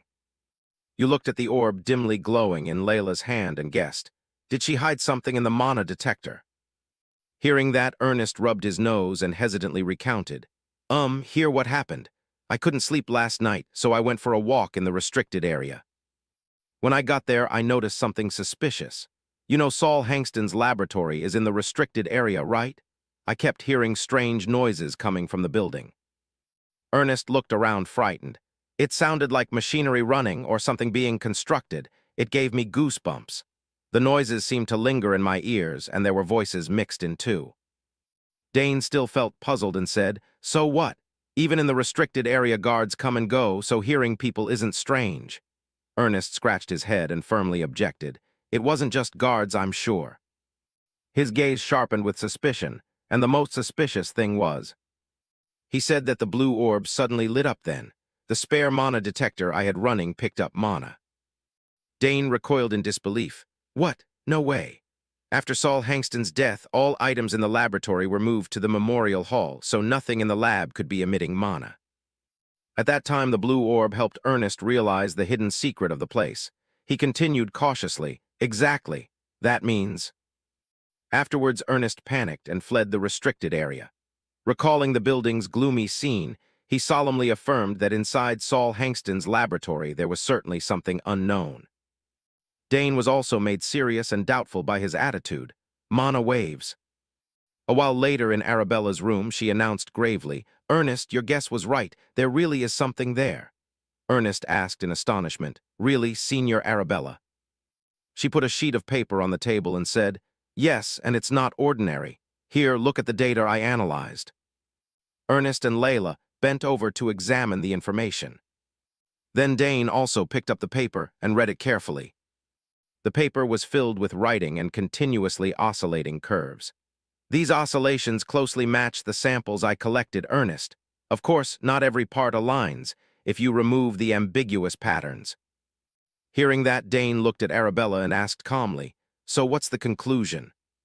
She smiled smugly and declared that there is definitely something gigantic in that building. The three, Ernest's eyes wide with horror, repeated in unison, "Something gigantic." Arabella looked down at the blue orb on the table and asked, "Yes, this kind of oscillation usually comes from an object containing an enormous amount of mana. You said you had to struggle to even capture the signal, right?" She looked at the three of them and explained confidently, "I mean, something blocked the signal from leaking out." Ernest went pale and was speechless. Arabella, ignoring his reaction, continued, "Whether the one who concealed the mana signal was Saul Hankston or someone else, we don't know yet." Dane again studied the figures on the paper and said seriously, "The only certain thing is that whatever it is, it's valuable enough to hide its mana signal." Arabella nodded in agreement. She folded her arms and recapped, "In short, that's it. And as far as I know, the guards hardly ever enter Saul Hankston's lab. Back then, I even snuck into the restricted area when I was bored." Priscilla widened her eyes in surprise and asked, "Really?" Dane, seeing the pride on Arabella's face, thought helplessly, "Even you did that? Indeed, I think no one could resist Saul Hankston's allure. He truly was a prodigious young mage." She concluded, "Anyway, I don't know what they're hiding, but if it's linked to Saul Hankston, it would certainly be an earth-shattering discovery. Perhaps something containing Saul Hankston's mana, or even more powerful." The mana detector on the table continued to emit a faint blue glow. Hearing this, Ernest clasped his hands in delight and said, "If that's true, that's amazing." Layla, still puzzled, asked, "But why would that be in an otherwise empty lab?" Arabella praised, "Ernest is extraordinary. He found this purely by instinct." Seeing that, Ernest immediately sobered and thanked her. "Thank you, Senior. You've helped me a lot." Arabella looked at him exasperated and asked, "Kid, what do you plan to do with something like that?" Beside her, Dane harbored doubts and guessed it was likely not a genuine mana core. Their previous tomb exploration, as a group had shown, there was nothing suspicious inside. You were alert and attentive the whole time, so you can assert that. If it were a real core, you would have noticed as soon as you entered the restricted area. Dane frowned and pondered silently, if that's the case. He stared at the light from the orb, letting himself sink into thought. What exactly is inside it? Across from him, Ernest prodded him out of his reverie. "Dane, what should we do now? I told you to be careful for a while. Shouldn't we investigate this signal?" Layla joined in to persuade him. "Yes, even if you don't go, Ernest will go for sure," he replied firmly. "Exactly." Dane pointed out the disadvantages to the three of them. "We might avoid surveillance somehow, but no one knows what could be in that lab. Are you all truly confident?" Layla held up two fingers smugly and answered, "Of course, our club is strong." Ernest affirmed confidently, "Right, and Karnas is with us." Priscilla crossed her arms and said firmly, "I won't be outdone." Seeing this, Dane complained helplessly, "Even Ernest and Layla fine, but now Priscilla too. Arabella is at a loss. There's really nothing we can do to stop them." Shortly after, she produced a roll of paper and admonished them, "All right, if you won't listen, at least take this with you." Dane asked suspiciously, "What's that?" Arabella introduced it with a serious expression. "This is a teleportation scroll. Do you all know how to use it?" She then pointed to the scroll and explained its use to the four of them. "If you're in danger, don't hesitate. Tear it. It will immediately teleport you back here. Forced teleportation will shock your body and mana a bit, but it's better than dying, right?" Layla, undeterred, asked cheerfully for confirmation, "Are you really giving us 3 precious scrolls?" Priscilla expressed gratitude. "Thank you, Arabella." She carefully reminded them, "Remember, you tend to forget that restricted area violations lead to suspension, and 2 suspensions mean expulsion, understand?" The 3 replied timidly and cautiously, "Yes." Dane smiled and assured them. "Don't worry, sister, nothing will happen." But Arabella remained skeptical. "Don't just say that." In the end, she could only watch the 4 before her with resignation. and let them go probe the area. Her admonition echoed through the room. All right, return safely and tell me everything you find, understood. Then the space fell back into silence, as if no one had been there. Some time later the four gathered and opened the map. Ernest explained the plan to the other three in detail. Here is the infiltration route. The entrance is here. There will be a blind spot in vision when approaching this building. We'll use that gap to get inside. Dane approved with a grin. Ernest, not bad. After finishing the discussion, everyone packed their backpacks and necessary gear. We'll begin in 2 days. We've issued exploration equipment per person and checked the infiltration route in detail. Ernest dutifully instructed them on what to watch for from now on. We must scatter anti-tracking powder while moving. When we arrive, Carnaz's role will be crucial. To disperse the dense mana barrier without leaving traces, we need Carnaz's flame for that. Dane nodded in agreement. All right, I'll prepare. Priscilla, arms crossed, added her opinion. We should also prepare a plan B for emergencies. Instead of tearing the scroll blindly, we should preset action plans for each scenario. Layla agreed in surprise. Sounds reasonable, Priscilla. Finally, Dane devised the combat plan, calmly assigning each person's role. Let's do it like this. We'll arrange the battle formation this way. I'll handle mana detection at the front. Layla and Ernest will be at the rear.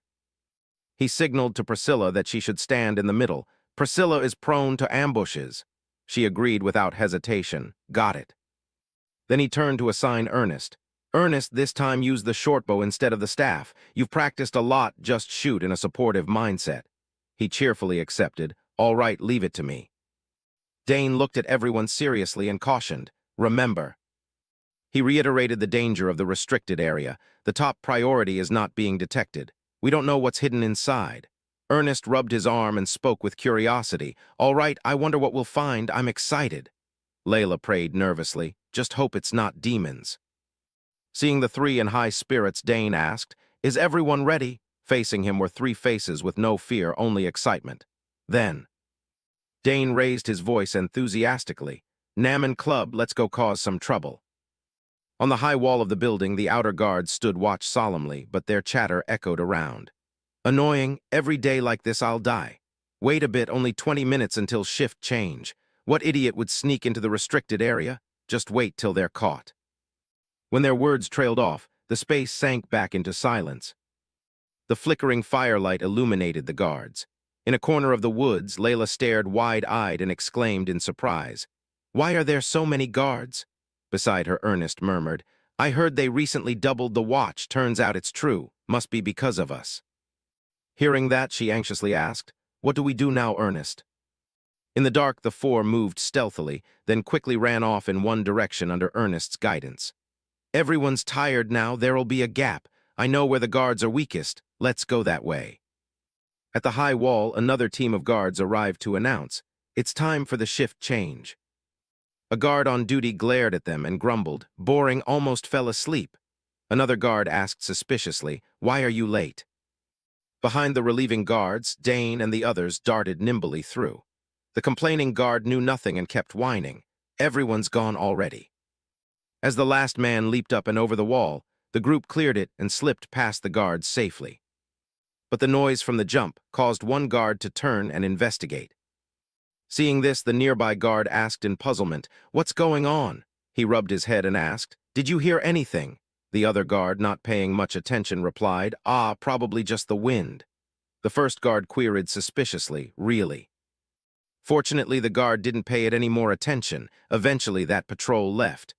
All right, good work, everyone, came a confident voice from the wall. Not even a mouse could get through.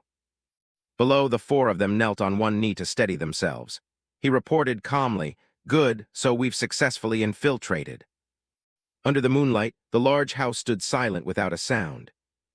But now, from the staircase inside, a voice suddenly warned, Watch your step, everyone, you're about to see the hatch to the basement. A moment later, Dane's group stopped before a tall door. Priscilla marveled, Here? Thanks to Ernest, it was fairly easy to get in. Having him lead was a wise choice. Suddenly, Dane noticed something and called out to halt them. Wait, there's a mana barrier here. He examined the blue glow around the door and muttered, It gets stronger nearer the center. Saul Hankston was certainly cautious about intruders.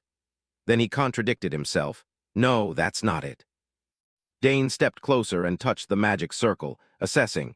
This barrier doesn't carry Saul Hangston's mana signature. He studied the barrier seriously and concluded, it's completely different. Layla, puzzled, asked, really? How can you tell? Dane replied nonchalantly, Saul Hangston lived long ago, the barrier looks new. Ernest propped his chin in disbelief and pointed out, that means someone came here before us and set up a new barrier to hide something inside. Dane confirmed soberly, yes. He looked toward the door and warned cautiously, there might be something very dangerous hidden in there. Priscilla asked anxiously, so what do we do now, go back? Layla firmly objected. We've come this far, there's no way we're turning back. Maybe an academy official entered, set up defenses, and left. Ernest solemnly offered his view. I think differently. This seems like the work of an outside intruder. If the academy had found a new relic of Saul Hangston, they wouldn't have any reason to hide it so secretly. At that, Layla snapped irritably. So besides us, someone else is after this treasure, my treasure. Priscilla folded her arms and helplessly corrected her. We're here to explore, not to steal treasure. Suddenly Dane said sternly, exactly. He calmly analyzed the forbidden area's architecture. They're different from us. They deliberately erected the barrier to hide something. Whatever it is, running into them would be very troublesome. Layla sighed and added gloomily, if they mean harm, we won't be able to stop them easily. But Dane smiled optimistically and said, yes, this place may have become much more dangerous, but I believe in the strength of the Namen Club. We're strongest together, right? Inside Dane, he thought differently. Sounds plausible, but honestly, I'm dying of curiosity. Unaware of his thoughts, Ernest, moved to tears, called his name Dane, while Layla crossed her arms and boasted confidently, few can beat Dane, that's true. Priscilla, seeing this, helplessly went along with the majority. If you all are going, trouble will surely follow, so I'll come too, there's no other choice. Ernest and Layla's eyes glittered as they looked at her. Having gauged everyone's intent, Dane smiled and declared, no objections? Good, then we'll see this through to the end. Then the group turned to face the barrier on the door solemnly. Despite some hesitation and fear, they decided to press forward. They summoned the small family Drake to breathe fire at the barrier. Karnaz did very well breaking the mana barrier. The barrier couldn't withstand Karnaz's flame. After a while, the door finally opened. When we opened the door and stepped inside, all four had to dodge violent dangers. Ahead was an endless corridor full of traps. Dane warned as he moved, Ernest. Lie down, everyone, be careful. The floor is collapsing. Follow me.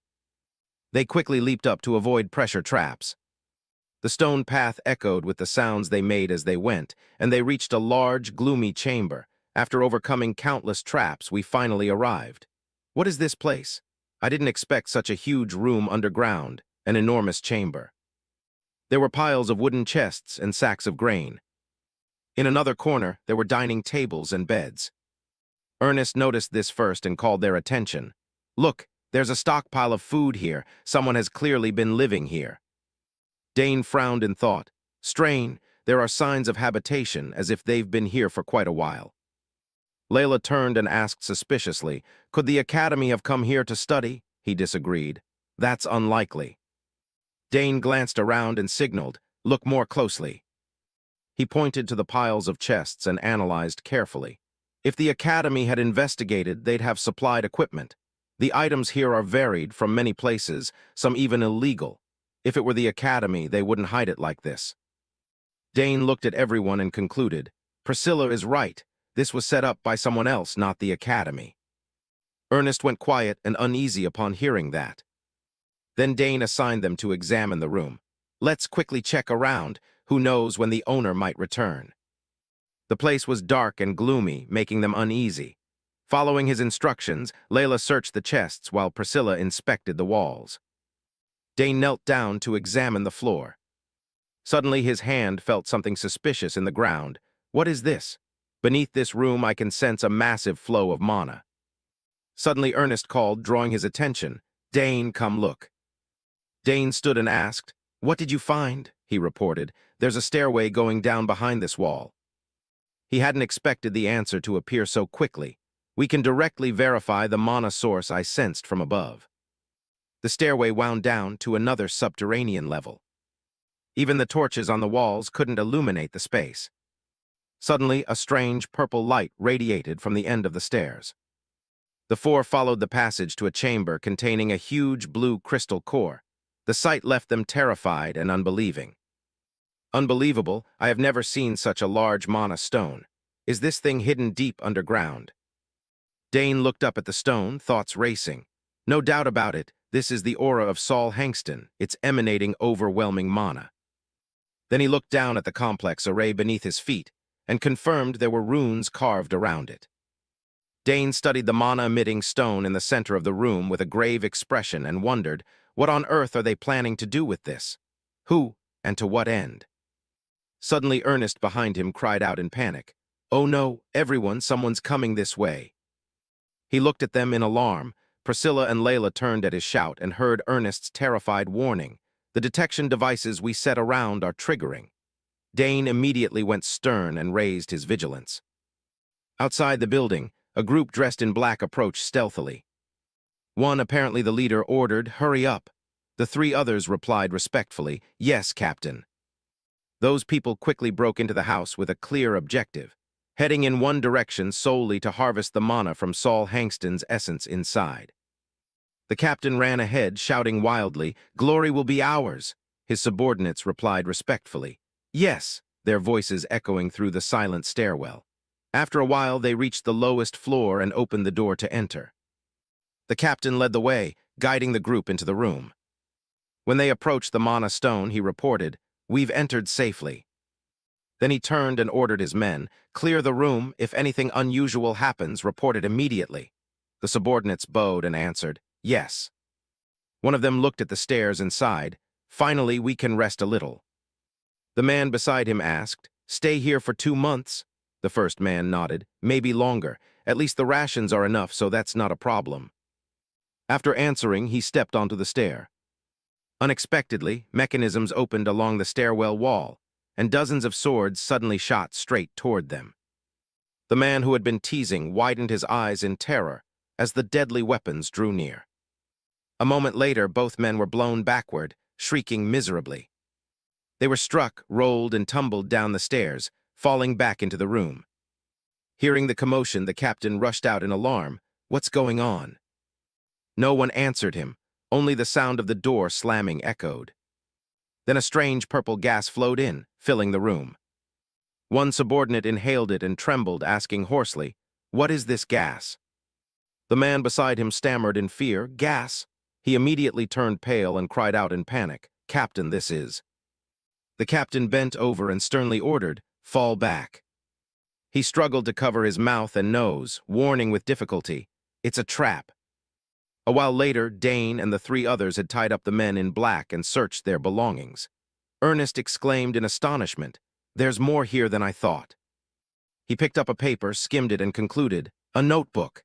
Layla added a few items aloud, "Gold and various trinkets," and curiously pointed out, "There's something in the back pocket, too." Behind Dane, he watched the intruders in silence. He frowned and thought quietly, who exactly are these people? They clearly targeted Saul Hankston's mana stone. He looked at the 4 unfamiliar faces before him and wondered, could they be from the academy, or... Suddenly Priscilla brought a notebook to Dane and said, "Dane, look at these notes. This seems important." He didn't hesitate and took it, "Okay."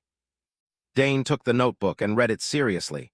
The pages recorded notes from a strange experiment. During the extraction phase, always maintain 2 extraction machines. When the process reaches 60%, add another. If the ritual array fails, stop immediately and reinforce it. Check the attached diagram of the array. Dane pondered and repeated, "Extraction of the essence," Priscilla bluntly assessed. "Sounds dangerous." He agreed, "Yes, extremely dangerous." Ernest brought over a long sheet for him to see. "Not only that, they also have a continent map." He asked in stunned disbelief, "A continent map?" Layla's eyes widened. "That's strictly controlled by the Empire, never allowed out." Ernest solemnly speculated, "Could they be some kind of rebel group?" Dane heard everything but didn't answer. He fell silent, thinking too many suspicious points. Suddenly he noticed something, and his eyes widened in horror. Across from him, a strange fluid flowed from the captain's mouth, and a flicker of light glowed inside his mouth. This was. Dane reached out and touched his mouth. He frowned, eyes stern, thinking silently just as I thought. In Dane's hand was a small purple tube. It's a suicide poison. This reminded Dane of the knowledge his mother taught him as a child. I remember learning this from her. Dane glanced at the men in black, thoughts racing. This is what assassin guilds or secret organizations use to silence members, to prevent secrets from being exposed in emergencies. They brainwash them to commit suicide and issue poison. What kind of organization would do such a thing? Suddenly, Priscilla found something else in the book. She looked up and warned everyone, "Look at this. There's a code of conduct written here." The three of them turned and looked back in surprise. Priscilla then read the contents aloud seriously. For a new world. The rules echoed through the silent room. Rule 1, security must always be paramount, more important than life itself. Rule 2, we always act to change the world. The book was filled with dense, obscure rules. Rule 3, do not investigate the identities of other members. We are one, yet also individuals. Rule 4. Reaching the end, Priscilla frowned and said, "This part is the most suspicious." Dane asked skeptically, "Suspicious?" She explained clearly, "There are coordinates written here. I don't know the exact location, but it's near the academy." In the center of the room, the mana stone served as a light to reveal everything. At the bottom of the page, a special number was written. Priscilla looked at it doubtfully. 3458, where is that? Ernest stroked his chin and replied thoughtfully, "Wait, if it's that location." Seeing this, Dane looked at him and asked, "Ernest, do you know that place?" He confirmed, "Yes, it's the supply route near the back gate." Layla gasped, "So they entered through there." Dane agreed with her thought, calmly analyzing the men in black.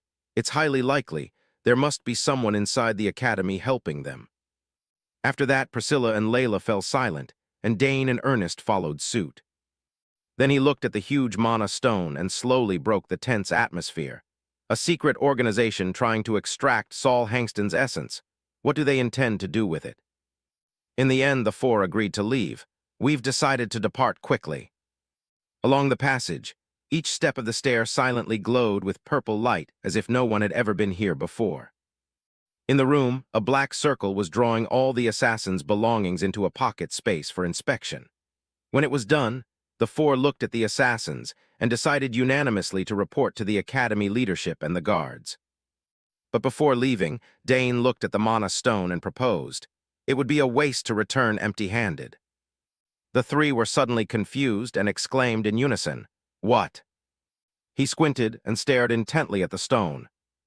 Then Dane made a bold request, "Let's take this mana stone." He watched the stone's faint glow and thought, if we leave it, it will fall into their hands anyway, rather than let unknown people use it for some plot. It's better that we take it ourselves. On the wall, the purple light continued to shine quietly. Suddenly, a panicked voice rang out in the room, "Captain, wake up, it's bad." The captain stirred awake at the sound, groggily asking, "My head, what's all the noise?" A subordinate looked at the crystal in horror and reported, "The mana stone, it's empty." The captain glanced at him in disbelief. "What? Are you talking nonsense?" Two other subordinates also looked toward the ordinary blue stone ahead. Realizing the man's claim was true, they angrily cursed, "Damn it, it's definitely the trap setters." The captain widened his eyes in disbelief. "Impossible." Suddenly, a squad of guards entered from outside. The sergeant glared at them warily and barked.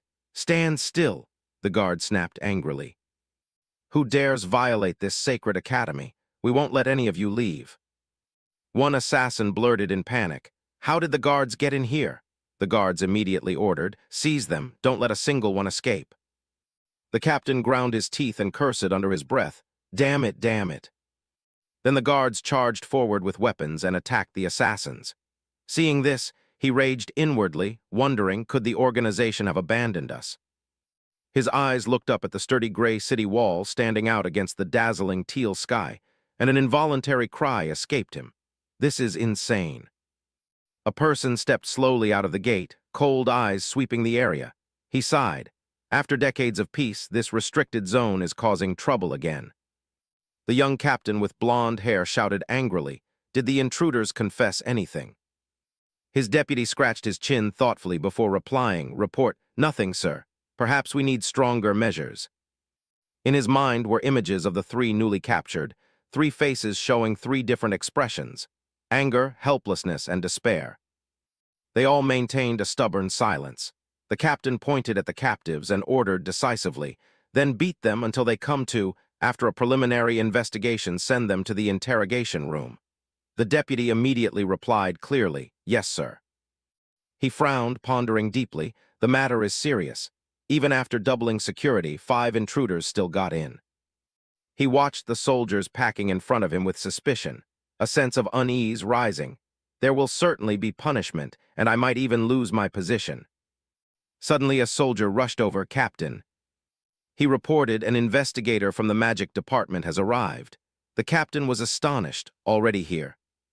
He pressed his palm to his forehead, annoyed and deeply worried. "Damn it, I didn't expect that lazy professor to come here himself." A voice from inside the base called out in astonishment, "Meaning you heard noises in this building, detected the Mana ward disappearing, then saw intruders inside." The captain immediately confirmed, "Yes, sir." DeNavo felt puzzled. Strange. Saul Hangston's Mana ward isn't something that can be easily broken. His gaze moved to the bound group, very curious. If they were capable of that, why were they captured so easily? The captain closed his eyes briefly, his frustration obvious. "I can't understand it either." He produced a book, sounding embarrassed. "By the way, we found this among their belongings. Would you like to take a look?" DeNavo was surprised. A book. He took the thick blue book, feeling a cold, magical energy emanating from it. DeNavo carefully opened it, turning the pages slowly, after examining it thoroughly. His expression grew serious as he reported, "It was sealed by magic. Only authorized people could open it, but someone forcefully broke the seal." The captain was shocked. How could that be?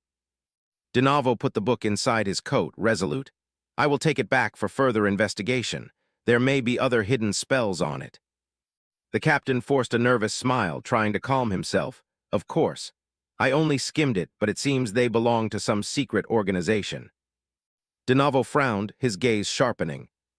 "A secret organization." The captain added, "We also found a giant mana ore in the basement, taller than a grown man." DeNavo wondered, a mana stone, but the basement was supposed to be empty. The captain also felt suspicious. "We found it strange too. Why would a giant mana stone be in the restricted zone?" DeNavo parted his lips slightly, pondering briefly as his mind quickly linked together the unusual details. Finally, he decided and gave an order, "Lead me there. I want to see for myself." At the academy fountain, many students were eagerly discussing the latest topic. "Have you heard? There was trouble in the restricted zone again. The guards are in chaos. Why are there so many incidents lately? It feels unsettling." Priscilla stood on the veranda, troubled. "Oh dear, that place has been in turmoil since yesterday because of the disturbance." Knowing she was in a bad mood, Dane smiled and changed the subject. "Priscilla, have you found anything?" Sure enough, she immediately focused on it and said, "Yes. I've heard the magic department's team captured them, and Professor DeNavo even came in person." Ernest said solemnly, "If the professor himself came, this must be serious." Layla awkwardly scratched her neck. "We've really made a huge mess." This even made the academy's daily paper. Want to see? Hearing that, Ernest couldn't contain himself. "What? That fast? It's like word gets around instantly." The paper stated clearly, "Restricted zone breached, 5 strangers being interrogated by the magic department." The captain of the guard, I accept all blame. While everyone was absorbed in the paper, Dane stood silently in the back thinking that if Professor DeNavo appeared personally, he must have realized how grave this was. He thought for a moment and said, "But if the magic department is handling it, it should be fine." Priscilla sighed wearily. "Yes, they're notorious for cruelty. They'll use any spells to interrogate." Layla timidly asked, trembling, "Will they find us?" In contrast, Ernest, optimistic, soothed, "Come on, stay calm. We've erased all traces." She also tried to reassure the girl, "Actually, the academy should thank us. If it weren't for us, those intruders wouldn't have been caught." Hearing that, you just had to object. What kind of logic is that? Seeing them chatting happily, Dane chuckled and nodded, saying softly, "Don't worry. They walked into a trap without knowing we were there. For now, just lay low for a while." Then he turned to Ernest and asked, "Did you bring their things?" The other guy flinched, then answered, "Ah, yes. Here are the analysis results, take a look." They all shared the same thought. Who knows, maybe by tracking them more times. They hoped to find another treasure, like an essence of Saul Hangston, for example. A few days later, the academy fell into chaos again. A mass of cavalry stood majestically on the parade ground, this time because the royal investigation delegation had arrived. They marched in thunderous steps. Royal banners fluttered in the air. Others stood by and watched. The royal family rarely set foot in the academy, yet today they came with dozens of people and flags flying, unprecedented. Under the blazing sun, no one dared speak. Somewhere else, in the basement, a strangely dressed, muscular man in knightly attire exclaimed, "How odd." He frowned and continued. The Amer church was infiltrated with no traces left, and now strangers were found hiding in Saul Hangston's laboratory. This man was the fourth commander of the Royal Knights, Delphian. Someone nodded in agreement. "This is really strange. We've tracked the traces but still have no clear results." He glanced at the other person and asked in a low voice, "What about the ward?" Under pressure from someone of high status, the girl holding the paper stepped forward slowly and answered hesitantly, "Yes, we're still investigating, but so far we haven't found any clear signs." Hearing this, Delphian walked away annoyed. This is troublesome, especially since it's one of Saul Hangston's designs. Then he looked up and asked carefully, "What do you think about this?" "Your Highness," the third Prince Edward started, startled. Caught off guard by the question, he was flustered, averted his eyes, and stammered, "I haven't come up with anything yet." Seeing that, Delphian grew more irritated and sighed, "I understand, Your Highness." Dinavo only now realized this person's presence and was terrified. Wait, did the third prince come in person? Why would he have to come himself? Edward closed his eyes to sense, in a moment of silence. He gradually perceived something mysterious. Could this be the trace of a ward that has melted? Hard to notice, but the surface is oddly different. Now the third prince no longer looked flustered, but folded his arms seriously, as if it had been dissolved and reassembled. He pressed his lips together, inwardly admiring. Whoever broke it is truly impressive. Saul Hangston's ward was made to last centuries. No one had ever breached it before. Hearing this, Delphian nodded in front. Indeed, a perfect steel fortress that had never been pierced, and now it has been broken. Edward spoke the terrifying news with utter calm.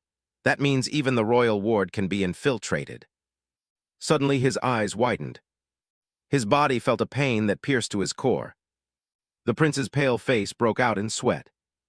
Unable to bear it, Edward clutched his stomach. Seeing the other's odd condition, Delphian called out anxiously, "Your Highness." He ran closer, frowning and asking, "Are you in pain?" Edward bowed his head and calmly replied, "It's nothing, just a normal ache." The rugged-faced man spoke gently in counsel, "Please, if you feel any discomfort, tell us and we'll return immediately. The investigation is important, but your health is more so." The prince's demeanor seemed to shift. "No, I came here of my own will." He waved his arm, "Don't worry, my hand is fine, meanwhile." Dinavo stood aside, observing, and thought to himself. The prince and the knight commander both showed up. The two were also watching him. "Perhaps we must be extra cautious this time." Delphian advised, "Perhaps you should step outside and rest a bit. If it worsens, tell us at once." He heard this and gently replied, "Yes, I will." Before leaving, he couldn't help glancing back. What a pitiable person, branded the useless prince. Now even his hand won't obey him. Delphian frowned slightly. If only his highness had been born with a healthy body, how wonderful. The prince's figure stood there alone in silence.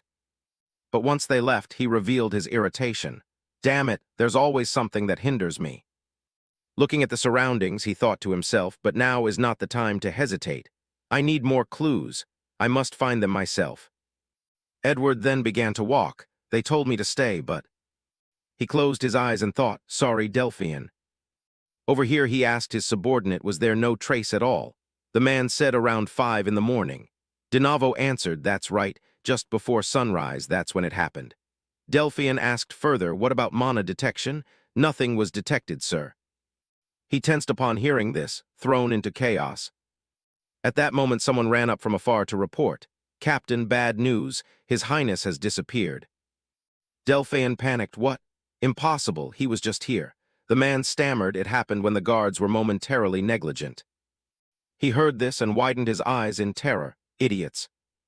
Immediately Delphian shouted to those around him, "Halt all other activities. Stop the investigation and find His Highness at once."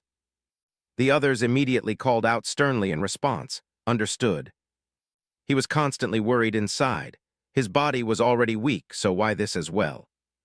On the other side, Edward ran non-stop through the forest, his steps quickening. "I must push this investigation forward at all costs." Edward looked ahead determined. "This time Father will have to notice me. If I lack talent, I'll prove myself through effort." He told himself silently that he couldn't remain the useless prince forever. Cut to another place, the Bonia forest.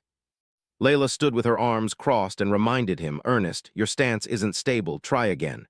He, embarrassed, asked like this. She praised him much better. Dane nearby smiled softly. It seemed he was getting used to training here, and Layla had helped him a lot. At that moment, his hand reached out to activate mana. Thanks to that, he could better focus on controlling his mana. Circles began to form around Dane. He looked at his hand and smiled with joy. "Now I've completed 2 mana rings and even succeeded in planting a 4-tier code structure." Suddenly Dane's eyes turned blue as he stared at them. "Ancient magic is truly astonishing. But each time I focus on the 4-tier spell, I see it more clearly." First he looked at Ernest, the flow of mana moving within a person's body. Then Dane looked at Layla. "Remarkable. I wonder what I'll see next." So in the air, a small vortex seemed to be swirling up. The two of them simultaneously looked up in surprise. "Ernest, wind." Layla, puzzled, asked Dane, "What spell is that?" Dane smiled and answered, "Wind bomb, an air compression projectile." He widened his eyes in amazement. "Amazing, I have never seen a mana explosion so large." Layla also exclaimed that it must be because it's a 4-tier code spell. Its power is terrifying. He watched the gusts blowing by. Dane reached out to guide them. "Just toss it lightly, okay?" The wind then began to lift gently, no longer rushing as before. It swept between the tree trunks, winding softly. Suddenly someone in the distance collided with it and cried out pitifully. The 3 friends startled and wondered, is someone there? Branches snapped and were flung into the air.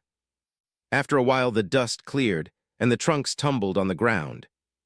The 3 of them stood stunned, then quickly ran over. Layla anxiously asked Dane, "Dane, did you hear that too? There's someone there." He quickly replied, "Yes, I heard it clearly." Dane worried inwardly, "Damn, I thought it was just us here." So the 3 agreed to go check it out. "Be careful, what if they're injured?" A few minutes earlier, Edward had entered the forest where they were training. So the academy grounds actually have such a large forest. He looked around in admiration. "The students here must be very happy, studying and laughing with friends. I envy them." Edward felt a little sad. If I had not been born a prince, could I attend the academy like them?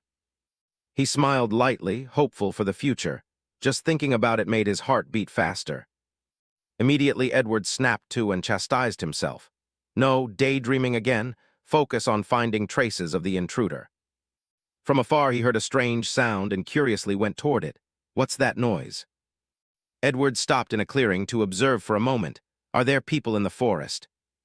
Something seemed to be hurtling through the air toward that spot. It was where the trio, Dane and the others, were training. Edward watched with curiosity. Students training. They look my age and skilled, too.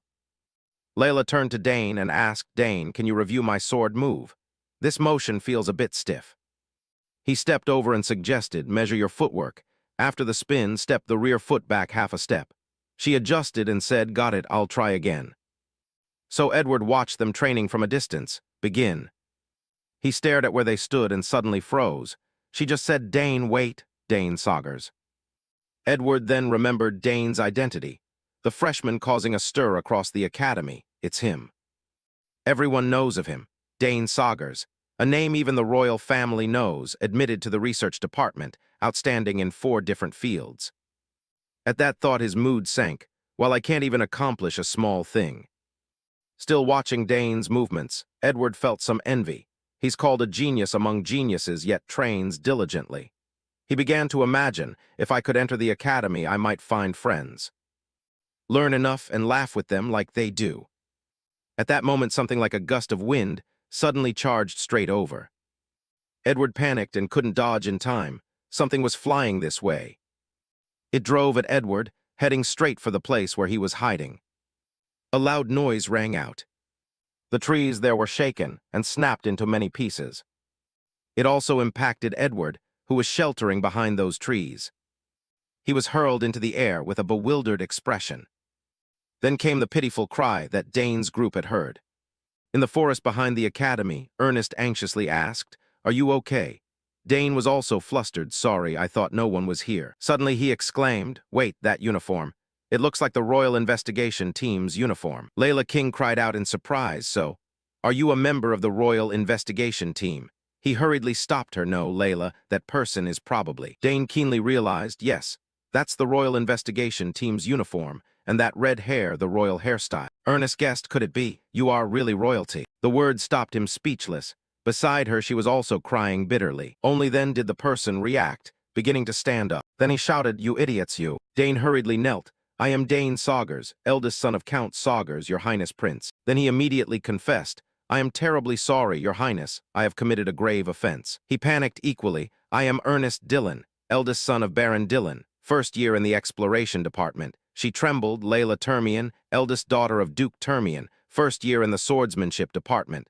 Please forgive our rudeness, your highness." The prince laughed. "It's okay. I'm not hurt at all, just a little surprised." He even admitted that, more importantly, "It's a pleasure to meet you like this, Dane Saugers. I've heard much about your reputation." The prince also mentioned, "The Dillon house is famous in exploration. You will become skilled explorers as well, and the Termian daughter, you are the Dainter Cup winner, right?" "I watched that final," Layla replied awkwardly. "Yes, it's an honor, your highness." He waived the formalities. "All right, enough introductions, you may stand." They respectfully, "Yes, your highness." Ernest expressed, "I'm truly relieved to know you're not hurt. But why did your highness come to such a remote place? This area is so secluded that even academy students seldom come. That's why it's suitable for training." Now it was the crown prince's turn to be shy. "Actually, I came with the Royal Investigation Team to inspect the academy. But I took a walk alone and got lost." He proactively mentioned, "You know about the strange incidents in Saul Hangston's house, right? We're investigating that case, but haven't found any clues. It's troubling. They were curious. Did you come to investigate?" They revealed, "We also discovered a few odd things, but it's hard to be certain." Dane thought inwardly, what did they discover an ordinary person wouldn't notice? But they don't seem very confident. He guessed, "So that strange phenomenon was discovered by your highness." He hesitated. "You could say that." Ernest and she whispered, "Damn it, everything is connected to us. If discovered, we're done for." Meanwhile, he just stood silently observing. Dane silently assessed. "Unlike the first two princes, the youngest prince, the third highness our age, I've heard he's ordinary with no special talent." He doubted internally. Strange. We carefully spread concealment powder around here. Yet he still found it, and even noticed an oddity others couldn't. There's no way he's ordinary. Dane speculated, could he be hiding some special ability? The prince repeated, "Actually, I just got lost and came here. This academy is quite complicated." They hinted, "Then you should return soon. The investigation team must be searching everywhere for you." They also seemed lost, since it's their first time at this academy. He was embarrassed. The grounds are large too. However, he found an excuse. "So while we're here, I'd like to hear you tell a bit about what life at the academy is like." Ernest and Layla were surprised by that friendliness. "Tell us your story." He thought to himself, even though he is a prince, he is still just a youth, having been confined in the palace for so long. It's understandable he's curious about ordinary life. "You asked, so what were you doing earlier, training?" They replied, "Yes, because this place is quiet. We often use it for practice." Still, Dane remained suspicious. "There's something very odd about this prince. He gives me a suffocating feeling, as if a stream of mana is tightening around me." He wondered, can mana flow like this? Perhaps I should observe more carefully. At the same time, elsewhere in the academy, it was noisy.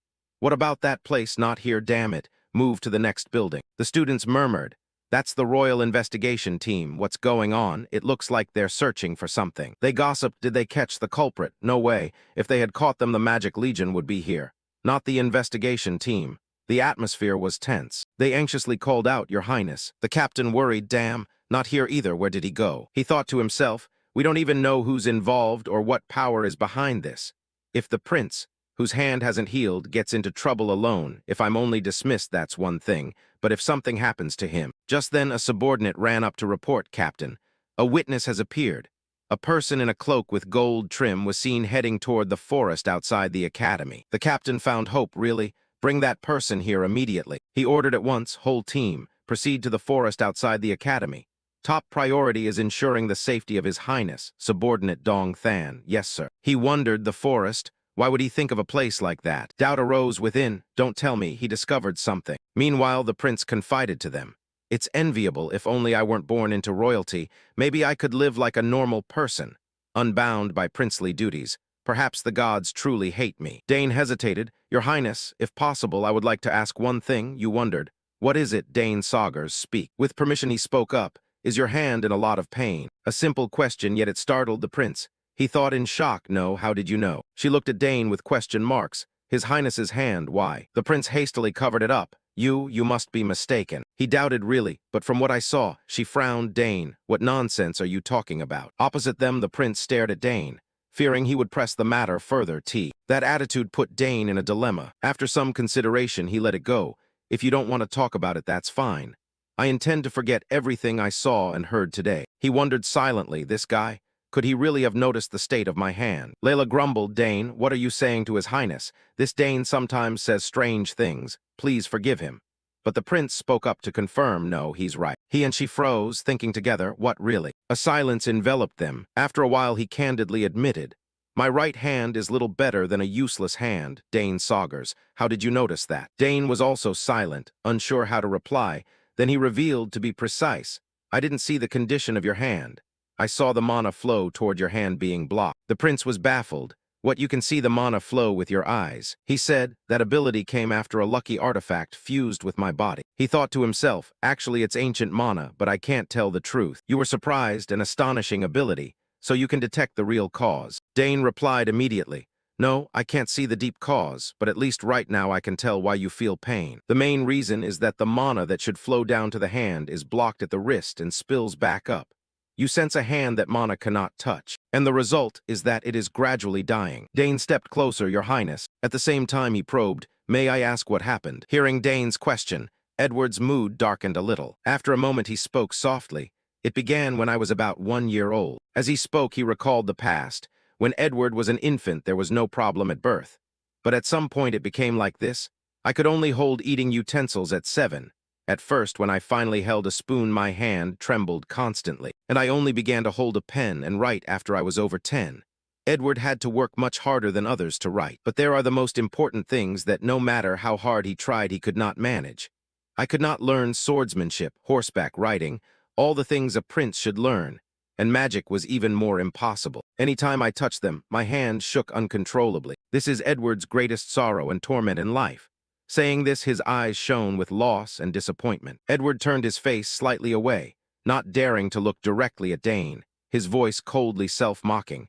"I have lived like this until now, a shameful prince who does not dare let others know." Having heard his story, Dane felt some sympathy, silently thinking, "So this problem has been with him since childhood.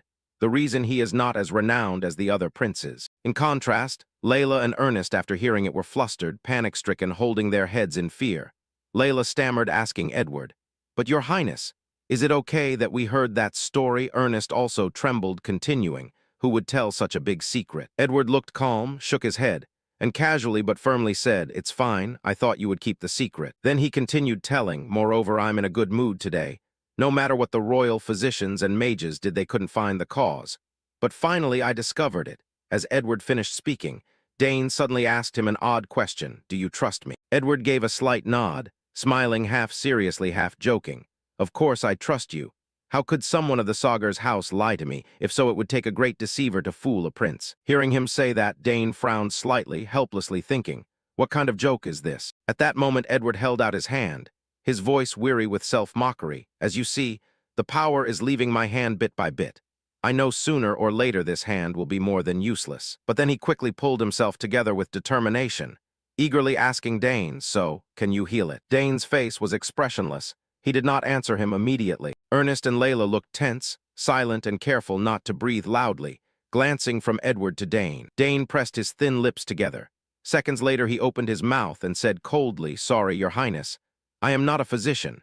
Hearing this, Edward widened his eyes and was stunned for a moment. Then he closed his eyes tightly, reluctantly letting out a dispirited remark. "This is certainly not an easy matter." Suddenly, Dane spoke up, seriously offering to him, "But if Your Highness wishes, I can try," causing Edward to immediately open his eyes wide and freeze. Dane still smiled very brightly at him. From deep in the forest came a loud shout, excitedly saying, "Really? Then do it now." Edward scratched his head, beaming with excitement, promising, "If you can heal my hand, I'll do anything." Dane asked nervously, "Really?" Then he glanced down, seriously stating his plan. "If that is your wish, I will try to alter the flow of mana. However, if I fail, you could die." Edward flinched at that.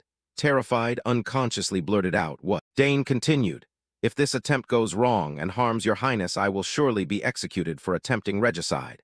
At his words, Edward vaguely pictured Dane and Layla and Ernest bound and dragged away by royal soldiers. Knowing the severe consequences, Dane resolutely went on, "But I have many years to live and many things I want to do. So if I succeed in healing your hand—" He paused here, frowning slightly with an unreadable expression. Looking directly at the dazed Edward, he asked plainly, "How will you repay me?" Ernest couldn't believe he would bluntly ask Edward that. His face paling, Layla was equally shocked, reflexively covering her gaping mouth. Edward then spoke up, asking Dane, "Do you want to make a bargain with me now?" Dane honestly replied, "I do not accept vague risks. However, if an attractive large reward is offered, then that's different." He did not hide his ambition and admitted it plainly. Edward was stunned by his bluntness for a full 5 seconds. Silence fell over the deep forest. After a few seconds, he half-jokingly said, "Bargain with me. You're the first to suggest that." Dane dryly said, "I only see princes granting favors to seek patrons." Edward murmured a decisive remark about him, other people, Dane Saugers. He slightly curled his lips in a faint smile, praising, "Very good." Then looking straight at Dane's cold face, he generously negotiated, "Dane Saugers, if you can heal my hand, I will grant any request you make." At that, he burst into a calm laugh. Dane did not expect him to agree so easily, asking with concern, "Really, Your Highness?" Edward extended his hand, casually remarking as usual, "Yes, my hand will soon lose function. At worst, failure only hastens that." Then he stepped closer to Dane, patted his hand, making a promise. "Then try it. Even if you fail, I'll at least leave a will declaring you innocent." Dane stiffened, unsure whether to laugh or cry. Layla forced out a few hollow laughs. Ernest closed his eyes and sighed wearily. Edward's other hand remained on Dane's arm. Finally, Dane succinctly agreed, "I will try." Edward sincerely thanked him. "Very well, thank you." Then he raised his hand to his left chest in a gesture. Despite boldly proposing this, Dane couldn't help worrying inwardly. "This could be the biggest event of my life. If successful, it's a great victory. If it fails, it's a disaster." Then he quickly regained his composure, resolutely telling himself he must succeed at all costs. With that thought, Dane told Edward, "First, Your Highness, sit comfortably and rest." He obeyed, briefly replying, "All right." Edward sat on a stone bench, thinking to himself, "I trained in controlling mana since childhood, so I'm very confident." All three, Dane, Ernest, and Layla, stared at him tensely. Edward tilted his head, closed his eyes, relaxed, and thought, "Moreover, I have ancient mana within me." Dane stepped forward, knelt, and took his hand, rubbing and manipulating the finger joints. Eyes half closed, he whispered as a warning, "Then I'll begin." Edward quickly slipped into a dreamy trance. Dane began channeling Nama into him, a faint blue light enveloping Edward's hand. Dane closed his eyes, trying to concentrate with all his might. The light grew brighter and brighter. At the same time, elsewhere deep in the forest, people whispered to each other, "How about your side?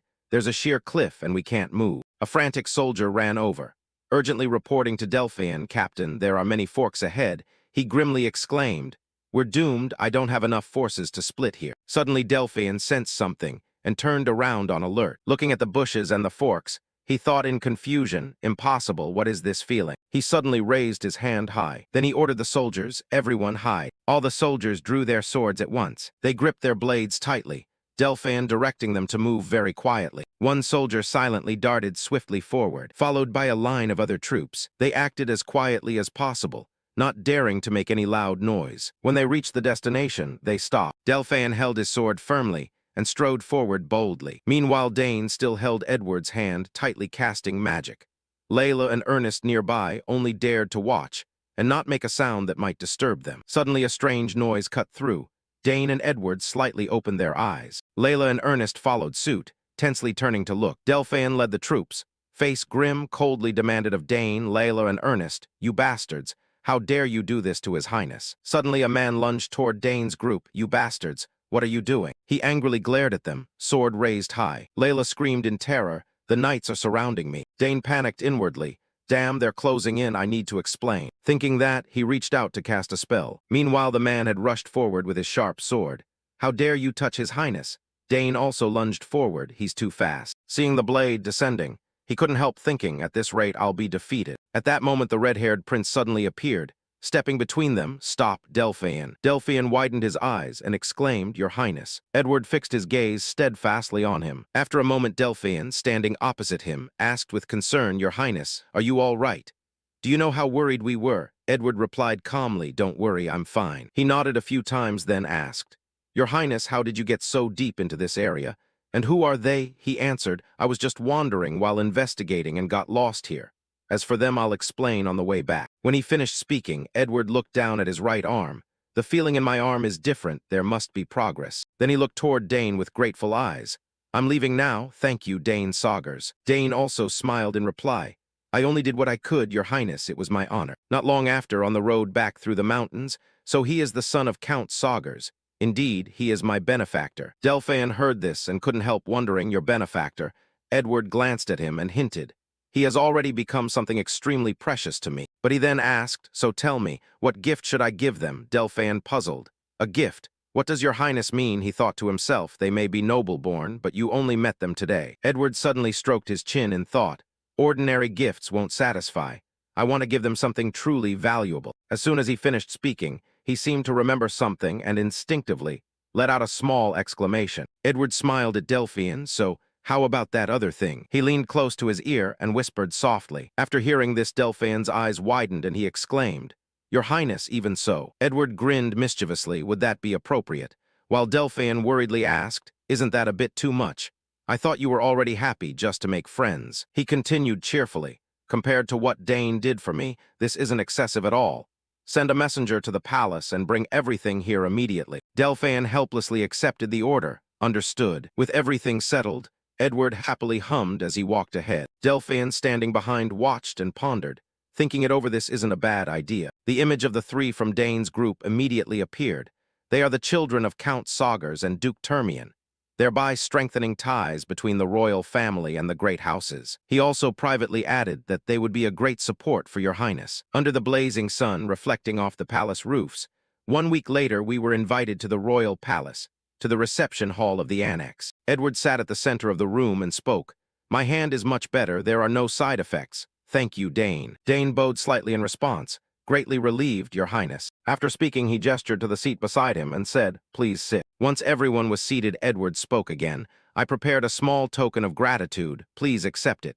This is all I think you deserve." The three in Dane's group all gasped and shouted in unison, "Your Highness, this is." Inside the small box on the table lay an exquisite badge. "Yes, a royal token." Edward smiled and explained, "It's very simple to use.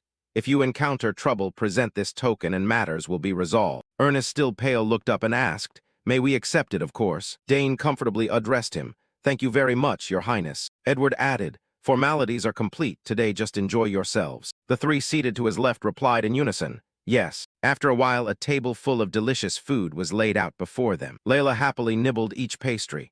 Meeting the prince that day was an unexpected stroke of luck. Beside her, Ernest also enjoyed the sandwich in his hand. But the identity of the intruders remained a mystery. Dane slowly chewed his food. None of us suspected anyone, and the strange incident gradually faded into silence. Edward sat at the head seat happily savoring the fine food. The sky outside the window remained as blue as when they first arrived. Then after some time, midterms arrived. Beneath the academy, a voice cried out in joy. "Finally, the exams are over." Dane looked over at Layla and asked, "Layla, how are you?" She waved her hand and replied, "The major exams weren't too hard. The common courses are probably okay." Priscilla clenched the paper and shouted in frustration, "As for me, I wish this world would just burn. How could the exam be so hard even though I memorized the entire Bible?" Seeing her like that, Dane could only smile wryly and think to himself, "So the Sacred Studies department isn't easy after all." Ernest then spoke up. "Anyway, it's over now," Dane quickly added. "We're free, everyone cheer up. We have a few days off. What is everyone planning to do?" Ernest grinned and replied, I'm thinking of joining that fitness club, the one that focuses on body training. What you, Ernest? Priscilla stroked her chin and scrutinized him. Looks like you've recognized your weakness after those combat simulations. You know what to do, Ernest answered confidently. That's right, just wait and see the results, the blonde girl added, don't get hurt. Then Layla suddenly smiled softly and said, I think I'll go home for a bit. My mother has wanted to see me for a long time. After saying that, she looked at Dane. And you, Dane, he hesitated slightly, then answered, I'll probably spend time studying more in the library, study after exams. Dane lowered his eyes and continued, Actually, there's nothing else to do, I'll wait. The image of him as a child facing the Duke suddenly appeared. Layla's words reminded him. Back then, little Dane was intently looking at the gift in his hand. When I was 7, the Duke gave me a present, the badge of the Termian Forge. He thought to himself, I'm planning to make a new sword, so I'll probably visit that forge. Meanwhile, Layla and Priscilla beside him exclaimed, It's been a while since you mentioned that. You really are diligent. Under the blue sky, Dane suddenly said, No, Layla, I'll go with you to your house, all right. But why so sudden? He rubbed the back of his neck and explained, I just thought I wanted to see what your forge looks like. Layla turned and muttered, You're the only person in the world who can call that see what it looks like. Just then Ernest suddenly asked, Can I come? The Termian Forge, that would definitely be an amazing experience. Among the closely packed rooftops, a cheerful voice said, You want to come too? Sure, the more the merrier. Later on the road to Layla's house, the Termian ducal estate.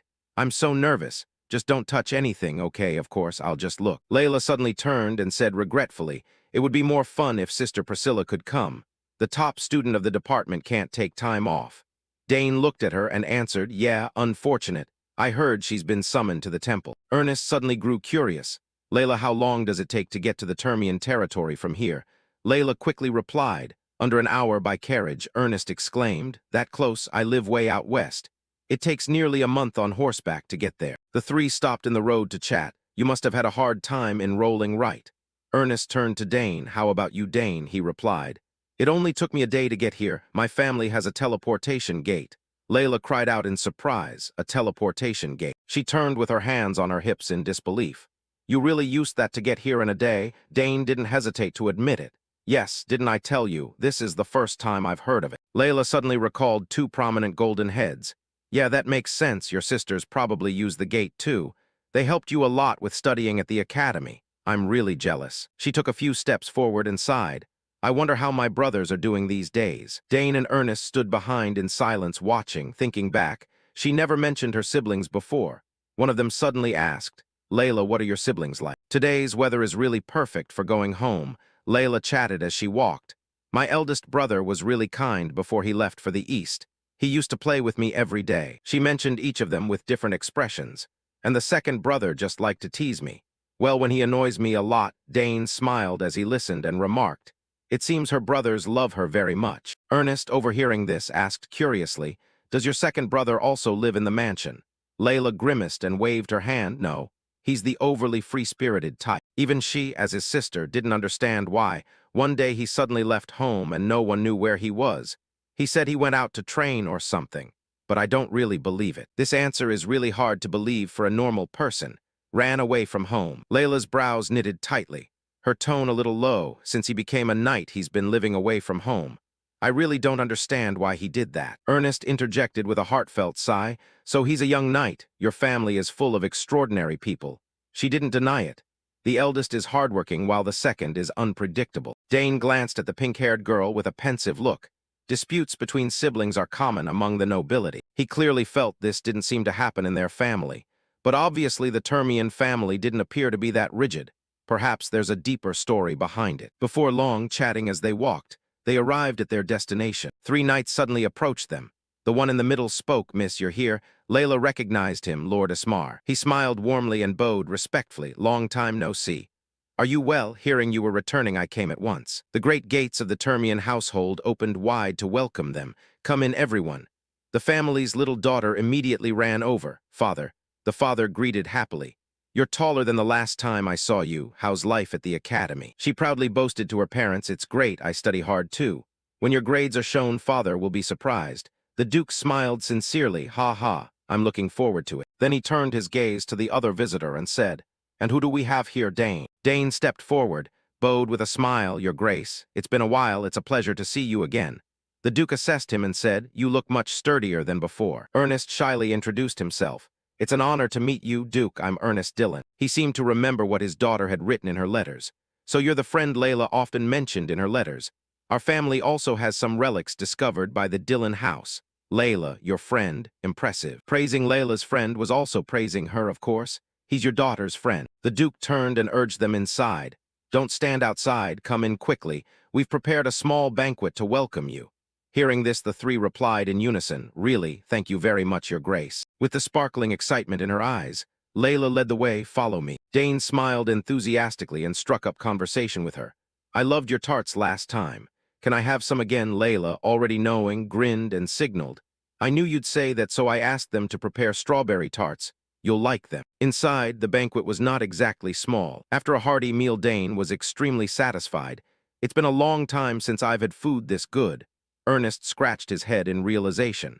Now I understand why Layla was so excited. Layla was still munching on a pastry. "It's a pity the seniors couldn't come. They promised each other they'll visit next time." Suddenly the noise rose as a group of people entered. He couldn't help his curiosity and leaned in to ask quietly, "Layla, who are those people?" She replied, "They're the knights of my house. My father invited them to the banquet. I heard more people also came when they learned you'd visit." Dane's tone grew vague and indescribable. "Really? Why do I have such a bad feeling?" As if reading his thoughts, they stepped forward to greet him. Qantas Daggerweld, "Greetings, young Master Dane Saugers." Dane also politely greeted them in return. "Pleased to meet you. Layla has told us about her brothers. You're the Duke's knights, right?" The leading uncle, who handled social affairs, smiled. "Yes, that's right. We've heard a lot about you, young Master. It's an honor to meet you in person. If you don't mind, we'd like to chat for a bit."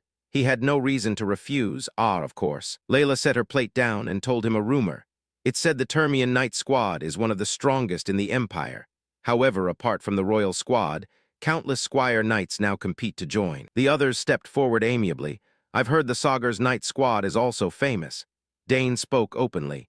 "Indeed, our squad mainly trains spear techniques, mostly thanks to my father." A genuine glint of admiration shone in his eyes. The development history of the Saugers house is admirable. Since he taught spear techniques on the battlefield, it gradually became a true knight unit. Now it's the Empire's only spear knight corps. The Termian Knights showed strong admiration and voiced their opinion. "We've always been curious about your training methods. Young Master, you must be skilled with the spear." He replied with a modest wry smile, "Ha ha, it's all right." Suddenly Layla buted in loudly like a drum. "Dane is good at everything. Even if all of you attacked at once, you couldn't beat him." The leader looked astonished hearing that. "Really, miss?" The others also found it hard to believe. "Attack together? No way." Dane felt something was off. "Layla, don't say things like that." Then they stood in a straight line and declared boldly, "Then, young Master Dane." They all bowed simultaneously and issued a challenge. "We officially challenge you to a friendly match. Please teach us a bit." Dane's face hesitated, and he did not answer immediately. "Wait, fight right here. Why is my bad feeling always right?" Layla's calm, unconcerned face reassured him. "It's fine, it'll be okay. Show them your ability, Dane." He turned to look at the expectant faces of the knights. Now he was forced into reluctant agreement. "If you insist, then I accept." They immediately set off for the training ground. The Termian Knights, as rumored, were nearly the best team. Dane had to fight alone against 5 opponents at once. Nevertheless, his control of the spear remained very agile. Moreover, his movement speed was highly flexible back and forth. His stance stayed steady without losing any energy. His focused, tense face exuded an extraordinary aura. The audience consisted of only 3 people, the Duke and 2 friends. Yet the Duke's expression was full of astonishment witnessing the match. Dane's feet planted firmly on the ground. From the start, he hadn't taken a single hit. The spear in his hand knocked the swords from the knights' hands. One by one, those who lost their weapons were defeated. The final sword was struck flying into the air. Victory was completely decided with their stunned faces. Dane calmly planted his spear into the ground. His expression was utterly triumphant with the decisive result. It seemed his face radiated a dazzling halo. After a moment of bewilderment, the Duke hurriedly declared, "Victory belongs to young Master Dane. An impressive match." Layla, about the prize the Duke awarded for your victory, exclaimed, "Oh, really? Father gave you a gift?" He nodded yes, a few books written in ancient languages. She nodded too, of course. "I told him you were interested in archaic tongues," maybe he remembered. He awkwardly thanked the girl's kindness. "Really, thank you. The Academy library is very limited. These volumes will be useful." She simply smiled and replied, "It's better they are read by someone who truly appreciates them than left to gather dust." Dane frowned and looked around for his remaining companion. Ah, where's Ernest? Layla knew where he had been invited to. He went with the steward to the relic vault, and he looked very excited. Hearing that, he grew curious too. Really, I'm curious as well. Suddenly her face lit up, urging him. Aren't you tired? Take a rest, it's the holidays. He stammered refusal. I'll rest after I stop by the smith tomorrow. He relaxed at that and took in the atmosphere here. It feels wonderful after the exams, going home, seeing family again. My father was visibly pleased to see your spear skills. People even thought you were his biological son. Dane looked embarrassed when she mentioned her second brother, but the Duke's expression changed entirely when he brought up your second brother. What happened there? Mentioning it made Layla suddenly fall silent. After a long moment, she began to tell the reason. That's what bothers me.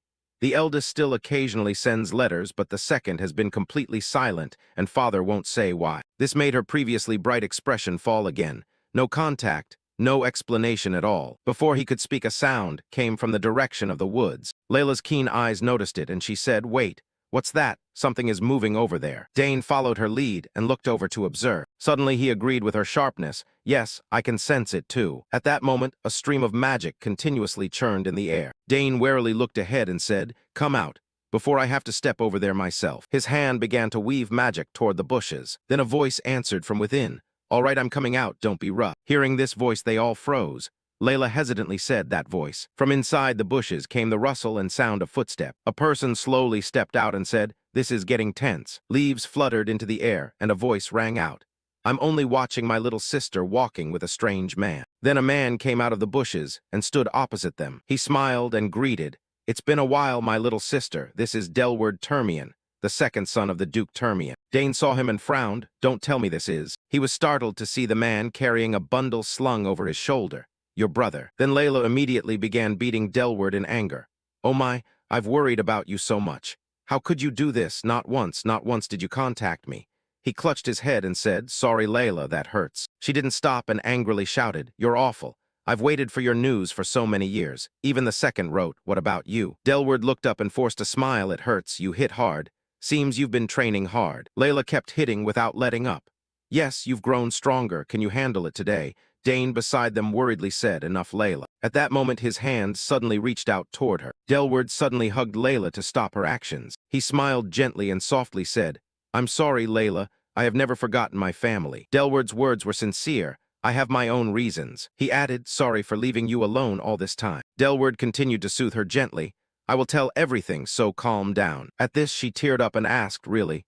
So it wasn't that you didn't want to see the family? He immediately affirmed, Of course not, Layla. I never forgot my family, not for even a second. These words also moved Dane. Then Delward gently released Layla. She straightened and asked, Then tell me, where were you and what did you do all this time? He folded his arms and reminded first, Could you give us a little privacy? Suddenly Delward quickly ran over and grabbed Dane's hand. No, Dane will listen with you. He can keep a secret, don't worry. She looked straight at Delward and insisted, Say it. He's awkward beside me, Layla, it's fine. Delward looked at Dane and couldn't help but appraise him before speaking. He knew who he was. You're Dane Sagar's right. I've heard a lot about you. They said a standout student just entered the academy. Delward commented on his appearance. I noticed that striking silver hair, so you're my sister's friend. At this he reconsidered. Our families are also fairly close. So Delward ruffled his head and said, All right, I understand. You seem trustworthy, Dane. This is family business. Don't tell anyone. He immediately affirmed, Yes, I swear on my family's honor. Delward looked at Dane and frowned. Good. Move the bundle elsewhere. They went to a quieter spot. Delward sat on a chair and said, Actually, I've been in the Drenic Empire all this time. He startled and exclaimed, The Drenic Empire. Layla worried.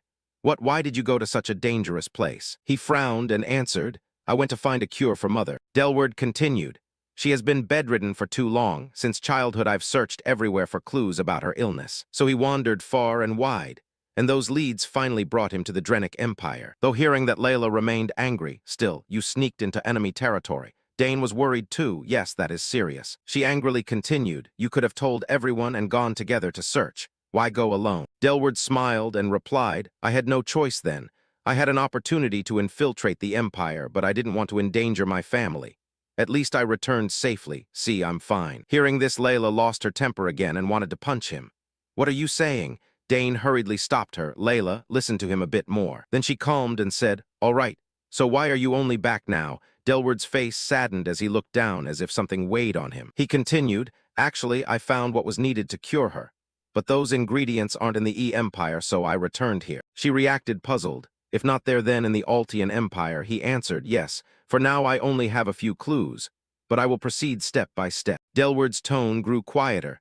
I also discovered something in the Drenic Empire. His expression turned grave. What afflicts Mother is not an illness, it's a curse. The two listened in stunned disbelief. A curse. It needs further explanation. Yes, strength is draining. Limbs trembling, dizziness, coughing up blood. Then bruises appear along the back, all of which perfectly match the symptoms of a curse. These words struck Layla like a lightning blow. She whispered, heavens. Layla murmured and repeated those words. Mother's illness is a curse. He silently nodded as confirmation. Then Delward said, at first I didn't believe it either. A curse doesn't appear on its own. It means someone deliberately cursed Mother. She asked, bewildered, who would do such a thing. Delward replied, I'm not sure who hates us.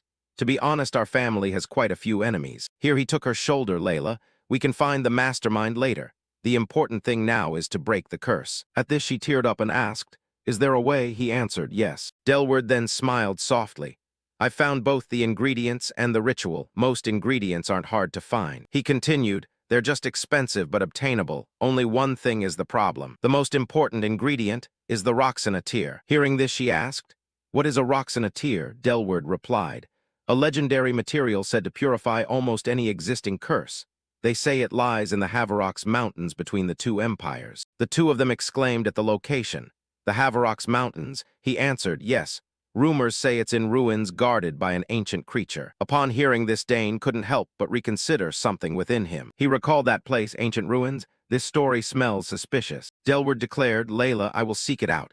I know it's dangerous, but there's no other way. She worried, what, you intend to go alone? What about the Termian Knights? He answered, now I'm as strong as someone with 5 cores. Well, actually 4. Delward added, more importantly, if the Knights march there, it could spark war between the two empires again. So the safest is for me to go alone, she said. Even so, I can't let you go alone. He smiled at that. I'm not recklessly charging in, I'll prepare. Dane suddenly reminded, if it's ancient ruins, there's one person who understands those things better than anyone. They were startled and turned to ask who. He smiled mysteriously. It seems this time I'll need the help of our club. In the dark of night at some manor, someone suddenly blurted out, an ancient entity and ruins too. If we're lucky, this could be a major discovery. Dane propped a hip and probed. You think so too, right? Ernest replied excitedly, yes, I want to go right away. Delward across from him frowned and said irritably, you two are utterly fearless. He knitted his brows and admonished, I understand you're excited, but this is truly dangerous, not child's play. Dane immediately retorted, isn't going alone up Haverox Mountain dangerous too? Sometimes you must go with a group. You can't be solitary forever. Layla beside Delward agreed, that's right. The Dillon family are all explorers. If you go alone and get lost, it'd be tragic. He heard them speak and hesitated a little, true, but Dane looked at Delward's face and thought to himself, he must be very troubled. The image of him standing motionless by his mother's sickbed suddenly appeared. I can't imagine how much suffering he endured, wandering for years across territories just to cure his mother. Sometimes it was Delward's back, sometimes his serious expression, making Dane admire him, yet he gathered information and returned safely. He certainly is no ordinary warrior. Outside the nearby door, the Black Knight remained silent over the scene. Delward then reluctantly spoke, all right, we can go together, but absolute secrecy must be kept before going, while going, and after returning. As soon as he finished, the faces of the three brightened immediately, each wearing radiant smiles, yes, of course. After a while, a small box was suddenly produced and placed on the table. Layla asked curiously, what is this? Delward smiled lightly and replied, a gift, open it. Layla narrowed her eyes suspiciously, trying to win me over with a present. I won't let you off that easily. Ernest, witnessing this, forced a smile. Looks like Layla is really angry. Dane turned to advise his friend, don't say anything. He was scarier earlier. On the other side, Layla slowly reached out toward the little gift box. As she opened it, a melodious sound rang out. If it's something useless, I swear. The lively, cheerful music danced gently in Layla's ears and cut off her unfinished words. She looked surprised at the two figures inside the music box. The two figures resembled each other, one larger and one smaller. Layla hesitated and said, Mother and me. The smaller figure bore an uncanny resemblance to Layla. It smiled to the soothing melody. Delward beside her confirmed, yes, when our family was happiest, I had a craftsman in the Drenic Empire make it. The mother and child figures stood on a golden pedestal in the music box holding hands and dancing. I made it remembering when Mother was healthy. Moving with the music, the two figures slowly became more lifelike. Little Layla then couldn't stop smiling. Layla was so moved she couldn't hold back tears. Two streams gathered at the corners of her eyes. She softly said, "It's so beautiful." Delward pressed his lips slightly and looked at Layla with gentle, loving eyes, saying nothing more. Dane and Ernest, standing to one side, also smiled in the music, as if rejoicing for her. Layla suddenly turned to him and expressed, "Seeing it makes me feel like Mother is well again." She squinted and smiled, tears falling as she said, "Thank you." The music continued to play on with the image of the mother and child holding hands. Delward hugged his sister and closed his eyes, smiling tenderly. "I'm the one who should be thanking you." Layla quietly listened, with tears falling in her heart. Delward continued, "Thank you, Layla." Dane and Ernest, watching from afar, were also moved by the scene. Ernest couldn't help but shed tears. In that setting, the little music box kept producing clear tones. At the same time, at the banquet, the Duke Termian looked around and then puzzlingly asked, "Wait, on second thought, where did the main guests go?" He tilted his head in puzzlement. Where did they all go? Back with Dane's group, they were gathered in the manor courtyard. Layla said regretfully, "Can't you stay? You should also see Father." Delward, hearing this, still refused firmly. "Sorry, Layla. I don't know what will happen next. Next time I'll greet Father, please understand." He suddenly took Layla's arm and added, "I've left a contact code in the crystal. Call anytime. I'll remain in the Empire a while longer. If you need anything, I'll return at once." Layla bowed her head shyly. "All right, but be careful." Delward replied firmly, "Of course, I'll be back soon." He suddenly spoke as if remembering something, causing Layla to look up. "Oh, this too." Delward produced a small, neatly packed pouch. "Take it. It helps reduce your mother's symptoms." He looked at Layla gently and carefully instructed, "Remember to give it to Mother regularly. And don't tell Father the story I told you." Layla stared at Delward for a few seconds, then startled and answered, "Okay. I'll take good care of Mother." He heard that and fell silent, watching Layla intently without looking away. But Delward still smiled and entrusted, "Please look after my sister. When I return, we'll all go up the mountain together." Dane replied enthusiastically, "Of course, travel safely." Immediately after that, he turned and took a run-up. Delward leapt high enough to clear the manor's fence. "I'm leaving. Take care, Layla." With that, he vaulted out of the manor, his family-colored hair streaming behind him. In just a few seconds, Delward's figure vanished from sight, leaving only the starry sky and the familiar fence. Layla still wore a worried expression, clutching her chest. "He's really gone." Ernest immediately offered comfort. "He'll be fine, Layla. He looks terrifyingly strong." Just then Dane suddenly flinched, as if sensing something. He quickly glanced in another direction. Dane then asked Ernest, "Can you reassure Layla for a moment?" Ernest wondered, Where are you going?" Dane made an excuse and replied at once, "I forgot something in the room. I'll be right back." Watching his hurried back leave, Ernest smiled and said, "All right, go. I'll stay with Layla." The courtyard where they had just stood was empty in moments. The bright moon above remained full and shone over the night sky. Meanwhile, on the cobbled road, the sound of hurried running footsteps kept echoing. Delward tensed and ran in long strides. "These bastards are persistent. I didn't expect them to track me all the way here." As he passed by each dark window, he thought, "Luckily they don't know I'm from Duke Termian's household. Maybe they were prowling around while I was in the manor. It's good I escaped through the secret route." Delward ran straight out of the narrow alley, just before leaving the Drenic Empire. The more he thought, the more he frowned. Revealing that he's from the Althian Empire was a big mistake. Delward kept sprinting forward, his cloak billowing behind. "How long can I keep this up?" He clenched his teeth helplessly, vowing determinedly, "I must lift my mother's curse at all costs." Suddenly, at that moment, Delward slammed on the brakes, his feet skidding along the ground. He halted with his whole body tensed, his face that had been strained now darkened. Looking at the wall blocking his way, Delward couldn't help but curse, "Damn." At that moment, the cloaked hunters chasing him also caught up. One of them suddenly spoke, "You've left too long a trail." Two other cloaked figures, respectively, appeared around the corner. Even on the nearest rooftop, two more stood waiting. Delward now found himself trapped, with enemies surrounding him from all sides. He clenched his teeth and muttered, "Could this be the end?" Delward stood surrounded by the assassins. He silently observed in amazement. There were about 10 of them. The assassins slowly drew their blades. Delward assessed them and could tell they were all veteran killers. He placed his hand on the hilt, calculating that if he was lucky, he might take down two. Delward clenched his teeth in anger. He drew his sword, looked toward the assassins and thought, "Sorry, Layla. I probably can't keep my promise." One assassin frowned and stared at him. He shouted an order, "Kill him." And the surrounding assassins immediately lunged at Delward. In the blink of an eye, they were in front of him. The assassins gripped their swords and kept attacking Delward. They forced him back toward the wall. Delward regretted silently. If he'd known it would come to this, he should have apologized to his father before leaving. He paused, eyes wide, taking in the scene before him. A pale green light flashed, then moved continuously through the assassins' bodies. They tried even harder to block the lights with their blades. One shouted, "Captain, that's mana bullets." The lead assassin demanded angrily, "What is this? Who's helping him? He's always acting alone. Who managed to bypass the traps and get in here?" A familiar figure appeared behind them. Dane spoke up. "Assassins shouldn't be so careless." Two assassins immediately turned to look at him. They looked at Dane and yelled, "Who are you?" He smiled and said, "You don't need to know." After a while, Dane and Delward had eliminated the assassins. He checked each of them while saying he didn't expect you to appear so suddenly. Dane laughed and replied, "I followed because I felt something was wrong." Then he thought, "Let's deal with them quickly before rumors spread." Delward wondered, still hard to believe, "You're only 14, and you avoided all the traps to get this close."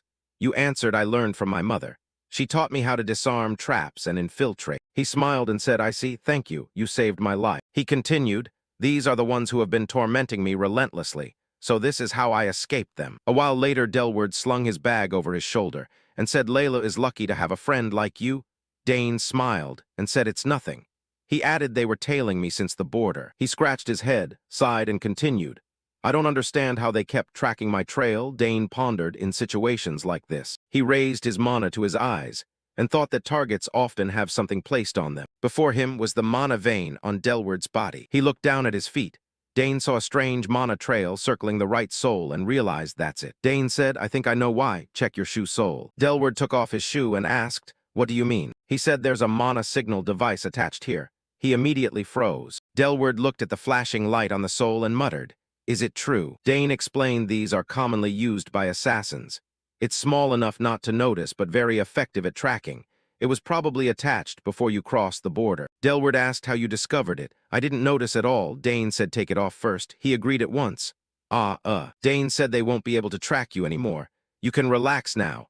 Delward replied, "That's good. You must be more careful from now on." Dane suddenly fell silent, contemplative. He watched Delward fumbling to remove the tracking device and asked, "But why did you go alone like this?" He wondered, wouldn't it be better to see the Duke first? You could tell your older brother everything and ask for help. Delward let his hand drop. He pressed his lips together and was silent. Delward thought of his father and explained, "Father probably just thinks I'm useless. He wants me to become head of the family. But I ran away right after graduation." He said he probably wouldn't believe anything I say either. Delward added that his older brother was even less ambitious than he was. Delward continued, "He's in the distant east, busy fighting monsters. How could I ask him for help?" He looked up at the night sky and said, "It's easier to go alone for now. I'll gather all the ingredients to cure my mother and prove myself to the family." He said, "Now is not the time." Dane replied, "I understand." He thought silently, "If that's what you want to do, I respect it." After that, Delward put his shoes back on. He smiled and said, "It's done. I've removed everything. I will repay this kindness." Dane smiled and replied, "Yes, I don't mind accepting." Then he handed you a piece of paper and said, "This is my contact code.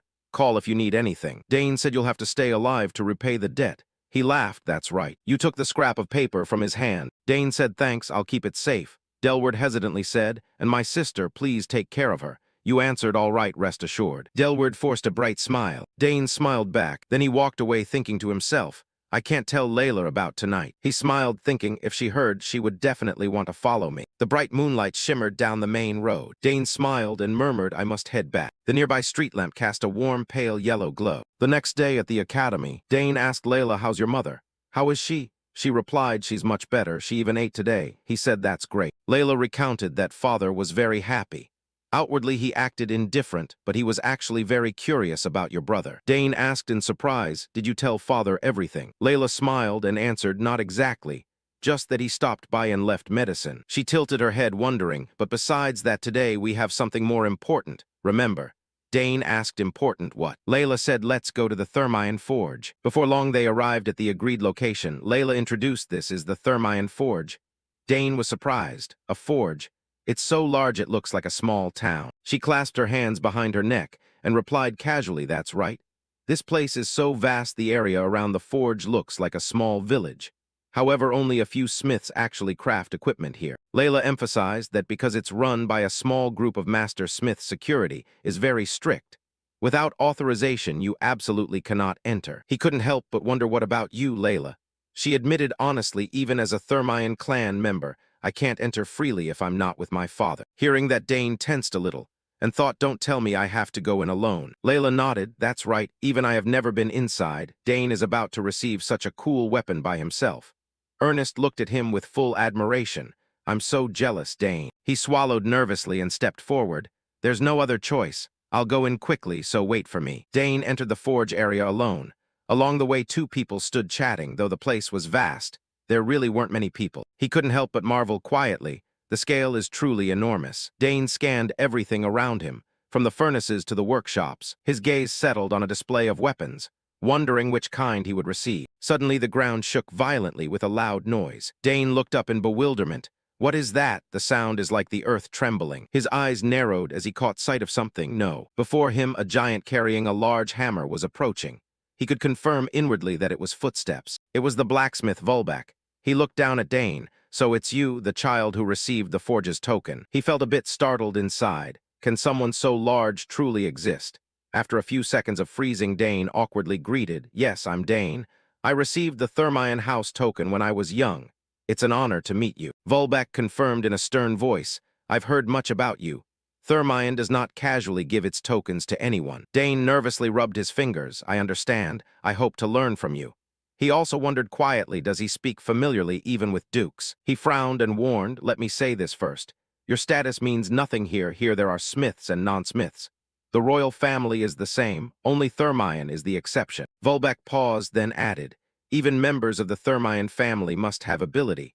Those words made Dane unconsciously swallow. Even so, he admired him greatly.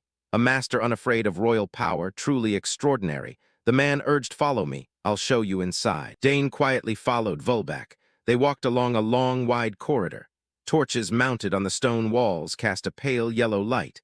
He marveled the deeper they went, the larger and more expansive it became than outside. He explained, it's built to my body's size. I'm mixed, half dwarf, half human. That combination gave me this large body. Consider it a special physique. Volbak warned, so don't say anything rude about my appearance. Dane did not hesitate to reply, of course not. He also thought it seemed the man had seen much. After a while, Volbak stopped and asked, all right, boy with a token, you must have a reason for coming. What do you want? Dane hesitated. Actually, I haven't decided yet. This will be an important weapon for me, so I must consider carefully. He nodded, right, very wise. But from what I want to see, your choice is already clear. He curiously asked, what does he think I want? Volbak pushed a door with his hand and answered, I can smell metal.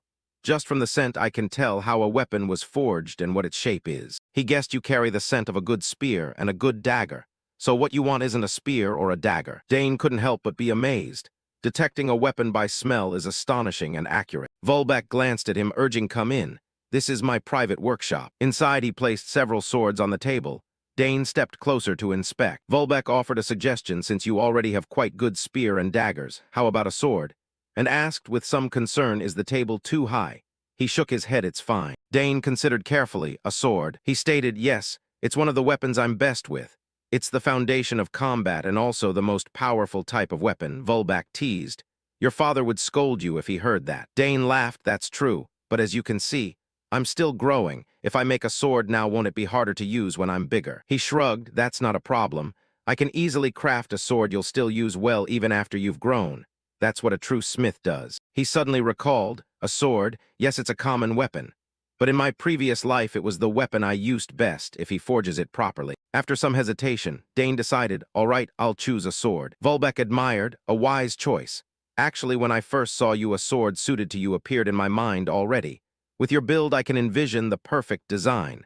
Dane was astonished, really, that makes it faster. He responded with a firm nod, yes, I'll let you choose the material you like. Dane's eyes widened with excitement then. Volbak declared loudly, it's best I show you directly, follow me. He continued to lead him to the materials store, looking at the multicolored mineral stones before him.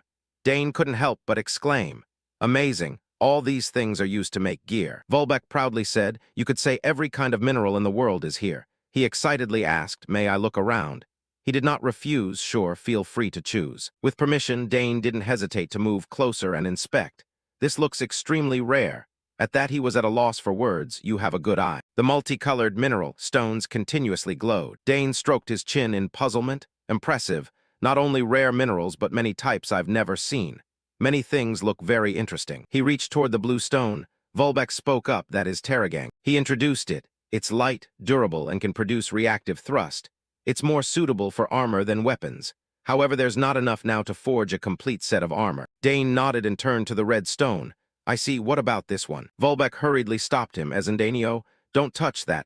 It's poisonous, you need neutralizing gloves to handle it. He recoiled in alarm, swallowing audibly, too dangerous, I can't use this. Suddenly, Dane was drawn to something, his gaze fixed on a black mineral.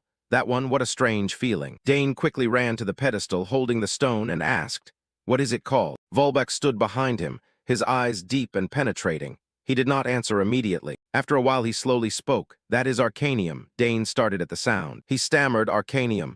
Don't tell me it came from the ancient magic kingdom, Arcana. Volbeck stroked his beard to confirm.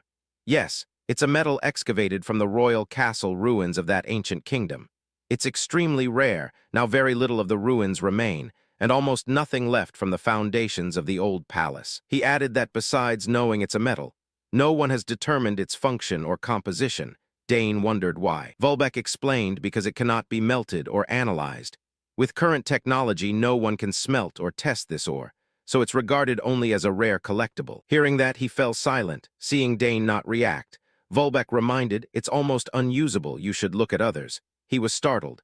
What about the one beside it? He replied, that's Artma, only found in deep veins of the Haverosk's mountains. Volbeck continued speaking, but Dane seemed to hear nothing else. He pressed his lips together. What is this feeling? Dane's gaze was drawn back to the black stone from earlier, as if it were calling to him. That feeling grew stronger and clearer, like a whisper in the silence, choose me. He stood motionless, completely enthralled. Suddenly the stone trembled slightly, as if it were moving. Dane was stunned. Impossible. Is it responding to me? Before he could think further, the stone emitted a beam of light. Dane opened his eyes wide in astonishment. The light from the stone spread intensely, even startling Volbeck. The beam quickly enveloped Dane's body. He was so frightened he shouted out, hey kid. At the Thermion Forge, Master Bolvark, a master blacksmith with an impressive beard, was astonished. What on earth was happening? The Arcanium, a metal that had never been forgeable, was reacting in his hands. Dane Saugers, the young man with distinctive white-and red hair, thought to himself. He only looked at it and it reacted. Doesn't that mean it can actually be forged? Master Bolvark was so shocked he broke into a sweat. Dane's extraordinary mana sensitivity had produced an unprecedented phenomenon. From the stone, Bolvark could distinctly sense the scent of metal. In that state, forging it might actually be feasible. He still couldn't believe it.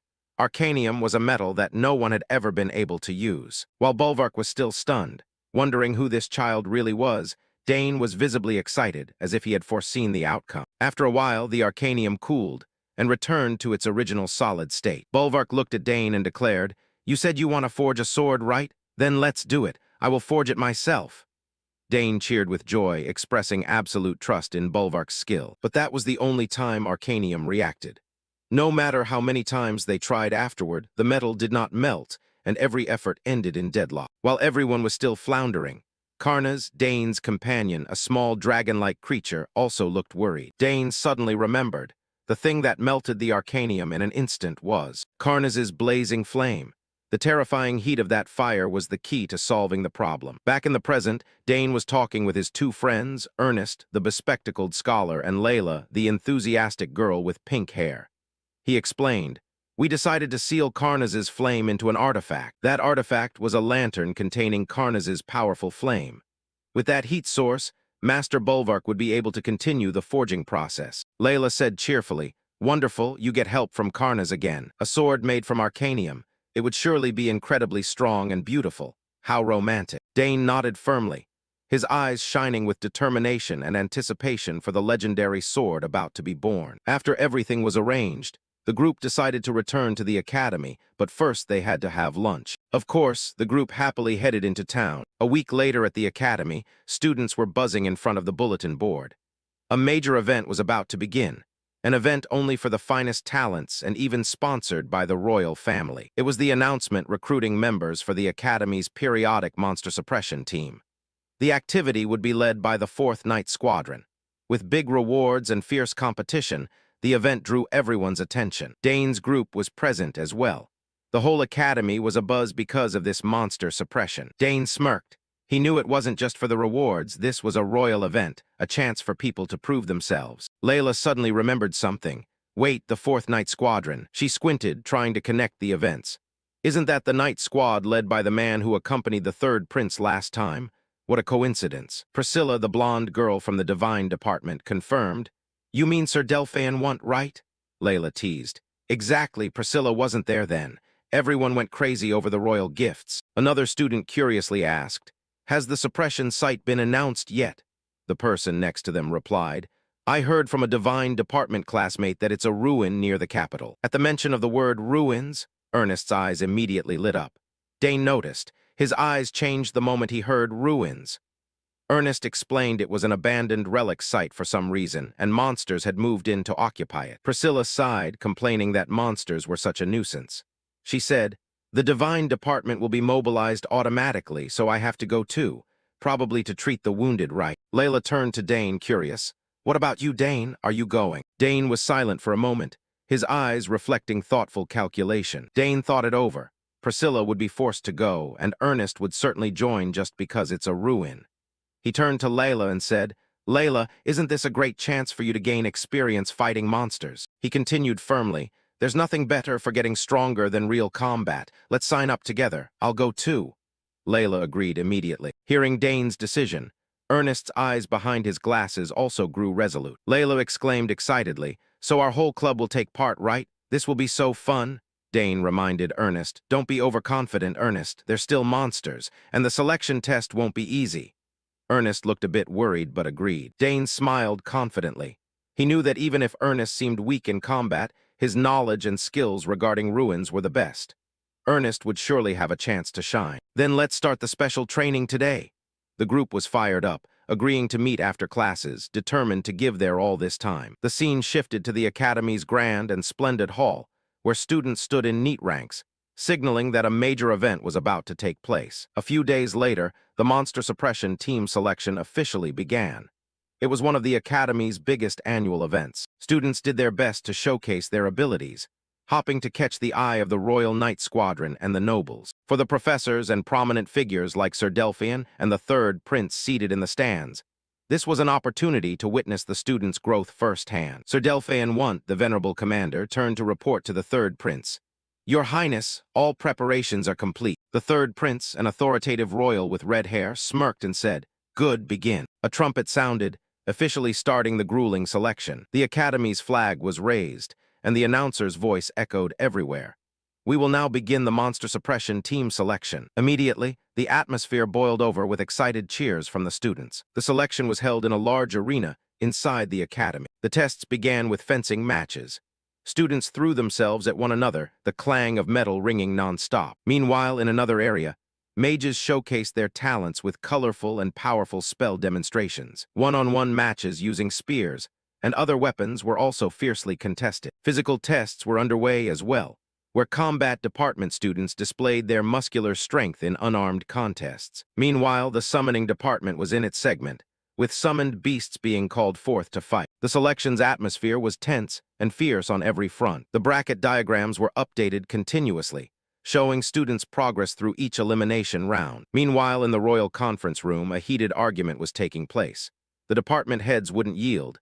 Dane Saugers must be placed in the sword department. Nonsense. With such outstanding magical talent, he clearly belongs in the magic department. This is all ridiculous. He should be in summoning, no doubt about it. Another professor praised Dane's spear skills. Have you seen that student's spear techniques? Give him a spear and he'll impale everything. Watching the chaos, the third prince could only shake his head, thinking the argument would never end. He laced his fingers together and spoke. Everyone calmed down. Sir Delphin remained silent, observing with a stern expression. At the third prince's voice, the professors fell silent instantly, and a tense atmosphere settled over the room. The third prince said, Seeing you all argue so fiercely, it's clear he's truly an outstanding student. Isn't that right, Sir Want? Sir Want bowed his head in confirmation. Yes, Your Highness. There have been students who excelled in 2 departments, but in history no one has topped all 4 departments with the highest scores. The third prince smirked inwardly, thinking, truly deserving of the name Dane. He tapped the table lightly, as if a decision had been reached. He stood and said, Even if I choose a department myself, this quarrel won't end. Therefore, I've devised a solution. A concerned professor asked, That's what, Your Highness. The third prince looked them squarely in the eye, his voice full of authority. There is only one way to properly utilize his special abilities, which is to have him serve directly in my own unit. The final decision is made, he declared, ending all disputes and opening a completely new future for Dane. The third prince had set his sights on Dane Saugers, believing that with Dane's extraordinary talent, there was only one reasonable way to employ it, and that way was to place Dane in his personal unit, a move that showed he intended to turn Dane into his own pawn. Scene transition to the day the suppression team departed. The campaign schedule was simple. They would stay at the ruins for 2 days to hunt monsters, both to secure the area and to test the students' skills. However, the mood on this trip was tense. Everyone hoped no one would die. Some families even forbade their children from participating. No matter the talent, dying by monsters would be a waste. Everyone seemed very nervous. Priscilla Nerial, the blonde friend in Dane's group, said this was a real battle and to be careful not to get injured, since the medical team couldn't be everywhere. Dane also cautioned his friends, saying they would move separately so he couldn't protect everyone and therefore must all be extremely careful. Priscilla reassured them not to be too afraid, since the knights would protect the students thoroughly during the campaign, though sometimes people still died. Her words made Ernest and Layla even more fearful, wondering if the trip would truly be safe. Dane advised everyone not to overexert themselves or act alone. If something seemed dangerous, run immediately. Everyone responded in unison. After that, the forces began to take their positions. A commander ordered everyone to assemble and quickly move to their assigned areas. Another person stressed to do one's best in the assigned role and absolutely do not die. That was all. Dane Saugers, attached to the royal unit, enthusiastically rallied everyone to move out. Layla Thermion of the combat division cheerfully said her goodbyes. Ernest Dillon of the reconnaissance division was also excited, wondering how long it had been since they'd had an adventure like this. And Priscilla Nerial of the healing division prayed that everyone would return safely. All the students headed forward together, beginning the challenging journey. They had arrived in the Rawasan area. On the way, Dane Saugers felt that something was wrong.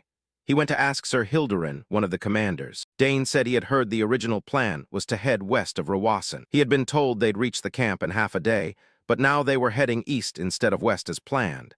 Dane wondered why the route had changed so suddenly. Dane's attentiveness caught the notice of Roya's Hilderin, deputy commander of the 4th Royal Knight Unit.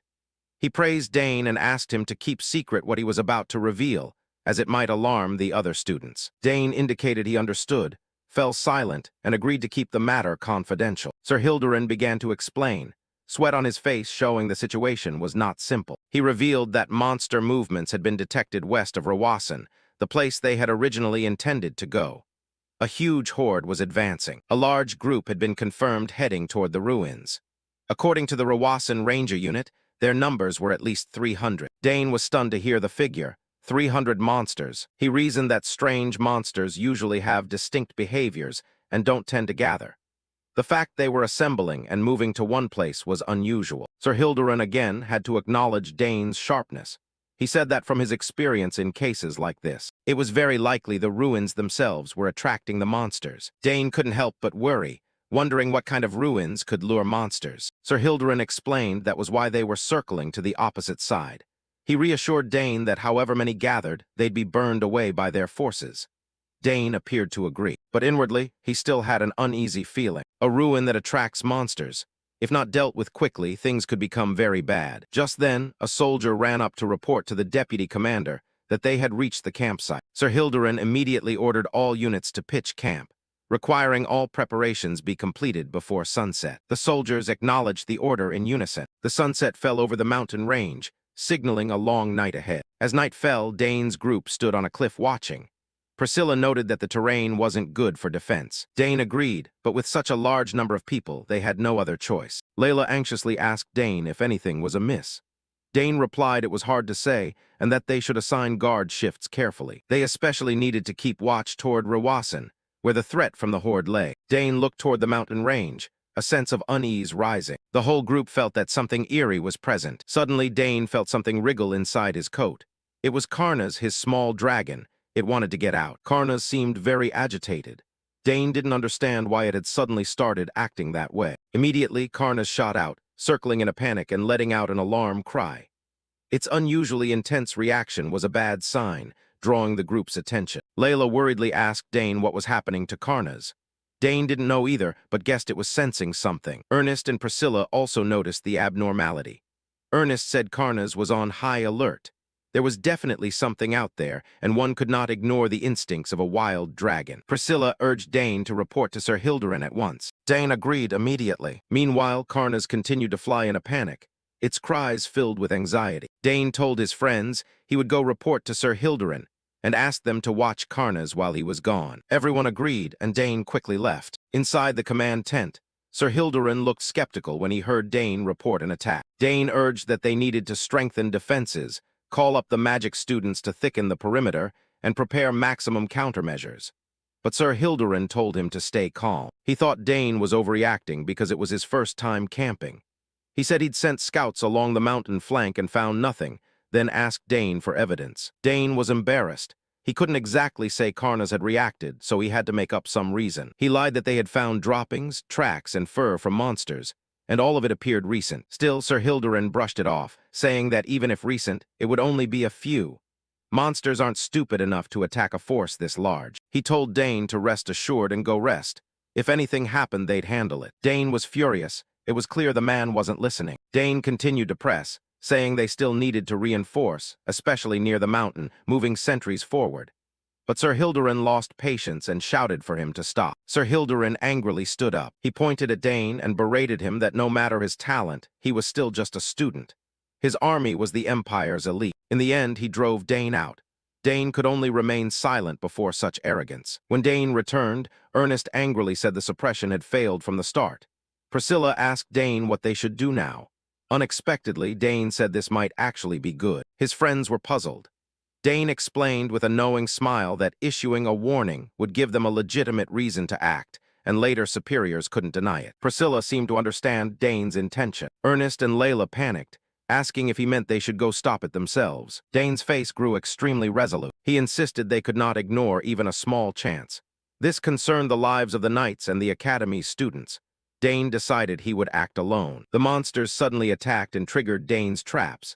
Consecutive explosions went off, killing a large number of monsters. Waves of monsters charged and were blown apart by the preset traps, preventing them from pushing deeper inside. At the campsite, a soldier shouted in panic, alerting everyone that monsters were conducting a night raid. Everyone was ordered to arm themselves and assemble quickly. The scene turned chaotic.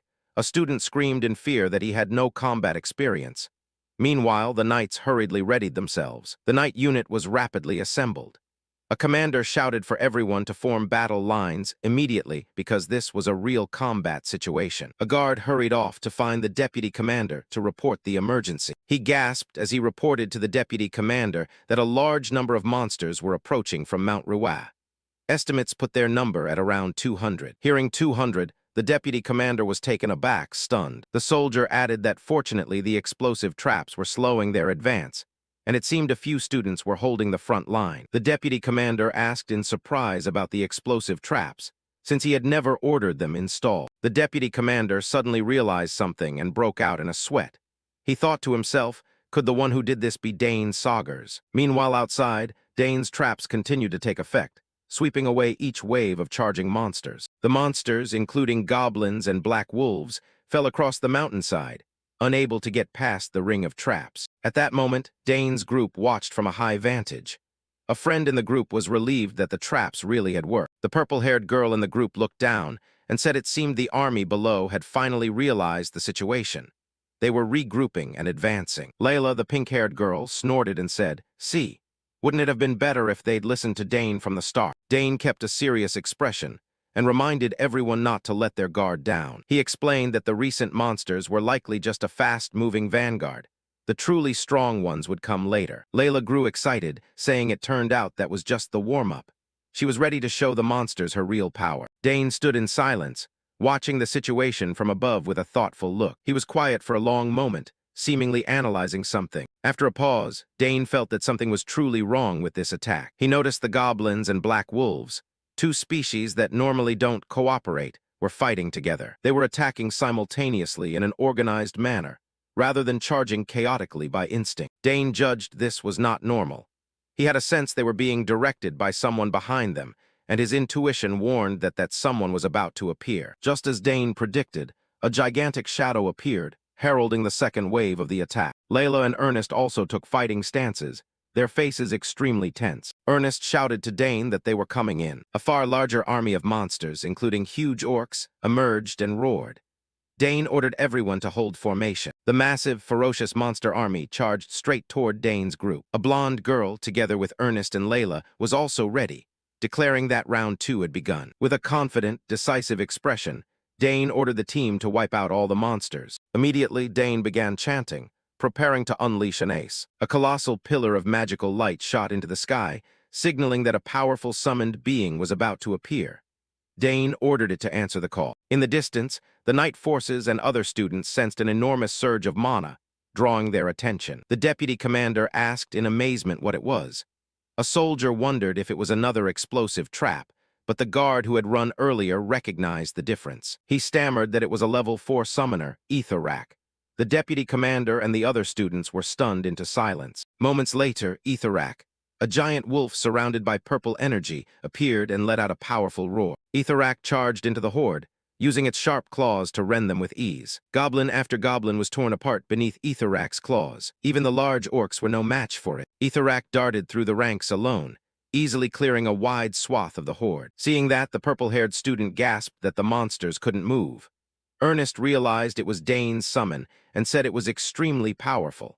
The purple-haired girl warned Ernest not to let his guard down. Ernest replied confidently that not to worry, he wouldn't let a single one slip through. With that, Ernest drew his bow and loosed a magic-infused arrow at the monsters. His arrow easily pierced a massive orc. Layla was fighting with all her might, cleaving the monsters with her sword. However, the number of monsters was overwhelming, and they kept pouring in, forcing Ernest to struggle to hold them back. He couldn't help but be astonished at their seemingly endless numbers. Suddenly, the relentless attacking monsters all turned and fled. Ernest shouted to Layla that the monsters were retreating. With a sharp look, Layla refused to give them a chance to escape and immediately gave chase. She quickly caught up to the fleeing pack. Layla's pink hair streamed in the wind as she rushed forward. Layla shouted that she wouldn't let them get away and swung her sword to attack. She plunged into the midst of the monsters, executing skilled cuts that felled one after another. Her strikes were sharp and powerful. No monster could resist. Layla's sword flashed in the night, creating a deadly dance. She fought fiercely,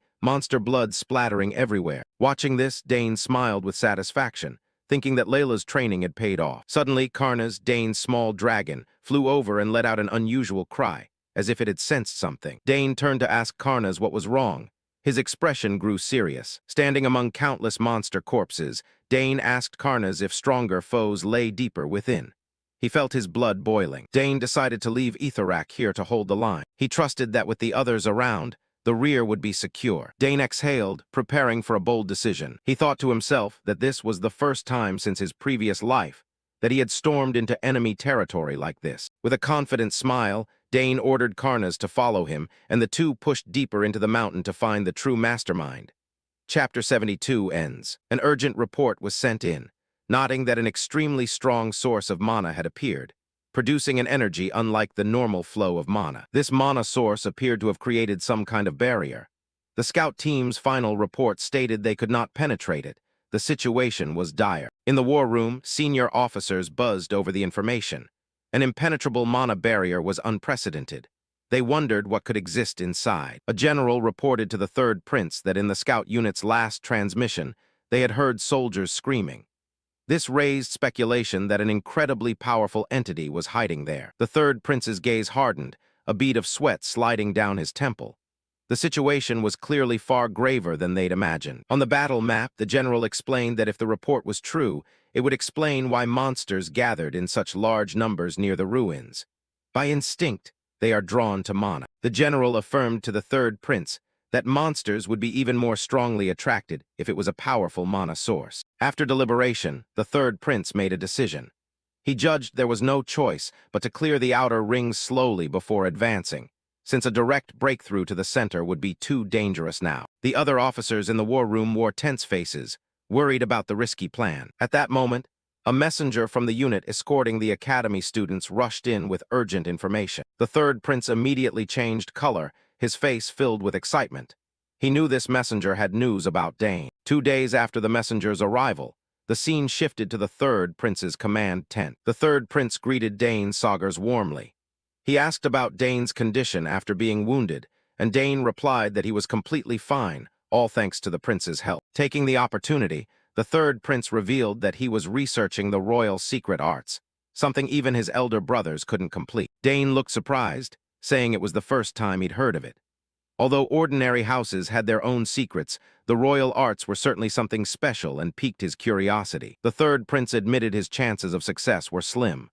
However, Dane expressed confidence and encouraged him, saying that if it were the third prince, he would surely succeed. Buoyed by Dane's encouragement, the third prince smiled more confidently.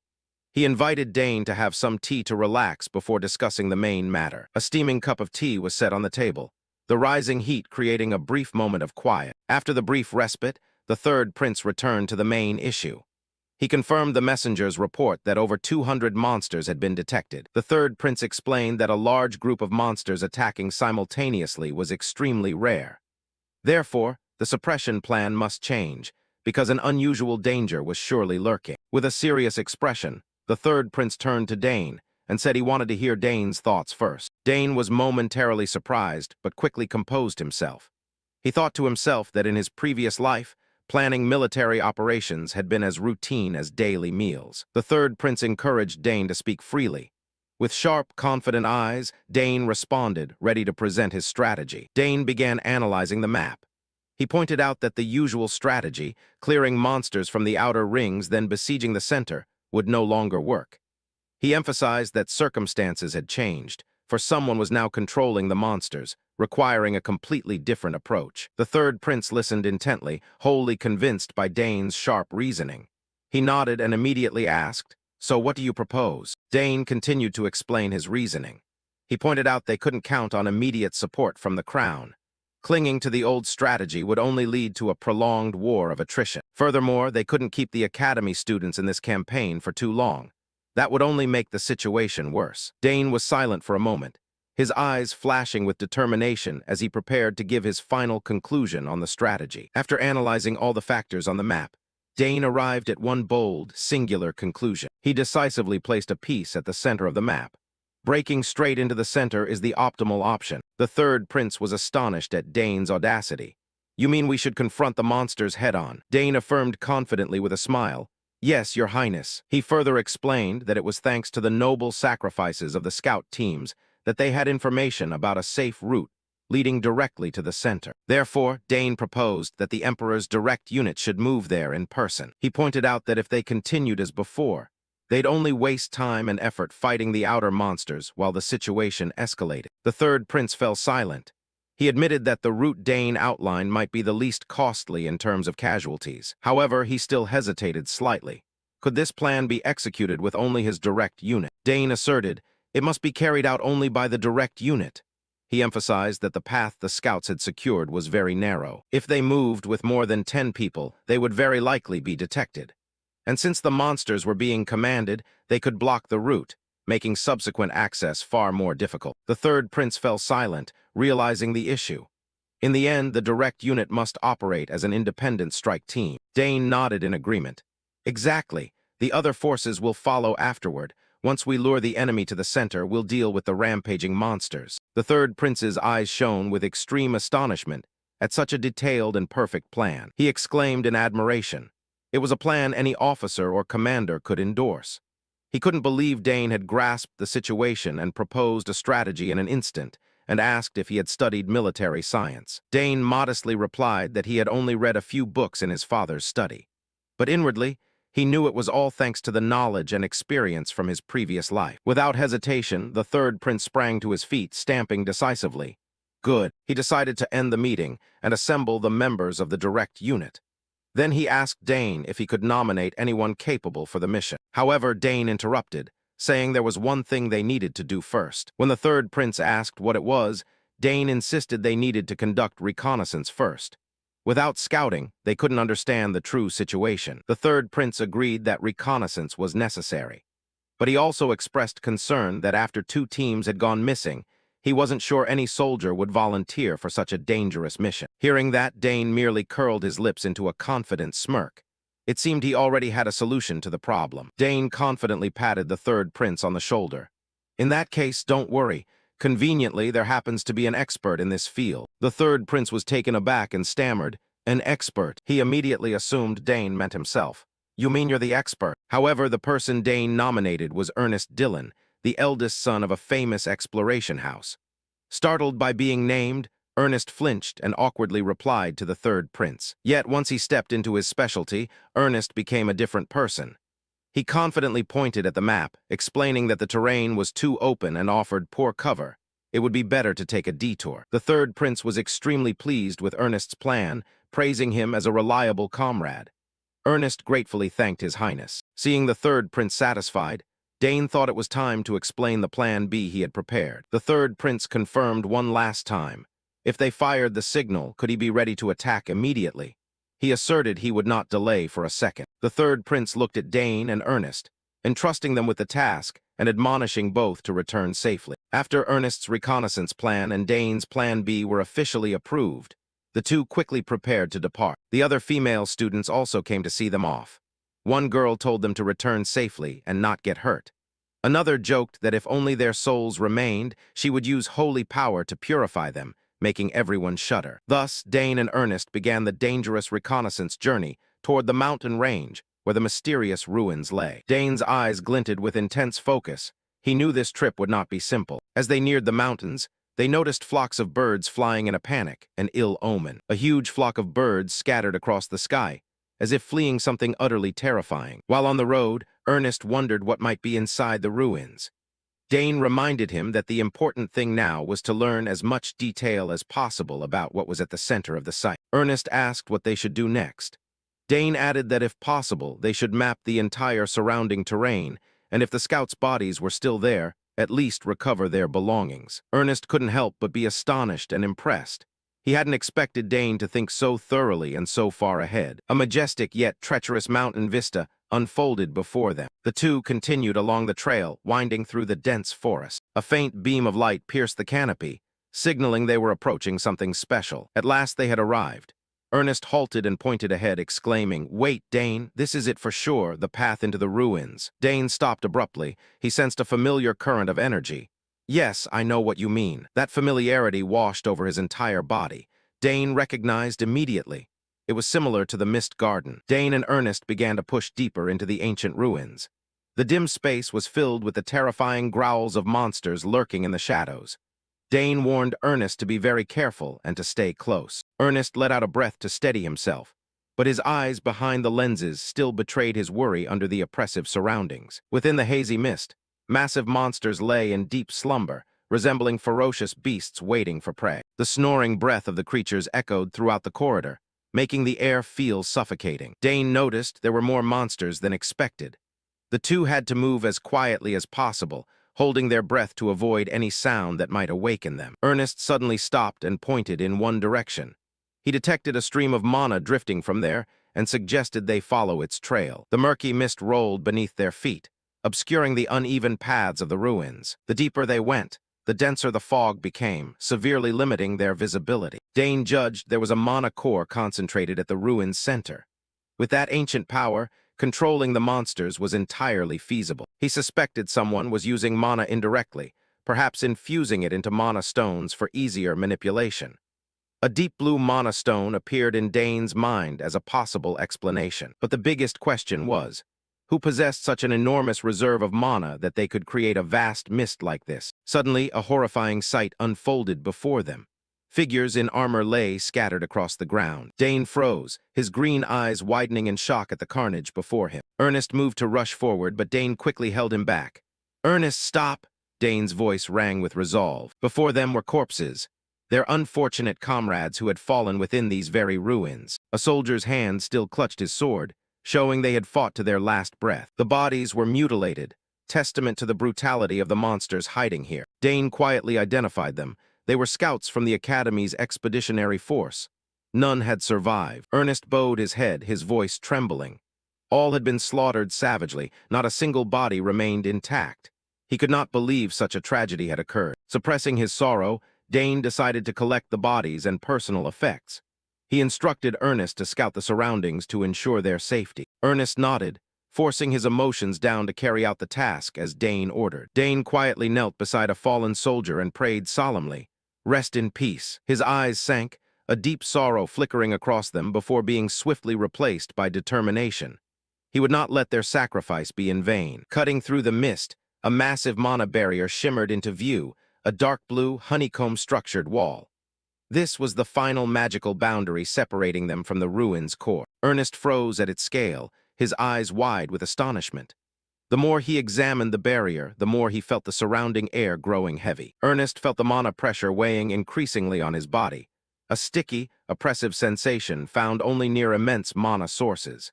He told himself he had to report this to Dane immediately. By then, Dane had finished gathering the scouts' remains. Ernest called him over to examine what he had found ahead. They discussed their current position. Ernest believed they were very close to the ruin's center, but it seemed some force was deliberately interfering with their senses. Ernest's complexion worsened. He panted, admitting his body felt increasingly heavy. Now he understood why the previous scout teams couldn't return alive under such crushing pressure. Dane was surprised, for he felt no discomfort at all. He realized this mana pressure had weakened the scouts, leaving them easy prey for the monsters, unable to resist. Ernest silently admired Dane's strength, since the pressure seemed to have no effect on him.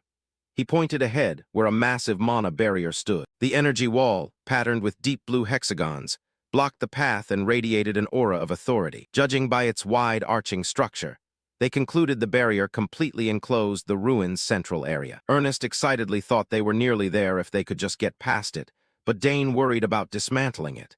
If done incorrectly, all monsters in the area would be awakened. That would be a real catastrophe, for the beasts inside would be far more ferocious, and whoever was secretly controlling them would detect the intrusion. Dane looked at Ernest sternly, warning that a single small mistake could ruin the entire plan, and they would share the same grim fate as the scouts lying there. Ernest swallowed nervously, sweat beading on his brow.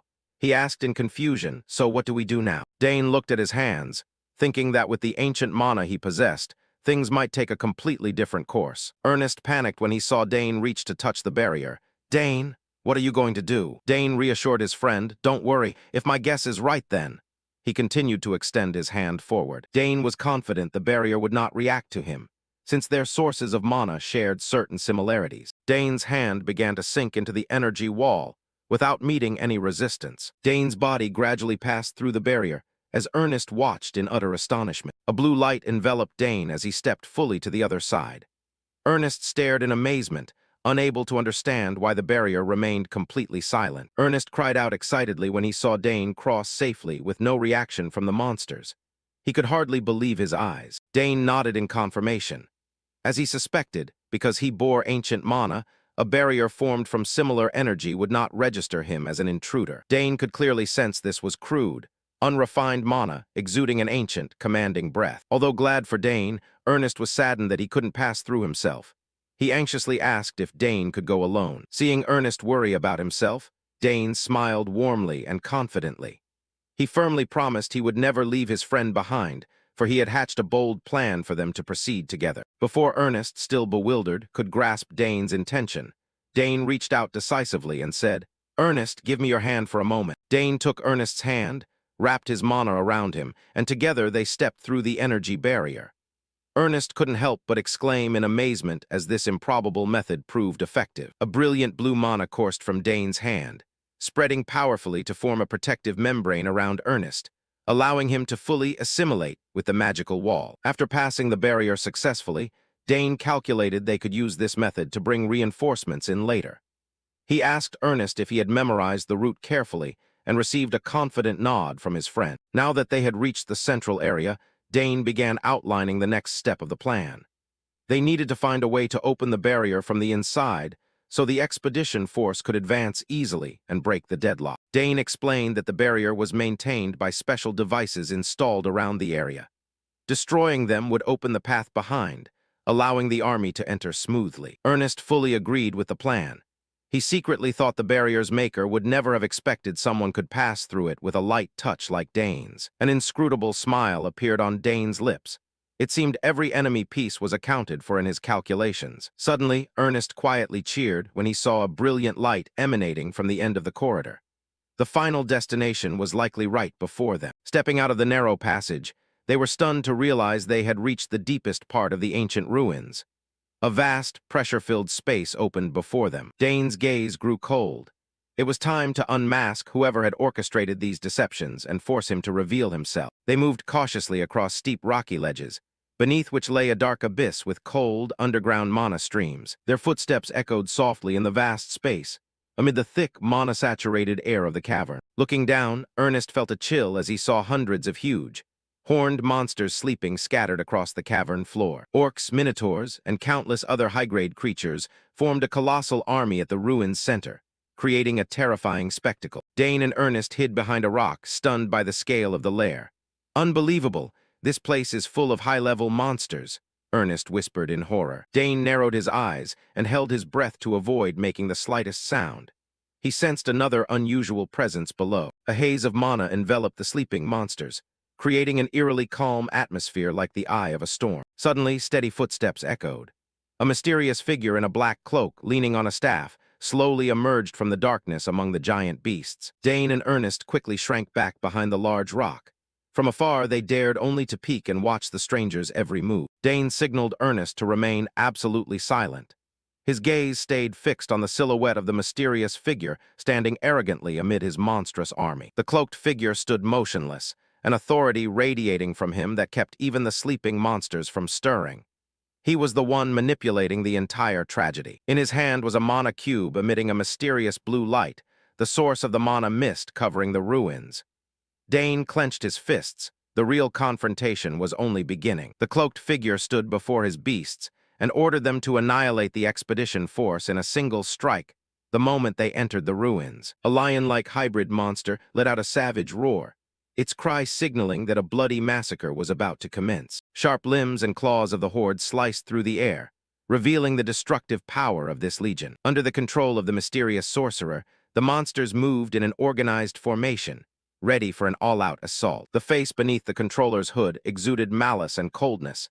He seemed to have victory firmly in hand. From a hidden vantage above, Dane Saugers, the silver-haired prodigy of the Saugers family, and his friend Ernest watched silently, astonished to see the ferocious monsters obeying the sorcerer like tame sheep. Ernest quickly warned Dane to pay attention to the enemy's hands, where the secret of this terrifying, controlling power was hidden. The mysterious cloaked figure gripped his staff, emitting an emerald green mana that enveloped the surrounding space. It was an ancient mana stone with an extremely high energy density, the very thing directly manipulating the wills of hundreds of monsters. With his genius insight, Dane Saugers realized the sorcerer was using the stone indirectly, not absorbing the ancient energy into his body like Dane had. Quickly establishing tactics, Dane ordered Ernest to place explosive traps at the weak points of the central pillars according to their plan. The full scope of the ruins unfolded, vast, where countless ancient structures had become lairs for the occupying monsters. The thunderous footsteps of orcs and goblins echoed through the corridors, indicating the enemy's overwhelming numbers. With the traps set, their final objective was to seize the mana stone to neutralize the sorcerer's control. Dane explained that without the stone, the monsters would fall into chaos, making them easier for the expedition force to handle. However, the exact number of monsters remained a major unknown. Ernest narrowed his eyes, trying to observe the besieged town below. Tension showed on his face as he confronted the true scale. They realized a horrifying truth. At least 500 monsters were densely concentrated throughout every corner of the ruins. Legions of diverse monsters continued to surge in, and the actual numbers likely far exceeded their initial estimates. Although not an insurmountable number, if the expedition force engaged directly, they would certainly suffer extremely heavy casualties. Dane Saugers instructed Ernest to record the entire terrain with magic. He was determined to learn more about the identity of the one commanding this legion. Ernest smiled in agreement, fully trusting Dane's abilities but reminding his friend to act with utmost caution. Dane gave a slight nod, his expression resolute, ready to embark on the most dangerous hunt yet. They began to move silently like phantoms, skillfully avoiding the gazes of the monster sentries along the way. Dane Saugers glided like a shadow through the crumbling corridors, silently closing in on the inner chamber to prepare for his cut-off-the-head plan. Hidden in a recess, he watched the enemy's every move intently. Ahead, the hooded sorcerer began mobilizing the monster legion to guard the entrance strictly. The cloaked figure ordered the monsters, from orcs to the lion-like hybrids, to guard the ruins' entrance tightly. He sensed the expedition's attack could start at any moment and wanted no mistakes. The monsters growled in obedience, their presence creating an oppressive atmosphere right before the gate. With the staff clenched in his hand, the mysterious figure stood proud, commanding his loyal subjects and ready to confront anyone who dared invade his domain. From a hidden high vantage, Dane Saugers, the young genius with silver hair and keen eyes, watched silently. He felt intrigued by the other's ability to communicate with monsters, something even he, who had directly absorbed ancient mana, had never done. Dane wondered if this was a special technique tied to the third circle. He analyzed every possibility to find the enemy's weakness. Or perhaps the man was simply using ancient mana to amplify some innate talent. Every hypothesis stirred Dane's curiosity intensely. When the cloaked figure began retreating into the inner chamber, Dane knew the moment to act had come. Determination flickered in Dane's eyes. Whatever the man's secret was, he would uncover it as soon as he seized the item the man held. He needed to know why someone like this possessed such a high concentration of ancient mana, and who exactly hid beneath that mysterious cloak. The scene shifted deeper into the inner chamber, an ancient hall lit by flickering torches, where darkness seemed to swallow everything. The cloaked figure entered a private room, a silent space adorned with a red carpet and towering stone columns. He carelessly planted the staff bearing the glowing mana stone to the side, setting aside the tiring task of coordinating the legion. Removing the heavy hood, the cloaked man revealed a tired face with a short beard. He kept grumbling about the vermin of monsters he had to manage, finding them disgusting and feeling no affection despite their long proximity. He resented being the sole compatible for this troublesome power. He muttered in frustration, wondering how long he'd be stuck in this remote, dark place before he could return. Just outside the corridor, Dane Saugers hid perfectly, listening to every line of the target's soliloquy to gather more information. Dane analyzed silently. If he called himself the compatible one, that meant this monster control power wasn't innate but granted by his organization. A cold glance from Dane slid through the crack. He calculated every tiny movement to ensure the assassination went off without a hitch. Fortunately, Dane sensed no other presence in the room, and all the monsters had been withdrawn at the sorcerer's previous command. This was a godsend opportunity. The sound of wine being poured into a glass rang out steadily, breaking the room's silence. The mysterious man was trying to enjoy a rare moment of rest. The cloaked figure tried to reassure himself by thinking this was destiny and a noble mission assigned by his organization, so he must accept it willingly. But deep down, his true fear was that absurd man. He burned with hatred toward the one who had thwarted his plan and was also terrified of the mad power the man possessed. He wondered how a single person could wipe out such a massive number of monsters alone. The image of Dane Saugers with his radiant silver hair slaughtering the monsters in an instant replayed vividly in the sorcerer's mind. Although he'd never faced or seen the silver-haired genius's true face, rumors of a monster in human guise were enough to make him shudder in fear. The monsters fell at his feet like mown grass, a horrifying spectacle beyond the secret organization's original calculations. His face showed extreme worry and unease at the mention of Dane Saugers' name. He had no idea that the death he feared most was standing right behind him. In his heart, the cloaked figure remained haunted by the power of the famed silver-haired Saugers lineage. He shuddered at the thought of that absurd genius, someone possessing power far beyond his ordinary understanding of magic. To soothe the fear that surrounded him, he poured another glass of wine, trying to regain calm in the quiet room. He muttered to himself that he had to report the existence of that silver-haired man to the organization, for this was an extremely serious threat. The sorcerer set his glass down hard on the table, next to the staff bearing the ancient mana stone that still glowed mysteriously, the weapon that allowed him to command the monster legion. From a nearby hiding spot, Dane Saugers, the calm genius of the Saugers family with his trademark silver hair, watched silently. He confirmed this was the one who had ordered the monster legion outside. Dane's keen eyes never left the target as he carefully calculated every scenario to make the assassination as perfect as possible. The mana stone on the staff emitted a strange attraction, seemingly resonating with the abundant ancient mana within Dane's body. Dane realized that if he simply took the staff away, the sorcerer would completely lose control of the monster horde, and he could use it to break through and form an additional ring of mana. Meanwhile, the cloaked figure carelessly continued pouring wine, completely unaware that the Reaper was closing the distance. "All right, let's begin," Dane murmured, lightly leaving his hiding place to prepare his infiltration technique. This time he chose to use illusion, an ultimate technique he learned from his mother to absolutely conceal his identity, in case the plan went awry. The moment Dane lightly touched the floor, a magnificent, intricate magic circle appeared, sparkling in the dark room. A hazy smoke began to spread from the magic circle, seeping through cracks and silently enveloping the space. Dane explained that this was a colorless, odorless smoke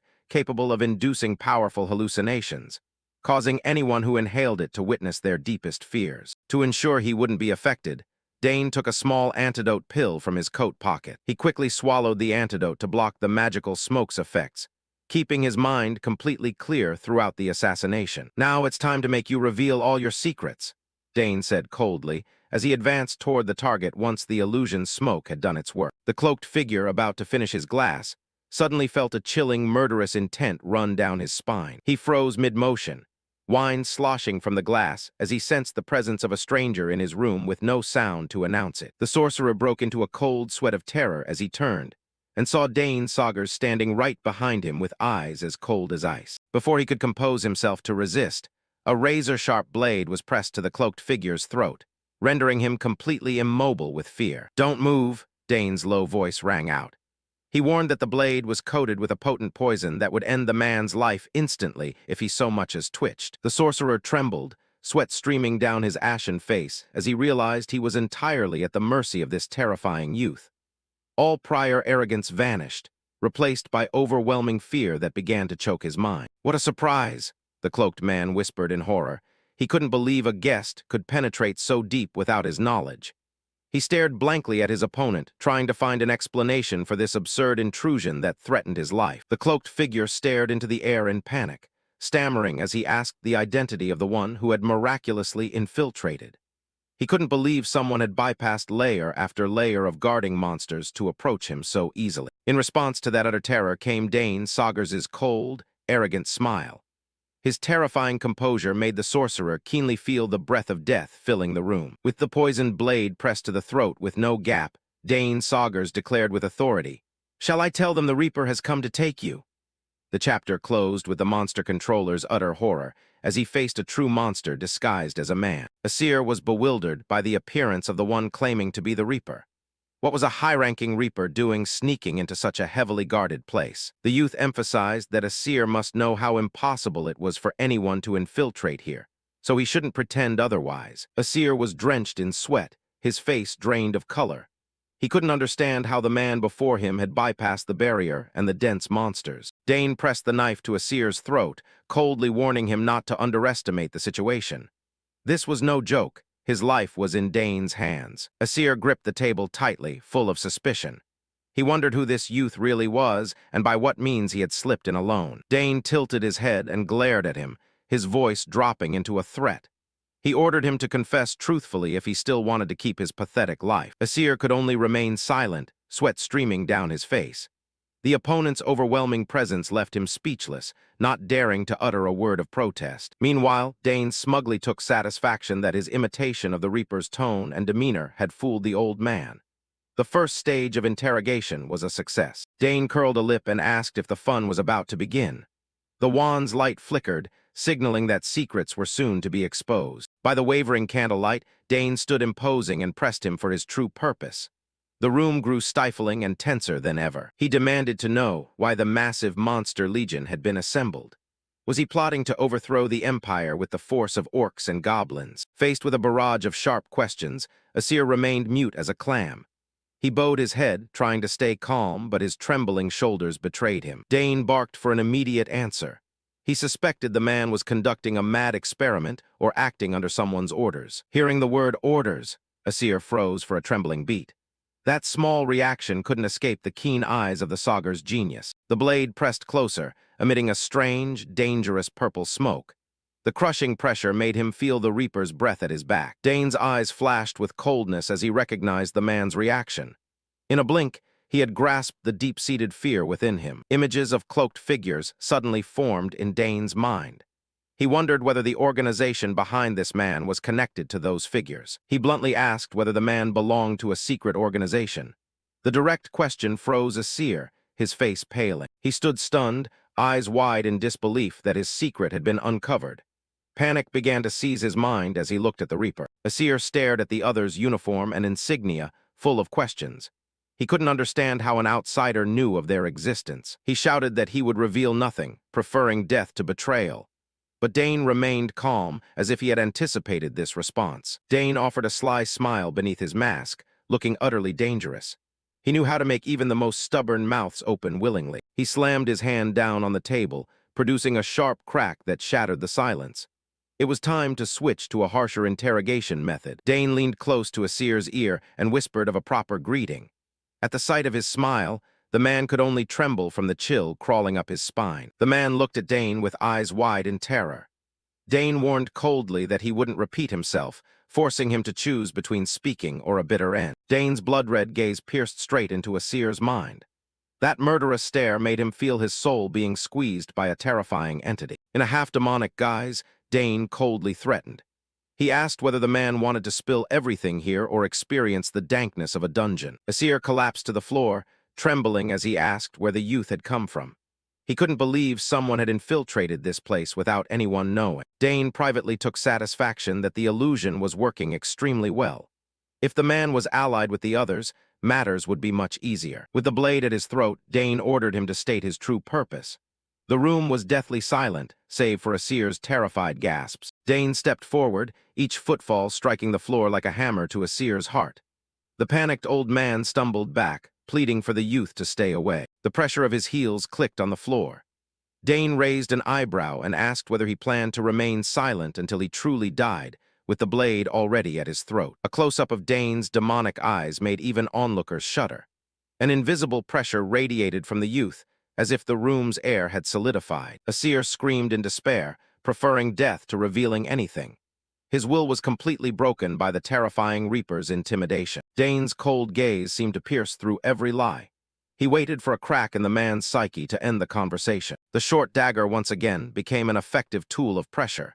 Dane knew exactly what to do to make the old man speak willingly. Dane suddenly recited the organization's regulations verbatim, emphasizing that security trumped even life itself. The youth sneered and praised him as unlike the fools before. Asir froze, his face draining of color as he asked how Dane knew those classified details. The organization's core secrets were clearly in the hands of a stranger. Dane silently smirked at the man's reaction, exactly as he had predicted.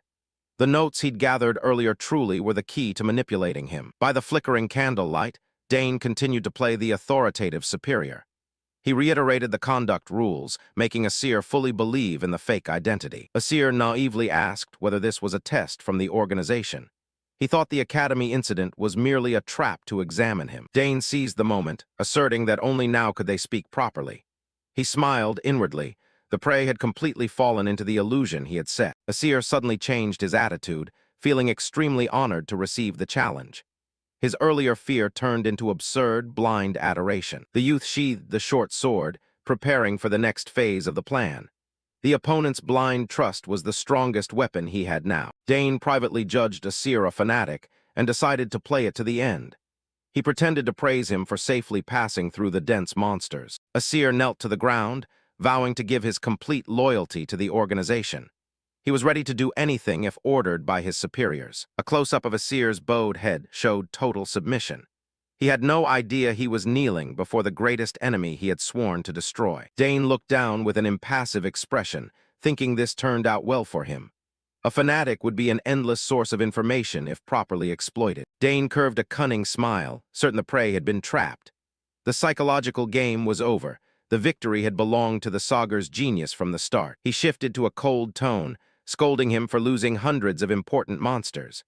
This final blow sent Asir scrambling to compensate with classified information. Asir knelt at the feet of the man he believed was his superior, fumbling apologies for how an unidentified enemy's appearance had ruined all plans. In the role of the Reaper, Dane coldly declared he would deal with accountability later. He ordered the man to focus on completing the immediate mission to redeem himself. Hearing this, Asir felt buoyed and hastily pledged he would never disappoint his superior again. The old man was truly easy to fool. Dane inwardly chuckled at the unexpected success of his clumsy play. He winked, pleased that the prey had fully fallen into the trap. The youth continued to steer the conversation, demanding Asir confirm the true purpose of the mission to test his loyalty. Asir was momentarily stunned by the unexpected question, not understanding why his superior would ask an obvious thing.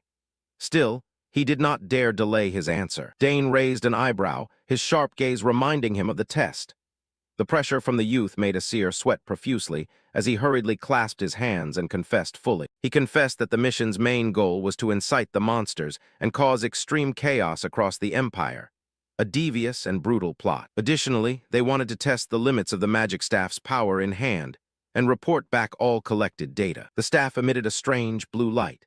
Dane realized this was what allowed a mediocre man like Asir to command an entire army of monsters. Dane pressed him on how much he knew about the weapon.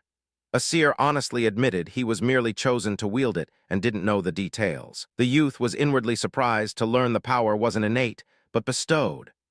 This proved the organization behind it possessed extremely advanced technology. Asir trembled and added that it was an extremely dangerous item. He felt he had to strain to contain an energy on the verge of erupting. A close-up of the ancient scepter of the legendary kingdom of Arcana. A long-lost treasure had resurfaced in the hands of these calculating rebels. He believed that increasing chaos would help reshape the world according to the organization's will. A mad ideal of those seeking to overturn the order. Dane quietly judged the plan as overly mundane and predictable. He kept a cold expression so the old man wouldn't suspect his true identity. From the account, the youth was certain they were allied with the assassins he had encountered in the Forbidden Area earlier. He even suspected Professor Denabo at the Academy was deeply involved with this dark organization. Things were beginning to get interesting. Dane decided he would make a real mess of this place. He wondered how the organization's superiors would react when they learned everything had been exposed. He pretended to reveal he had been sent by a powerful figure at the Academy who had been quietly watching Asir for some time. Asir froze, astonished, guessing that person was the branch head of the Academy. A priceless piece of information Dane had accidentally extracted. The youth nodded in confirmation, adding that the person was very pleased and held high expectations for him. Asir was overjoyed, nearly moved to tears. Dane silently mocked the man's stupidity. Though he didn't yet know who the spy was, the name Branch Head had narrowed his target. To conclude, the youth told Asir to close his eyes to receive a gift from the mysterious superior. The man believed it wholeheartedly, his face showing eager anticipation. Asir obediently complied, thrilled at the thought of a promotion.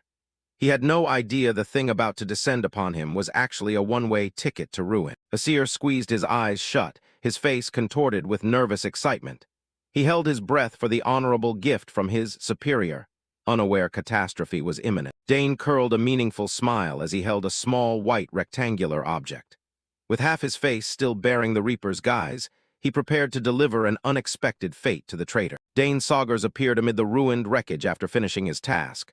Ernest, seeing him, cried out joyfully at the sight of his friend intact and unscathed. Dane strolled over casually, not forgetting to apologize for being a bit late. He explained that squeezing information from the traitor had taken far longer than he'd initially expected. Ernest chuckled, saying he'd been standing there waiting for Dane to return.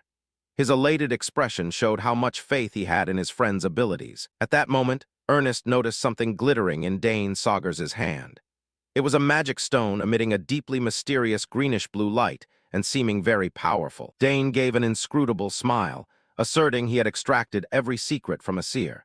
His sharp gaze indicated everything remained under his control. It turned out the final gift the youth gave the traitor was far from simple. Sir Delphian held the small box in his hand, his face grave as he listened to Dane's explanation. Inside that box was paralysis poison, a powerful paralytic toxin.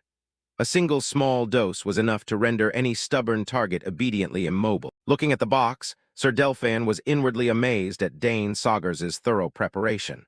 The youth was not only skilled in combat, but also deeply cunning in his use of tricks. Dane coldly asserted that even if the man woke up, he still wouldn't be able to escape.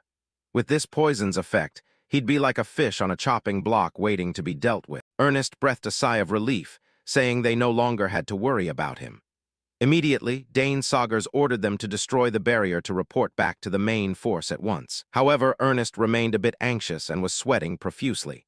He feared that once the barrier disappeared, the monsters would lose control entirely and descend into maximum frenzy. Dane Saugers smirked, saying this was precisely the opportunity he'd been waiting for. Once deprived of their will to be controlled, the monsters would turn on each other and tear themselves apart until none remained. Hearing this ruthless, let the tigers fight on the mountain plan, Ernest finally understood.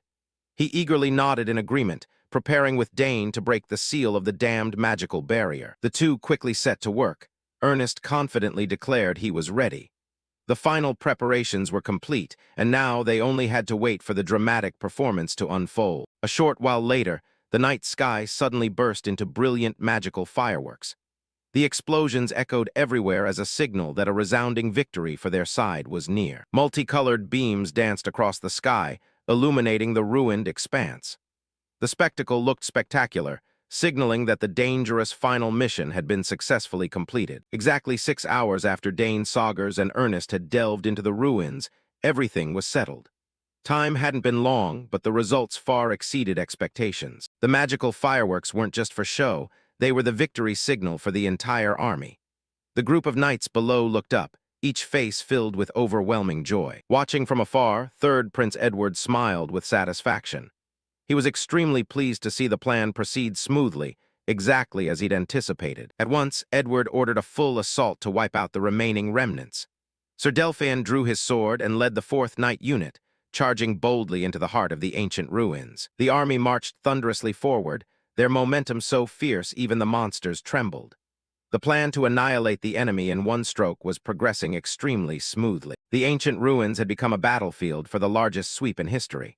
The old stone structures trembled with each heroic step of the soldiers. The battle was brutal as the troops confronted the ferocious orcs head-on.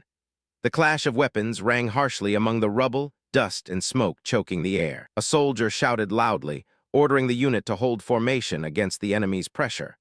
No matter how frenzied the monsters became, they could not breach the defenses. The commander's booming voice rose above the roars, ordering the entire force to concentrate fully. The battle was intense, everyone strained to finish off the persistent monsters. The fight in the ruins grew hotter than ever. The knights continuously channeled inner strength, shouting to each other to pour all their mana into their weapons to withstand the tremendous pressure from the savage green orcs. Amid the siege, the red-haired maiden bravely swung her sword to cleave foes but couldn't help muttering. These monsters were tougher and hardier than previous waves, costing her considerable effort. As the girl had predicted, the deeper they pushed into the ruins center, the more unusually empowered the monsters became. Her sword strokes grew heavier as she faced the mounting pressure. While the warriors struggled to hold the enemy, Priscilla Nerial arrived in time to assist.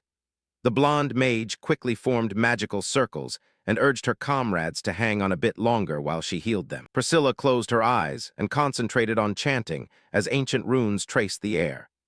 A gentle green flow of energy from her magic began to spread, healing the exhausted knight's wounds. The situation was extremely urgent. A commander immediately ordered the whole unit to focus their magical firepower toward the southwest. Bright purple beams exploded, aiming straight at the giant lion beast barring its fangs and claws. The knight unit received the order and immediately formed ranks to protect and pave the way forward. Though the orcs swarmed like ants, the core coordinated maneuvers began to push them back noticeably. The power of the coordinated strikes turned the scene into utter chaos. The monsters tore at one another or were smashed apart by the expeditionary forces' overwhelming might, creating a bloody spectacle. Sir Delphin once stood in the midst of the battlefield, his sharp eyes scanning for the slightest movement. The commander's face showed determination. He would allow no creature to escape the encirclement. The valiant commander roared, ordering the soldiers to annihilate every remaining monster. None were to be spared. Sir Delphin's fervor seemed to fuel the entire core fighting spirit. The knights surged like a whirlwind, cutting into the blue orcs without mercy. Flashes of steel tore the air, turning the ruins into a true meat grinder for the uncontrollable beasts. Harsh explosions rang out as magic collided with monster flesh. The blast force shook the ground, dust billowing to obscure the fighters' sight. A massive detonation erupted, marking the total collapse of the monster's last defensive line. Everything trembled violently, signaling the sweep was reaching a triumphant end. Ernest ran up with his bow in hand, gleefully informing Dane Saugers that the main forces had arrived in time to reinforce them. The delight on the bespectacled man's face showed he could finally breathe easy. Dane Saugers smiled faintly, his expression composed as if everything had gone according to plan. He was pleased that the barrier breach had proceeded smoothly and yielded a great victory. Cleanup of the site began in earnest, and Dane and Ernest headed back together to report. They intended to present themselves to the third prince immediately to conclude the arduous mission. Smoke from the explosions still lingered around the ancient buildings in the ruins. The post-battle scene was quite desolate, but the crucial thing was that the threat had been completely eliminated. The cliffside dwellings were now peaceful again after the storm of magical fire. The entire ruins area seemed to be slowly recovering after the frenzied monsters were wiped out by the royal force. At the central area, Third Prince Edward Danter began his solemn commendation speech. He declared that in this campaign one person had performed extraordinary deeds, surpassing all others. All the knights stood in solemn attention as Edward praised the mysterious hero who had been at the forefront. According to him, this person had halted the surprise assault and opened the path to victory. The crowd of students grew curious when the prince mentioned the one who bravely infiltrated the ruins center. Thanks to the valuable intelligence on the enemy's weaknesses that this person brought back, their losses had been significantly reduced. Edward stood above, pointing to the man beside him and affirming that this young man had directly subdued the enemy in the fiercest battle. All eyes turned to the platform where the hero's identity was about to be revealed. Cheers resounded throughout the ruins as the knights raised their swords and spears in salute. The jubilant atmosphere of the commendation made the scene more rousing and heroic than ever. The troops chanted "Long Live" in unison, excitement rippling across the cliff faces. After those life-or-death moments, they could finally exhale and fiercely celebrate their victory. Third Prince Edward beamed and announced a generous reward for the campaign's hero. He looked toward Dane Saugers, preparing to unleash a shock that would leave everyone stunned. The prince called Dane Saugers' name in a clear, commanding voice. He affirmed that the young man's brave actions would become a shining example for the entire empire to follow. Edward Danter stepped forward and placed a hand on Dane's shoulder as an official recognition before the people. A rare, intimate gesture between a noble prince and a cadet. Edward then dropped the bombshell that froze everyone. He asked Dane to stand by him as a friend. The word "friend" from the prince carried the weight of 1,000 measures. Sir Delphin once broke into a cold sweat, unable to believe his ears at that shocking declaration. The veteran commander seemed stunned by the prince's breach of class boundaries. The crowd of students below began whispering excitedly. "Friend, the prince just called Dane a friend?" No one could understand what was happening to this lucky youth. Dane laughed, saying Edward's proclamation was nothing short of earth-shattering. The prince admitted it might put him in an awkward position, but Dane was happy for the trust. After the excitement, Dane's expression suddenly grew pensive. He remembered and wondered what fate awaited the traitor Asir. Edward Danter's face hardened immediately at the mention of that one. The prince emanated a colder, more serious aura than before. Edward revealed that he would be thrown into the royal dungeons, a place likened to hell on earth. The daily screams echoing there made it a terror even the prince had never set foot in. Hearing that, Dane understood immediately that the man had no chance of coming back alive. Still, he had already milked every valuable piece of information from him beforehand. Edward thought that outcome entirely deserved and wanted to grant Dane an additional reward for his efforts. But the young man remained modest, saying it was too much. Dane fell silent for a long moment, as if weighing something important in his mind. His contemplative gaze showed he was preparing to make a special request. In fact, he had a matter of grave importance he wanted to petition the prince for. Seeing Dane serious, Edward generously told him to speak whatever he wished. The two stepped aside to a corner of the platform to discuss state matters. The space grew unusually quiet, leaving only the secret dialogue between the prince and the new hero. Dane bluntly pointed out the real enemies, targeting the Empire and the prince himself. That sharp warning made Edward ponder the potential dangers. The young man's face was grave, indicating the conspiracy's scale was far larger than imagined. The political game had now truly begun to ignite. The campaign at the ruins ended, leaving an unusual calm beside the majestic waterfall. But beneath that peace lay undercurrents waiting to explode. A few days later, the scene shifted to the head of magic's office at the academy. The atmosphere there was filled with silence and furtive scheming. Professor Drenavo stood by the window, muttering the name Dane Saugers with a deeply displeased look. The youth's presence seemed to disrupt all his plans. The head of department kept wondering about the content of Dane and the third prince's conversation that day. The ominous silence over the past few days made him increasingly uneasy and anxious. At that moment, A figure in a black cloak silently entered the room without making a sound. This mysterious arrival signaled a meeting that was far from friendly. Drenavo startled and turned when he felt the warmth of a stranger standing right behind him. His face showed shock at being intruded upon in his stronghold at midnight. The intruder sneered and asked what the professor was so seriously pondering. The room's atmosphere immediately tightened to an extreme. A bearded man smiled slyly beneath his cloak, telling Drenavo there was nothing to be surprised about.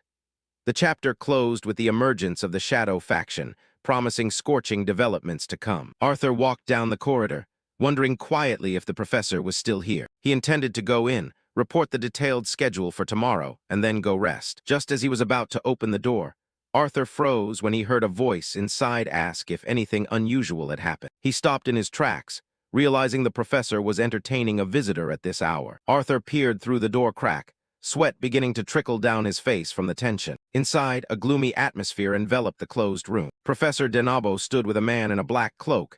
He said the dead cannot speak. The old professor snorted, confident that even if the man spilled everything, he would know nothing about him. The cloaked man smiled smugly, assuring that Denabo's position would remain secure. Denabo's gaze revealed a sinister glint beneath the dim light. The cloaked man promised to soon send people to support the next phase of the plan. Arthur hid behind, stunned and unable to believe what he had just heard. The conversation began to mention the investigation team and the recent campaign. Arthur narrowed his eyes in suspicion.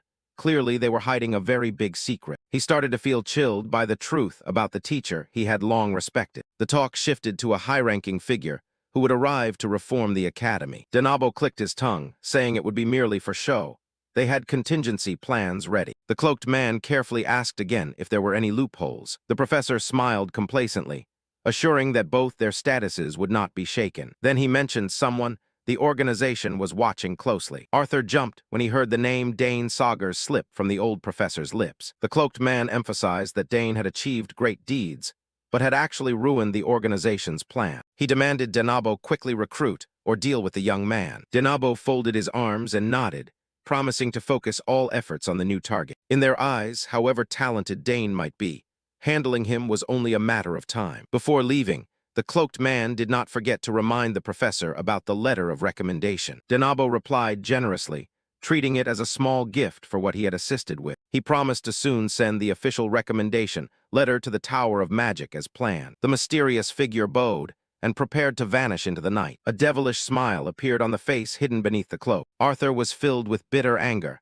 unable to believe the professor would barter his future to traitors. The office door slammed shut, ending the dark conversation. Arthur turned and ran at full speed, his breathing rapid with fear. He realized he had just overheard a secret that could upend the entire academy. Urgent footsteps echoed in the night, as he knew he had to find Dane immediately. Arthur dashed through the silent dormitory rows, not daring to look back even once. The scene shifted to the park near the dormitories late at night. Under the jaundiced streetlights, Arthur recounted the entire incident to Dane Saugers. He stressed that their next target was Dane himself. Dane listened, and then summarized the situation with an oddly calm composure. He judged that Denabo must have been in a great hurry to reveal such a crude oversight. Arthur anxiously asked whether Dane would be all right if the professor discovered the matter. Arthur told himself he had nothing left to lose after being abandoned like a sacrificial pawn by the teacher he revered. He bitterly recounted how Professor Denabo had used the recommendation letter as bait to turn him into unpaid servitude. Although desperate, Arthur realized the horrific scale of the conspiracy and came to Dane for help. Arthur admitted that among everyone he knew, Dane was the strongest and most reliable. Dane listened quietly, his eyes showing understanding for the pain of betrayal the other felt. He knew that discovering his professor was a member of the traitorous organization would be an immense shock to him. Dane thought that this was no longer just about trust, but now directly affected Arthur's future. Arthur fell silent and bowed his head, his lone silhouette long beneath the academy's dim lights. He looked up at Dane with urgency, asking what he should do to escape this dead end. Dane's gaze sharpened as he realized a golden opportunity had just presented itself. Securing someone close to Denabo like Arthur would make Dane's plan run much smoother. Dane asserted that Denabo's power was nothing compared to the Third Prince, and exposing this plot would yield far greater benefit. Arthur froze when he realized Dane was suggesting he embark on a plan fraught with danger. Dane stepped forward and placed a hand on his shoulder, a gesture that served as a promise of absolute protection. He curled his lips into a confident smile, declaring he had a plan that couldn't be more perfect. Instead of continuing to serve the cunning old professor, Dane urged Arthur to place his full trust in him. Dane's blunt words struck at the deeply shaken psyche of the assistant. Without hesitation, Arthur affirmed he would do whatever Dane asked to reclaim justice for himself. The night passed in silence, signaling that chess pieces were beginning to move on the political board. 2 days later at the academy, an outward calm still covered everyday activities. In the laboratory, Denabo berated Arthur fiercely for his tardiness.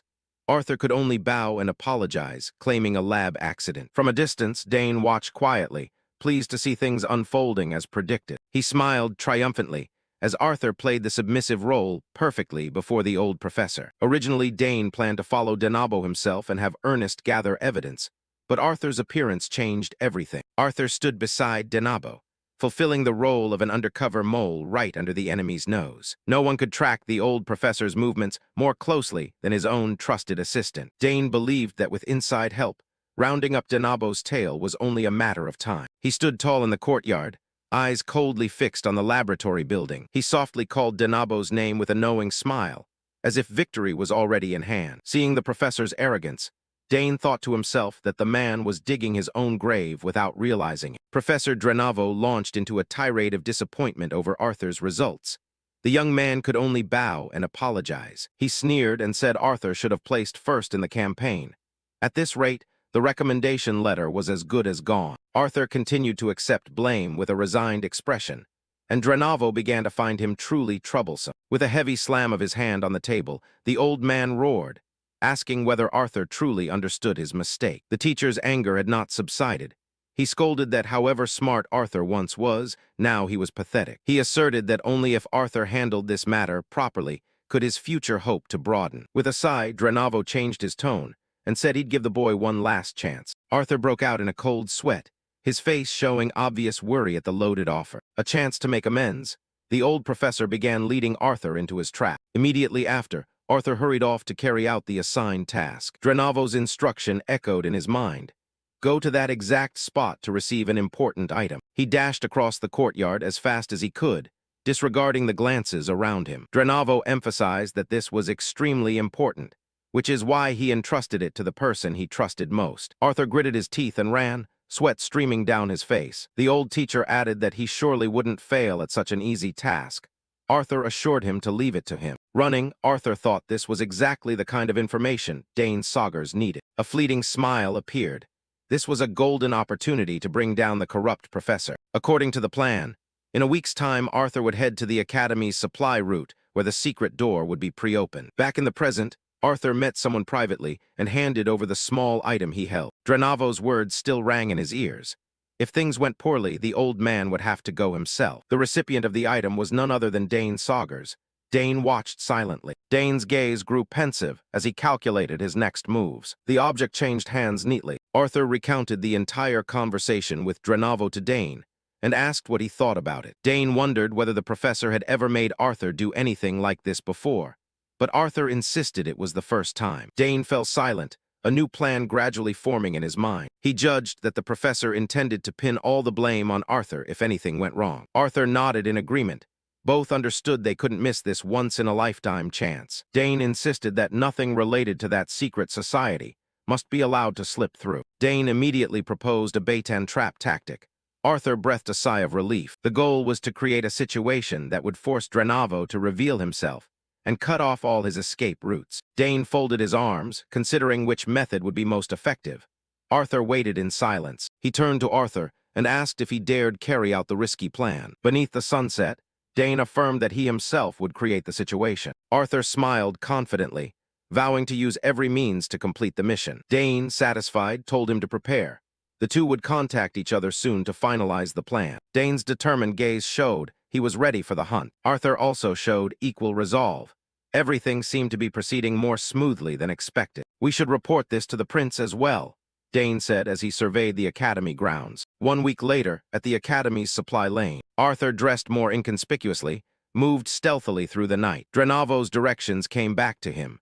Go north to an inn on the capital's outskirts, sit at the left corner table, and wait to receive the goods. Arthur glanced around, searching for the designated spot. In his head, he repeated the directions, certain the inn had to be somewhere in this area. There it was. His gaze landed on an old wooden house exactly as described. Arthur hurried toward the inn, determined to cause as much chaos as possible to stop the transaction. He clenched the rolled message in his hand, the one Professor Drenavo had given him to use if things went bad. His steps were steady as he moved toward the target. He told himself that finally the sly old professor would be forced to show up in person. The inn came into clear view in the hazy twilight. Inside the inn, the noisy, boisterous atmosphere stood in stark contrast to the eerie silence outside. Arthur sat alone in a shadowed corner, trying to appear as normal as possible while he waited. Tension showed in his eyes, despite his efforts to suppress it. A flash of memory surfaced. Dane Saugers had given him a box of poisoned needles and told him it would be useful for the mission. He tightened his grip on the secret weapon, Dane's encouragement still ringing in his ears. Dane had also reminded him that he was not alone, that Prince Edward would be watching and backing him from behind. Suddenly, Arthur sensed a change in the inn's atmosphere. The wooden door creaked sharply as someone stepped in. A strange man with deep purple hair and a dangerous air appeared at the entrance. Arthur held his breath and watched. He immediately realized this was no ordinary patron. The stranger curled a lip and scanned the smoke-filled room. He strolled past the rows of tables and chairs, heading straight for the corner where Arthur sat. At last, the man stopped right in front of Arthur, creating an invisible pressure that filled the space. Arthur looked up, inwardly confirming that this was the person he needed to meet. The man's footsteps ceased entirely. Silence enveloped them both. Arthur's hand moved slightly, ready to respond to any sudden turn of events. The purple-haired man squinted at Arthur for a long moment, muttering that he'd never seen this face before. However, he snorted, smiled disdainfully, and waved it off, saying it wasn't very important right now. At a shabby inn where conspiracies begin to simmer, a brown bag is plopped onto the wooden floor. Arthur jumps slightly, his face betraying obvious worry. In a corner of the table, Dane Saugers is in disguise, sitting opposite Arthur to carry out a covert deal. Arthur insists this is the item he needs. He instructs Dane to wait a while after he leaves before coming out, and to move the item immediately. Dane looks at the bag in astonishment. A completely different plan is forming in his head. Arthur stands to leave. Dane calls after him, asking if he's really going to go now. Dane's hand stealthily tightens around a prepared vial of paralyzing poison. He's ready to make his move now. Taking advantage of Arthur's turn back, Dane decides to act. He can't let this chance slip by. He glances at those around him, realizing he needs to draw the crowd's attention. A heavy smack to Arthur's nape leaves him no time to react. Dane's eyes go cold and sharp, a far cry from his earlier meek expression. A dry thud echoes through the inn. The blow leaves the other party dazed. A nearby barmaid stares at the scene in panic. Arthur collapses to the floor, completely motionless. Dane gloats as the paralytic poison proves wildly effective. Everything is going according to plan. He feigns rushing over, asking questions as if terribly worried. His plan is to create as big a commotion as possible to ruin the deal. Dane shakes Arthur, shouting for him to wake up and asking if he can hear him. Arthur foams at the mouth, entirely unconscious. The ruse starts to get dramatic. Whispers ripple from the surrounding tables. All eyes turn to the two of them. Hurried footsteps approach. The innkeeper has been drawn in. The innkeeper rushes over to ask what's happening. Dane plays innocent, saying the man suddenly fainted. He looks at Arthur's body with suspicion and tension. Dane continues acting the panicked student, trying to appear blameless. But the innkeeper's gaze suddenly shifts, staring at Dane threateningly. He's realized something. From behind, he silently draws a dagger. He doesn't intend to let Dane leave. He lashes out and snarls that Dane shouldn't try cheap tricks to fool him. Turns out this whole inn is staffed by professionals. Dane dodges, still yelling that he's an academy student and begging him to stop. He glances around and notices others beginning to stir as well. Both the male server and the barmaid draw weapons in unison. They're all disguised assassins. Gleaming blades are drawn from sheaths, ready to silence him. Dane feigns shock at discovering the inn is a den of crime.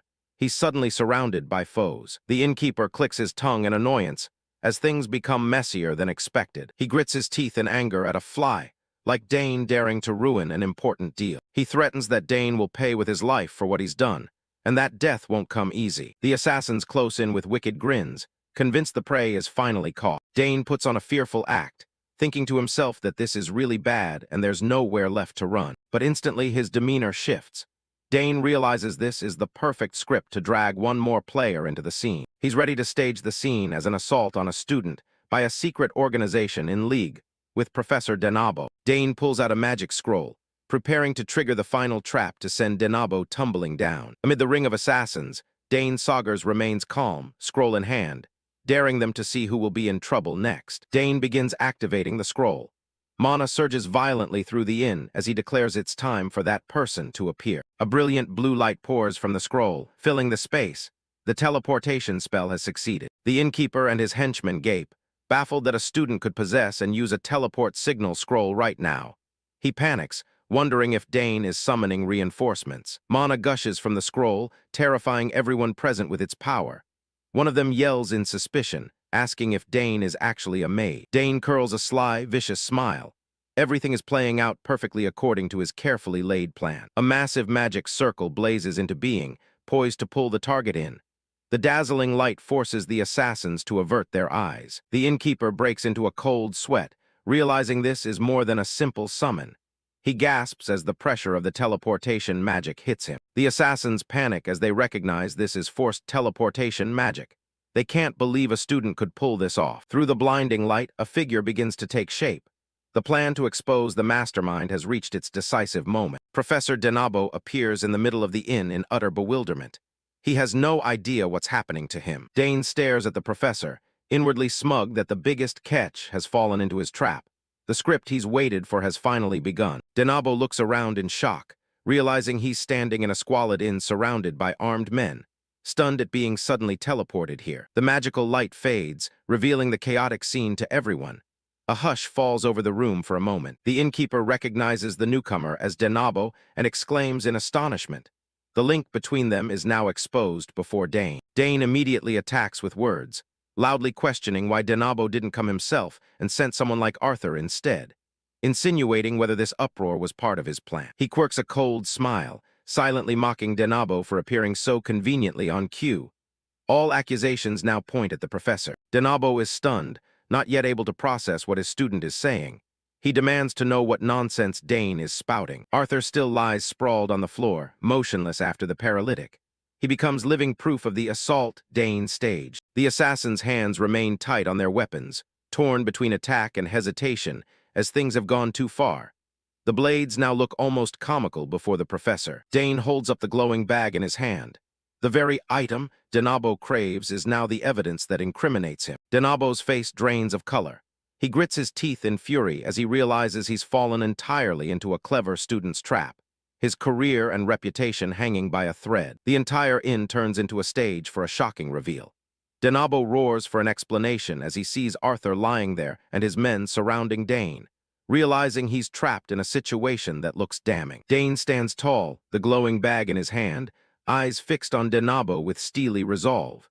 He's ready for the final step to utterly topple this treacherous professor. Denabo lashes out at Arthur as an ungrateful brat, complaining he took him in out of pity only to be repaid like this. Arthur snaps back, telling him not to be ridiculous. He was just a tool to be used and then discarded. He bluntly declares he's fed up with being a slave to someone like him. Suddenly, Arthur ignites flames in his hand, making Denabo yell in disbelief. He grips the space bag tightly as magical fire surges up, threatening to incinerate everything. Arthur warns the old professor not to try anything, or he'll burn this precious item to ashes at once. The henchmen in the inn panic, begging the professor to stop because they can't let the item be ruined. Denabo grits his teeth in fury as he sees the important item being used as a hostage. But Arthur thinks to himself that this is enough to kick off the next phase of the plan. He stares at the old man and mutters, "The bait's bitten, now it's your turn, Dane." Immediately, a brilliant blue light begins to wash over the entire window frame of the building. A massive magic array suddenly activates, enveloping the whole tavern from the outside. A vortex of blue mana spins fiercely, sealing every nook and cranny so no one can escape. The light flares intensely, seeping through the tiniest cracks in the tavern walls. The entire structure is swallowed by a sea of brilliant mana visible from afar. From above, the scene shows the magical trap fully laid, enclosing the tavern area. Inside, light begins to creep through the window panes, leaving everyone stunned. Everyone in the tavern stands frozen, feeling the weight of an enormous magical pressure. Even the bald innkeeper's eyes widen as the ground beneath him starts to tremble violently. Denabo struggles to channel mana, but only feels helpless as his hands tremble uncontrollably. The professor breaks into a cold sweat, vaguely realizing what terrifying thing is sealing this place off. Arthur smirks, confirming to him that it's a high-level mana disruption field. The magic turns the whole building into a perfect anti-magic zone, cutting off every escape route. Arthur adds a killer line. Now nobody's getting away, not even the professor. Denabo goes pale, only able to exclaim in utter shock as he realizes he's fallen into the trap. He trembles as he looks at his useless hands, unable to believe someone would dare act against him. He wonders where Arthur got the nerve for this. There must be a powerful force backing him. In Denabo's mind appears the image of a mysterious army besieging outside, ready and waiting. He realizes that if he's caught here, all his long-hidden efforts will go up in smoke. The tower of power he painstakingly built at the academy is about to crumble tonight. In a panic, Denabo screams orders for his henchmen to seize Arthur immediately. The goons obey, drawing weapons and lunging forward, hoping to use Arthur as their ticket out. Arthur clicks his tongue. He knows there's no way he alone can hold off all these assassins for long. He clutches the bag of evidence, silently urging Dane to hurry and finish this. At that moment, a huge bang erupts, as the window shatters under the swords of the special unit. The force from outside storms in like a whirlwind, surrounding those about to attack Arthur. Dane Saugers appears at the head of the formation, his cold stare fixed on the old professor. Through the haze of dust, armored figures take up all the key positions with imposing presence. Their swords swing, emitting a pressure that utterly overwhelms the criminals in the room. The knights in their distinctive blue cloaks draw blades in unison, ready to secure the scene. The innkeeper stammers, speechless as he recognizes the identities of these powerful guests. Arthur beams, points at Denabo, and proclaims loudly, "It's the Royal Knights, Professor." A deafening blast sounds as the doors are smashed open, smoke and dust choking the entrance. The heavy footsteps of the knight squad thunder as they advance swiftly into the tavern. The ranks of solemn knights move in, leaving no gap for the criminals to slip through. The lead knight commander orders everyone to freeze, revealing Dane and Prince Edward just behind him. He declares that from this moment on, they are all under arrest in the name of the henchmen and assassins in the inn are stunned, sweating bullets at the unexpected ambush. Dane smiles smugly, thinking this coordinated timing is just perfect for a round. He glares into the old professor and affirms that Denabo's day has finally come. Professor Denabo collapses completely, crumpling to the floor under the knight's pressure. He grits his teeth in fury as he realizes he's fallen entirely into a meticulously planned trap. Denabo can't fathom how his identity was exposed so quickly. His hand trembles on the floor as all his power and prestige evaporate in an instant. He bows his head to the ground, bitter over the swift collapse of the tower of status he'd built. From above, the knights have sealed the entire scene, forcing everyone to lay down their arms and surrender. Those who tried to resist are immediately pinned to the ground, only able to moan in despair. Each member of the secret organization is subdued one by one. No one escapes the cordon. Ropes begin to bind the crooks' hands tightly, preparing them for escort to the capital. A long procession of secret society members is led away under the strict guard of the Royal Knights. Dane surveys the scene, pleased that his haul turned out even bigger than he'd planned. He and Prince Edward discuss the outcome. They've rounded up more than a dozen members of the secret organization here. Edward smiles, praising Dane's cunning and affirming he did an excellent job this time. The item they plan to trade is actually a space pouch filled with the organization's dark secrets. Papers spill from the pouch, tons of evidence and handwritten orders to erase all traces of rebellion. Dane suggests rewarding Arthur with a royal recommendation letter to the Mage Tower as a well-deserved prize. Prince Edward agrees, since with this letter Arthur's status and safety will be secured after his feat. The criminals are led away, and the air slowly returns to the usual quiet of night. Denabo bows his head and trudges off in chains, leaving all his lost glory behind. Dane stands there, his eyes dark, surveying the spoils after a high-stakes match of wits with the secret society. Once again, this shocking event erupts, promising to shake the very roots of the academy in the days to come. The award ceremony begins solemnly on campus. The first name called is none other than Dane Saugers. Next are Layla Termian, Ernest Dillon, and Priscilla Nerial, the members who stood by him during the mission. Third, Prince Edward himself presides. He declares this student group has achieved outstanding merit and serves as a shining example for the school. Ernest and Priscilla visibly relax. Finally, the mission ends smoothly with Professor Denabo's arrest. Prince Edward personally presents the certificate to the group's representative. Thanks to Dane's deeds, the whole club shares this honor. The crowd of students below starts whispering. Rumors fly that Dane single-handedly took down 200, maybe even 500 monsters. The female students are still in shock that a respected professor like Denabo turned out to be a spy. Chills run down their spines just thinking about it. Despite reaping many benefits from the campaign, The rumors about Dane continue to spread far and cannot be stopped. However, Dane's greatest gain is discovering the existence of the organization, plotting to overturn the world. He tells himself he must prepare thoroughly to face them before peaceful life is destroyed. While Ernest is still waving to the excited crowd, Dane quietly slips away. Edward smiles with satisfaction, watching the young heroes retreating back, flanked by the knight's commander. After leaving the ceremony, Dane's mind drifts back to the item he had sent to Bulbak earlier. He wonders what the blacksmith has discovered. The clang of hammer on steel rings from the Termian forge. Dane arrives just as Bulbak is inspecting the staff. It looks ordinary, but Bulbak insists the staff was forged with blood. Dane jolts at the revelation. The blacksmith explains it doesn't react to ordinary fire. The only thing that alters it is human blood. Dane's face tightens as he realizes how sinister the item is. It's aldius, an ancient metal that can only be forged after being soaked in the blood of dozens of people. Bulbak points to the staff's core and explains it's the source of the faint blood smell beneath the ordinary exterior. He stresses this is an extremely dangerous object that few even know about. Dane never imagined Denabo possessed a weapon this terrifying. Not only does it thirst for blood, it can drive its wielder insane if used carelessly. Dane folds his arms in thought.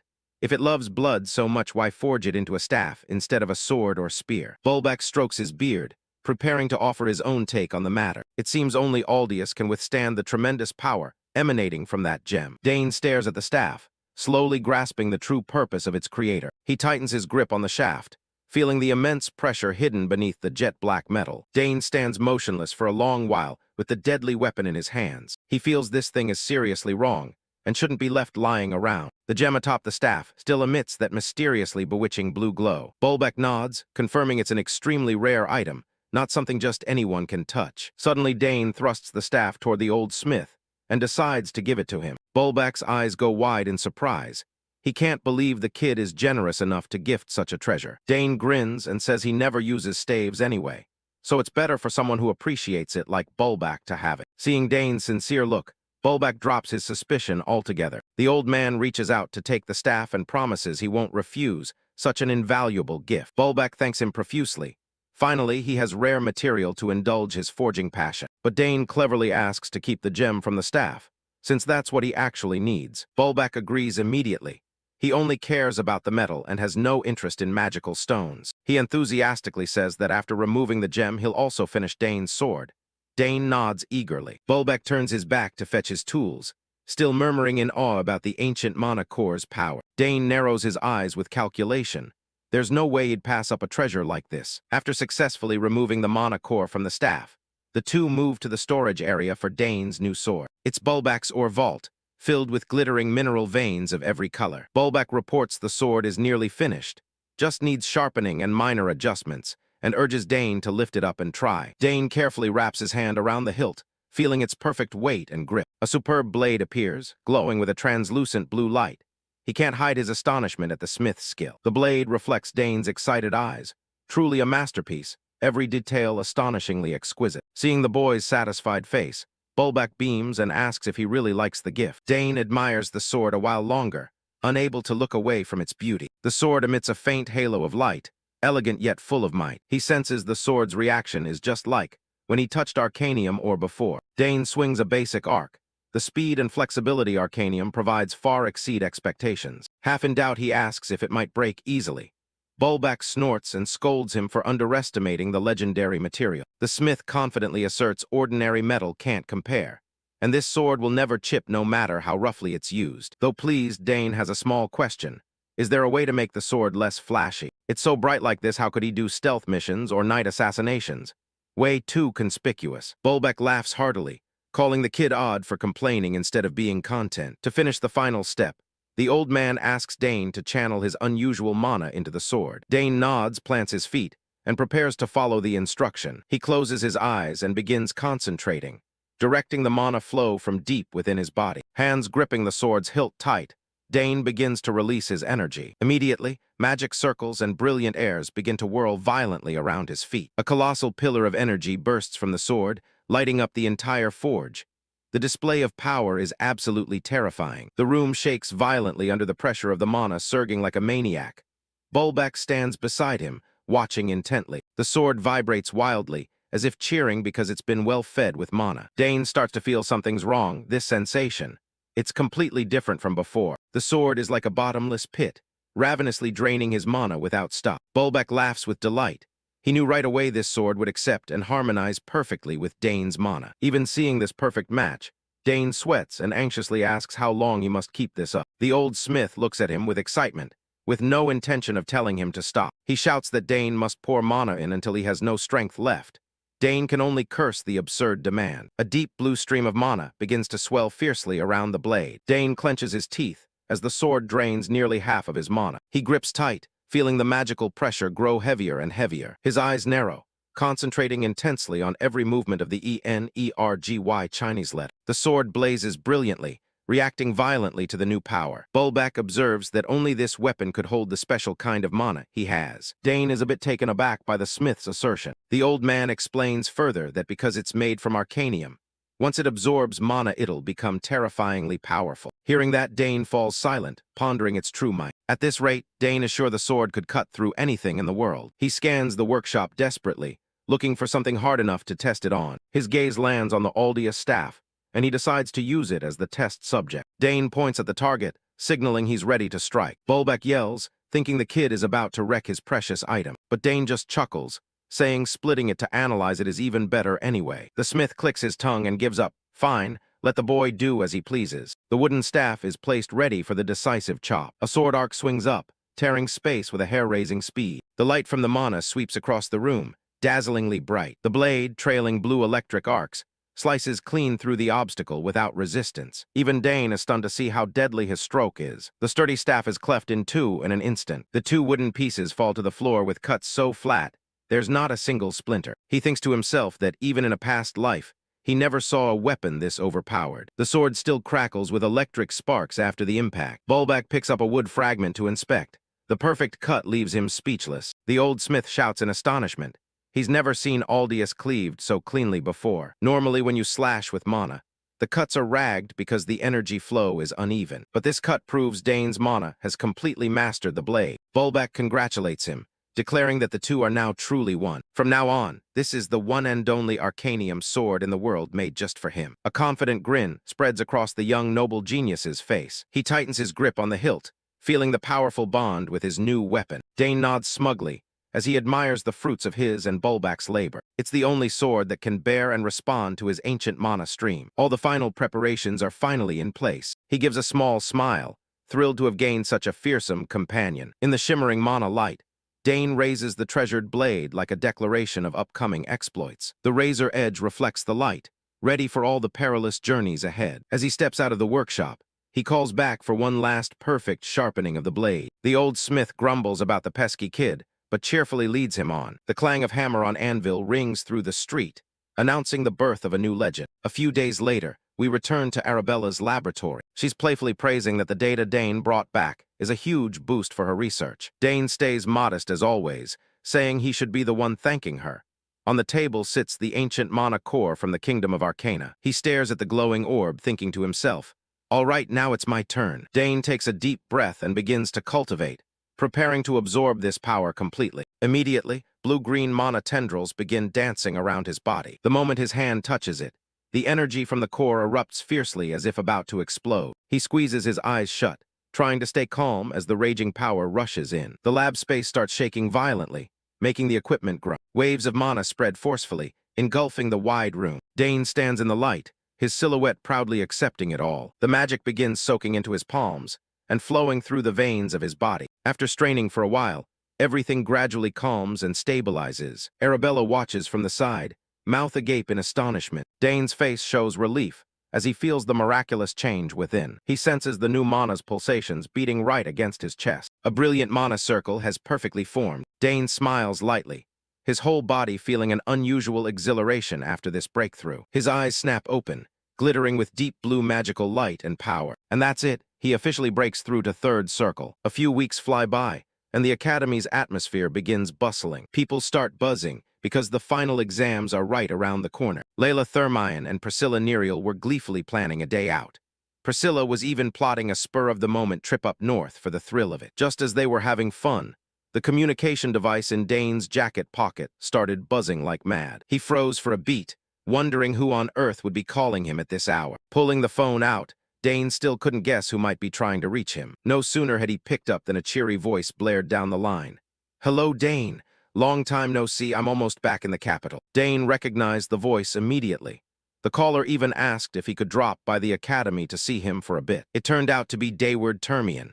The sudden arrival of this explorer brother meant something important, no doubt. Layla immediately berated Dayward right outside the building for disappearing without so much as a postcard. She got physical, punching and barking at him, demanding to know what he thought Dane was, that he only let him know he was back. Dayward just gritted his teeth and took it, not daring to utter a single word against his sister. Watching from afar, Ernest shook his head in exasperation.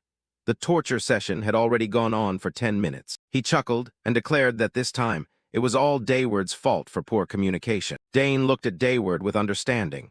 He guessed the explorer felt guilty toward his sister, hence the awkwardness about announcing his return. Layla wasn't done, threatening to hit him even harder if he dared come home covered in wounds again. Seeing things getting heated, Dane stepped in to calm her, reminding everyone that at least the man had come back in one piece. Turning to Dayward, Dane kindly asked if he was really all right after the recent expedition. Dayward immediately beamed, waving at Dane like nothing had happened. Layla crossed her arms and snorted.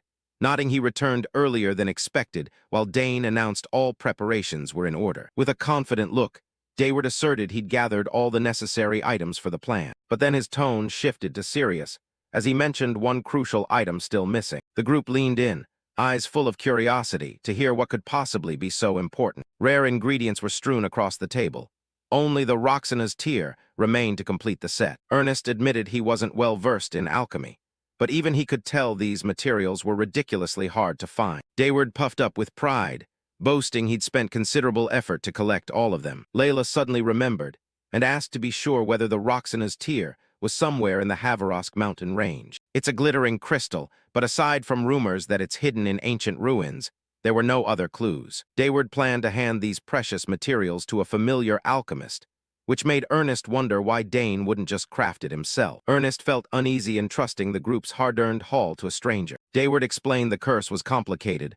One slip and it would backfire, so they needed a true expert. When Dayward vouched for the person's trustworthiness, Layla nodded and asked about the expedition plan. Gazing toward the snow-capped range, she worried the ruins might be so well hidden that the search would take ages. Dayward admitted there was scant information about that border region, so he had the idea to ask Dane for a favor. Dane flinched, a bad feeling prickling him at being singled out by his explorer brother. Sure enough, Dayward could only offer an ambiguous, wry smile at his brother's sensitivity. That night, Dane began mulling over using his connection with Third Prince Edward to dig up information. The palace's splendor unfolds, and Edward, curious, asks if Dane has any special request for him. Dane bluntly brings it up.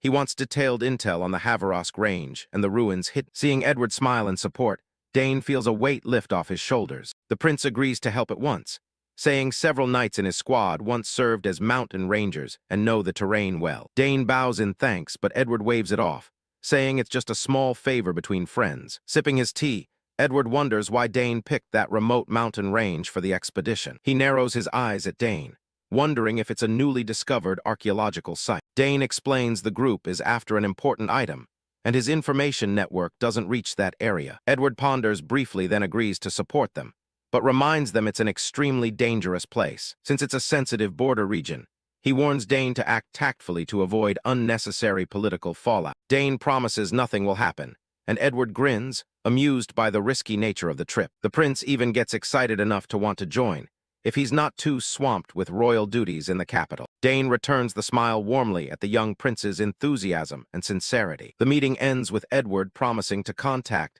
Dane as soon as he hears back from the royal rangers. With the info in hand, it's time for the group to start preparing thoroughly for the journey. Dayward begins sharing expedition tips, telling everyone to pack lots of hardtack since it's hard to light fires on the mountain, and they must avoid leaving traces for the rangers. He even inspects the climbing gear, explaining the soil there is soft so anchors tend to pull out, and they need specialized ones. Bags big and small are neatly arranged, and Dayward reminds them to pick low smell, filling rations to keep stamina up on high climbs. Ernest looks at his explorer brother in admiration, thinking with this knowledge Dayward could teach at the exploration department. While they're busy, the magic comm device lights up with a message from Third Prince Edward to Dane. Through the device, Edward reports he found the entrance to the ruins, but warns the Royal Rangers couldn't go deeper.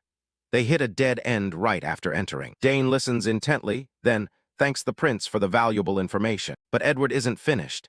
He warns the group to be especially wary of a creature called Dranius lurking near the ruins. At the mention of the beast's name, Dayward and Layla's faces immediately turn gray. It's a giant lizard species with top-tier camouflage, making it a terrifying predator that even veteran rangers struggle to handle. Dayward pats Dane's shoulder, asking him to thank the prince, while Dane insists the group's safety comes first, so thorough preparation is never wasted. Final preparations complete, Dayward beams excitedly and urges everyone to set off quickly. Confident smiles bloom on the members' faces.